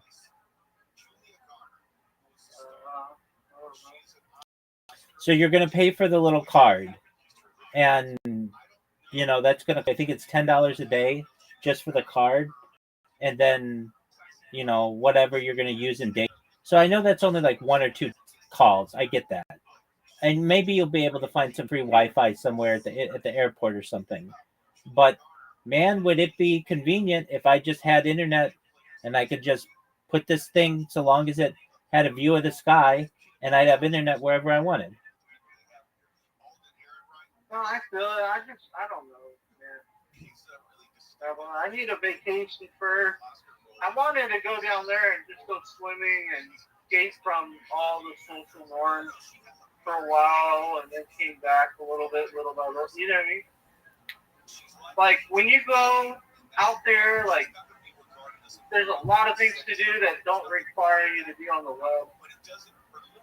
I mean, I'm just someone who likes to be connected to the internet. Obviously, if I don't have connection to the internet, then I feel I'm missing out on a lot of things in the world. Right. And I just don't, like, when I went down there, Rabbi, I broke my phone, like, literally, I was in a car, and first time I went out there, and what should we call it, like, my screen broke, my screen cracked, right? Fuck. I thought it was due, but I enjoyed the whole vacation. I enjoyed it so much because I didn't have a connection with my phone. And it was lovely, man. It was like one of the coolest experiences I ever had that I wish I had, like, more often, because, like, when you were a kid, you weren't really connected like that. At least I wasn't. Yeah, no, I understand. They didn't have mobile internet and stuff. Right. It just felt so cool not to be, like, worrying about what Donald Trump said, or worried about what the other person's doing, this and that. I was just, like, completely just minding my own business, enjoying life, which was so awesome, I understand. There's a difference between you being on vacation and you having to be a business owner. Well, right now, like I said, first I want to go there and have fun, and then get back to business. I spent a long on the road, man. I really haven't gone out since I've been home, because I've just been planning all the little things I plan on doing when I get to that island. Want to go swimming, do this, do that. Do a lot of cool shit. Okay. Go to the iguana park. They got an iguana park. They got a monkey park. You can swim with sharks. Like, there's just so much stuff to do versus, But if you forget that password onto that app, I don't know. I vacuumed my whole car. There you go, big Rabbi, dog. you're a lifesaver. There you go, big dog. Hell yeah, brother. Just by talking to you, I got us all done. You see that? Power of teamwork. Makes the dream work, baby. Hell yeah, brother. Move my seat back.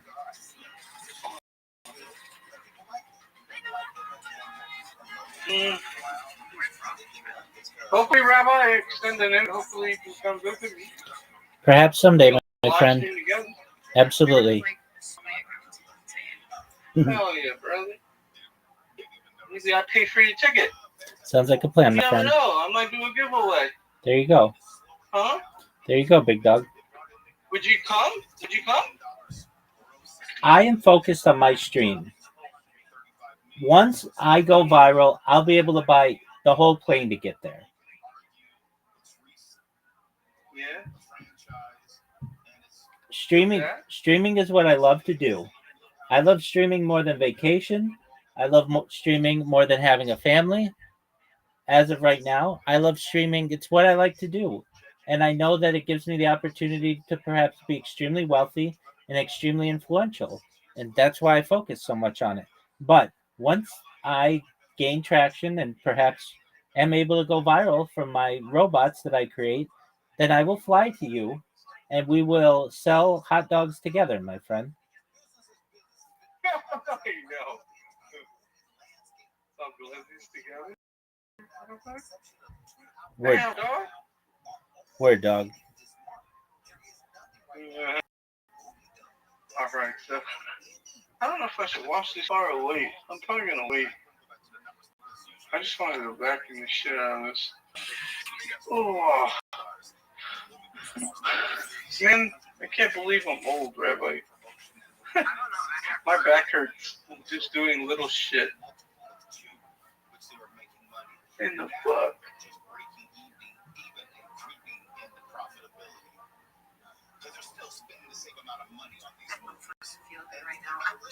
So am I gonna be the first one on TG to live on an island? Or what the fuck? No, there are people who do that, especially in Puerto Rico. Yeah, do that.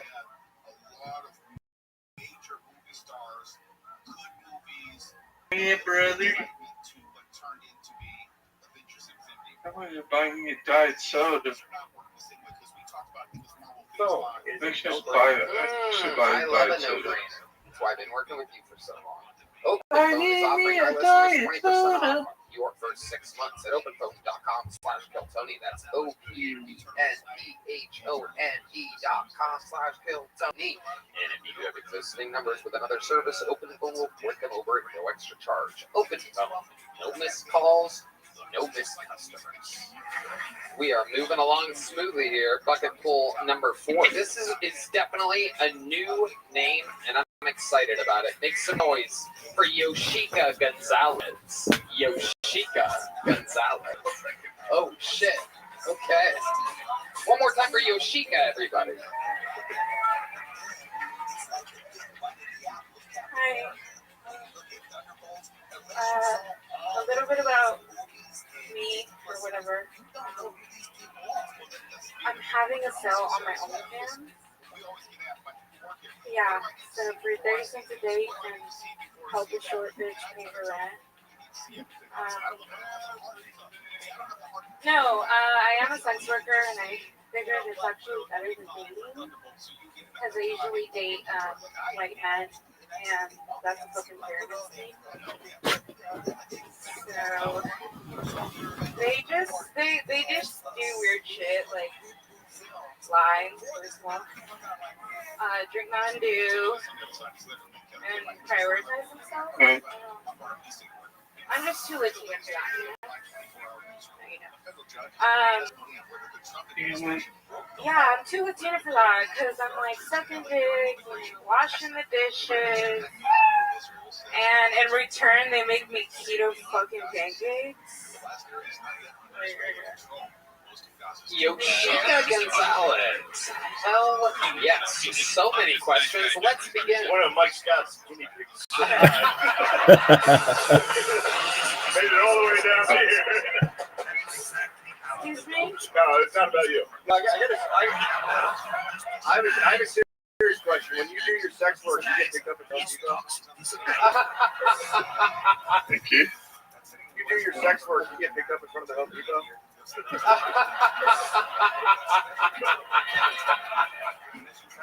Just kidding. All right. No, but when you do your sex work, you go to the Home Depot, don't you? Whoa, sounded like a bird. Zero.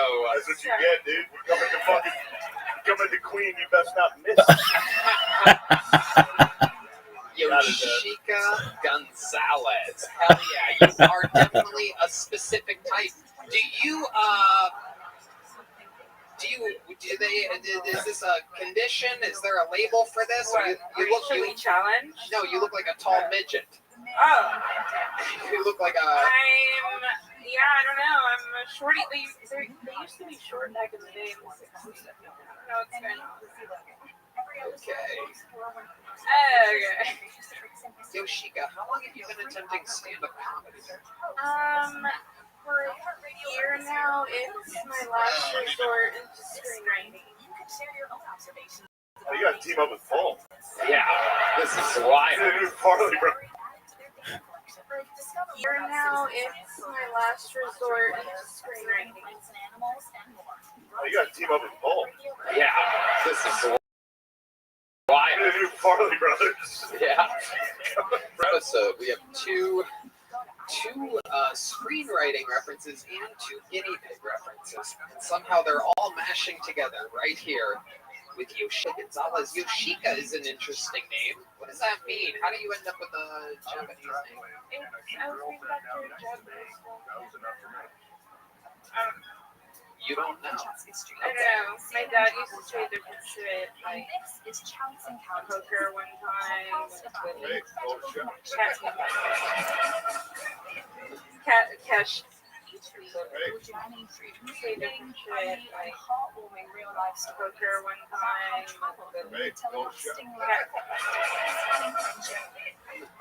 Cashier, a book. And he told the truth, I guess. 38 cents, you said? 30 cents. 30 cents a day. Is that real? 30 cents? Is that legal? Mathematically, yeah. Okay. What do you do on this OnlyFans?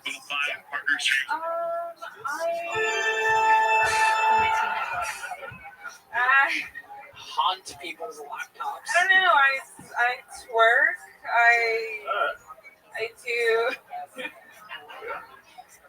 I do like anime costumes and fucking degrade.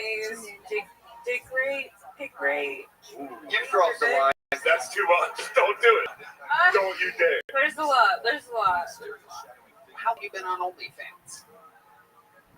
Since the pandemic, when the strip clubs closed temporarily. So you were a stripper up to the pandemic. What was your stripper name? Easy question. Impossible to forget. There's been a bunch, Jenna was a good one. A lot of people in Austin. Okay. Anything crazy ever happen at the strip club? Wild stories? Same old. You close with your parents? Not right now, not at the moment. Why do you think you're not close with your parents? I don't think this is a thing. I'm sorry, I'm not trying to be rude. Hey, you're the one with your backstory, lady. Just following up here. Do you think your dad subscribes to your OnlyFans? I mean, 30 cents a day. Why wouldn't you check in on your little dardar? Okie dokie. It's a real live show, everybody. I don't think so. No. He said he never loved me, never will, never did. Perfect. We're good. Was this a long time ago or like kind of recent? Just the pandemic? Like 2 years ago. 2 years during the pandemic. Everyone lost some money. Well, that's not nice. Yeah, I'm sorry. That's all right. It's okay, guys. We're here now. Yeah. For what it's worth, I think you're worth more than 30 cents a day. Okay. Yeah. Definitely. How much are you making a month on OnlyFans? $4.12. Yeah. I'm making my rent $1,000. Oh, that's awesome. Okay. How do you get to everything else? How do you pay your bills if you're only making your rent? What else are you doing to make money on this? Okay, Red Band, that is out of control. That is rude. That is out of line, Red Band. Actually, don't do oral, but Shit. Wow. Yeah. That subscribers went off the charts with that. That explains why the white guys you've been with just lie and drink Mountain Dew. If you want some honest answers, you gotta fucking. No, I sell vintage. There you go. On the market side of the game. I do actual work. I do AV work too, but you know, they hire the guy. Ass and vagina.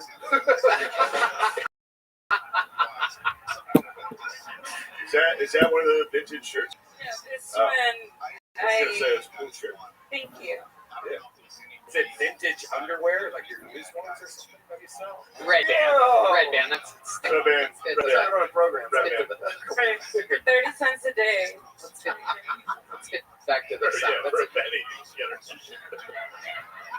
30 cents? I mean, it's $7 a month divided by 30. I don't know. Oh, okay. All right. I see. A day. Yes. That's how they get you. That's how they get you. That is how they get you. Because I subscribed under the table. So 30 cents. This is come on. That's a I'd be losing money not doing it. I don't get out of bed for 100 cents. What are we talking here?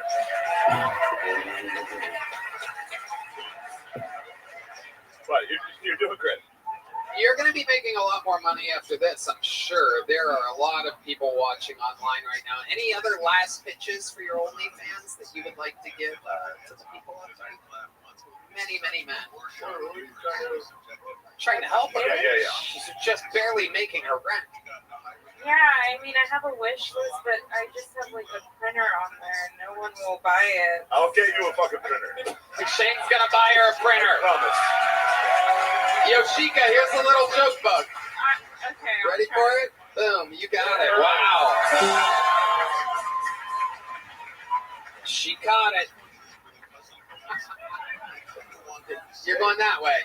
Hey, nice to meet you. There she goes. Next to where you came. Yoshika, everybody. Where's Heidi? Yum, yum, yum. Time for another golden ticket winner, everybody. This young lady won hers maybe a little less than a year ago. She's fantastic. Works here. Works on Kiltony. Make some noise. A brand new minute from Aya, everybody. It's Aya, everyone.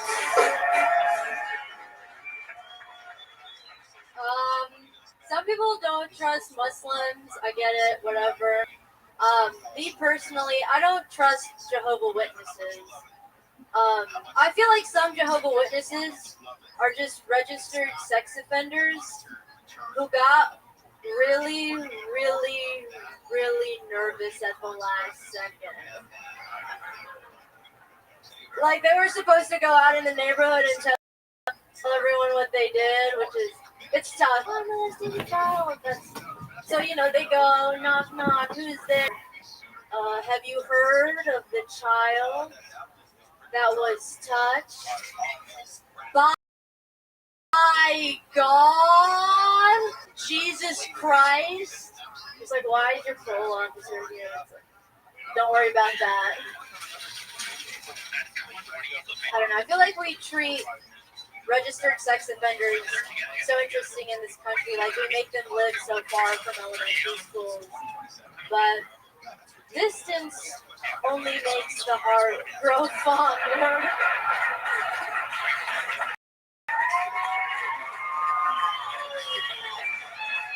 Boom. Fantastic. Great pedophile joke. Okay, thanks. So, hey guys. How you doing? How's it been going, Aya? It's good. It's kind of warm in here. Yeah. I put on a jacket, so when I take it off, I feel cool. Oh, look at that. A little reverse psychology on pure heat. Yeah. Okay. How are you guys? It's good. I gotta be honest, this is good. Yeah, everything going good? Yeah, everything's good. Yesterday, I talked to my... Huh? No. So, yeah, every single person up here. Yeah. My dad died, my dad hates me. Yeah, things are bad. Yeah. No, you guys didn't even hear what happened with my dad. What happened? Great. Is he good? Die and give you that fucking jacket? Where is he? No, yesterday I taught him that you have to boil pasta in water. What was he doing before? He didn't know about that. How was he cooking? He never Who's cooks. your dad? He doesn't cook. He just learned. I just taught him yesterday. Okay, so he's alive. Yeah, he's alive. Now he's driving. Sounds like he's still learning. Yeah. Yeah. Learn something new every day. That's good. Where's he at? Where do you? From Dallas, but my family's from Africa. Yeah, I'm Moroccan. What was your dad doing with those noodles? Eating the noodles. Just raw hard noodles? Well, no, I boiled them for him, and yesterday he came and he was like, "Oh, so that's how you do it." He said he's always seen people make pasta, but he never paid attention. So You've just been sitting on the floor eating salad. yeah. Incredible. That's good. Amazing, Aya. What else is going on? Anything else crazy? Recently, I had a weird dream the other day. I was this girl, and she was really young, she was like 17, 16, and she was like in a trap house, and I didn't know what to tell her to get out of the trap house. So I just told her, girls like you end up fat in their 20s, and she went, I got the trap house. Wow. Hey, give it up for her and her dream. Yep. What the fuck are you talking about? What are you talking about?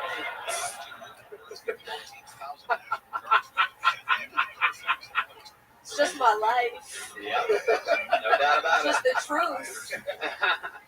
Well, great new minute, Aya. Favorite pedophile joke of the day, without a doubt, so far. One more time for Aya, everybody. Back to the bucket we go. 3 ladies in a row. Make some noise to your next comedian. It's Jenny Rodriguez, everyone. Jenny Rodriguez.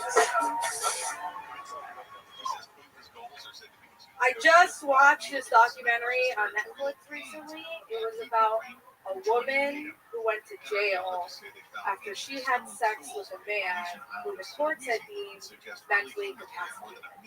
This was a man who was intellectually disabled. And that just goes to show that there's hope for all of you guys here tonight. Able-bodied women are having sex with retards. I know I am. I love him. He's my best friend, my partner in crime, my PIC. You guys heard that, partner in crime, PIC. But I'm Mexican, so that would make me his SPIC.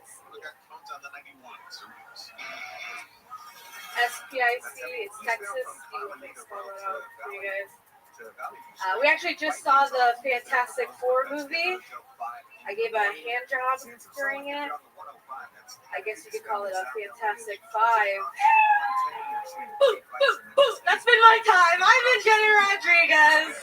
Jenny Rodriguez. Welcome to the show, Jenny. You been on before? I have, a couple times. What are we other things we're on about you? I hate to throw this out here, but I work in a tire shop. Whoa. Hell yeah. I'm engaged. That's pretty much it for the last 2 times. Yeah. What does your man do? What's his name? He works at Jared Jewelers. He's a jeweler. We did pro wrestling. That was another thing that we did. Right now, we just finished clown school, actually. So that's another good choice. Yeah. You learned stuff at clown school? Did I learn this stuff at clown school? No. Did you learn a lot of stuff? Oh, I really did, actually. I learned how to do, like, balloon animals. Do you have any balloons on you? I wish I did. I literally thought about bringing my skirt, but... Is there anything you could do in the clown world right now if John played some clown music and we gave you a spotlight? 1, 2, 3, 4. Uh-oh. Nothing. Okay. I need props. All right. I do a lot of like gimmick shit. I do like some magic tricks, but I'm not like really good. You know, it's all very sleight of hand stuff. What if somebody has a condom? Can you do something with a condom? Red Band, thank you so much. You're a great. No, yeah, great. Thank you, Red Band. Nobody here has a fucking condom, dude. Not the 80s.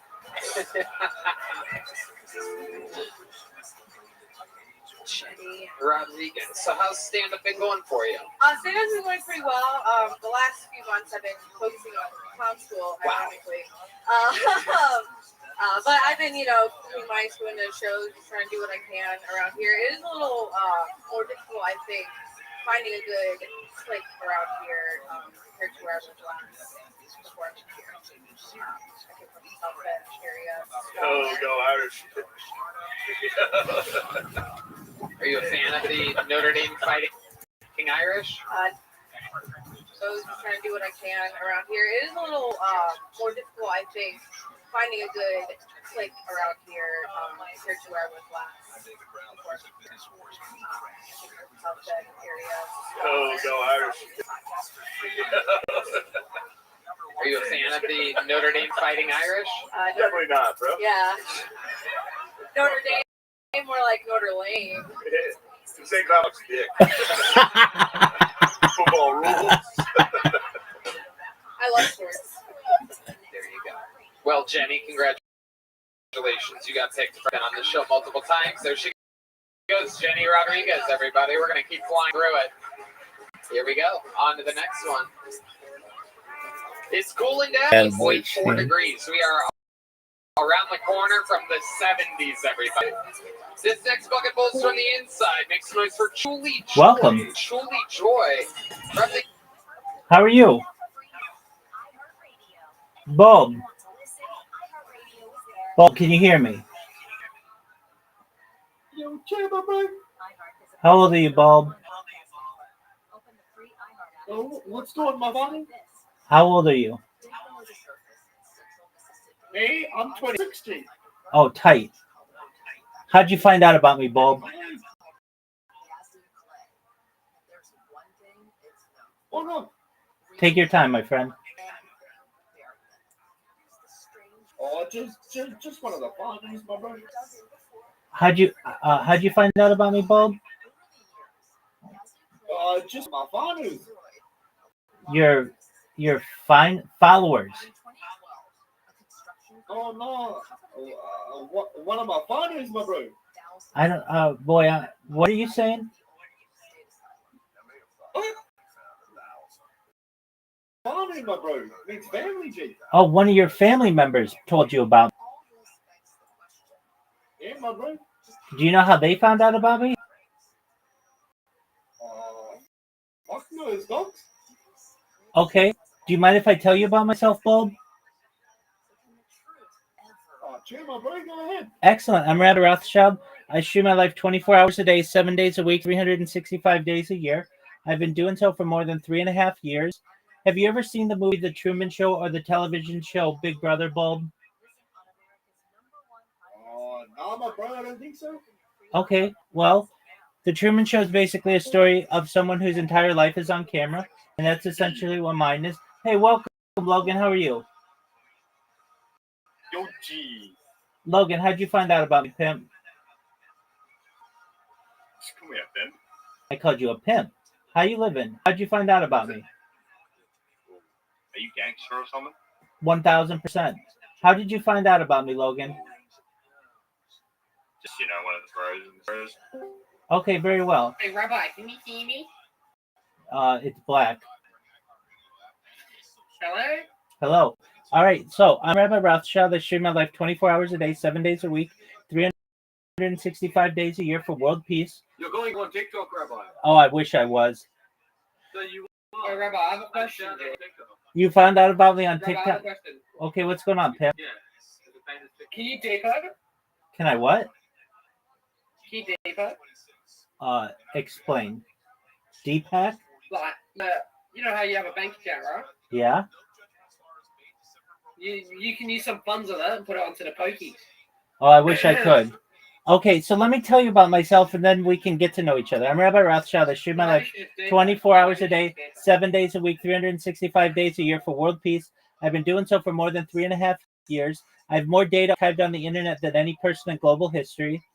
Data, according to The Economist magazine, is Earth's #1 resource, and I have more archived than anyone, which may make me a very influential person someday. And if that happens, I'm going to make you and everybody who is in this call, I'm going to make sure that you're financially independent. If you're not already, I'm going to make sure that you have generational wealth. And really, I want you to be. Poor. Can you give Bob some money right now? He's actually poor. Sure, I would love to. And I'm going to. I don't even know you, my son. You don't know what you're talking to me, bro. I'm just in here learning from Red Light. And I'm gonna make it so that you all can start charities and philanthropic organizations of your own. I talk about things that are important to the world. I feel like ending world hunger through the use of technology such as agricultural drones, floating greenhouses, saltwater greenhouses, things like perhaps vertical farming, hydroponics, cloud seeding. I want to help end world thirst. Yo. You're gonna let me just tell you about myself, and then I'll answer any fucking question that you have. I want to help end world thirst through the use of technology as well. I'm sponsored by a cryptocurrency that's worth about $100 million. And one of the things that we do is we build wells in developing nations like Nigeria in order to help the less fortunate there. I want to continue those types of projects. Additionally, I'm an advocate for the LifeStar program and most importantly, desalination technology, where we pump Earth's seawater onto land to make it drinkable. I talk about some other things like futurology subjects that are near and dear to my heart, things like anti-gravity, antimatter, faster than light travel, faster than light communication, space elevators, space tourism, things like terraforming of other planets, interstellar travel. I talk about things like alien discourse, de-extinction. People don't know this, but my friend, if you don't want to get muted, you're gonna let me finish, and then I'll talk to you. I talk about things like de-extinction technology. People don't know this, but the first successful de-extinction took place in the year 2003 with the Pyrenean ibex, which was a goat located in northern Spain, southern France. Fast forward to the year 2021, a company out of Dallas, Texas is founded known as Colossal Bioscientific. They've made it their goal that within the next 3 years to reintroduce the woolly mammoth into the Arctic Circle, utilizing Asian elephant surrogates, which is an opportunity. Following the reintroduction of the woolly mammoth, they want to reintroduce the Tasmanian tiger, followed by the dodo bird, which I just think would be really exciting to be able to witness. I talk about other things that are going to affect every person in this call if you want, things like life extension technology. When you all were born, the average life expectancy for you was probably about age 80. I want to increase that to age 100, 120 through the use of technology such as oxygen therapy, things like human growth hormone, stem cells, peptides, things like cryogenics, things like ambrosia therapy, cold shock therapy. Eventually, you may say, Rabbi, I'm 120 years old. My life has been wonderful. You've made all the dreams come true, and I don't want it to end. What's the next plan? And again, this is with your consent. If you want, you may be able to utilize a type of technology known as mind uploading technology, where we scan your brain into a computer like a CAT scanner and MRI, knowing where every atom is in your central nervous system and your peripheral nervous system for later download as an android, an avatar, a cyborg, a cybernetic being, a clone of yourself. Yeah, absolutely. Fucking weirdo. What up, Pam? Could you please, you guys keep talking on? Most certainly. I haven't opened my mouth once. And I do need a red light. I still live to 120. Yeah, so you can actually live longer than that. I can still do crap. Do you reckon I could make it to 130? You're going to be able to live, like I just said, as in anything you want for as long as you want. So I can live as long as I want. Yeah. Even while doing me. Let's go, boys. I'm going to start today. Excellent. Hey, Rabbi, I got a quick question. Go ahead, Pim. Are you Jewish? 100%. Can I see a little hat? I'm really interested. Right here, baby. Can you put it up for the camera?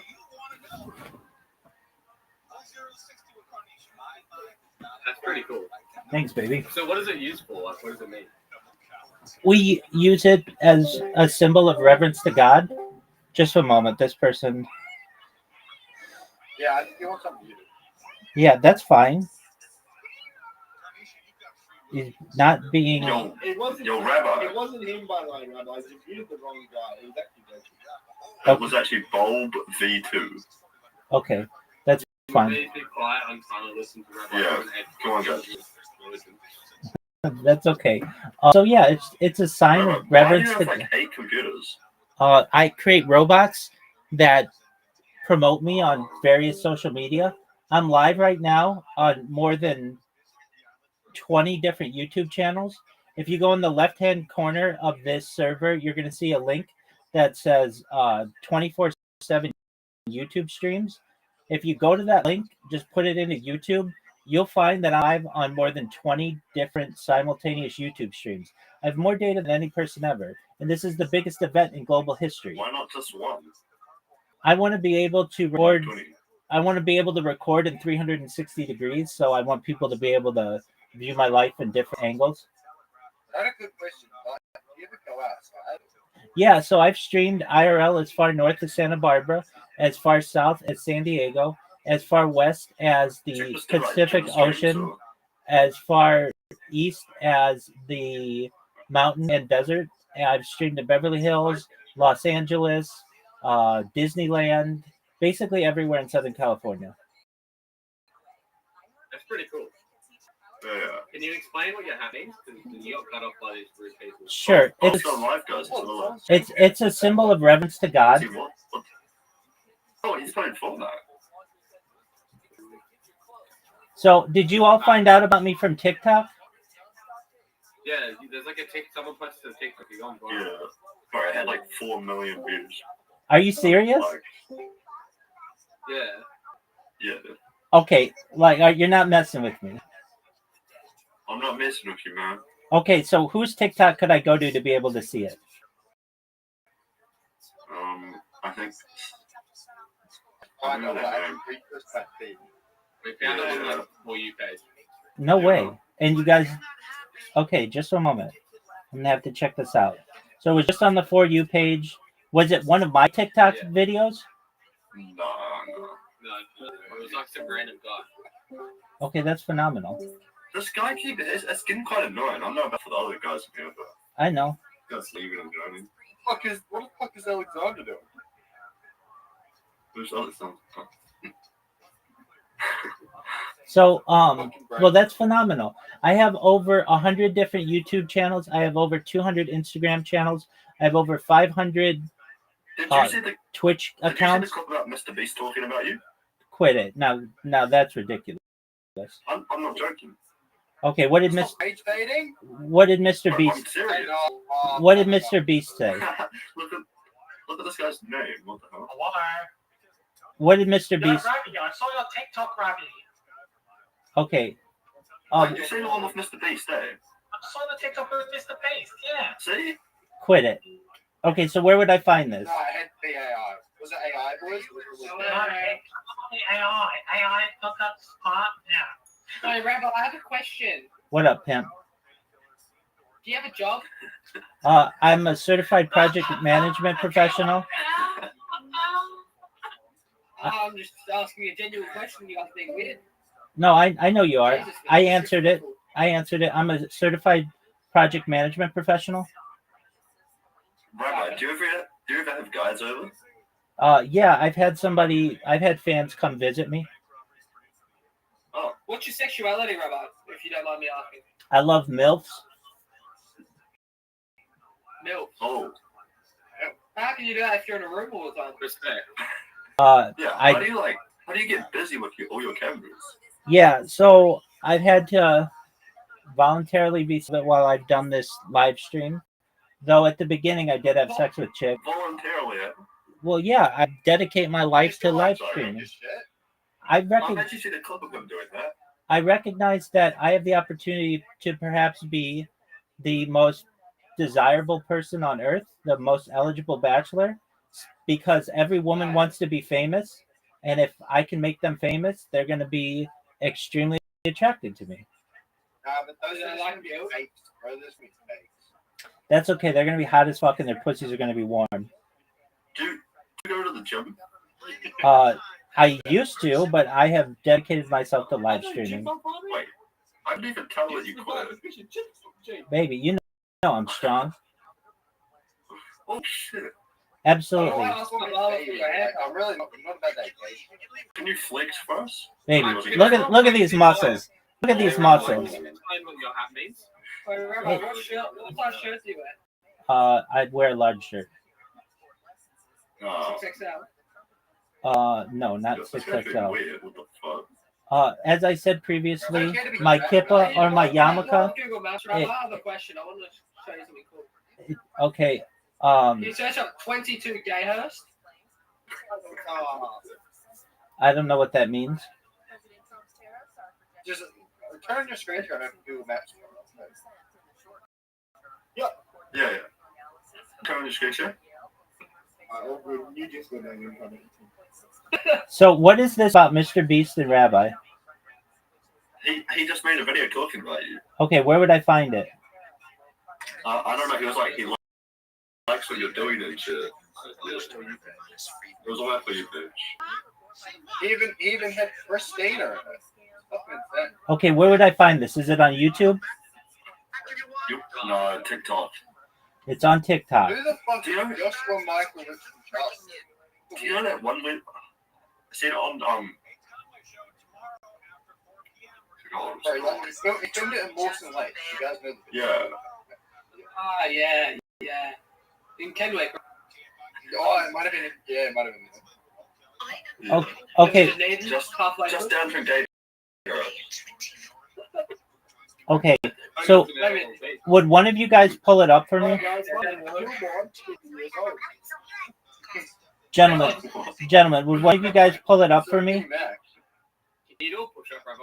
Yeah, I can, but I'm not going to do it right now. Show me where this video is. You just start your screen share. Start your screen share.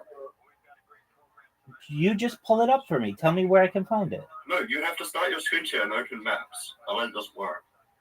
I don't know what you're talking about. Technically advanced as we are, but like just Google Maps. Yeah. The Google Maps method. It usually pops up straight away. It's like an ad on the side. That's okay. You guys are messing with me. That's okay. You guys are messing with me. We're not messing with you. That would be weird. Yeah. Okay. It's a lot of weird people. Yeah, I understand.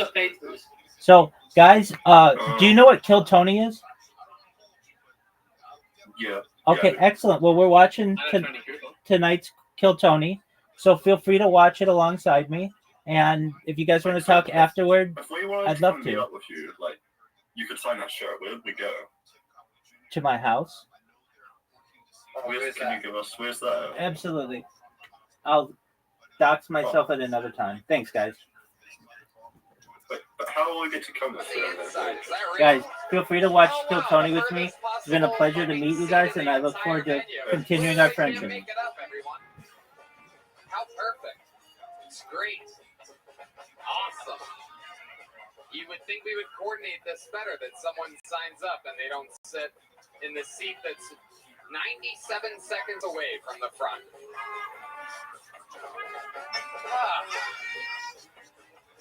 Tire Season 2 out now on Netflix, everybody.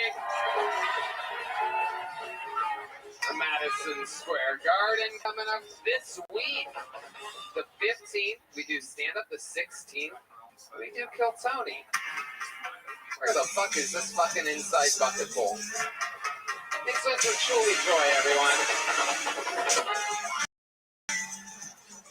So I have pretty bad walk every house. Like every matches. And I got this buddy who just bragging about all the matches dry. So one day I was like, let's see him. He's on Grindr. And he's got tons of matches. That's kind of like a weird flex.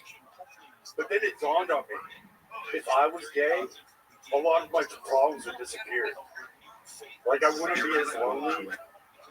I would have better fashion sense. And I'd be in great shape. Because you have to be strong to fucking do. Right? It's like fucking a bear. And then even jacking off in the mirror would be better. Like, come on, guys. You're jacking off in the mirror, and there's a hot dude jacking off to you in the mirror. Right? You start going faster, he starts going faster. Right? And then you jack off and you bust a nut, and then this dude who's been jacking off to you for 25 minutes busts a nut, so you bust a nut. Pretty fucking awesome if you're gay, right? Thank you. Julie Joy, welcome back. I like that you say jacking off would be in the mirror would be better to better. As if you do jack off in the mirror. Fuck no, look at that. I mean, I don't want this shit. you jack off in the mirror? No, I don't, but I thought 25 minutes? No, 25 minutes is crazy. That is crazy. You gotta milk it, dude. What? I'm not trying to bust a nut and not be worth it, dude. Jacking off in the mirror for 25 minutes.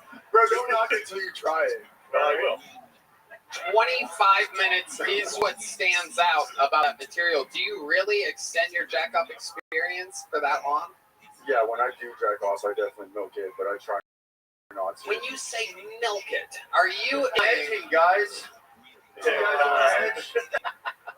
All right, whatever. I'm fucking weird, okay? So you last 25 minutes with yourself. When I do it, yeah, I try. When you're about to come, what do you picture? What do you mean, dude? Well, you're saying that you're edging, right? So, like, how do you stop yourself? Something that church wants. Then you, like, get ready, and then you just ride that wave until you are ready to bust a nut. Then you plan on killing Bart Simpson. Yeah. You spend the rest of the night watching out for rakes on the ground. Or Party Rock, whatever. What do you tend to watch when you're drinking? Honestly, I have a pretty fast spank bang. So, like, what are some of the wilder categories? Yeah, what are some of the weirder things that you're into? I'm into, I like Dom sub stuff, you know? Yes. You know about that? I've heard of it. Are you a Dom or a sub? I'm a Dom. Whoa. Oh, dude, I'm already subbing out to you right now. It's great. Yeah, we're all sitting down and you're Doming us. You can't Dom us like this while we're sitting down. Bro, sorry. Give him a big notebook right now. Get rid of this Dom dad. Yeah. What's the craziest thing you've ever done Dom-wise in real life? Dom-wise. Picturing you in like a pig mask with your hair hanging out and everybody being like, well, we know who that is. I was living in LA and I was like going to these parties and it was pretty crazy. They're like, we're gonna film this. And I was like, I don't want to be filmed, right? And they're like, put on a mask. No one's gonna know who you are. I'm like, yeah, no one's gonna know the tall ass dude with fucking afro and blue eyes. But I just had them film behind me, but I just had like this girl who like had all these toys. I like using my own parts, my hands and stuff. But yeah, they had like all these crazy toys, so we did that stuff. And I was just like, I would find myself like an open-minded person, you know? You work with your hands. Yeah, I'm working with, yeah, exactly. Yeah, no, it's toys. Your hands. How are you doming though? Like, where's the dom? You got your cheeks. It's like sounding kind of sub. I'm not like you're telling them what to do. You're in charge. You know, like there's some dudes that like want the girls to take control and shit. You know, like I want to be in control. I'm in control. Oh shit! Whoa! You don't talk like that, dude, ever again. How dare you dom my friend? You watch out, Shane. Don't dom you. Come up here. Don't dom me. I'm coming over there. I can't believe you're not doing good on dating apps. Yo. Yeah, it's a fella, you know. You dom us. Yeah, man. God damn.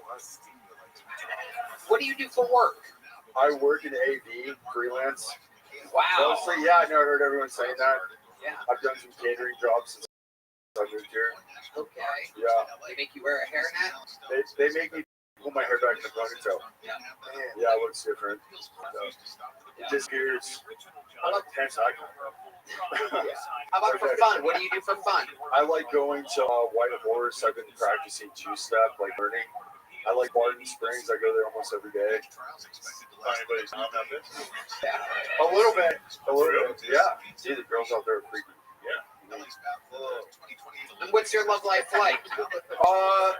I don't have a girlfriend here, but I have like a lover on the East Coast. You have a lover on the East Coast? Yeah, she's my sub. Jesus. What'd you do, Texas? Bro, like you get some, bro. Get the fuck out of here. Yo. Oh, sorry. What the fuck, dude? You're so fucking horny and angry. Like, what's his name? I'm like, bro, come on now. He said, what's his name? Hilarious. Hey, what's his name? What's his name? It's a classic. I love Rothschild. What's your sub doing right now? She's probably sleeping, honestly. You should wake her up. Yeah. Call her? A real dumb would wake her up. Yeah, damn, bro. I'm gonna call her after this. No, we're not going to. We're going to keep it moving along. Truly Joy. There he goes. Thank you, guys. There goes Truly Joy, everybody. Hell yeah. There he goes, everyone. All right, fist bumps for the dumb Truly Joy. I thought he was pretty funny up there. All right, this looks like a fun name and a new name. Let's see what happens here. Make some noise for Mighty Mike, everyone. Mighty Mike. Okay, all right. Man, that last comic looked like Zito from WWE. What is like to be cool? Nah, man. Man, I'm about to quit comedy, man. This shit, don't make no money in this motherfucker, man. I'm broke. Man, so broke, man. I can't even be racist with my laundry. That's how broke I am.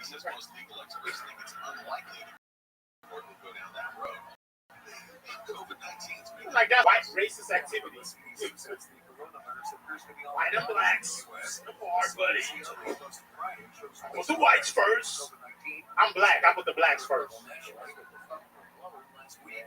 I get fixing leftovers and shit. I made Jamaican food the other day. Rice and pasta. Called it Rasta.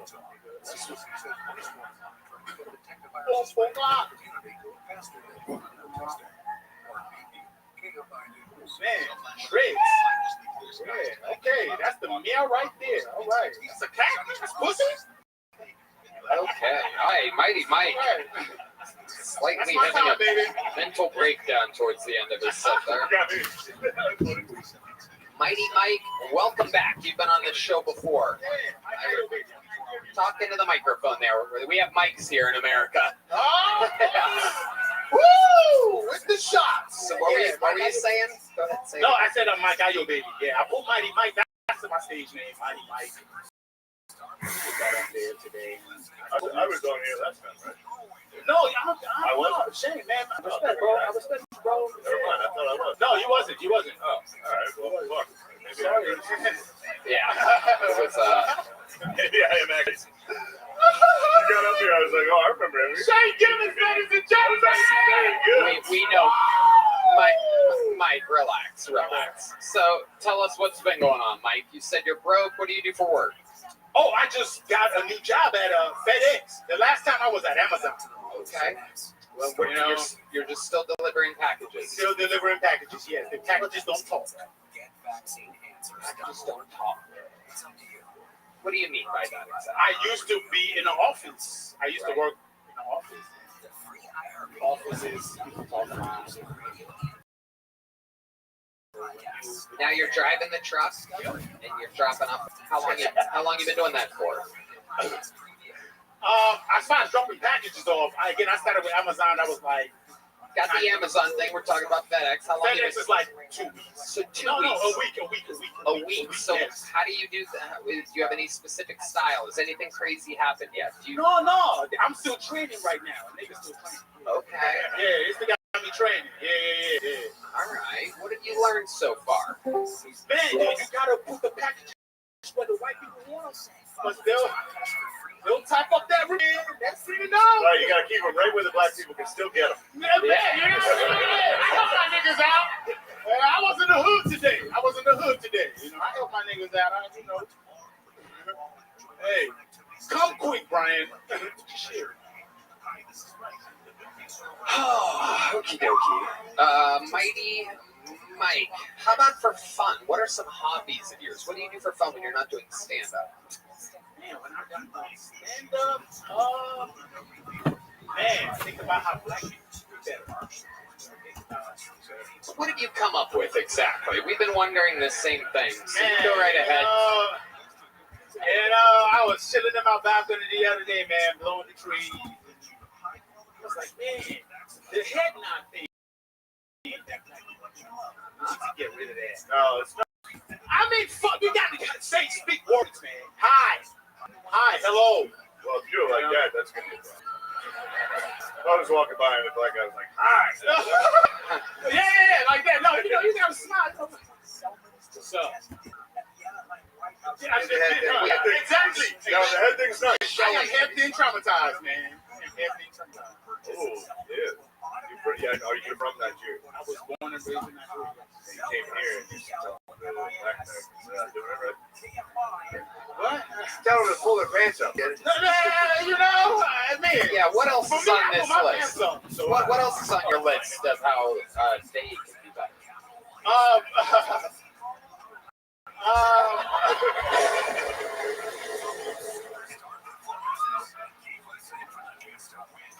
Number 2 on the list. Number 2, man, pay bills. Wow. Niggas can pay bills, bro. For real. For real. Like, when I had a lot of money, I used to pay my bills. I was like, white man, paying my bills on time.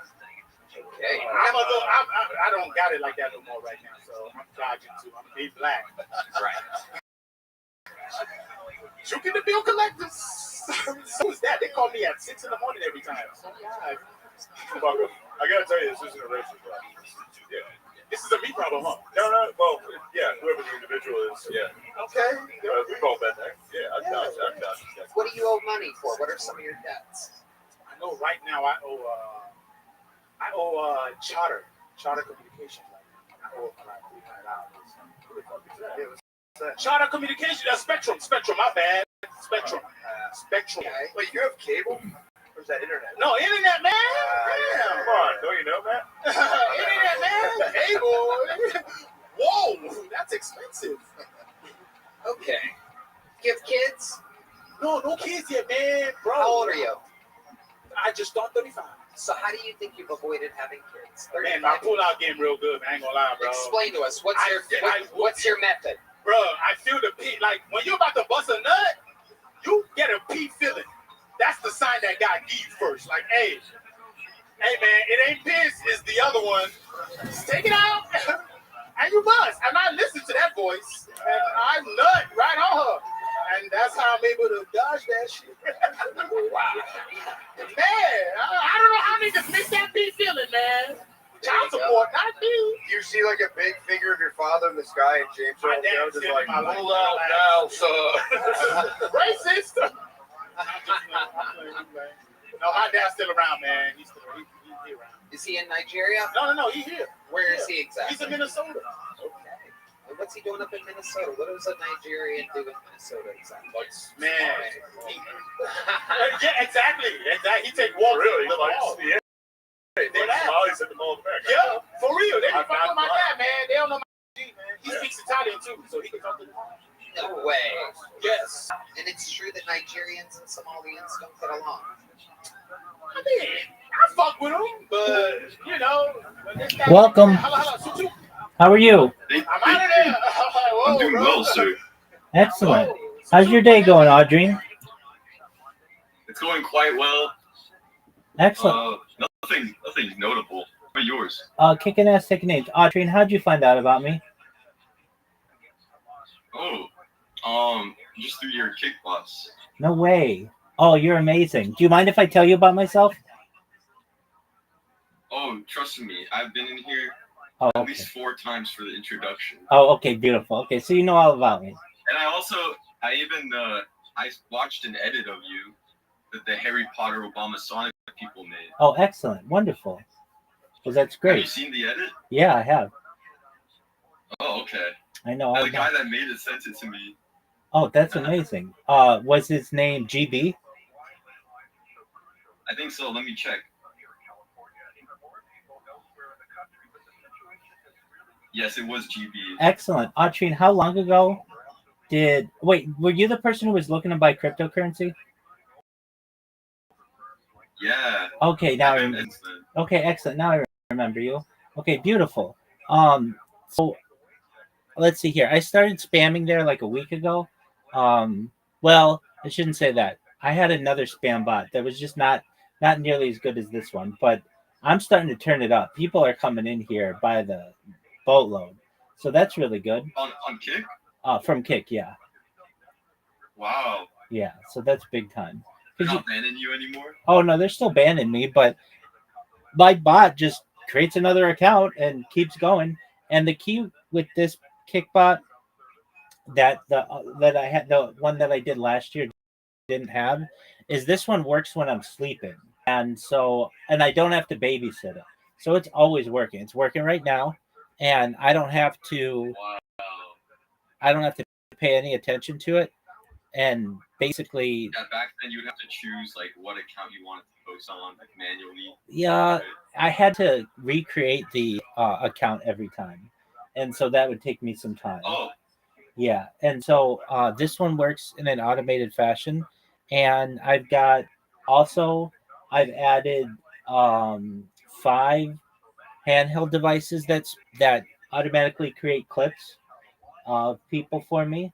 So that's been great. I got like the person in here, OP Mac. They found out about me from Kick. I took a clip of one of their streams, and that's how I got them in here. And yeah, it's just starting to grow, so that's great. Have you? That's awesome. Free advertising. 100%. So have you been kicking it with the Harry Potter Obama Sonic 10 Inu community? Yeah, I'll check in every once in a while. They're so funny. They are funny. They're really nice. Guys. They're really nice people. I'm glad that you've been able to connect with them. So yeah, what's new in your neck of the woods? Nothing much. I dislocated my elbow since last time. Okay, that's something And big. I'm really just trading full time. How'd you do that? Don't tell me from jerking it. No, not true. I just fell. Okay, were you sober? Well, I was drunk. Oh, so you were not sober. Okay. Are No, you not sober. Are you in pain? Not anymore, actually. Okay, so how long till you heal? It's still kind of weird. I'll probably give it a month or so. Is it your It feels awkward when I twist my arm. So. Is it your dominant hand or your non-dominant hand? I'm sort of ambidextrous, but I would say non-dominant. Right with this hand, though. Okay. Very well. And what's on your agenda for this week? I'm just gonna try and day trade the Harry Potter Obama coin. Oh, okay. All week. It looks like Ethereum's going up. Yeah. It's gonna keep going up. Yeah, if I were you, I'd buy Ethereum right now. But doesn't the Harry Potter coin also kind of? Yeah, they're one and the same. Exactly. So the higher. Ethereum did surge today, but I ended up losing $40 on the Ops coin, which is okay. You know, it comes with the game. Yeah, it does. You'll find that. It's just, I mean, I've seen the Harry Potter Obama Sonic 10 new coin have a peak of market cap of like $360 million, and that was last September or so, last October. And so I think we can see it do that again and break through. It's just a matter of time, especially with Ethereum. And when that happens, everybody's going to be pretty wealthy in there. We're having a yacht party when we hit $1 billion market cap. That's always been the goal. It's going to It's going to be in Cancun. Oh my god, $1 billion market cap. Yeah, well, I mean, it's possible. Do you foresee it happening? Yeah, with enough time, definitely. And it's going to make it's going to make a lot of the people in there very rich. So they're going to have a lot of millionaires in there. And they're good people, from what it seems like. They're like super classy individuals, very nice people, just class acts. They care about the community. There's some people like within the community who aren't as good as we'd want them to be, but the core people in there are wonderful individuals. It's got a really great development team, and I just can't say enough good things about them. And I've been with them now for more than 2 years, 24/7 in their, and just couldn't ask for a better group of people. with whom to be associated.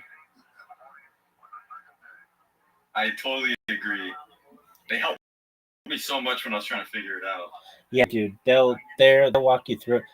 So when you went in there, were you like, "Hey, the rabbi brought me in here. I need help"? Yeah, I did. Excellent. And then he DM'd me. Oh. And then he's telling me how much he loved you. Oh yeah, he's amazing. Yeah, he's a really great person. Hey, what up, Billie Eilish fan / Ozzy Osbourne? How are you? Billie Eilish fan, can you hear me? Billie Eilish fan. What's your favorite Billie Eilish fan? Bad guy?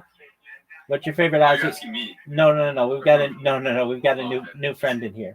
Billie Eilish fan. Can you hear me? That's okay. That's okay. That's fine. They don't have to talk. Welcome to the Rabbi Rothschild. That's exactly right. I'd love to talk to you about Billie Eilish and Ozzy Osbourne if you want. We can talk about Mama, I'm Coming Home and Crazy Train and all those songs. All right. So yeah, I'm glad that you let him know that I sent you. And yeah, GB's a wonderful person and really nice individual. And I've got to say that those guys have been with me for basically the majority of this journey at this point, and couldn't ask for a better group of guys. We're doing a. Do you watch football by any chance? I don't. That's okay. We're doing a fantasy football league in there, so that's going to be really exciting. Everybody's pumped to do that. We did it last year. They've done it actually 2 years. I just got into it last year, and it made it. I can't put into words how much fun it was. Have you ever done any fantasy football? Do you watch football? Yeah, I do. I watch all the games. Sport? So we watch all the Awesome. But I didn't watch it like I watched this. If anything, I would watch college football. But this has made me such a big pro football fan. It starts on Thursdays on Amazon, and then it's on Sunday. It's all day, and then it ends on Monday with Monday Night Football. And we do game watches as a group sometimes, or we just compete against each other. It's a lot of fun though. Are all gambling? Yeah, so we bet or we trade Harry Potter Obama Sonic Kaninu, and the winner of the league gets like a couple $1,000 in Harry Potter coin, and then so I mean it's a nice grand prize, and then I think second place gets like $900 in it or something like that, and then you get bragging rights and all those things. So it's a lot of fun, and that should start up this month. We'll do our draft. The reason why I ask if you're into sports is we could perhaps still get you in if you are interested, but if that's not your thing, I completely understand. But yeah, it's only for like, I don't know, of $50 buy-in, you can win like thousands of dollars. So that's really good. Yeah, it's not bad at all. And it just helps to build a stronger community and such, which is wonderful. As you know, I get random people who just come in here, some who want to talk, some who want to troll, some who just want to check out what I'm doing. So, as you know, it's probably no big surprise to you that we'll get random people who pop in and out. Do you know what Kill Tony is? Yeah, I don't. Oh, Kill Tony is the first. It's as of earlier this year, it's the biggest. It was the biggest podcast in the world. So it unseated the Joe Rogan Experience in July for the biggest podcast in the world, just for 1 week, and then Joe Rogan took it back. It's actually shot from Joe Rogan's club in Austin, Texas. So do you know who Shane Gillis is? No. Okay, he's wait. I think I do know who Shane Gillis is. Okay, so Shane Gillis Gillis, kind of heavier set, right? Exactly. He's one of the biggest, if not the biggest, comic going nowadays. And oh yeah. So he's on the show right now, and what it is he's on a panel, and just random strangers or random comedians have 1 minute to just make the people laugh, and then they'll critique them and give them, pointers and things like that. But this is really a show that just started very small in the belly room of the comedy store in LA, and then has expanded, and now became at one point last I've month. seen clips of this. Yeah, so that's what we're watching right now, and okay, I'm gonna hop into the stream. excellent. It airs every Monday. Well, it's see this guy with a red hat. Here, yeah, it's that one. It's awesome. What's your least favorite thing about the Somalians? Exactly. The what? Nothing.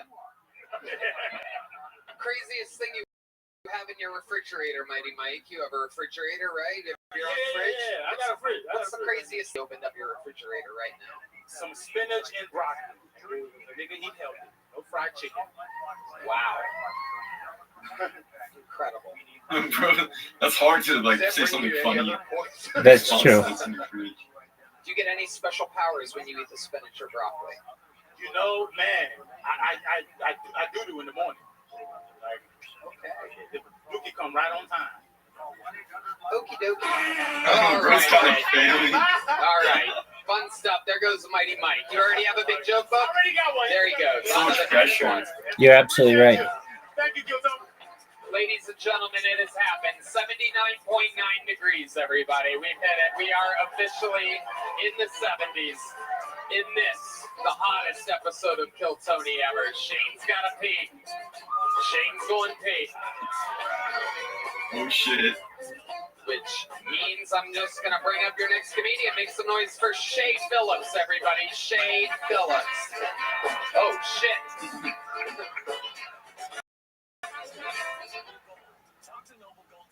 So I know what y'all thinking right now. This fake ass Kimbo Slices up here trying to make me laugh. Supposed to be in the cage, beating the shit out of people. Recently I've been trying to get back into dating, and I'm kind of struggling. I realize I struggle because I take words a little too literally. I don't like when women call me daddy. There's something deep inside me, something deep in my DNA that makes me believe them. It's like every time she says, "Ooh, daddy," I'm like, you know what? We all ought to milk. I'll be right back. She's like, "You're lactose intolerant." I'm like, "Shit, man. What you look at that? I'll get some Newports." You don't smoke? Well, listen, bitch. You're gonna be here on draft day, all right? You're going to the NFL. A lot of people give me stupid ass questions sometimes. They ask me like, "Hey, what's your favorite workout? Shoulder press, chest press, bench press?" I'm like, "Bitch, I'm deep press." The fuck? Fuck yeah, Shay Phillips. Welcome to the show, Shay. This is your first time on? Yes, sir. Welcome. How long have you been doing stand-up? 3 or 4 years. 3 or 4 years. Where at? Houston, Texas. Okay, that's what I was going to guess. Hell yeah. What do you do for work in Houston? I'm a machinist. Whoa. Okay, what kind of machinery are we talking about? Wow. Incredible. But seriously, what kind of machines do you work with? CNC? I was pressing that. Okay. And you don't have kids? No, not that I know of. You have a girlfriend? You're just single. Running machines. What do you do for fun? I can choke people and jiu-jitsu and shit. You do jiu-jitsu? Wow. Okay. Yeah. What do you like to eat? Barbecue what? Shit. Very good. You just won the game, everybody. You got out of me. Hell yeah. Shay, how often do you come to Austin, Texas to sign up for the show? First time. Look at you. You got lucky. Incredible. Is that one of the dogs? You remember Lemaire? Yeah. Lemaire, you're fucking good, bro. Yeah. You're to Lemaire. This is Lascare. Hey, I'm just saying. This is the last thing you want. Lemaire got some HGH and CRT. Hell yeah. Okay, Shay.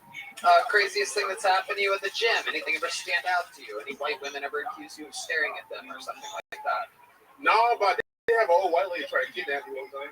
Ooh, tell us all about it. Well, I'm at the gym and shit. And she's like, I'm like, lady, I don't work here.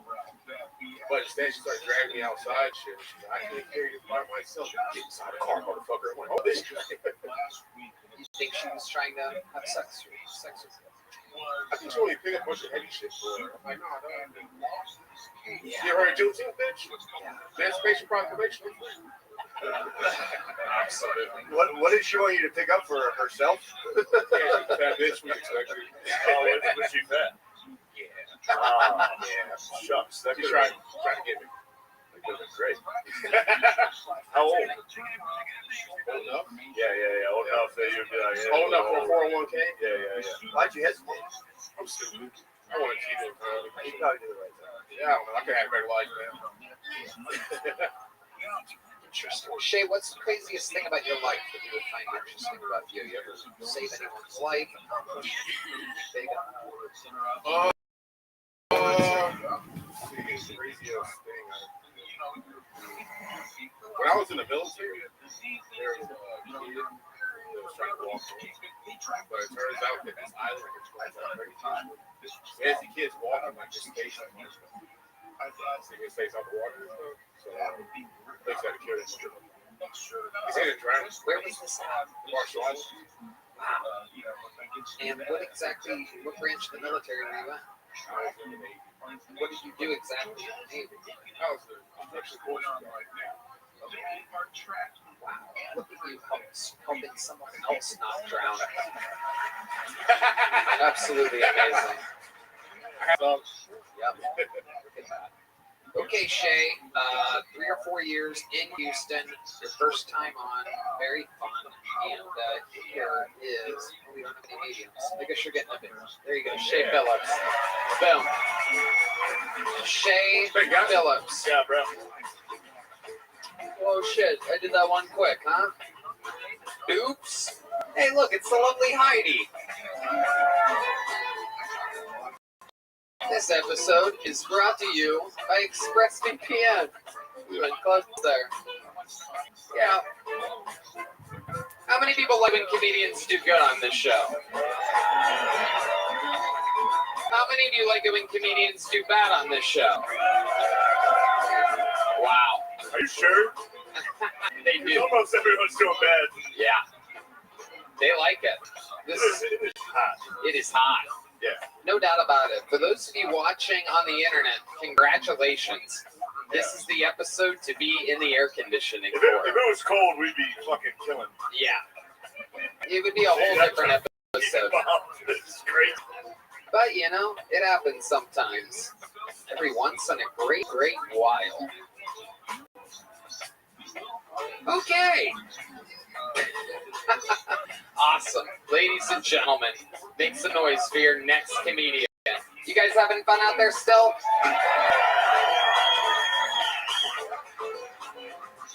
Do we care about how hot it is in the room? Make some noise for Nate Ortiz, everyone. Nate Ortiz. On all the apps lately. I've been on Tinder, Bumble, DoorDash. Just looking for love and make noise point, you know? I'll entertain a Salvadorian man if he's giving me Subway, you know? Just want to watch SmackDown, dude? I even paid $20 for that Tinder premium to find out the 2 women I matched with look just like me. Same facial hair and everything. It got to the point I had to ask my buddies for advice. I'm like, hey man, how do I get better matches? How do I beat this algorithm? Like, hey, you should start losing some weight, bro. You start looking like a Puerto Rican mom from the back. So I said, wet by, dude. So I updated my Tinder profile. I said from the front, I look like if Hagrid started a Twitch channel. But from the back, dude, looks like I'm washing dishes while salsa dancing. Thank you. Nate Ortiz. This is your first time on this show, right? Yes. Yeah, for a very first time. Awesome. How long have you been on stand-up? 5 years in Houston. Wow, you're from Houston too, huh? Did you know Shay? I'm sorry? Did you know Shay? I know Shay. We're actually the same weight. Wow. His personal trainer. All right, fuck you guys, dude. It's real. That's. Nate, what do you do for work? I actually just got laid off Saturday. I was working at countries. Shambles. Yeah. Yeah. I've noticed that. No, they found out that I actually wasn't white and I was fully Puerto Rican. And they let me go. Where was this shop? I was selling Samsung phones. Not that like a. No, that's supposed to be. Our clientele is very Middle Eastern, very Nigerian. A lot of haggling. Haggling Nigeria. I don't even know how to spell the word, so I just gave him a good deal. You have the ass of a phone store manager. I'm surprised to let you go. I did work at T-Mobile. That's actually the most Hispanic thing about me. It's crazy. So why exactly did they let you go? Oh, I was very late 3 times. Why? Why were you late? I did coke till 7 a.m. Ah, there it is. Yep. That's why you're shaped like that. Yeah. The mixture of bad food and cocaine. Because you shaped like I that. say good decisions, but okay. What's the most fun that you've ever had on cocaine until 7 a.m.? My cocaine song is actually "You Can Call Me Al" by Paul Simon, and I like listening to it in tidy whities. But yeah, that's awesome. Yeah, you do cocaine by yourself? Oh, it's the best. I don't have to share with nobody. Yeah. I've been there, brother. I just lost my job, Tony. I can't get home. You go, oh, I left some left for the party. That's time to keep going. Then you jack off the mirror. That's a good time. Till like 9 a.m. Yeah. It's too much. It's real negative. Yeah. But for a while, it's awesome. When you're in your underwear dancing fucking Paul Simon. Yeah, it's pretty great. That's a good time. Yeah, whatever. They had a great special on YouTube. Thank you, man. It's incredible how much you look like an unhealthy version of one of my friends. Philip, can you come down here? I want to do a side-by-side of you and my friend Philip. Where's Philip at? So the cocaine, I actually lost like 60 pounds, dude. So this is the healthiest I've been in years. We're going to do it. Well, incredible. How much are you still doing a lot of cocaine? Oh, yeah, I was doing it a lot earlier. Hell yeah. You need bump? No, I'm good. Permanently good. Do you have a bump? Nope. All right. I don't do it. How do you afford it if you're out of a job? I'm not even really a comedian. I do the shows for the pay and the free drink tickets, so that's really it. You got into fucking comedy for the pay? No, I got it for the free drinks, dude. Yeah. Well, you said So even if for free drinks, it doesn't make sense. Here's a healthy version of yourself. Stand side by side with me. Side by side. Keep going up, Philip. Keep going up. Now stand side by side. Square to a camera. Look at a camera together. Look at the one on the right over there. Look at that guy. Yeah. See the faces? That's what you look like if you just ate sushi and didn't do cocaine. Phil, you can lose a little weight. When you were chubby, you really did look like that guy. I lost 30 pounds, not like 130. Yeah. You're saying you should do meth. That's the thing. That's actually more expensive. I tried. So, incredible. Philip, do you have any advice for him on exactly how to get his life here? I lost like the forest occupation, things like that, because then the vision of a society where we can have what we need and support each other without each other's throats or being subservient to each other. One day,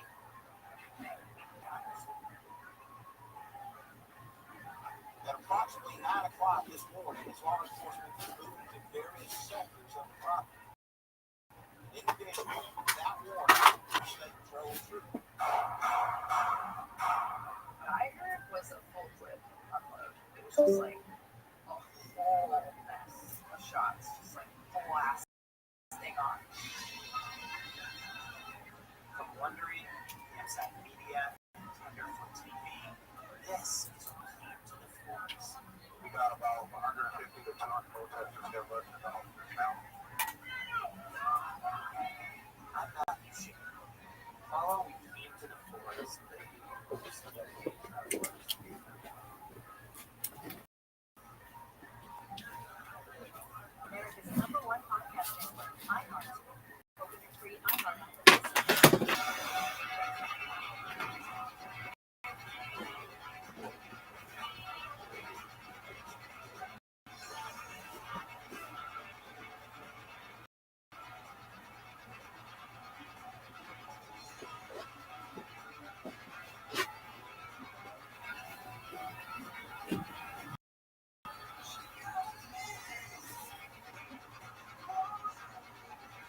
somewhere out there. This is Coast to Coast AM, Dory. That's on from our buddies at ZZ Top. Tommy, what would you have done if they had approached you with the emerging artists about 4 to 5 years ago? But I would have been very happy I did, because look at them today. And that's, in fact, that's what we hope will happen to a lot of people. And if you want to submit music to our emerging artist series, it's really simple. Just go to Coast AM, our website.com, and then in the search, just put emerging artists, and all the info will come up on how you can submit your music. So if you're a musician or you have some recorded music sent on in, you just might hear your music right here on Coast to Coast AM. We highlight emerging artists on the first Sunday of every month. Our podcast network continues to get bigger and bigger and bigger. It sure does. A lot of free listening. Just download the iHeartRadio app on your phone. If you listen to your podcasts on your PC, go to iHeartRadio.com. In the search, just put Coast to Coast AM. All those shows will pop right up and have some fun. A few months from now, the flu season begins. Build up your immune system. HealthyLooking.com. Dr. Alan Millay brings 4 decades of experience in all products for the exclusive stem cell wellness kit that works with your body's stem cells to assist your immune system. Here's Dr. Millay with more. Whether it's physical activity, obesity, diet, smoking, low on hormones, stress, sleep disorders, or your age, can be supported by reducing inflammation and aiding the body to heal itself appropriately. A stem cell is a cell waiting to be told what it needs to be. If there is inflammation, that inflammation needs to be stopped. High blood pressure, high cholesterol, kidney disease, various types of cancer, depression, autoimmune disorders, osteoporosis, even fatty liver are chronic signs of inflammation and can be aided by supporting the body's ability to protect those cells that it needs. And that is the purpose of Immustem and Adaptostem together, supporting the body to be the best it can be. Dr. Millay, how will I feel after taking Adaptostem and Immustem? The Immustem is going to have an immediate effect, but I tell you, your immune system is starting to function better after 24 hours. You put Adaptostem along with it, and most will feel it in 30 minutes. Order now at HealthyLooking.com. The stem cell wellness kit from Dr. Millay protects your body's stem cells and will make you feel better faster. The stem cell wellness kit with Adaptostem and Gem is only available at HealthyLooking.com or toll free at 800-563-3980. That's 800-563-3980. Don't forget to enter promo code George for free shipping. Order now to get your free count, mental clarity, natural support for mental sharpness. The Stem Cell Wellness Kit at HealthyLooking.com.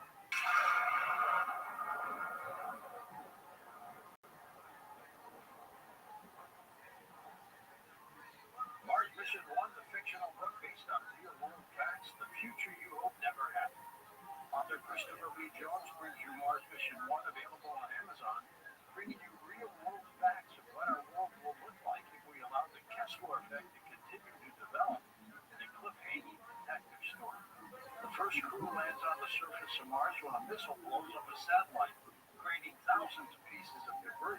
That debris sailing along at thousands of miles per hour, destroying more satellites, creating more debris, causing a non-stop chain reaction. Dreaded Kessler effect has begun. All satellites are being destroyed by debris, all cell phones fail, all GPS fails, all power fails. As we understand it, we never be the same. Mars Mission 1, Surviving the Kessler Effect, you do not want to see it happen. Now available on Amazon, that's Mars Mission 1, Surviving the Kessler Effect. It's a great book. Mars Mission, Surviving the Kessler Effect. Real people, real stories. So I had an appointment with the surgeon, and he was telling me what all he was going to do, and it was just absolutely horrendous. I came home, I started on carnivora, and I called and canceled my surgery. And she said, "Are you going someplace else?" I said, "No, I'm taking care of it myself." She said, "Okay." And my problem on my skin went away. I have bruising that's all over my arms, 3 weeks after I was on a carnivore, I noticed, I'm looking at my arms, and I said, "Gee, I don't have any bruises on my arms, or bruises." I can't put my finger on it, but I know something's happening. I have to tell you, that has to be a carnivore. Call 866-836-8735. That's 866-836-8735. Or visit carnivore.com. That's CARNIVORE.com. to get 15% off your order.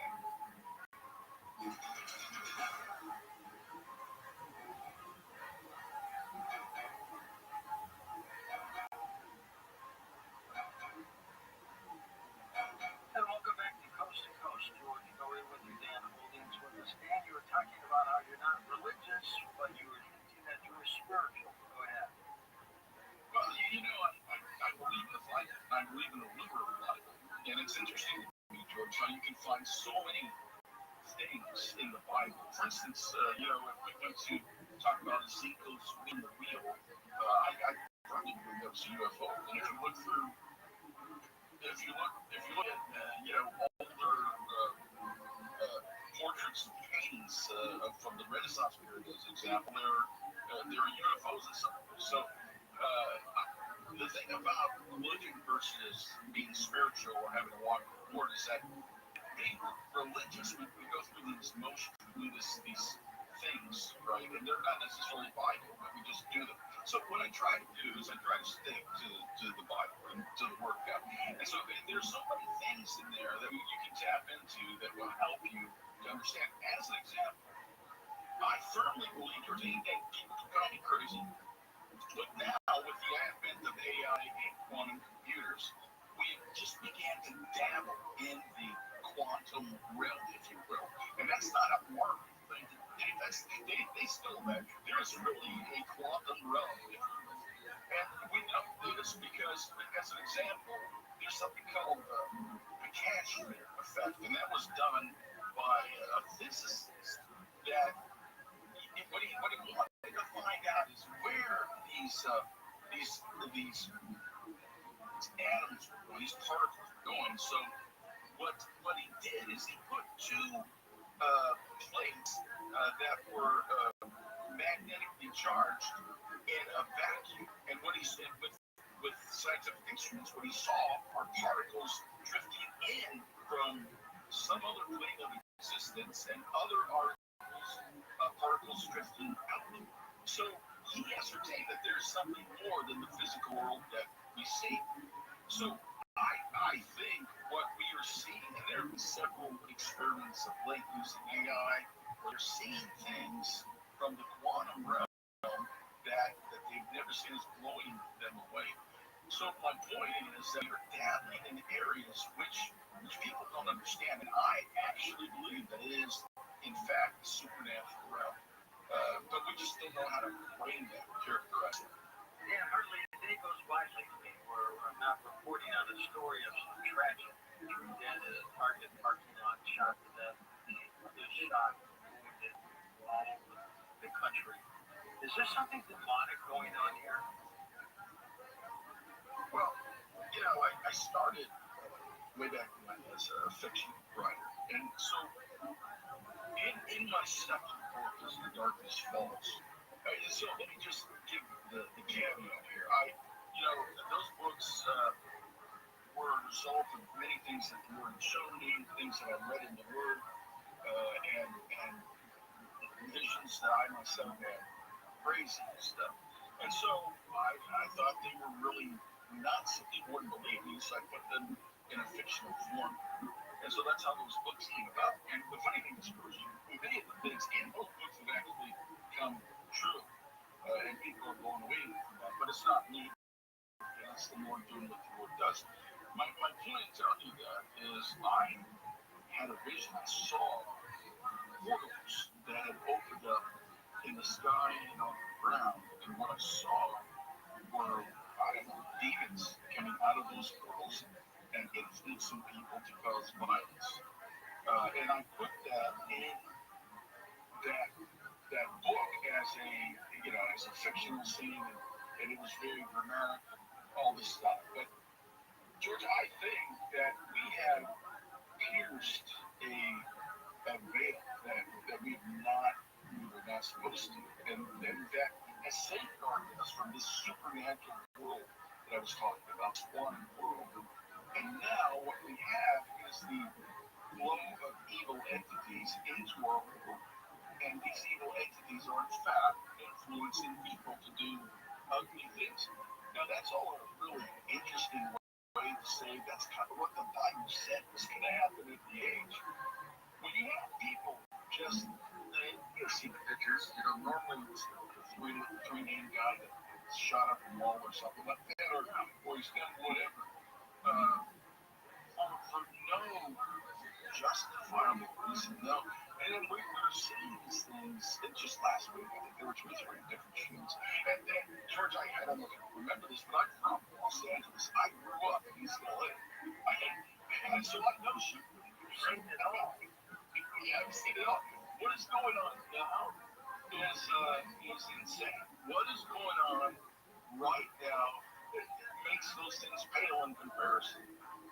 And so the only reason that these things can happen is some outside influence, because society in and of it hasn't really changed. It's the other way around. If somebody feels suicidal, America's helpline that they go and people talk to them, and yet you have people doing these crazy things, and I think it is indicative of being at the end of the age. So there's the caveat. The end of the age, I believe, the end times, if you want to frame it like that, I think are upon us. And you're going to see and are seeing crazy stuff that we just can't believe. In fact, the Bible says that men's hearts would fail for fear of things coming upon the earth. That's where we are right now. And that violence that we're seeing is just indicative of that. And by the way, one of the things that Jesus said, he said that in Matthew 24 that it would be as in the days of Noah. So I did an interesting, I went back and what was Noah's days like? The Bible says in Genesis 6 that the days of Noah were filled with violence, and there was violence all over the earth, the word says. So that's what we're seeing. And that's what I mean. It is this biblical reference to something that is literally happening. And the problem is, if you're not of the mind to accept what the word says, what the Bible says, then you brush it off. But you brush it off. It's your own problem. These things are developing right in our eyes, and I hate to tell you, man, it's only getting worse. Where does the Antichrist fit? Well, the Antichrist, it's funny. Peter Theos versus Peter Theo, he's the co-founder of PayPal. He founded it with Elon Musk. And Peter Theo is a billionaire and very well known, well respected, a tough guy. And so he was doing this tour speaking at Yale, Harvard, stuff like that. Peter Theo is asking the question, is AI the Antichrist, or is it part of that system?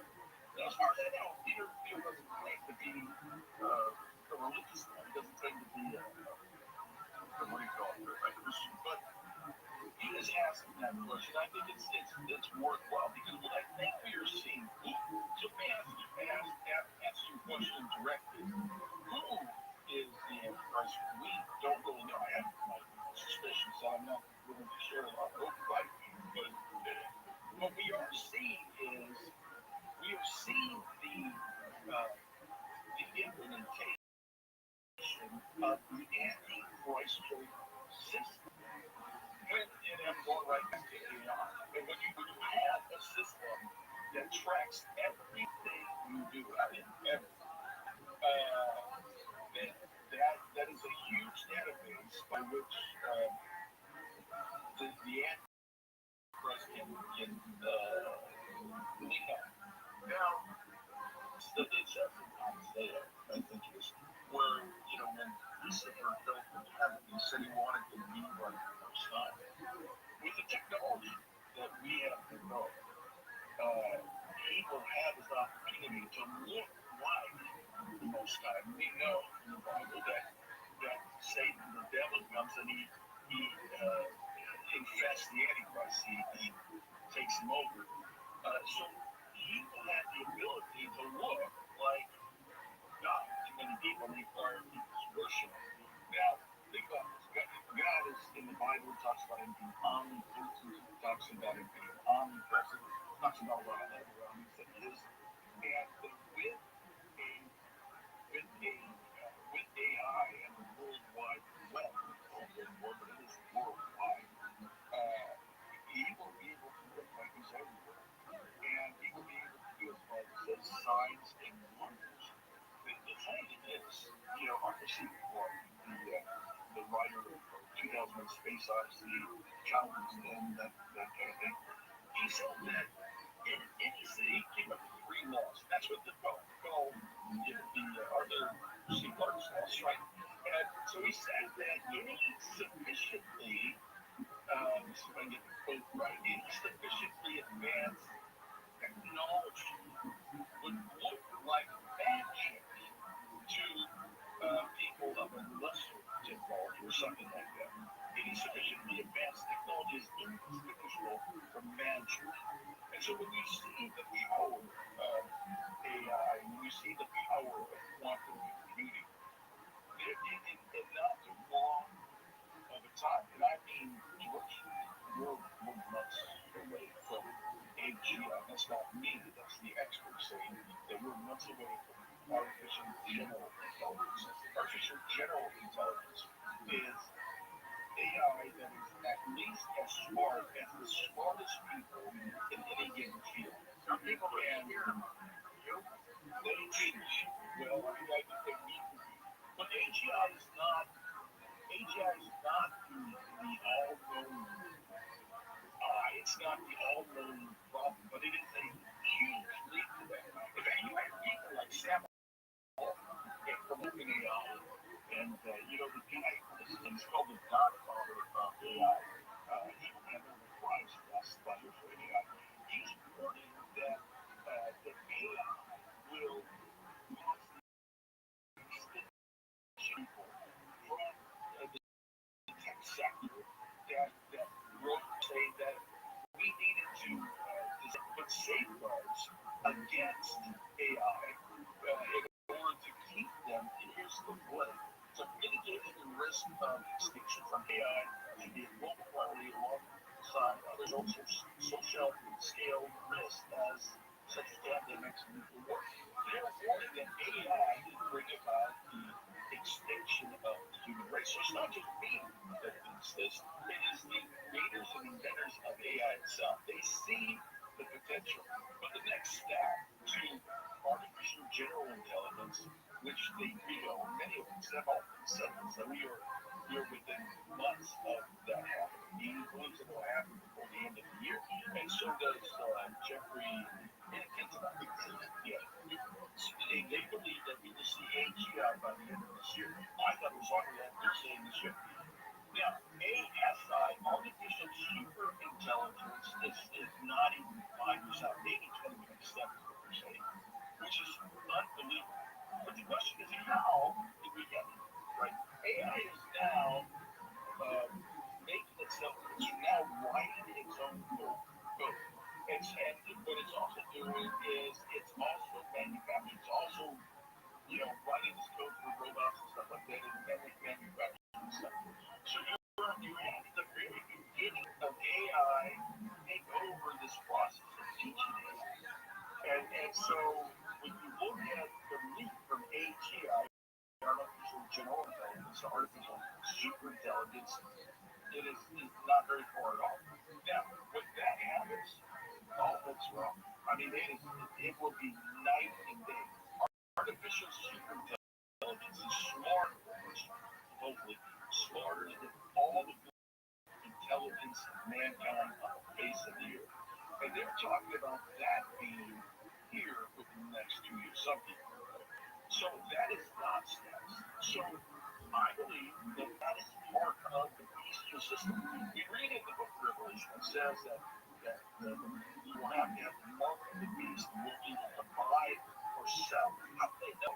How do they know if you're buying and selling anything? Well, because they track everything you do. They track the money. We move to a digital system.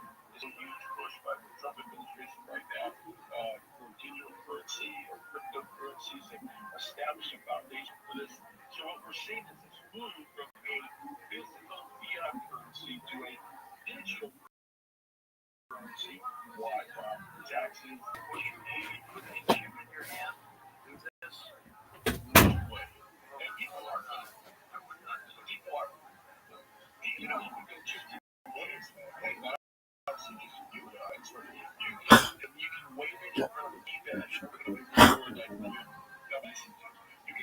What's her name? Credit card stamp where you can just hold it to the machine. You don't even have to put it in a little slot anymore. Hold it up. And you wait. I do that all the time. Touchless transaction. I use my credit card to just lay on the seat. Matter of fact, so that chip will be in your hand. Right, but someone's scared. You're talking about putting chips in your head. Elon Musk just tweeted yesterday. They still call that a tweet. It's the exit. I don't know if they call it exit tweets. But he tweeted yesterday.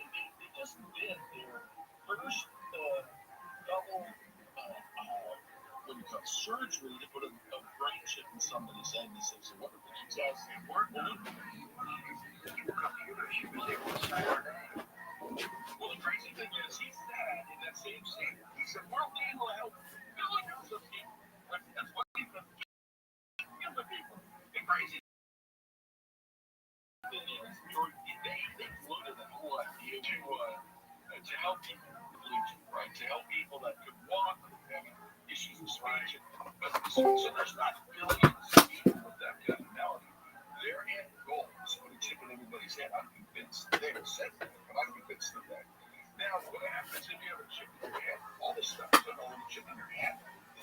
Forget that. They'll be able to connect directly to the internet. Stay with us. Dan Holdings with us as we talk about the strange and unusual, and we'll take your calls whenever we get back on Coast to Coast AM. Coast Insiders, the new version of the Coast to Coast AM app, is now available for iPhone and now Android 4.0 and above. Listen live or on demand anywhere, anytime. Go to coasttocoastam.com. Download it today.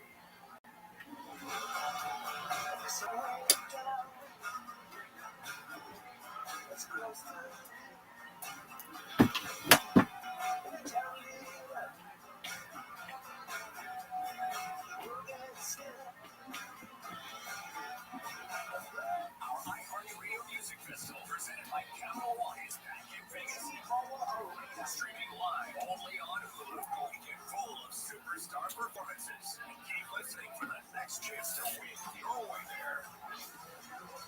Capital One is the proud presenting partner of iHeartRadio Music Festival, bringing great products, rewards, and services to its customers. What's in your wallet?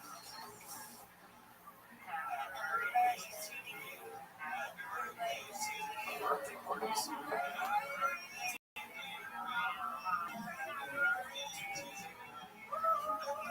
Getting back to the moments we miss starts with getting informed. Get the latest info about COVID-19 vaccines at getvaccineanswers.org. It's up to you. Brought to you by iHeartRadio Ad Council. The journey on the path to spiritual enlightenment is personal. And GOP Joy podcast, we can also be deadly.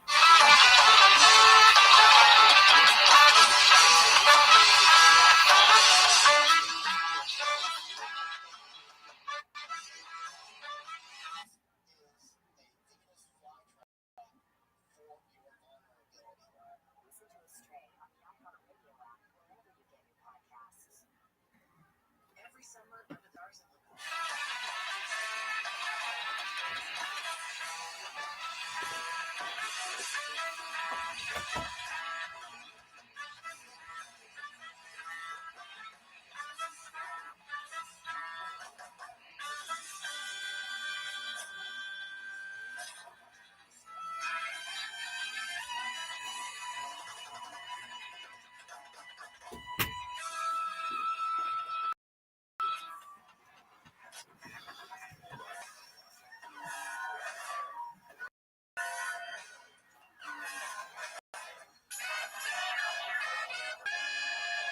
Hey, this is Redman coming to you live from the Comedy Mothership here in Austin, Texas for a brand new episode of Tony. Give it up for Tony Hinchcliffe!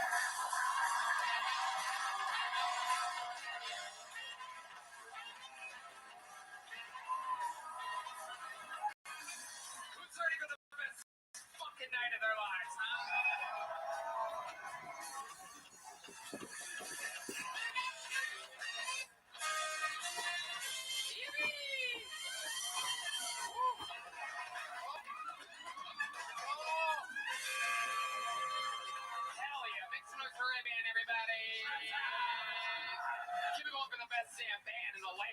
Kill Tony, brought to you by Express VPN.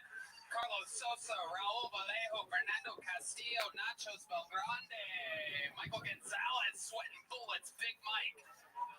On the drums, Matt Mueling on the electric guitar, John Dees on the keys, and that is Deep Madness live in the flesh, ladies and gentlemen. An absolute scorcher. We're sitting here at 81.1 degrees Fahrenheit, 71% humidity. The AC guy is here. Make some noise for the AC guy. Texas, late in July. Welcome. Holy shit. ACs be breaking. This is a real live show. Anything can happen. Happens everywhere. Doesn't matter how much money Spotify gives you. ACs be breaking in Texas. A good old stress test here today. You see people fanning themselves. There's a Latina woman with an actual point. I don't know how she snuck that in here. They lock up phones, but I guess you're allowed to shove a portable fan up your puss. Anything can happen here. As you can tell, this is an act-packed episode. Before we get started, here's a little bit more of the amazing sponsors that made it all possible.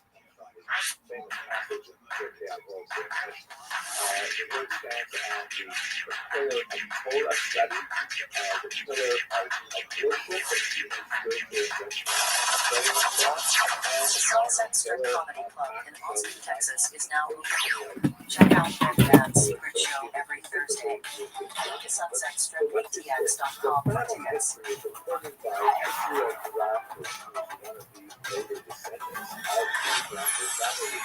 Who's ready to start tonight's fucking show, huh? Well. You know, every single week I book the show, and I can tell you with no ego, we're really doing it right, man. This is one of those very special nights. You guys hit the fucking comedy lottery. You did it. You did it.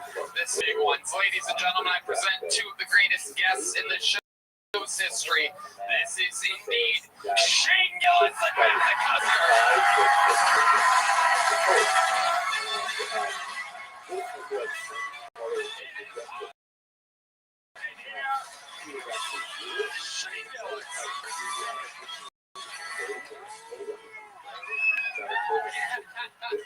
It's crazy how much hotter it is out here.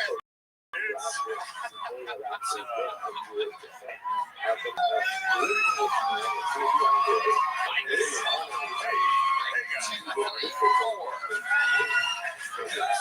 is unbelievably hot. Like, fucking blows. It is incredible. I don't want to bring it up because I know that you're thinking about it. The crazy thing is that the AC works well in some places right now. The other room, which is an open mic filled with absolute bottom of the barrel peasants, they're chilling 69 degrees in there. The green room, 71 degrees, right behind that curtain. Very, very nice. It was nice right behind there, man, right before we go. Oh, it's like, it's not that bad. I was like, wait till the fucking one. This is where God has decided that he will lay tonight. Matt, how you feeling down there? Pretty good. I'm thinking we can like alternate breathing between guys and girls. We're gonna have to come up with some kind of plan. The AC guy is here. I'm gonna ask management if anyone's listening. Wave to me before he leaves. I want an update. Maybe we can get the AC guy to agree to a quick appearance live appearance. Maybe he can explain himself. Whatever we do not let that guy fucking leave without giving me some kind of signal. I know he was just planning on another quick stop on a 6th Welcome. Street fucking dungeon. How are you? But he might end up in front of What's going on? How you living, pimp? How's your day been, Crime 69? Okay, how was it? Just overall not too bad. Had a little bit of alcohol with my roommates and then played some games and just took a fat nap.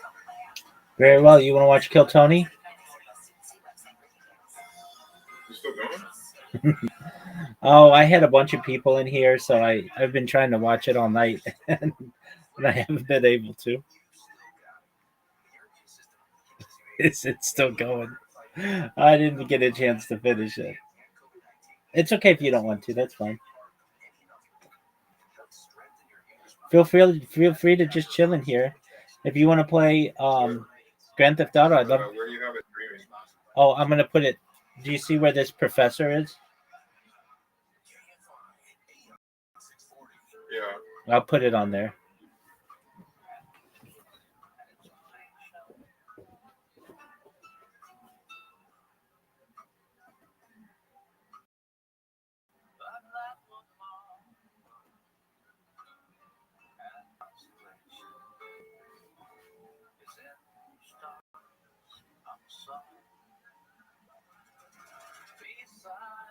Purim is one of the holidays in the Jewish calendar.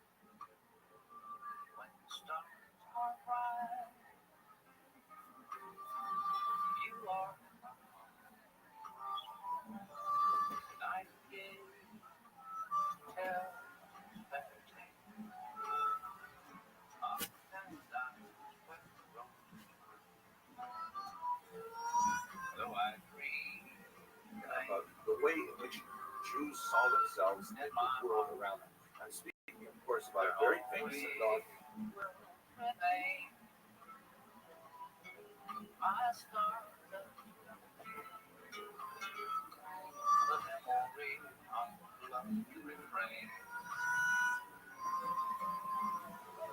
To talk to George Norrie, call the wildcard line at 818-501-4109. The first-time caller line is 818-501-4721. To talk toll-free from east of the call,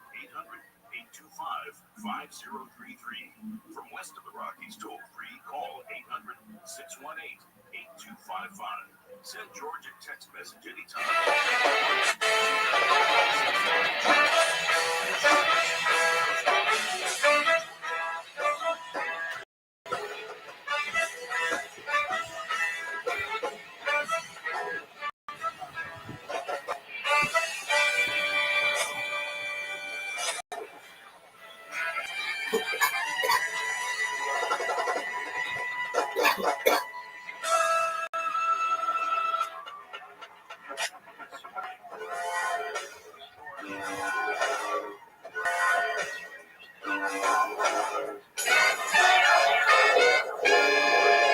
Hey, this is Redman coming to you live from the Comedy Mothership here in Austin, Texas for a brand new episode of Kill Tony. Give it up for Tony Hinchcliffe!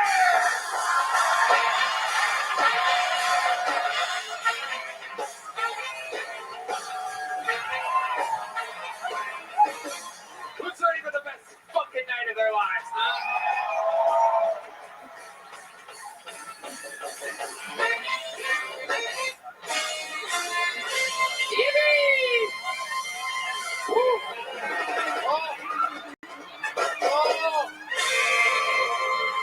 Hell yeah, make some noise for Red Band, everybody. Keep it going for the best damn band in the land. This is Kill Tony, brought to you by Express VPN. Carlos Sosa, Raul Vallejo, Fernando Castillo, Nachos Belgrande, Michael Gonzalez, sweating bullets, Big Mike on the drums, Matt Mueling on the electric guitar, John Dees on the keys, and that is D Madness live in the flesh, ladies and gentlemen. An absolute scorcher. We're sitting here at 81.1 degrees Fahrenheit, 71% humidity. The AC guy is here. Make some noise for the AC guy. Woo. Late in July. Welcome. Welcome. Holy shit. ACs be breaking. This is a real live show. Anything can happen. Happens everywhere. Doesn't matter how much money Spotify gives you.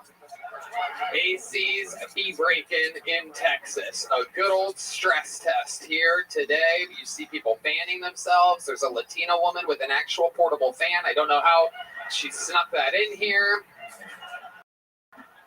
They lock up phones, but I guess you shove a portable fan up your puss.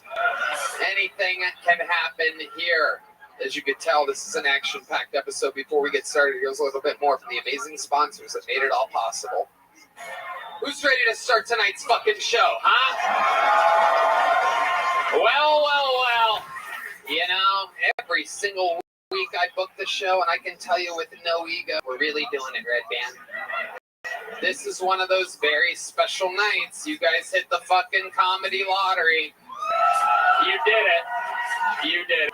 This is one of those big ones. Ladies and gentlemen, I present two of the greatest guests in the show's history. This is indeed Shane Gillis and Matt McCusker.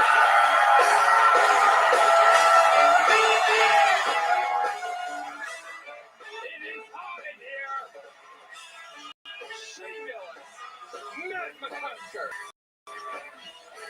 Woo. It's crazy how much hotter it is out here.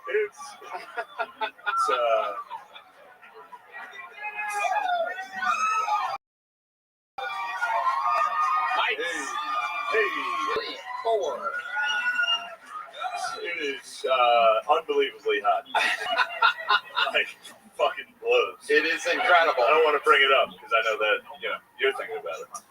The crazy thing is that the AC works well in some places right now. The other room, which is an open mic filled with absolute bottom of the barrel peasants, they're chilling. 69 degrees in there. The green room, 71 degrees. Right behind that curtain. Very, very nice. It was nice right behind there, Matt, right before we went on. It was like, it's not that bad. I was like, wait till we fucking This is where God has decided the heat will lay tonight. Matt, how you feeling down there? Pretty good. I'm thinking we can alternate breathing between guys in 30 seconds. We're going to have to come up with some kind of plan. The AC guy is here. I'm going to ask management, if anyone's listening, wait to me before he leaves. I want an update. Maybe we can get the AC guy to agree to a quick appearance, live appearance. Maybe he can explain himself. Whatever we do, do not let that guy fucking leave without giving me some kind of signal. I know he's just planning on another quick stop on a 6th Street fucking dungeon-esque bar, but he might end up in front of 5.5 million people. Who gives a fuck? Right? Should we harass the AC guy? Anything can happen here. You guys have been guests numerous times on the show. 305 human souls signed up for tonight's show. Matt and Shane know what the fuck is up. The bucket gets crazy. They get 60 seconds uninterrupted. And then their time is up and they hear the sound of a kitten. That means they have to wrap it up then, or else they bring out the angriest Hollywood bear, which interrupts them. I conduct an interview. It's going to be a lot of fun watching them truly physically sweat tonight. They are in for the shock of their lives. None of them know that the AC is broken here, so they're in a nice air-conditioned bar next door right now. They're going to be in the nice air-conditioned backstage, and they're going to walk out, and they're going to think it's them. So let's have some fun. Before we get to that first bucket pool, I have a golden ticket winner here ready to debut a new minute of stand-up comedy. We're going to watch them all together. One of the greatest golden ticket winners in the history of the show. Ladies and gentlemen, make some noise for first comedian of the night. This is Martin Phillips, everybody.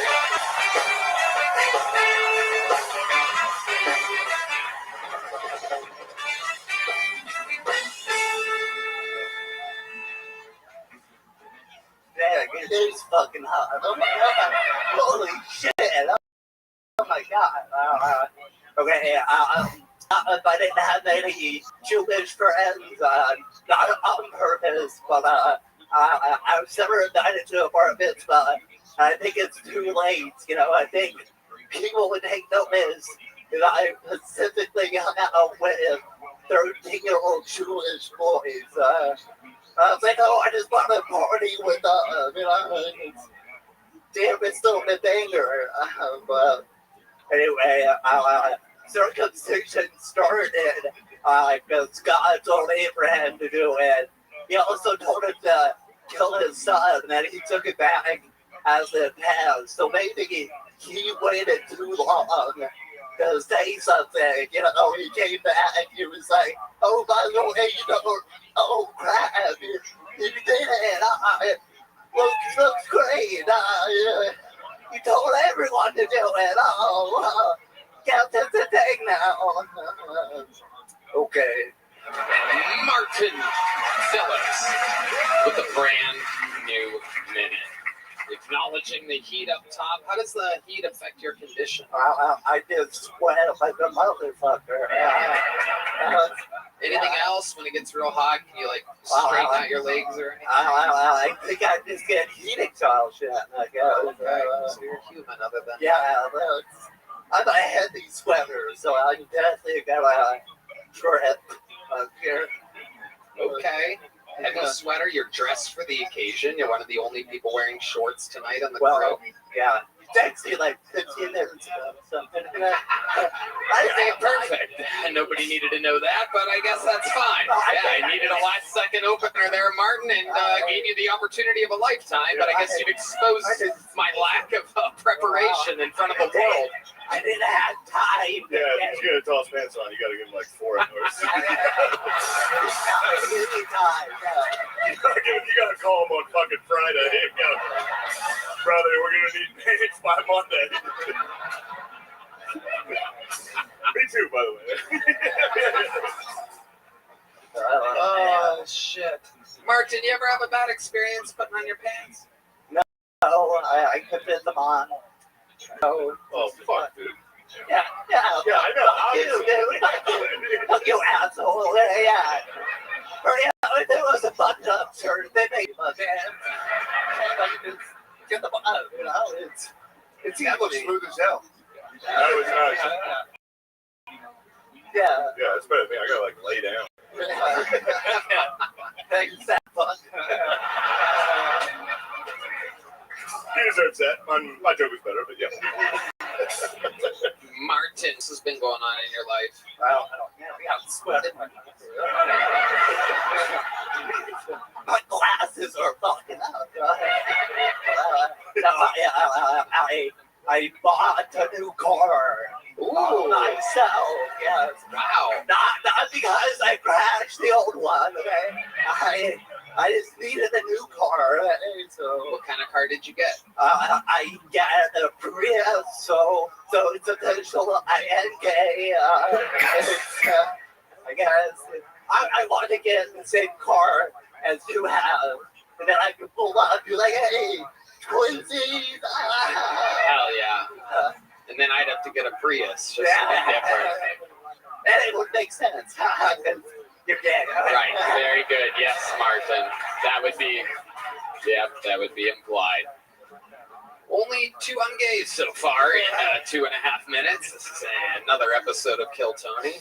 We blend in with the others. It's about the drinking game every time. Hell yeah. Okay. Do you drink, Martin? Oh, sometimes. Ari Maddie tells us some crazy Dude, tales. that's not even true, dude. Ari's been saying shit. I'm like, I go to bed. Ari is the one out till 6 a.m. I know one time I did get drunk with Ari. You got drunk? Yeah, I was drunk, yes. And it doesn't make me look any more able. It makes it worse, I think, actually. Like, my hotel was like a block away. I had to Uber. Like, it was, I was not going to make it there. So, yeah. Awesome. Well, Martin, you got the show started tonight. Thank you so much. A golden ticket winner, reigning, defending, Martin Phillips. Is the AC guy there, Zach? No, he's on his way down. But we do have an update incoming. Well, hold him back there while I bring up the first bucket pull of the... You guys know how this part works. It's where shit gets a little... Because we're going to meet somebody. Could be the next star of the show. Could be a fucking insane person. Make some noise for your first bucket pull of the night. It's Daniel Shepard, everybody. Daniel Shepard.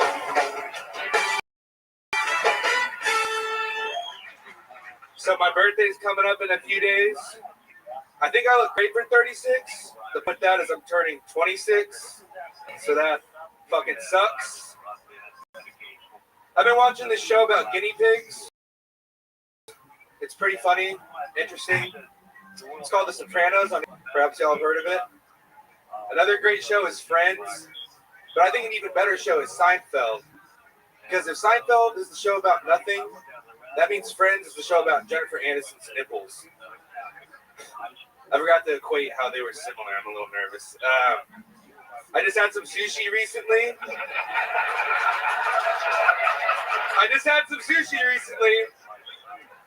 Over in the hood at this new place called Nigiri Please.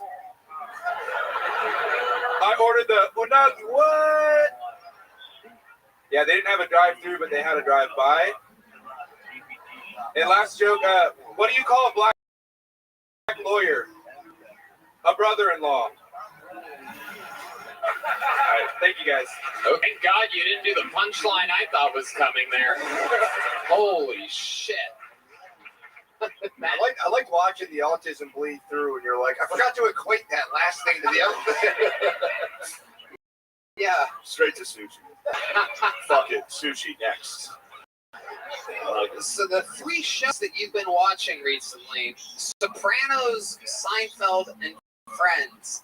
Yeah. Did you just get, what, a player or something? How are you just starting these 3-decade-old shows about now? these jokes was great. He's like, I got Friends is a lot like Seinfeld. I just, that was kind of the point of the joke, and I almost didn't include that. I autistically added it. Yeah. Do you remember what the correlation between the three was? Friends is like Jews. Okay. My father wrote that joke, helped me write that joke before he died. Wow, when did he die? 25 years ago?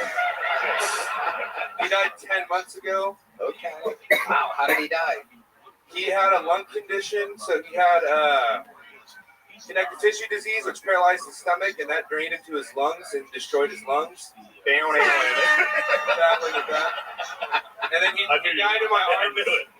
He died in my arms at home one day. What was on the TV? It was the Roku TV in the background. Just a Roku screen. Yeah. The Roku, Roku City, This guy gazing into the sunset. No. Saw one last sunset. It was Roku. How long ago was this? Like 10 months ago. Oh shit! All right. It was my sister's birthday was the day before. What? October 1st. Great. Did your sister bust into the room like Kramer? Like what? She must not have blown out all the candles or something. Yeah. No, she was in a big fight with my dad, so she wasn't home at the time. Oh, so maybe she did blow out the candles. Yeah. I don't even think she saw him the day before. Yeah. Well, that's really fucking horrendous, man. Yeah, I'm sorry to hear that for real. Yeah. What were they arguing about, your sister and your father, at the time of his death? The people at home want to know. My sister would try to attend to my dad a lot, and there was some pushback with a sick guy being told what to do. What was she trying to get him to do? Oh, she's just kind of up his ass kind of person, I guess. My sister's a little bitchy. Oh yeah. For sure. I don't remember. I tried not to really pay attention. I just saw a lot of arguing. God damn, dude, this is like really, yeah, you're really fucking bringing it. Yeah, but she feels so bad. You like Star Wars? What's going on there? Let me guess. That's the last thing your fucking dad watched. No, Star Wars rules. That's the best Sith. Yeah. Yeah, Kylo Ren could have been the best. Yeah, they ruined it. So I like Ben. Yeah, for sure. Hell yeah, man. Yeah. What do you do for work? I'm between jobs right now.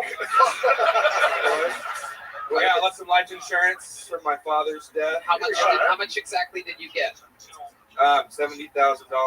Can't believe I would never talk about that. I don't know why I just nonchalantly said that. No, you're finding the silver line. You got 70 G's. And yeah, it's over half. Oh my God. Question: did your sister get the same amount? No. Wow. Sister got cut out of the life insurance. Mostly. Wow. Poor thing. Wow. I feel bad for her. I mean, you just called her a bitch in front of 5 million people a minute ago, but now she's a poor thing that you feel bad about. Yeah. Okay. It's like that. All right. Very fun. And how much more of the 70,000 you have left? It's been 10 months. You don't have a job. What are we at now? 25,000. It's going fast. It's going fast. Uh-huh. So what's your plan? What type of job are you looking to get? I was into welding for a minute, but that's kind of, laborious and hard to juggle comedy. I burned myself really bad here. And then I am looking into some kind of audio video thing. I'm really good with that. Filmmaking background and stuff. All right. Short films. Well, there you go. Daniel, well, welcome. Congratulations. You got on the show. Thank you, guys. Yeah. Thank you so much. Daniel Shepard, everybody. There he goes. Appreciate it. Oh, here's a little book, Daniel. There you go. Nice catch. Ladies and gentlemen, I'm getting word that the man that we all want to talk to is here. For the first time in the show's history, this is the AC guy. Wow. Wow. Look at the crowd going absolutely wild. This is incredible. A monumental moment in the history of Kill Tony. 12 years and months. Yet we've never spoken to an AC guy live on the show before. Sir, what is your name? My name is Dean. Dean. Hell yeah. Well, hold on. Crap is doing her. Let's see if he actually fit. Did you fix it? I feel it. I did, yeah. Oh, Dean. Wow. Unbelievable. Dean, tell us about it. What was the issue? Yeah, so the issue was you guys took alarm with your smoke machines. Oh, it was these. The new upgrade to the cameras, a little bit of haze. How do we avoid that in the future, Dean? Truthfully, if you're using smoke machines, probably not. Okay, can't do it. All right, let's reset the cameras, recalibrate the cameras to zero haze. I'm your biggest fan. There you go. Thank you. No, good show. This is awesome. So, Dean, how long have you been working in AC? About 8 years. 8 years. Wow, you're very good at what you do. I noticed that it wasn't long that you were here. You came here about 5 to 10 minutes. The show started. You were able to figure it out. 8 years in the game. What's your love life like, Dean? I'm married.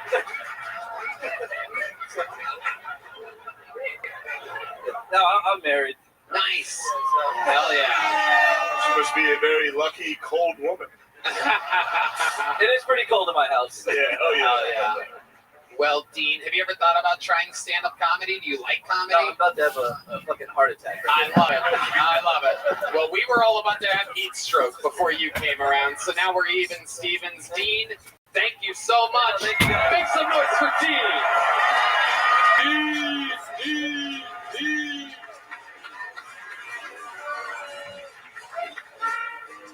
Wow, what a special episode. 82.8 degrees, for those of you wondering where that goes down at some point. Dean, why don't you stick around until this thing starts to lower? Yeah. You might want to delete that, the first guy. He'll be fine. Shout out to Airco Air Conditioning coming in and doing their job. I think that's a great plug for them. Airco, here in Austin, Texas, the trusted air conditioning associates of Kill Tony and the Comedy Mothership. Wow. There's a plug. It better work. God, I hope Dean doesn't get fired. No, he won't. A free ad for Airco HVAC. You can get Airco yourself just by going to airco.com, I'm guessing. Hoping here. Yeah, it's plumbing, heating, and AC. That's the website. Well, there we go. Airco. Yeah, go to aircomechanical.com. Get yourself some AC. All right. Just save Dean's job, everybody. It's about a $30,000 ad read right there. It's open 24 hours. Call them, 512-537-1234. Based out of Round Rock, Texas. 40 years in the business. Airco, air conditioning, electrical, and plumbing. 5 stars. All right. Your next bucket pull is a one-word name. Ladies and gentlemen, make some noise for Paul. Paul.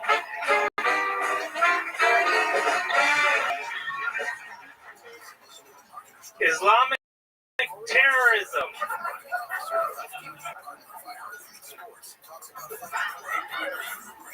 I don't get it. 72 virgins? I don't even get out of bed for less than 100 virgins. Wow. That would be easier. I was so nervous backstage. This is my first time. I was so nervous backstage. Even after I rubbed a couple out. That's right. I'm an assassin. I usually don't bring this up, but my family and I hunt vampires. No, we are not Van Helsings. You're not knee-deep in vampires right now because of one family. I apologize.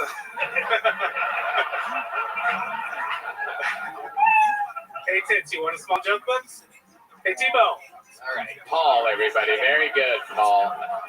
So clearly a fan of the show, and you chose to sign it. This is truly your first time. What made you want to do it like this? What made you want to pick tonight? Actually, I got injured last year, and I had to have surgery and was off work, and I wrote a screenplay. And I wrote a screenplay for William Montgomery. So okay. I thought it was good. Well, if this was a taste, we need more. Can I get the elevator pitch? Yeah. Let's hear the movie. The elevator, not the synopsis. The elevator pitch. Elevator pitch. Okay. Shaquille O'Neal Barkley play. Fully. The way you said that Shaquille had me. I mean, really convinced. Must say Shaq. Welcome. How are you? What up, pimp? How are you? What's good, son? What up, baby? Oh my God! I've been watching you in the other ones. Rabbi. Watching you in a different one. Yeah, dog. Yeah. Can you do a wave to the camera for my friends so they know like it's good? Rabbi, Thank you. Rabbi, tell my friend that Ye said hi. One more time. No, tell them the ham did. Tell them the ham said hi. Jason Ham said hi. Jason Ham said hi. Yeah, it'll keep muted. Oh. It'll keep muted on that one. Oh, I know. Okay, so in what server are you? Eager World? E-Girl. Okay, yeah. Tell them to come in. I've been trying to. They didn't listen. Dog, go tell them to come on in.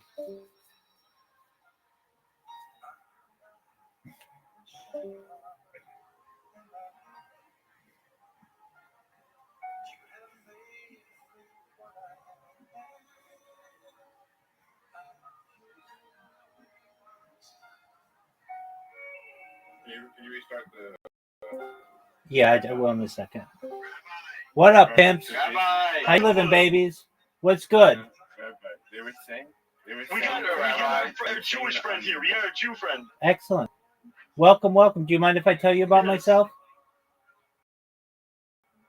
Yeah, I know. Excellent. I'm Rabbi Rothschild. I should say 7 days a week, 365 days a year for world peace. I've been doing so since the pandemic. I have more data archived on the internet than any person in global history. Have you ever seen the movie The Truman Show or the television show Big Brother? Yeah, I've seen Truman Show. Okay, excellent. Well, that's essentially what my life is. I'm live on more than 22 different YouTube streams simultaneously right now. I have over 100 different YouTube accounts, over 200 different Instagram accounts, over 500 different Twitch accounts, over 1,000 TikTok accounts, over 2,000 Twitter accounts, over 5,000 Blue Sky accounts, and over 10,000 Kick accounts. I have more social media than any person ever. In the year 2018, So how do you manage all this? just one moment. In the year 2018, The Economist magazine stated that data was Earth's #1 resource, more valuable than food, water, gold, air, petroleum, than any person ever, which may make me an influential person. So it happens. I'm going to make you, your friends and family all very wealthy. I'm going to make sure that you have, if you don't already have it, I want to make sure that you are financially independent. I want you to be able to have generational wealth. And most importantly, I want you to be able to start charities and philanthropic organizations of your own. I'm sorry. So the question was, how am I able to do all this? Well, in terms of how many accounts that I have, I just create them manually. I talk about some things to help the world, like ending world hunger through the use of technology such as agricultural drones, floating greenhouses, saltwater greenhouses, hydroponics, vertical farming, cloud seeding. I want to help end world thirst. I'm sponsored by a cryptocurrency that's worth about $100 million. And one of the things that we do is we build wells in developing nations like Nigeria for the benefit of the less fortunate. I'm an advocate for life straws and, most importantly, desalination technology, where we pump Earth's seawater onto land to make it drinkable. I talk about other things that aren't normally discussed, futurology topics such as antimatter, anti-gravity, faster than light travel, faster than light communication, artificial general intelligence, artificial superintelligence, things like space elevators, time travel, talk about things like space tourism. I talk about things like nuclear energy and de-extinction. People don't know this, but the first successful de-extinction took place in the year 2003 with the Pyrenean ibex, which is a goat located in northern Spain, southern France. Fast forward to the year 2021, a company out of Dallas, Texas is founded known as Colossal Bioscientific. They've made it their goal within the next 3 years to reintroduce the woolly mammoth into the Arctic Circle utilizing Asian elephant surrogates, which I just think is a mind-blowing goal. Following the reintroduction of the woolly mammoth, they want to reintroduce the Tasmanian tiger, followed by the dodo bird. They recently made headlines with their introduction of the dire wolf. Joe Rogan has met them. They're about a year old. Following, just one moment, just one moment. I want to help all of you specifically. Okay, that's fine. I'm still rolling here. Uh, what I want you all to know is that what I do is I want it to be for your benefit. And if you want, I want you to be able to live longer lives than you once would have. When you all were born, the average life expectancy was about age 80. I want to increase that to age 100, 120 through the use of technology such as peptides, human growth hormones, stem cells, oxygen therapy, cryonics, cryogenics, things like nootropics, cold shock therapy, things like ambrosia therapy. But eventually you may get to be 120. You may say, Rabbi, it's been a really great run. Everything that you said came true. You were able to make me rich, my family rich. We was able to live a longer life, would have with my consent. You know what? What's the next plan? And if you want, again, with your consent, you may be able to utilize the next type of technology, which is known as mind uploading technology, where, with your consent, we scan your brain into a computer like a CAT scan or an MRI, knowing where every atom is in your central nervous system and your peripheral nervous system, for later download as an android, an avatar, a cyborg, a cybernetic being, a clone of yourself, a robot, an ethereal being, whatever you want to be. But what I'm saying to you all is that you may have the opportunity at a digital immortality. What are your thoughts? All right. So, Rabbi, Excellent. I think just going back to my question I had earlier. I think this is all really great, but before we could hear what you were talking about earlier, since we're in the other server, I know this. Sorry, hold on. Sorry. You're good, big dog. I'm just gathering my notes. I'm just.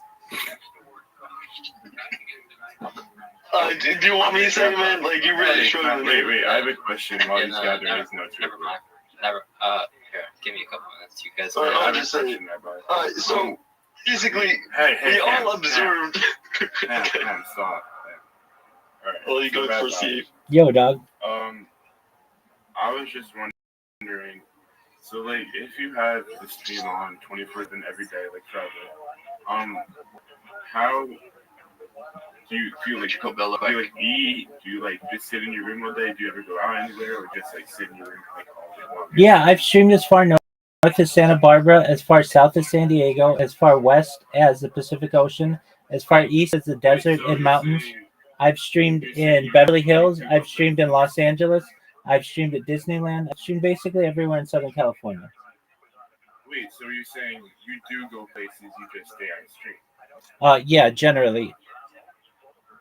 I was just wondering if you just sit in this room all day. I mean, this is the majority of it, just because when I do stream, it's very expensive, and also my data isn't always where I need it to be to have that many cameras going. So it's easiest for me to just be near a Wi-Fi router. Alright, So, yeah, you went for your question? your question? Yeah, I'm done with my question. Alright, so I was saying, I observed earlier U.S. Just, dude, Sorry. come You on, man. scratched and sniffed. Oh yeah, dude. Oh yeah, I do that all the time. Oh, right, Yeah, it's just Fond of the scratch and sniff method? 100%. I always gotta know what's going on. Yeah, 1000%. So after you scratch and sniff, what caused you to walk off camera? Sometimes like right now, making some French fries, so I'm just like waiting on those to cook. What type of French fries? Crinkle cut. Right. How often a day? Oh, that's great. Wait, does it by any chance to be a Nathan's green bag crinkle cut? No. Damn. So, wait, Rabbi, what's the income looking like here? Sure. So I'm a certified project management professional. I've launched apps on the App Store and Google Play, from which I have savings, and also I've had major contracts with Fortune 100 companies, so I'm able to live off of that. Also, I have cryptocurrency and just complete projects for people when they request. So I'm able to live independently.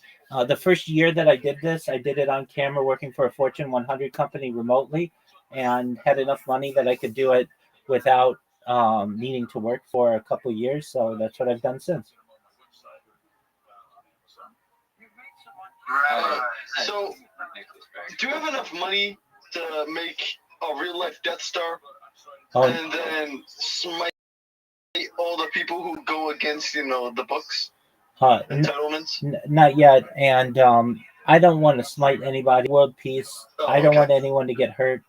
I very much want to see world peace, the end of world hunger, the end of world thirst, the end of homelessness. And you talked about something about like putting people in like the body of George and stuff. Can you make someone into a clanker? A clanker? Yeah, clanker. Please. Wait, you don't know what clanker is? Oh, I'm surprised people explain this word to you. Is that from Star Wars? It's a good word. So basically, it's for robots. You know when the robots invade and stuff. Yeah. Are you gonna turn people into dirty clankers? Is what you're saying? Because I don't really want that. Do you mean? Sorry. Do you mean? That's like. Are you talking about the clanker from Star Wars? Yeah. A lot of clankers all around the place. In fact, yeah. I guess so. Yeah. You know how like AI robots? Yeah, clankers themselves. They calling them a nigger. Okay, you can't say that, man. This is a rabbi. Don't forget. Yeah. Please, You can't please, say that neither. please be respectful. That's fine. I'm sorry, it won't happen again, Rabbi. Please don't use that word though. Nobody needs to hear that. I must sincerely apologize. That's okay. Consider yourself forgiven. What's going on, pimp? Thank you, Rabbi. Wait, what? So this technology you're talking about, right? Hold on. You're good. Is this better? Yeah, dude, it's really clear. So the technology you're talking about expanding your life, right? Right. Does that include like a very like strict diet? A what kind of diet? That like is very strict. No, you'd be able to eat whatever you want. So like I could eat crinkle cut French fries. 1000%. Yeah. I mean, you got to see it like this. You're only in a basically a shell of yourself until you need to just mind upload and be in something else. So I'd be able to make a clone of myself to when I was 18 years old, and just be able to live through that body if I wanted. Yeah. That's the idea of mind uploading technology. It's really the foundation of transhumanism. So would that technology allow my clone to also eat crinkle cut French fries? Yeah. Rabbi, I have a But question. will that clone actually be me? Like, Now or is that just a shared consciousness? Now, great question. It's very insightful. This is really a paradoxical idea.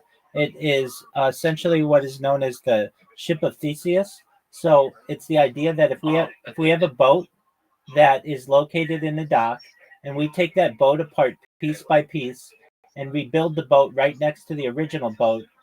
Once the second boat is built, is it a new boat or is it the original boat?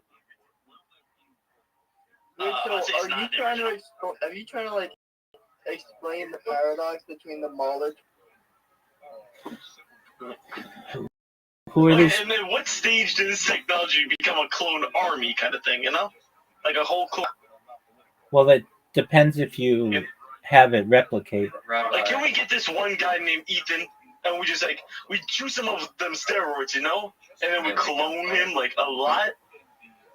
And then, you know, then we have our super soldier army?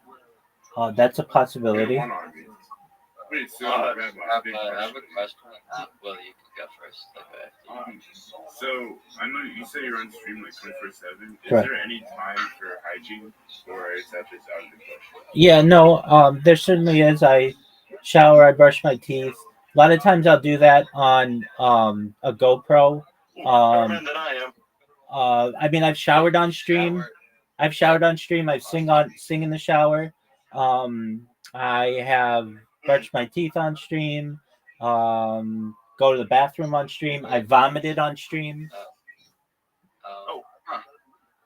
So like, drank on the stream? Have you ever had Taco Bell before? I don't eat Taco Bell. No? No. Dude, you gotta get this one thing, grilled cheese burrito. That is the Shut up stuff, about the grilled cheese burrito.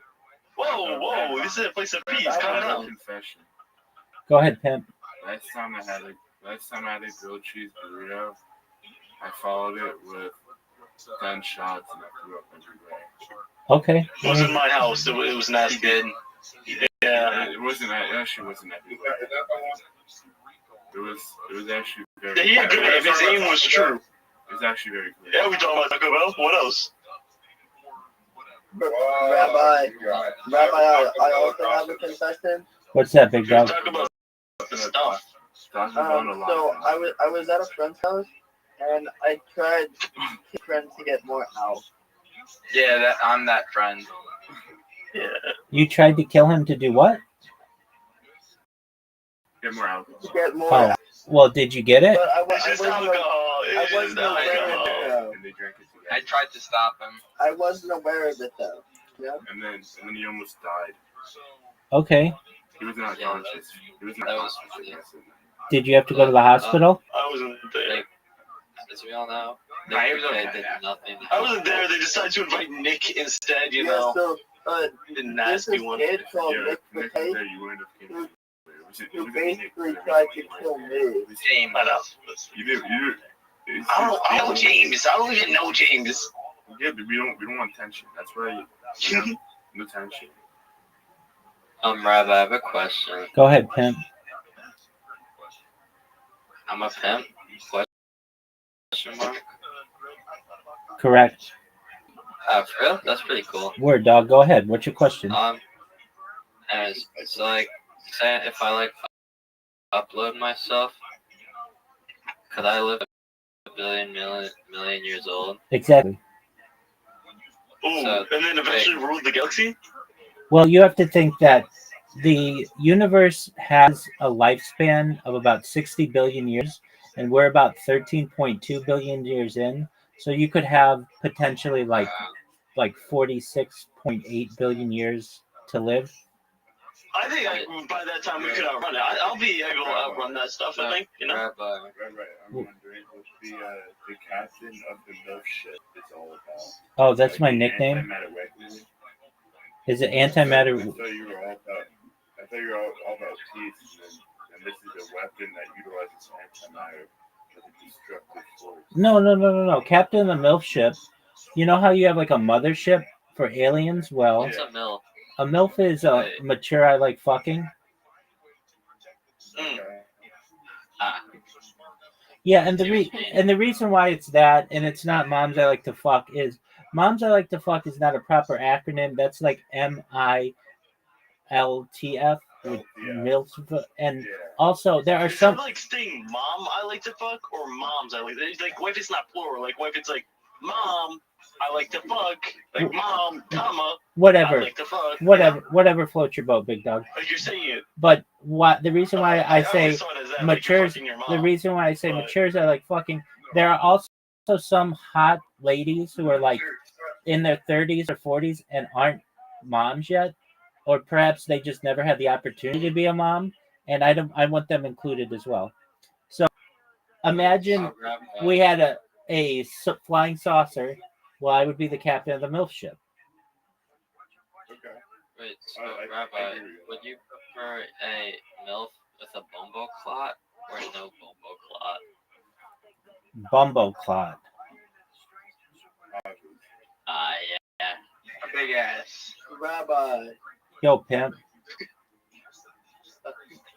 Rabbi, I think I love you. I know you do. What No, you? he's not the pimp, by the way. He's the crack rock. Well, I'm not like the love you, the SMG. romantic way. Just like, I'm pretty sure. Was Yayef or was? Anyway, I think it was. everybody, I need to talk to Mr. Rabbi. Oh yes. So Rabbi, so you said that we're gonna be very much technologically advanced in the future, of course. Can I have sex with think robots? that we would be so advanced that we would be able to outrun the collapse of the sun? That's what I'm saying. I think I could outrun that. Like it can't be that. This is an excellent question. Yeah. So essentially, we're on a mission against time, because eventually the sun is going to expand so that its diameter basically is larger than the Earth's distance from the sun, and so we're going to need to get off planet. It's just a matter of time until the sun engulfs the Earth, and so it's not going to happen for millions of years, but eventually we will have to, or we will perish. The oceans will burn up, and then eventually the land will burn up, and then we will be pulled in. Will be pulled into the gravitational orbit of the sun. How many years? When's this happening, Rabbi? I'm scared. That's okay. This is a great question. We're gonna find out together. One moment. Oh, for real? Absolutely. If there's any question, that we have that to which either I don't know the exact answer, we're gonna find out the answer. Good question that you might know the answer to. Okay, just one moment. Just one moment. One thing at a time. Doug, one thing at a time. Oh, sorry. One thing at a time. Sorry, one moment. Yeah. Yo, dog. Approximately how many years until the sun engulfs the Earth due to expansion? Shut up. He's researching. So it's going to be 5 billion years. Oh, I thought you were gonna say 5. Gave me a little heart attack there. No problem at all. Okay, the other person had a question. Well, actually, somebody else had a question they threw in there. Would we be able to have sex with the robots? The answer to that is yes. Next question.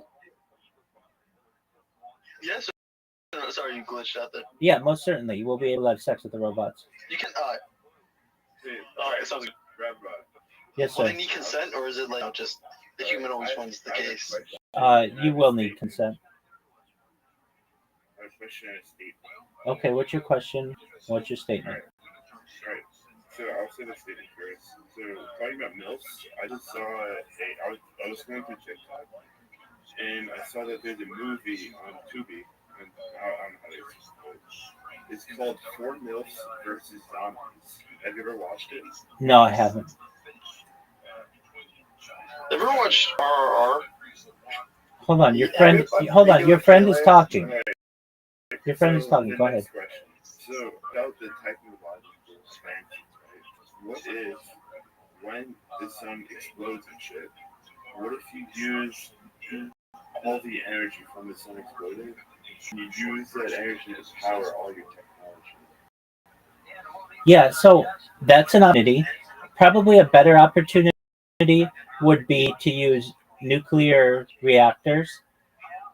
But there is something known as a Dyson sphere, which is basically where we could create a mechanical object that would surround the sun and utilize all of the power that it exhibits. Yeah, that's what I was thinking. Instead of like it exploding and like destroying our galaxy or like whatever solar system, we use that energy to power all of our humans. It's a possibility, most certainly. We could do that through nuclear reactors, though. When can I fuck an AI that's like slightly like where's the age cap? Does the age have a sense in that or no? You think?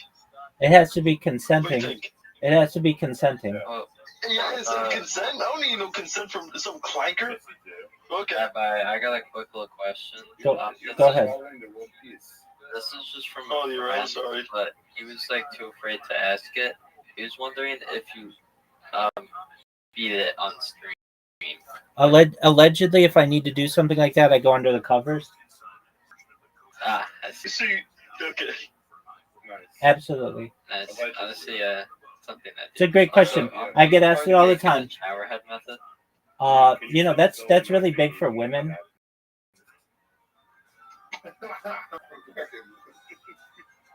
Do you partake in the showerhead method? Really big for women. What? It's really big for women. You Women know in what the showerhead method is? I think it's very pleasurable. okay. I mean, to each their own. What were you doing in the hills? That's my question. The Hollywood Hills? I've been in the hills fucking dudes. Okay. All right, friends. Anybody else have any other questions? We're going to continue to watch Kill Tony. Oh wait. Yes. Yes, I do. I have one last question, Rabbi. I have one last question. Sure. Absolutely. I'm gonna hold on one second. Let me answer his question, then I'll answer your question, and then we're gonna continue to watch. These other computers I've created robots. I'll show you right now. That spam Kick. Do you guys know what Kick is? Yes. Okay, so these spam Kick. Wait, keep showing me.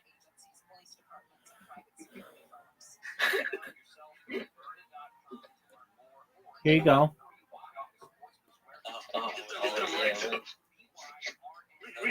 So what they're going to do is they automatically follow. What the hell was that? What the hell was that? I want you to click back on that. Whoever this is. Captain, click back on that. What was that? Captain, what were we looking at? Captain, what was that? It was somebody on. It was somebody on Kick. So what this is going to do? What this is going to do is it's going to. A little bit, please. You're like blocking that. Calm down. Going to create a clip of the person, which you can see doing right now. It's going to put my Discord link in there. Then what it's going to do is it's going to get the text to be able to spam, and then it's going to follow the person, and then it's going to spam them, and that's what each one of these computers does. All right. You had one more question. What was your question? And then we're going to continue to watch Kill Tony. I do have to go after this. I have drivers in 4 hours. But, so every time I'm like on Instagram, right, I keep scrolling too fast, and my whole page is just dummy thick thirst traps, and I can't get out of the cycle. Do you have any advice? How old are you? 16. All right, you've got to be 18 to be in here, so I'm going to ask that you leave right now. And anyone else who's not 18, I'm asking you to leave, and we're gonna continue to watch Kill Tony. Thanks, guys. They were private investigators, but they had a falling out 15 years ago. They hate each other, and they find out their kids kept in touch and they're gonna get married.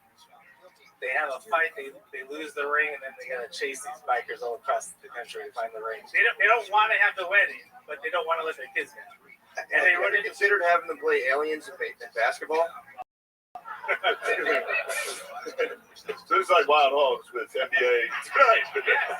Wild Hogs. It's NBA. Yeah. But those are tough. They're phenomenal together. Yeah, there's no We're doubt. missing out. So what was the job that you had for all of this? I'm a construction worker. And you got injured on a construction site? No, I was helping someone move. A total separate injury. Yeah. Is it a back injury? No, I snapped my distal bicep tendon, so I had to get surgery. Mm-hmm. What the fuck were you carrying? I was in the wrong position. It was a TV. A flat screen? Yeah, they're like these. It was plasma. And if you know anything about it, huge fucking plasma. I gotta brush up on Newtonian physics. I didn't know how much the plasma weighed. My bad. Oh my god. It's insane. So, let's just take 1 second here to talk about the minute of comedy that you prepared. Islamic terrorists, 72 virgins. I don't get out of bed for less than 100 virgins. What the fuck are you talking about? What do you mean by that? Yeah, what don't you get about it? Yeah, It's a fucking classic. It's a classic, dude. Just out of curiosity, last question. What is William's character in this movie that features Charles Barkley and Shaquille O'Neal? He is a homeless wanderer, but we find out he's a fugitive. But Shaq and Chuck is. Oh, you call him Chuck now? Wow, you're so close with him. No, he's fine with it. They get mugged, and they have to enlist William to help them finish their mission. There you go. Very good. Here's a little joke book. There you go. There goes Paul, everybody. Good luck, Paul. Oh, what's your last name? What is it? All right. There goes Paul, everybody. Want to have that one? Whoa!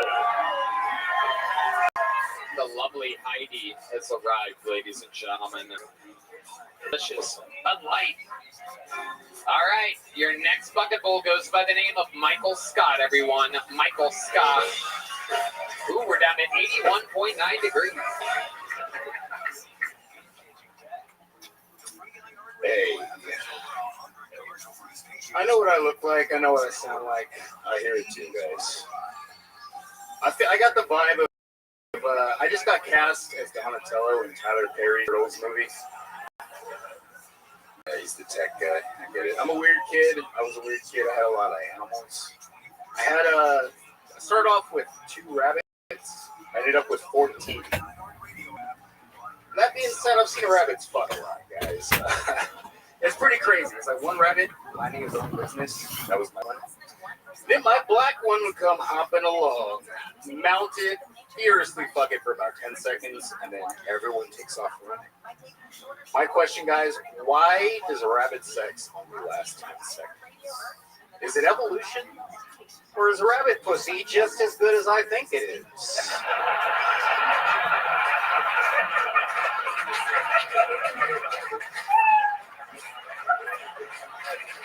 Hell yes, Michael Scott.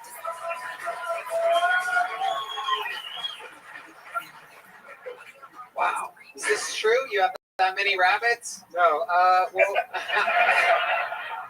technically, I had guinea pigs, but rabbits fuck like crazy, so it's funnier. Wow. Guinea pigs appears to be the magical word coming. Really? It's been used by 2 out of 3 bucketfuls in an unprecedented anomaly. So, Michael, how long been on stand-up? 8 years. 8 years. Where at? Fresno, California, Bakersfield, California. Wow. Is that where you still live? Nah, I'm out here. Yeah, I've been here since December 30th of last year. Nice. Awesome. What do you do for work? I work valet at Hotel Ella, and I just got a new job 2 months ago at Benefast. I deliver construction equipment to sites. Awesome. Yeah. Absolutely incredible, Michael Scott. What do you do for fun? I used to train MMA, I play poker, watch movies, video games. I got cats. How many cats? 3. 3 cats. What are their names? Whiskey, Waffles, those are my 2 girls, and I got Chinooki, the boy. Yeah. How's cat pussy? Everything I dreamed of. It's incredible. How many guinea pigs did you have at the film? 14. You had 14. I started with 2, and they just kept fucking. It got to the point where I was selling them back to the pet store. Wow. Yeah. Just a bunch of inbred, angry guinea pigs. Yeah. Incredible. How old were you when you had these guinea pigs? 12-ish. So you were living with your parents? Hell yeah. What were they saying about all the guinea pigs? They need motherfucking guinea pigs. What? You better get these motherfucking guinea pigs. All right.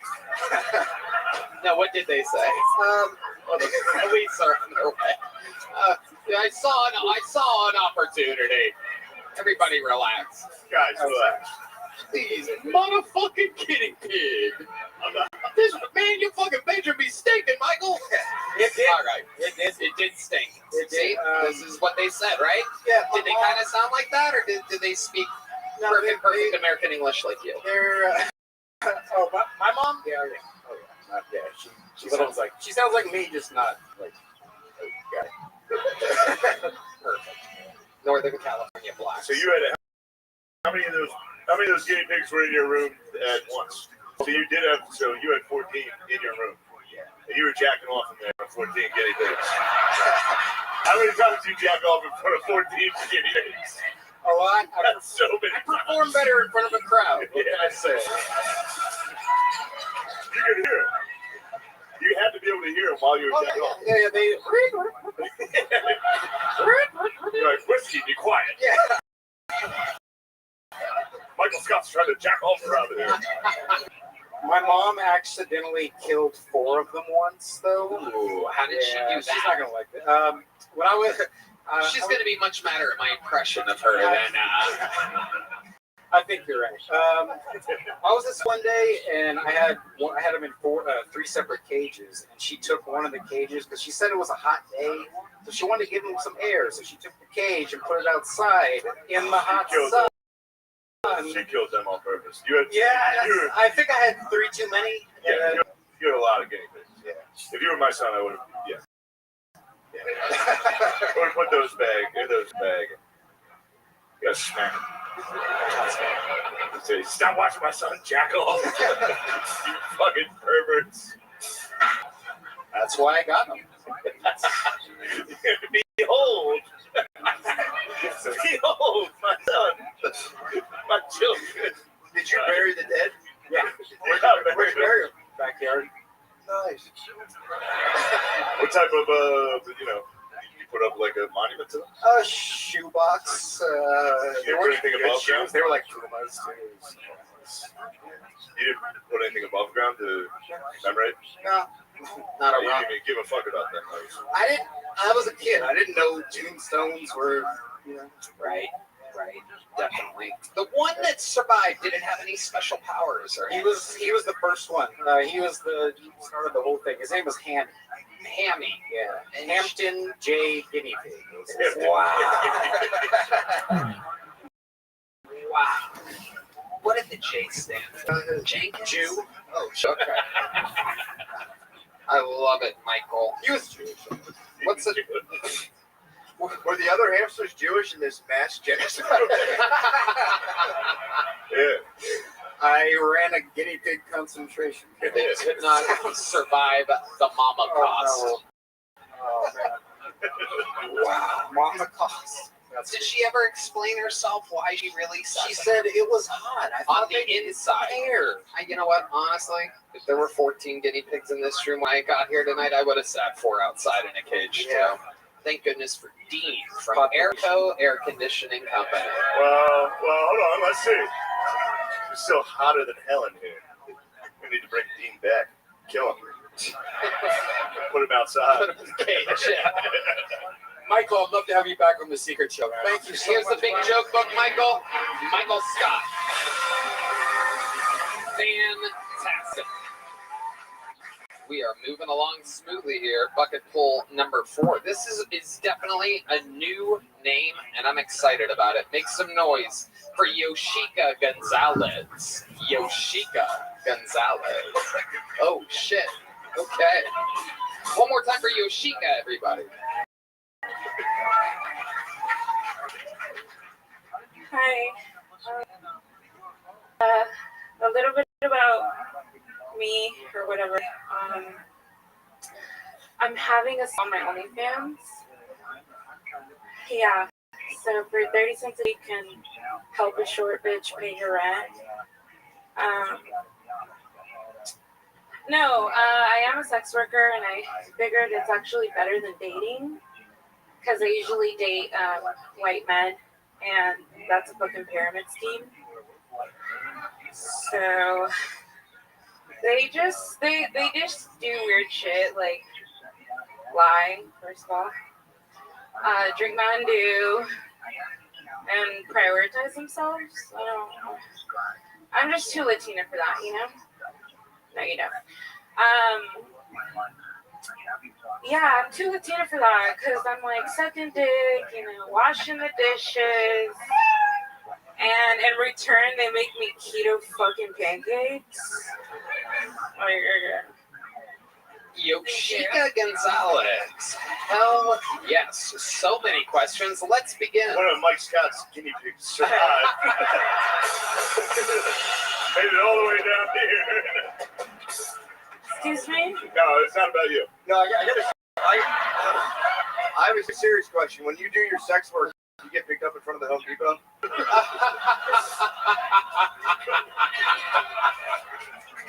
Just kidding. No, but when you do your sex work, you go to the Home Depot, don't you? Whoa. Sounded like a bird.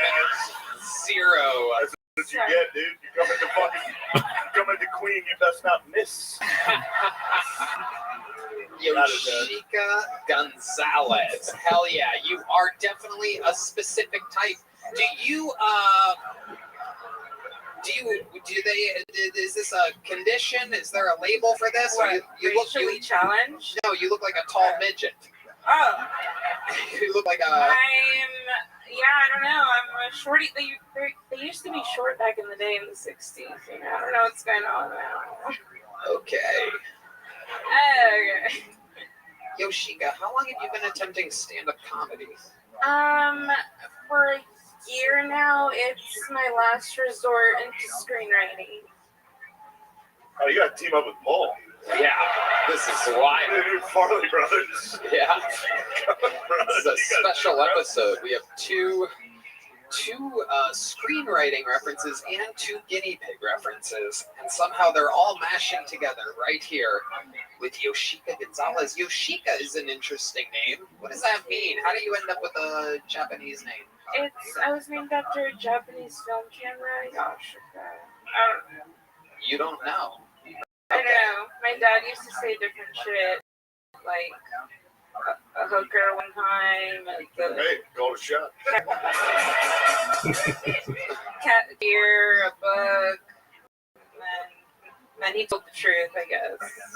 38 cents, you said? 30 cents. 30 cents a day. Is that real? 30 cents? Is that legal? UNICEF. Mathematically, yeah, I think so. Okay. What do you do on this OnlyFans exactly? I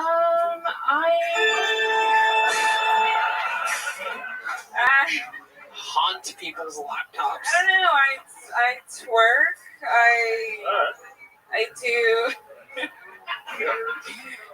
I do like anime costumes and fucking degrade guys.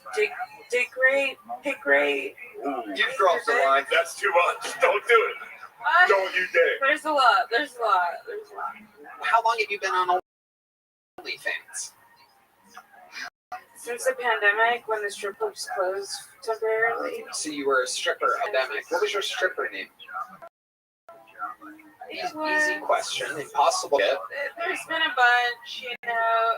Jenna was a good one. A lot of people in Austin back in the day. Okay. Anything crazy ever happen at the strip club? Any wild stories? No. Okay. Same old. You close with your parents? Not right now, not at the moment. Why do you think you're not close with your parents? I didn't think this is a big question. Well, I'm sorry, welcome. I'm not trying to be rude. Hey, you're the one with your backstory, lady. I'm just following up here.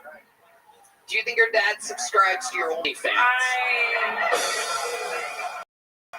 I mean, 30 cents a day. When you check in on your little dardar, you know what I mean? Okie dokie. It's a real live show, everybody. I don't think so. No. He said he doesn't. He said he never loved me, never will, never did. Perfect. We're good then. Was this a long time ago or like kind of recent? This is the pandemic like stuff? 2 years ago. 2 years ago. Everyone lost their mind during the pandemic. Well, I'm That's not sorry nice. about all Yeah, I'm that. sorry to That's hear all that. right. It's okay, guys. We're here now. Yeah. We're somewhere. For what it's worth, I think you're worth more than 30 cents a day. Okay. Yeah. Definitely. How much are you making a month on OnlyFans? 4 to 12 cents. You're killing it. You're making I'm making my $20 rent $1,000. Oh, that's awesome. Okay. How do you get to everything else? How do you pay your bills if you're only making your rent spot on from the monthly OnlyFans? What else are you doing to make money on the side? Okay, Red Band, that is out of control. That is rude. That is out of line, Red Band. Usually don't do oral, but Sick. Wow. Yeah. That Subscribers went off the charts with that one. That explains why the white guys you've been with just lie and drink Mountain Dew all the time. If you want some honest answers, you gotta fucking. no, I sell vintage. There you go. Oh, cool. On the markets outside in the heat. I do actual work. I do AV work too, but you know they hire the guys. Ass and vagina. Is that one of the vintage shirts you're wearing? Yeah, it's when I was gonna say it's a cool shirt. Thank you. Yeah. Is it vintage underwear, like your used ones or something that you sell? Red Band. Oh. Red Band, that's Red Band. It's Red Band. On a program. For 30 cents a day. Let's get back to this. Yeah, That's for a a penny you can get her. 30 cents? I mean, it's $7 a month divided by 30. I don't Oh, know. okay. All right. I see. A day. Yes. That's how they get you. That's how they get That you. is how they get you. Yeah. Because I subscribed under the table. So 30 cents. This is, come on. That's a I'd be losing money not doing it. I don't get out of bed for 100 cents. What are we talking here?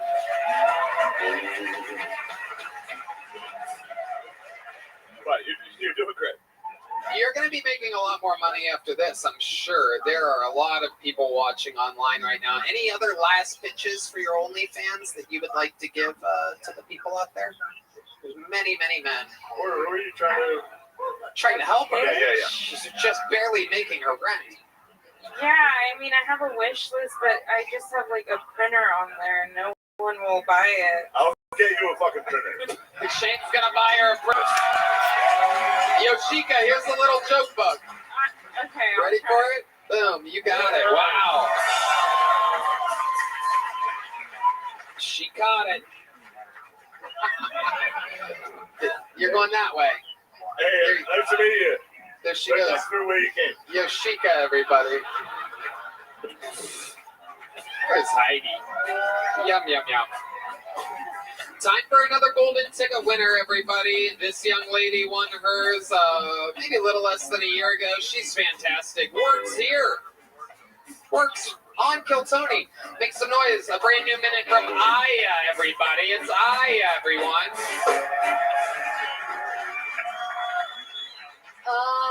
Some people don't trust Muslims. I get it, whatever. Me personally, I don't trust Jehovah's Witnesses. I feel like some Jehovah's Witnesses are just registered sex offenders who got really, really, really nervous at the last second. Like, they were supposed to go out in the neighborhood and tell everyone what they did, which is, it's tough, you know, I molested a child. So, you know, they go, knock, knock, who's there? Have you heard of the child that was touched by God? Jesus Christ? It's like, why is your parole officer here? It's like, don't worry about that. I don't know. I feel like we treat registered sex offenders so interesting in this country. Like, we make them live so far from elementary schools, but distance only makes the heart grow fonder.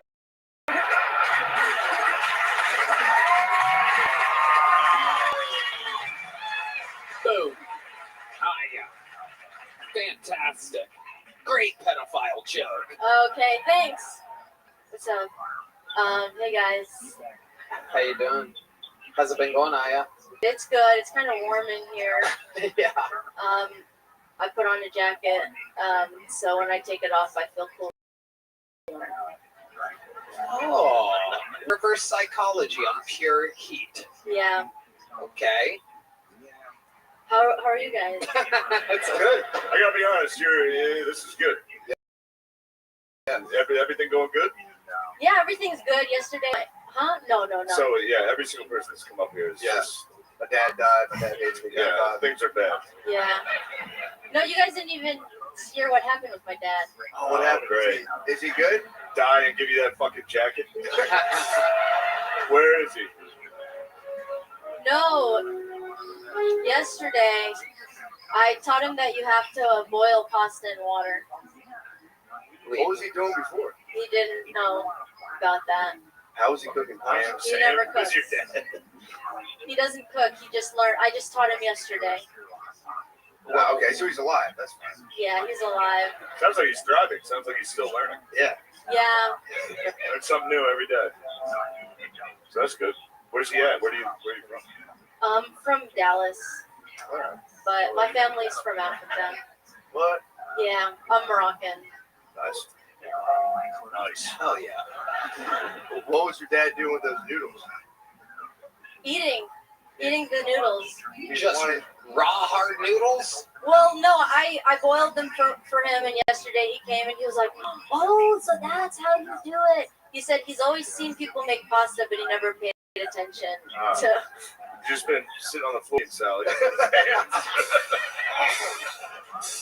Yeah. Yeah. Incredible. That's good. Amazing, Aya. What else is going on? Anything else crazy? Recently, I had a weird dream the other day. I had a dream that there was this girl, and she was really young. She was like 17, 16, and she was like in a trap house. And I didn't know what to tell her to get out of the trap house. So I just told her, girls like you end up fat in their 20s, and she left. I got her out the trap house. Wow. Hey, give it up for her and her dream. Yep. What the fuck are you talking about? What are you talking about?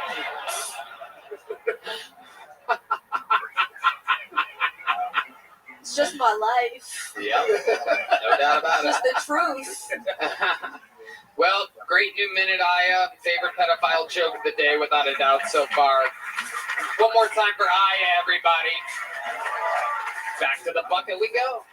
3 ladies in a row. Make some noise to your next comedian. It's Jenny Rodriguez, everyone. Jenny Rodriguez. I just watched this documentary on Netflix recently. It was about a woman who went to jail after she had sex with a man who the courts had deemed mentally incapacitated. This was a man who was intellectually disabled. And that just goes to show that there's hope for all of you guys here tonight. Able-bodied women are having sex with retards. I know I am. I love him. He's my best friend, my partner in crime, my PIC partner in crime, PIC. But I'm Mexican, so that would make me his SPIC. SPIC is Texas. Do you want me to spell that out for you guys? We actually just saw the Fantastic Four movie. I gave a hand job during it. I guess you could call it a Fantastic Five. Boop, boop, boop. That's been my time. I've been Jenny Rodriguez. Jenny Rodriguez. Welcome to the show, Jenny. Have you been on before? I have, a couple times. What did we find out the other times you were on about you? I hate to throw this out here, but I work in a tire shop. Whoa. Hell yeah. I'm engaged. That's pretty much it from the last two times. But Yeah. What does your man do? What's his name? he he works at Jerry Jewelers. He's a jeweler. Oh, wow. We did pro wrestling. That was another thing that we did. Right now, we just finished clown school, actually. Okay. So that's another Fucking good choice. Yeah. You learned stuff at clown school? Did I learn this stuff? No. Did you learn a lot of stuff? Oh, at clown I really did actually. I learned how to do like balloon animals. Do you have any balloons on you? I wish I did. I literally thought about bringing my skirt, but Is there anything you could do in the clown world right now? If John played some clown, maybe a spotlight? 1, 2, 3, 4. Oh, shit. Uh-oh. Nothing. Okay. I need props. All right. I do a lot of like gimmick shit. I do like some magic tricks, but I'm not like really good. You know, it's all very sleight of hand stuff. What if somebody has a condom? Can you do something with a condom? As a Red Band, thank you so much. You're a great. Oh yeah, great. Thank you, Red Band. Nobody here has a fucking condom, dude. It's not the 80s. Jenny Rodriguez. So how's stand-up been going for you? Stand-up's been going pretty well. The last few months I've been focusing on clown school, ironically. But I've been, hitting my going to shows, just trying to do what I can around here. It is a little more difficult, I think, finding a good clique around here compared to where I was last year. I came from South Bend area. Yo, go Irish. Are you a fan of the Notre Dame Fighting Irish? Definitely not, bro. Yeah. Notre Dame or like Notre Lame. Yeah. St. Cloud Mossy sucks dick. Football rules. I love sports. There you go. Well, Jenny, congratulations. You got picked for another minute. You've been on this multiple times. There she goes, Jenny Rodriguez, everybody. We're going to keep flying through it. Here we go. On to the next one. It's cooling down. We're at 80.4 degrees. We are around the corner from the 70s, everybody. This next bucket pulls from the inside. Make some noise for Truly Joy. Truly Joy from the inside. Is that real? Oh, wow. The furthest possible fucking seat in the entire venue. Literally up, everyone. How perfect. It's great. Awesome. You would think we would coordinate this better, that someone signs up and they don't sit in the seat that's 97 seconds away from the front.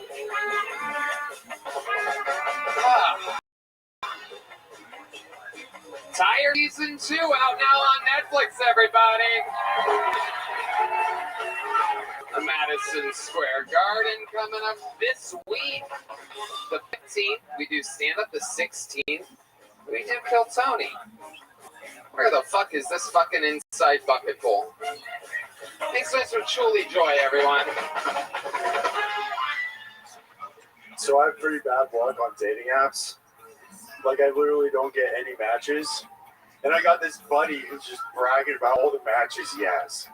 So one day I was like, let's see him. He's on Grindr. And he's got tons of matches. That's kind of like a weird flex. But then it dawned on me. If I was gay, a lot of my problems would disappear. Like, I wouldn't be as lonely.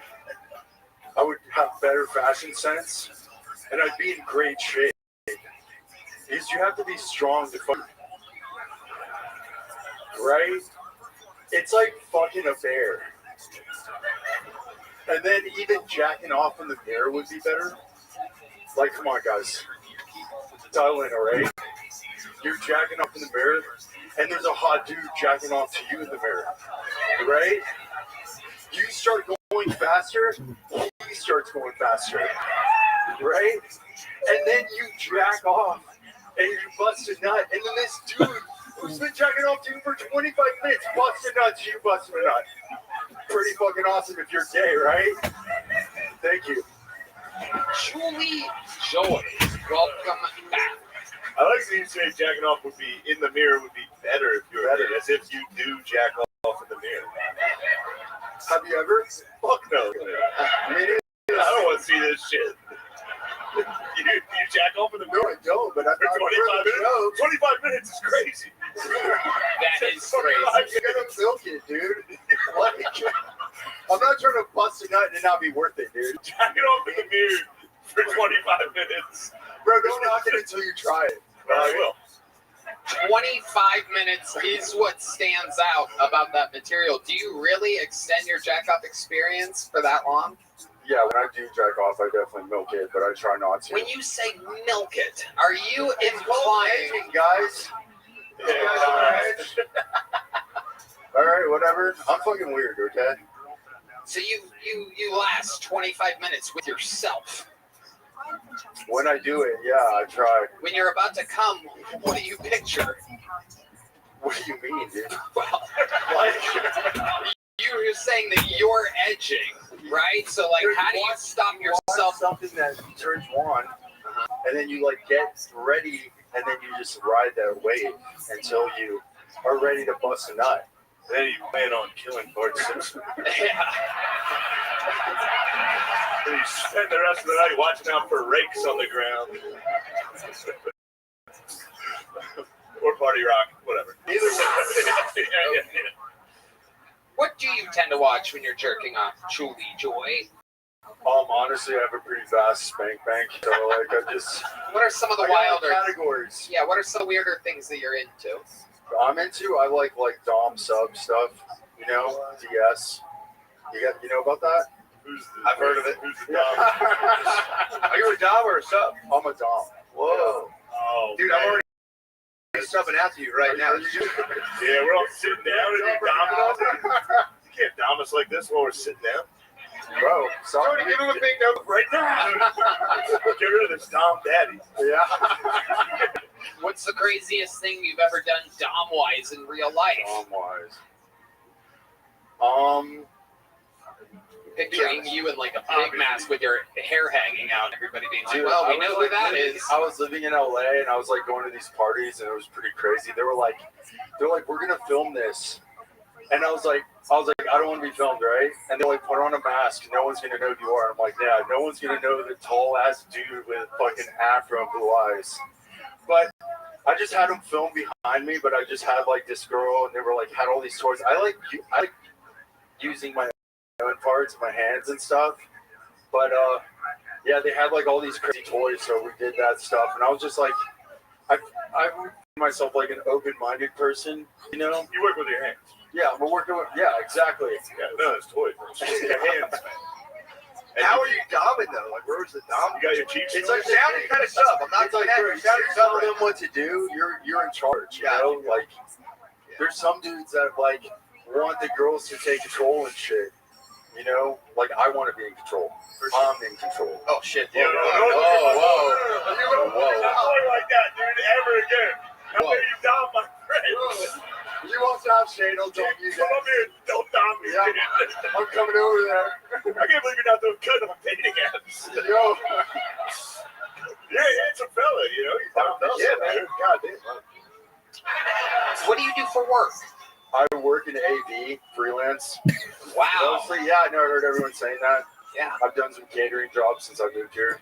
Okay. Yeah. They make you wear a hairnet? They make me pull my hair back in a ponytail. Yeah. Yeah, it looks different. Fucked up. Yeah. It disappears. I like tense eye contact. Yeah. How about for fun? What do you do for fun? I like going to White Horse. I've been practicing two-step, like learning. I like Barton Springs. I go there almost every day. Find anybody dom out there? Yeah. A little bit. A little bit. Yeah. See the girls out there are freaking. Yeah. Mm-hmm. Whoa. And what's your love life like? I don't have a girlfriend here, but I have like a lover on the East Coast. You have a lover on the Yeah, East Coast. she's my sub. Jesus. What you do, text it? Bro, like you get some, bro. Get the fuck out of here. Yo. Oh, sorry. What the fuck, dude? You're so fucking horny and angry. What's his name? I'm like, bro, come on now. He said, what's his name? Hilarious. Hey, what's his name? What's his name's a classic. Yeah. I love her on the East. What's your sub doing right now? She's probably sleeping, honestly. Should wake her up and wake up. Yeah. Call her? A real Dom would wake her up. Yeah, damn, bro. I'm gonna call her after this. No, we're not going to. We're going to keep it moving along. Truly Joy, there he goes. Thank you, guys. There goes Truly Joy, everybody. Hell yeah. There he goes, everyone. All right, fist bumps for the Dom Truly Joy. I thought he was pretty funny up there. All right, this looks like a fun name and a new name. Let's see what happens here. Make some noise for Mighty Mike, everyone. Mighty Mike. Okay. All right. Man, that's comedy. Look like Carlito from WWE, didn't it? What it's like to be cool? Man, I'm about to quit comedy, man. This shit don't make no money in this motherfucker, man. I'm broke. Shit. Man, I'm so broke, man. I can't even be racist with my laundry. That's how broke I am. I got... I feel like that's the last white race. White and blacks. I'm hard, buddy. I put the whites first. I'm black. I put the blacks first. Yeah, man. I here mixing leftovers and shit. I made Jamaican food the other day. Rice and pasta. Called it Rasta. That's what.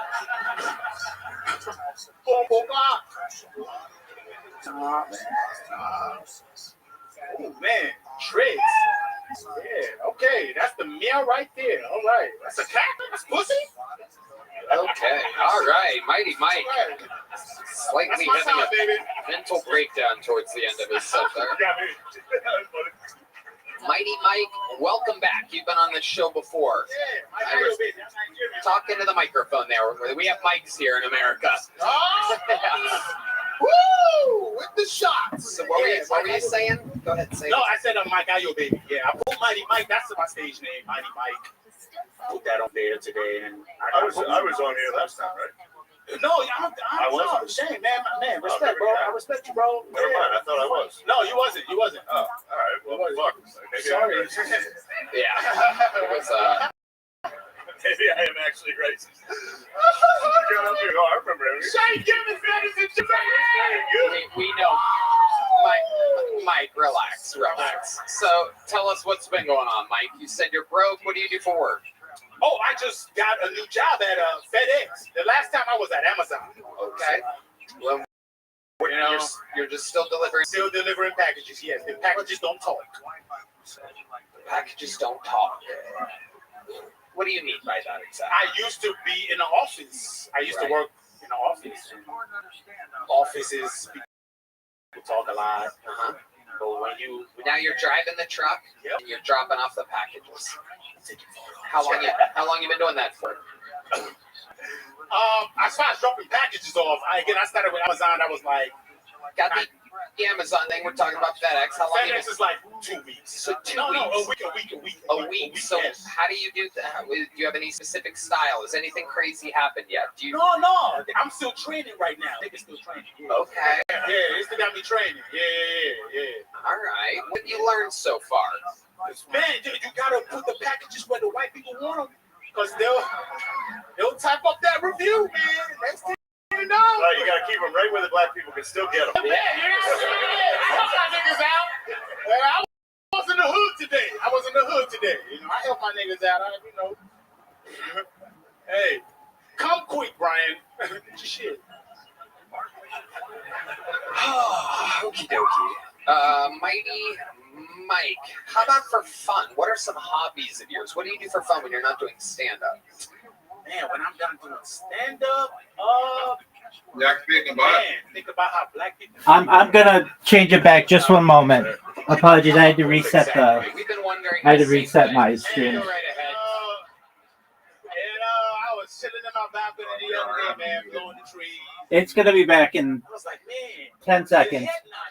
9, 8, 7, even less. 4, 3, 2, 1. There you go, big dog. Hi, hello. Well, if you're like that, that's gonna be a problem. No problem. I was walking by and like, hi. Yeah, like that. No, you gotta slide. What'd you say? This is the one I can't read right now. Okay.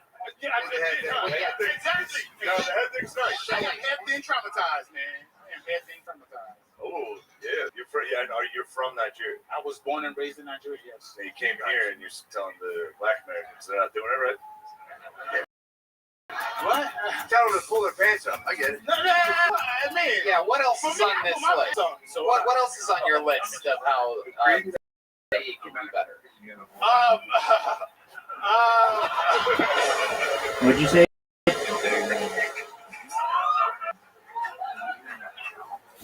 Number 2 on the list. Number 2? Man, pay bills. Wow. Let's go pay bills, bro. For real. For real. Like, when I had a lot of money, I used to pay my bills. I was like, white man, paying my bills on time. Okay. I don't got it like that no more right now, so I'm dodging to being black. Right. Juking the bill collectors. Sunrise debt. Who's that? They call me at 6 in the morning every time. Sunrise. I gotta tell you, this isn't a Reggie problem. Yeah. This is a me problem, huh? No. Well, yeah, whoever the individual is, yeah. Okay. We've all been there. Yeah, I've dodged that. What do you owe money for? What are some of your debts? I know right now I owe Charter Communications right now. For about $300. Who the fuck is that? What's that? Charter Communications, Spectrum. My bad. Spectrum. Okay. Yeah. Wait, you have cable? Or is that internet? No, internet, man. Damn. Come on, don't you know that? Internet, man. Cable. Whoa, that's expensive. Okay. You have kids? No kids yet, man. Bro. How old are you? I just turned 35. So how do you think you've avoided having kids? Man, my pull-out game real good, man. I ain't gonna lie, bro. Explain to us. What's your method? Bro, I feel the pee. Like, when you're about to bust a nut, you get a pee feeling. That's the sign that God give you first. Like, hey, man, it ain't piss, it's the other one. Just take it out, and you must. And I listen to that voice, and I nut right on her. And that's how I'm able to dodge that shit. Wow. Man, I don't know how niggas miss that pee feeling, man. Child support, not me. Do you see like a big figure of your father in the sky and James Earl Jones is like, pull out now, son. Racist. I'm playing. No, my dad's still around, man. He's still he around. Is he in Nigeria? No, he here. Where is he exactly? He's in Minnesota. Okay. And what's he doing up in Minnesota? What does a Nigerian do in Minnesota exactly? Man. Yeah, exactly. He take walks. Really? He takes Somalis at the Mall of America. Yeah, for real. They don't know my dad, man. They don't know my dad, OG, man. He speaks Italian too, so he can talk to the mom. No way. Yes. Wow. And it's true that Nigerians and Somalians don't get along. I mean, I fuck them, but, you know, when they start thinking that, hala, soup, I'm out of there. Whoa, bro. Whoa, soup, what that mean? What's your least favorite thing about the Somalians? The what? Nothing. Craziest thing you have in your refrigerator, Mighty Mike? You have a refrigerator, right? You have your own fridge? Yeah, I got a fridge. What's the craziest thing we would find if we opened up your refrigerator right now? Some spinach and broccoli. A nigga eat healthy. No fried chicken. Wow. Incredible. Does that bring you to any other points?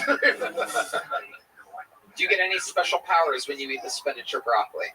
You know, man, I do in the morning. Like, okay, the dookie come right on time. Okie dokie. All right, Red Dan. All right. Fun stuff. There goes the Mighty Mike. You already have a big joke book? Already got one. There he goes. On to the next one. Appreciate you. Thank you, Gildo. Ladies and gentlemen, it has happened. 79.9 degrees, everybody. We've hit it. We are officially in the 70s. In this, the hottest episode of Kill Tony ever. Shane's got to pee. Shane's going pee. Which means I'm just going to bring up your next comedian. Make some noise for Shay Phillips, honey. Shay Phillips. Oh, shit.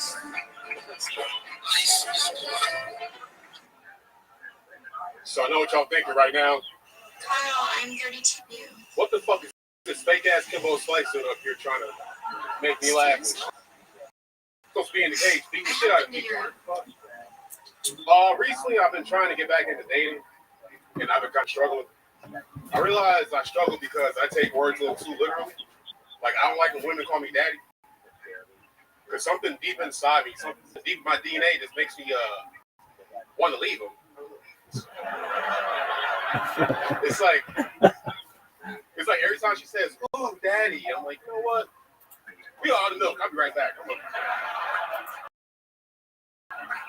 She's like, "You're lactose intolerant." I'm like, "Shit, man, imports." I'll be like, "You don't smoke." Now, listen, bitch, you're gonna be here on draft day, all right? You're going to the NFL. A lot of people give me stupid ass questions sometimes. They ask you like Shayla, like shoulder press, chest press, bench press.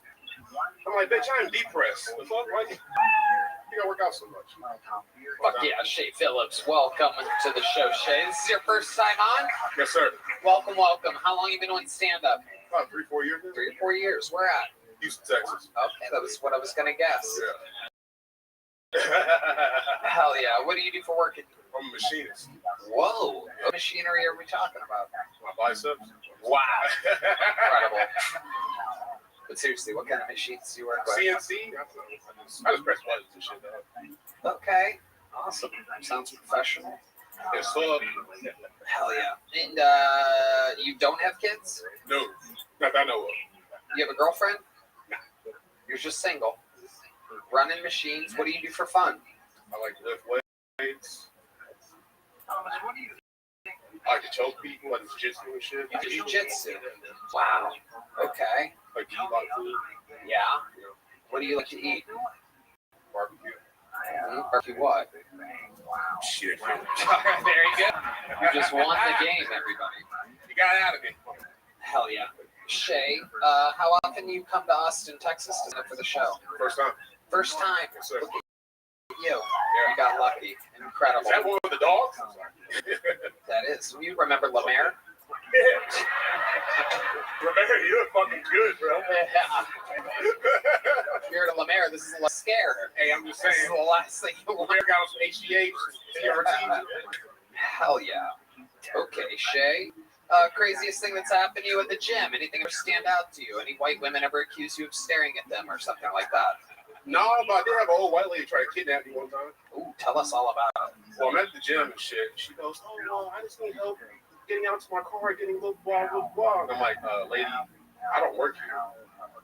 But instead, she started dragging me outside and shit. She's like, "I can't carry this by myself. Get inside the car, motherfucker." I'm like, "Hold up, bitch." You think she was trying to have sex with you? I think she only picked up a bunch of heavy shit for her. I'm like, "Nah, dog, you know." Yeah. You ever heard of Juneteenth, bitch? Yeah. Emancipation Proclamation, I'm free. Absolutely. What did she want you to pick up for herself? Yeah, she's a fat bitch. What do you expect? Oh, was she fat? Yeah. Yeah. Shucks. That She's trying to get me. That could have been great. How old? Old enough? Yeah. Old enough that you'd be like, yeah. Old enough for a 401k? Yeah. Why'd you hesitate? I'm stupid. I wanted TV on comedy. You probably did the right thing. Yeah, I don't know. I could have had a better life, man. Sure. Interesting. Shay, what's the craziest thing about your life that we would find interesting about you? You ever save anyone's life, accomplish anything, any big let's see, the craziest thing I ever did in my life, dude. When I was in the military, there was a kid that was trying to walk home. But it turns out that this island, like, it floods like crazy and shit. So as the kid's walking, like, his face is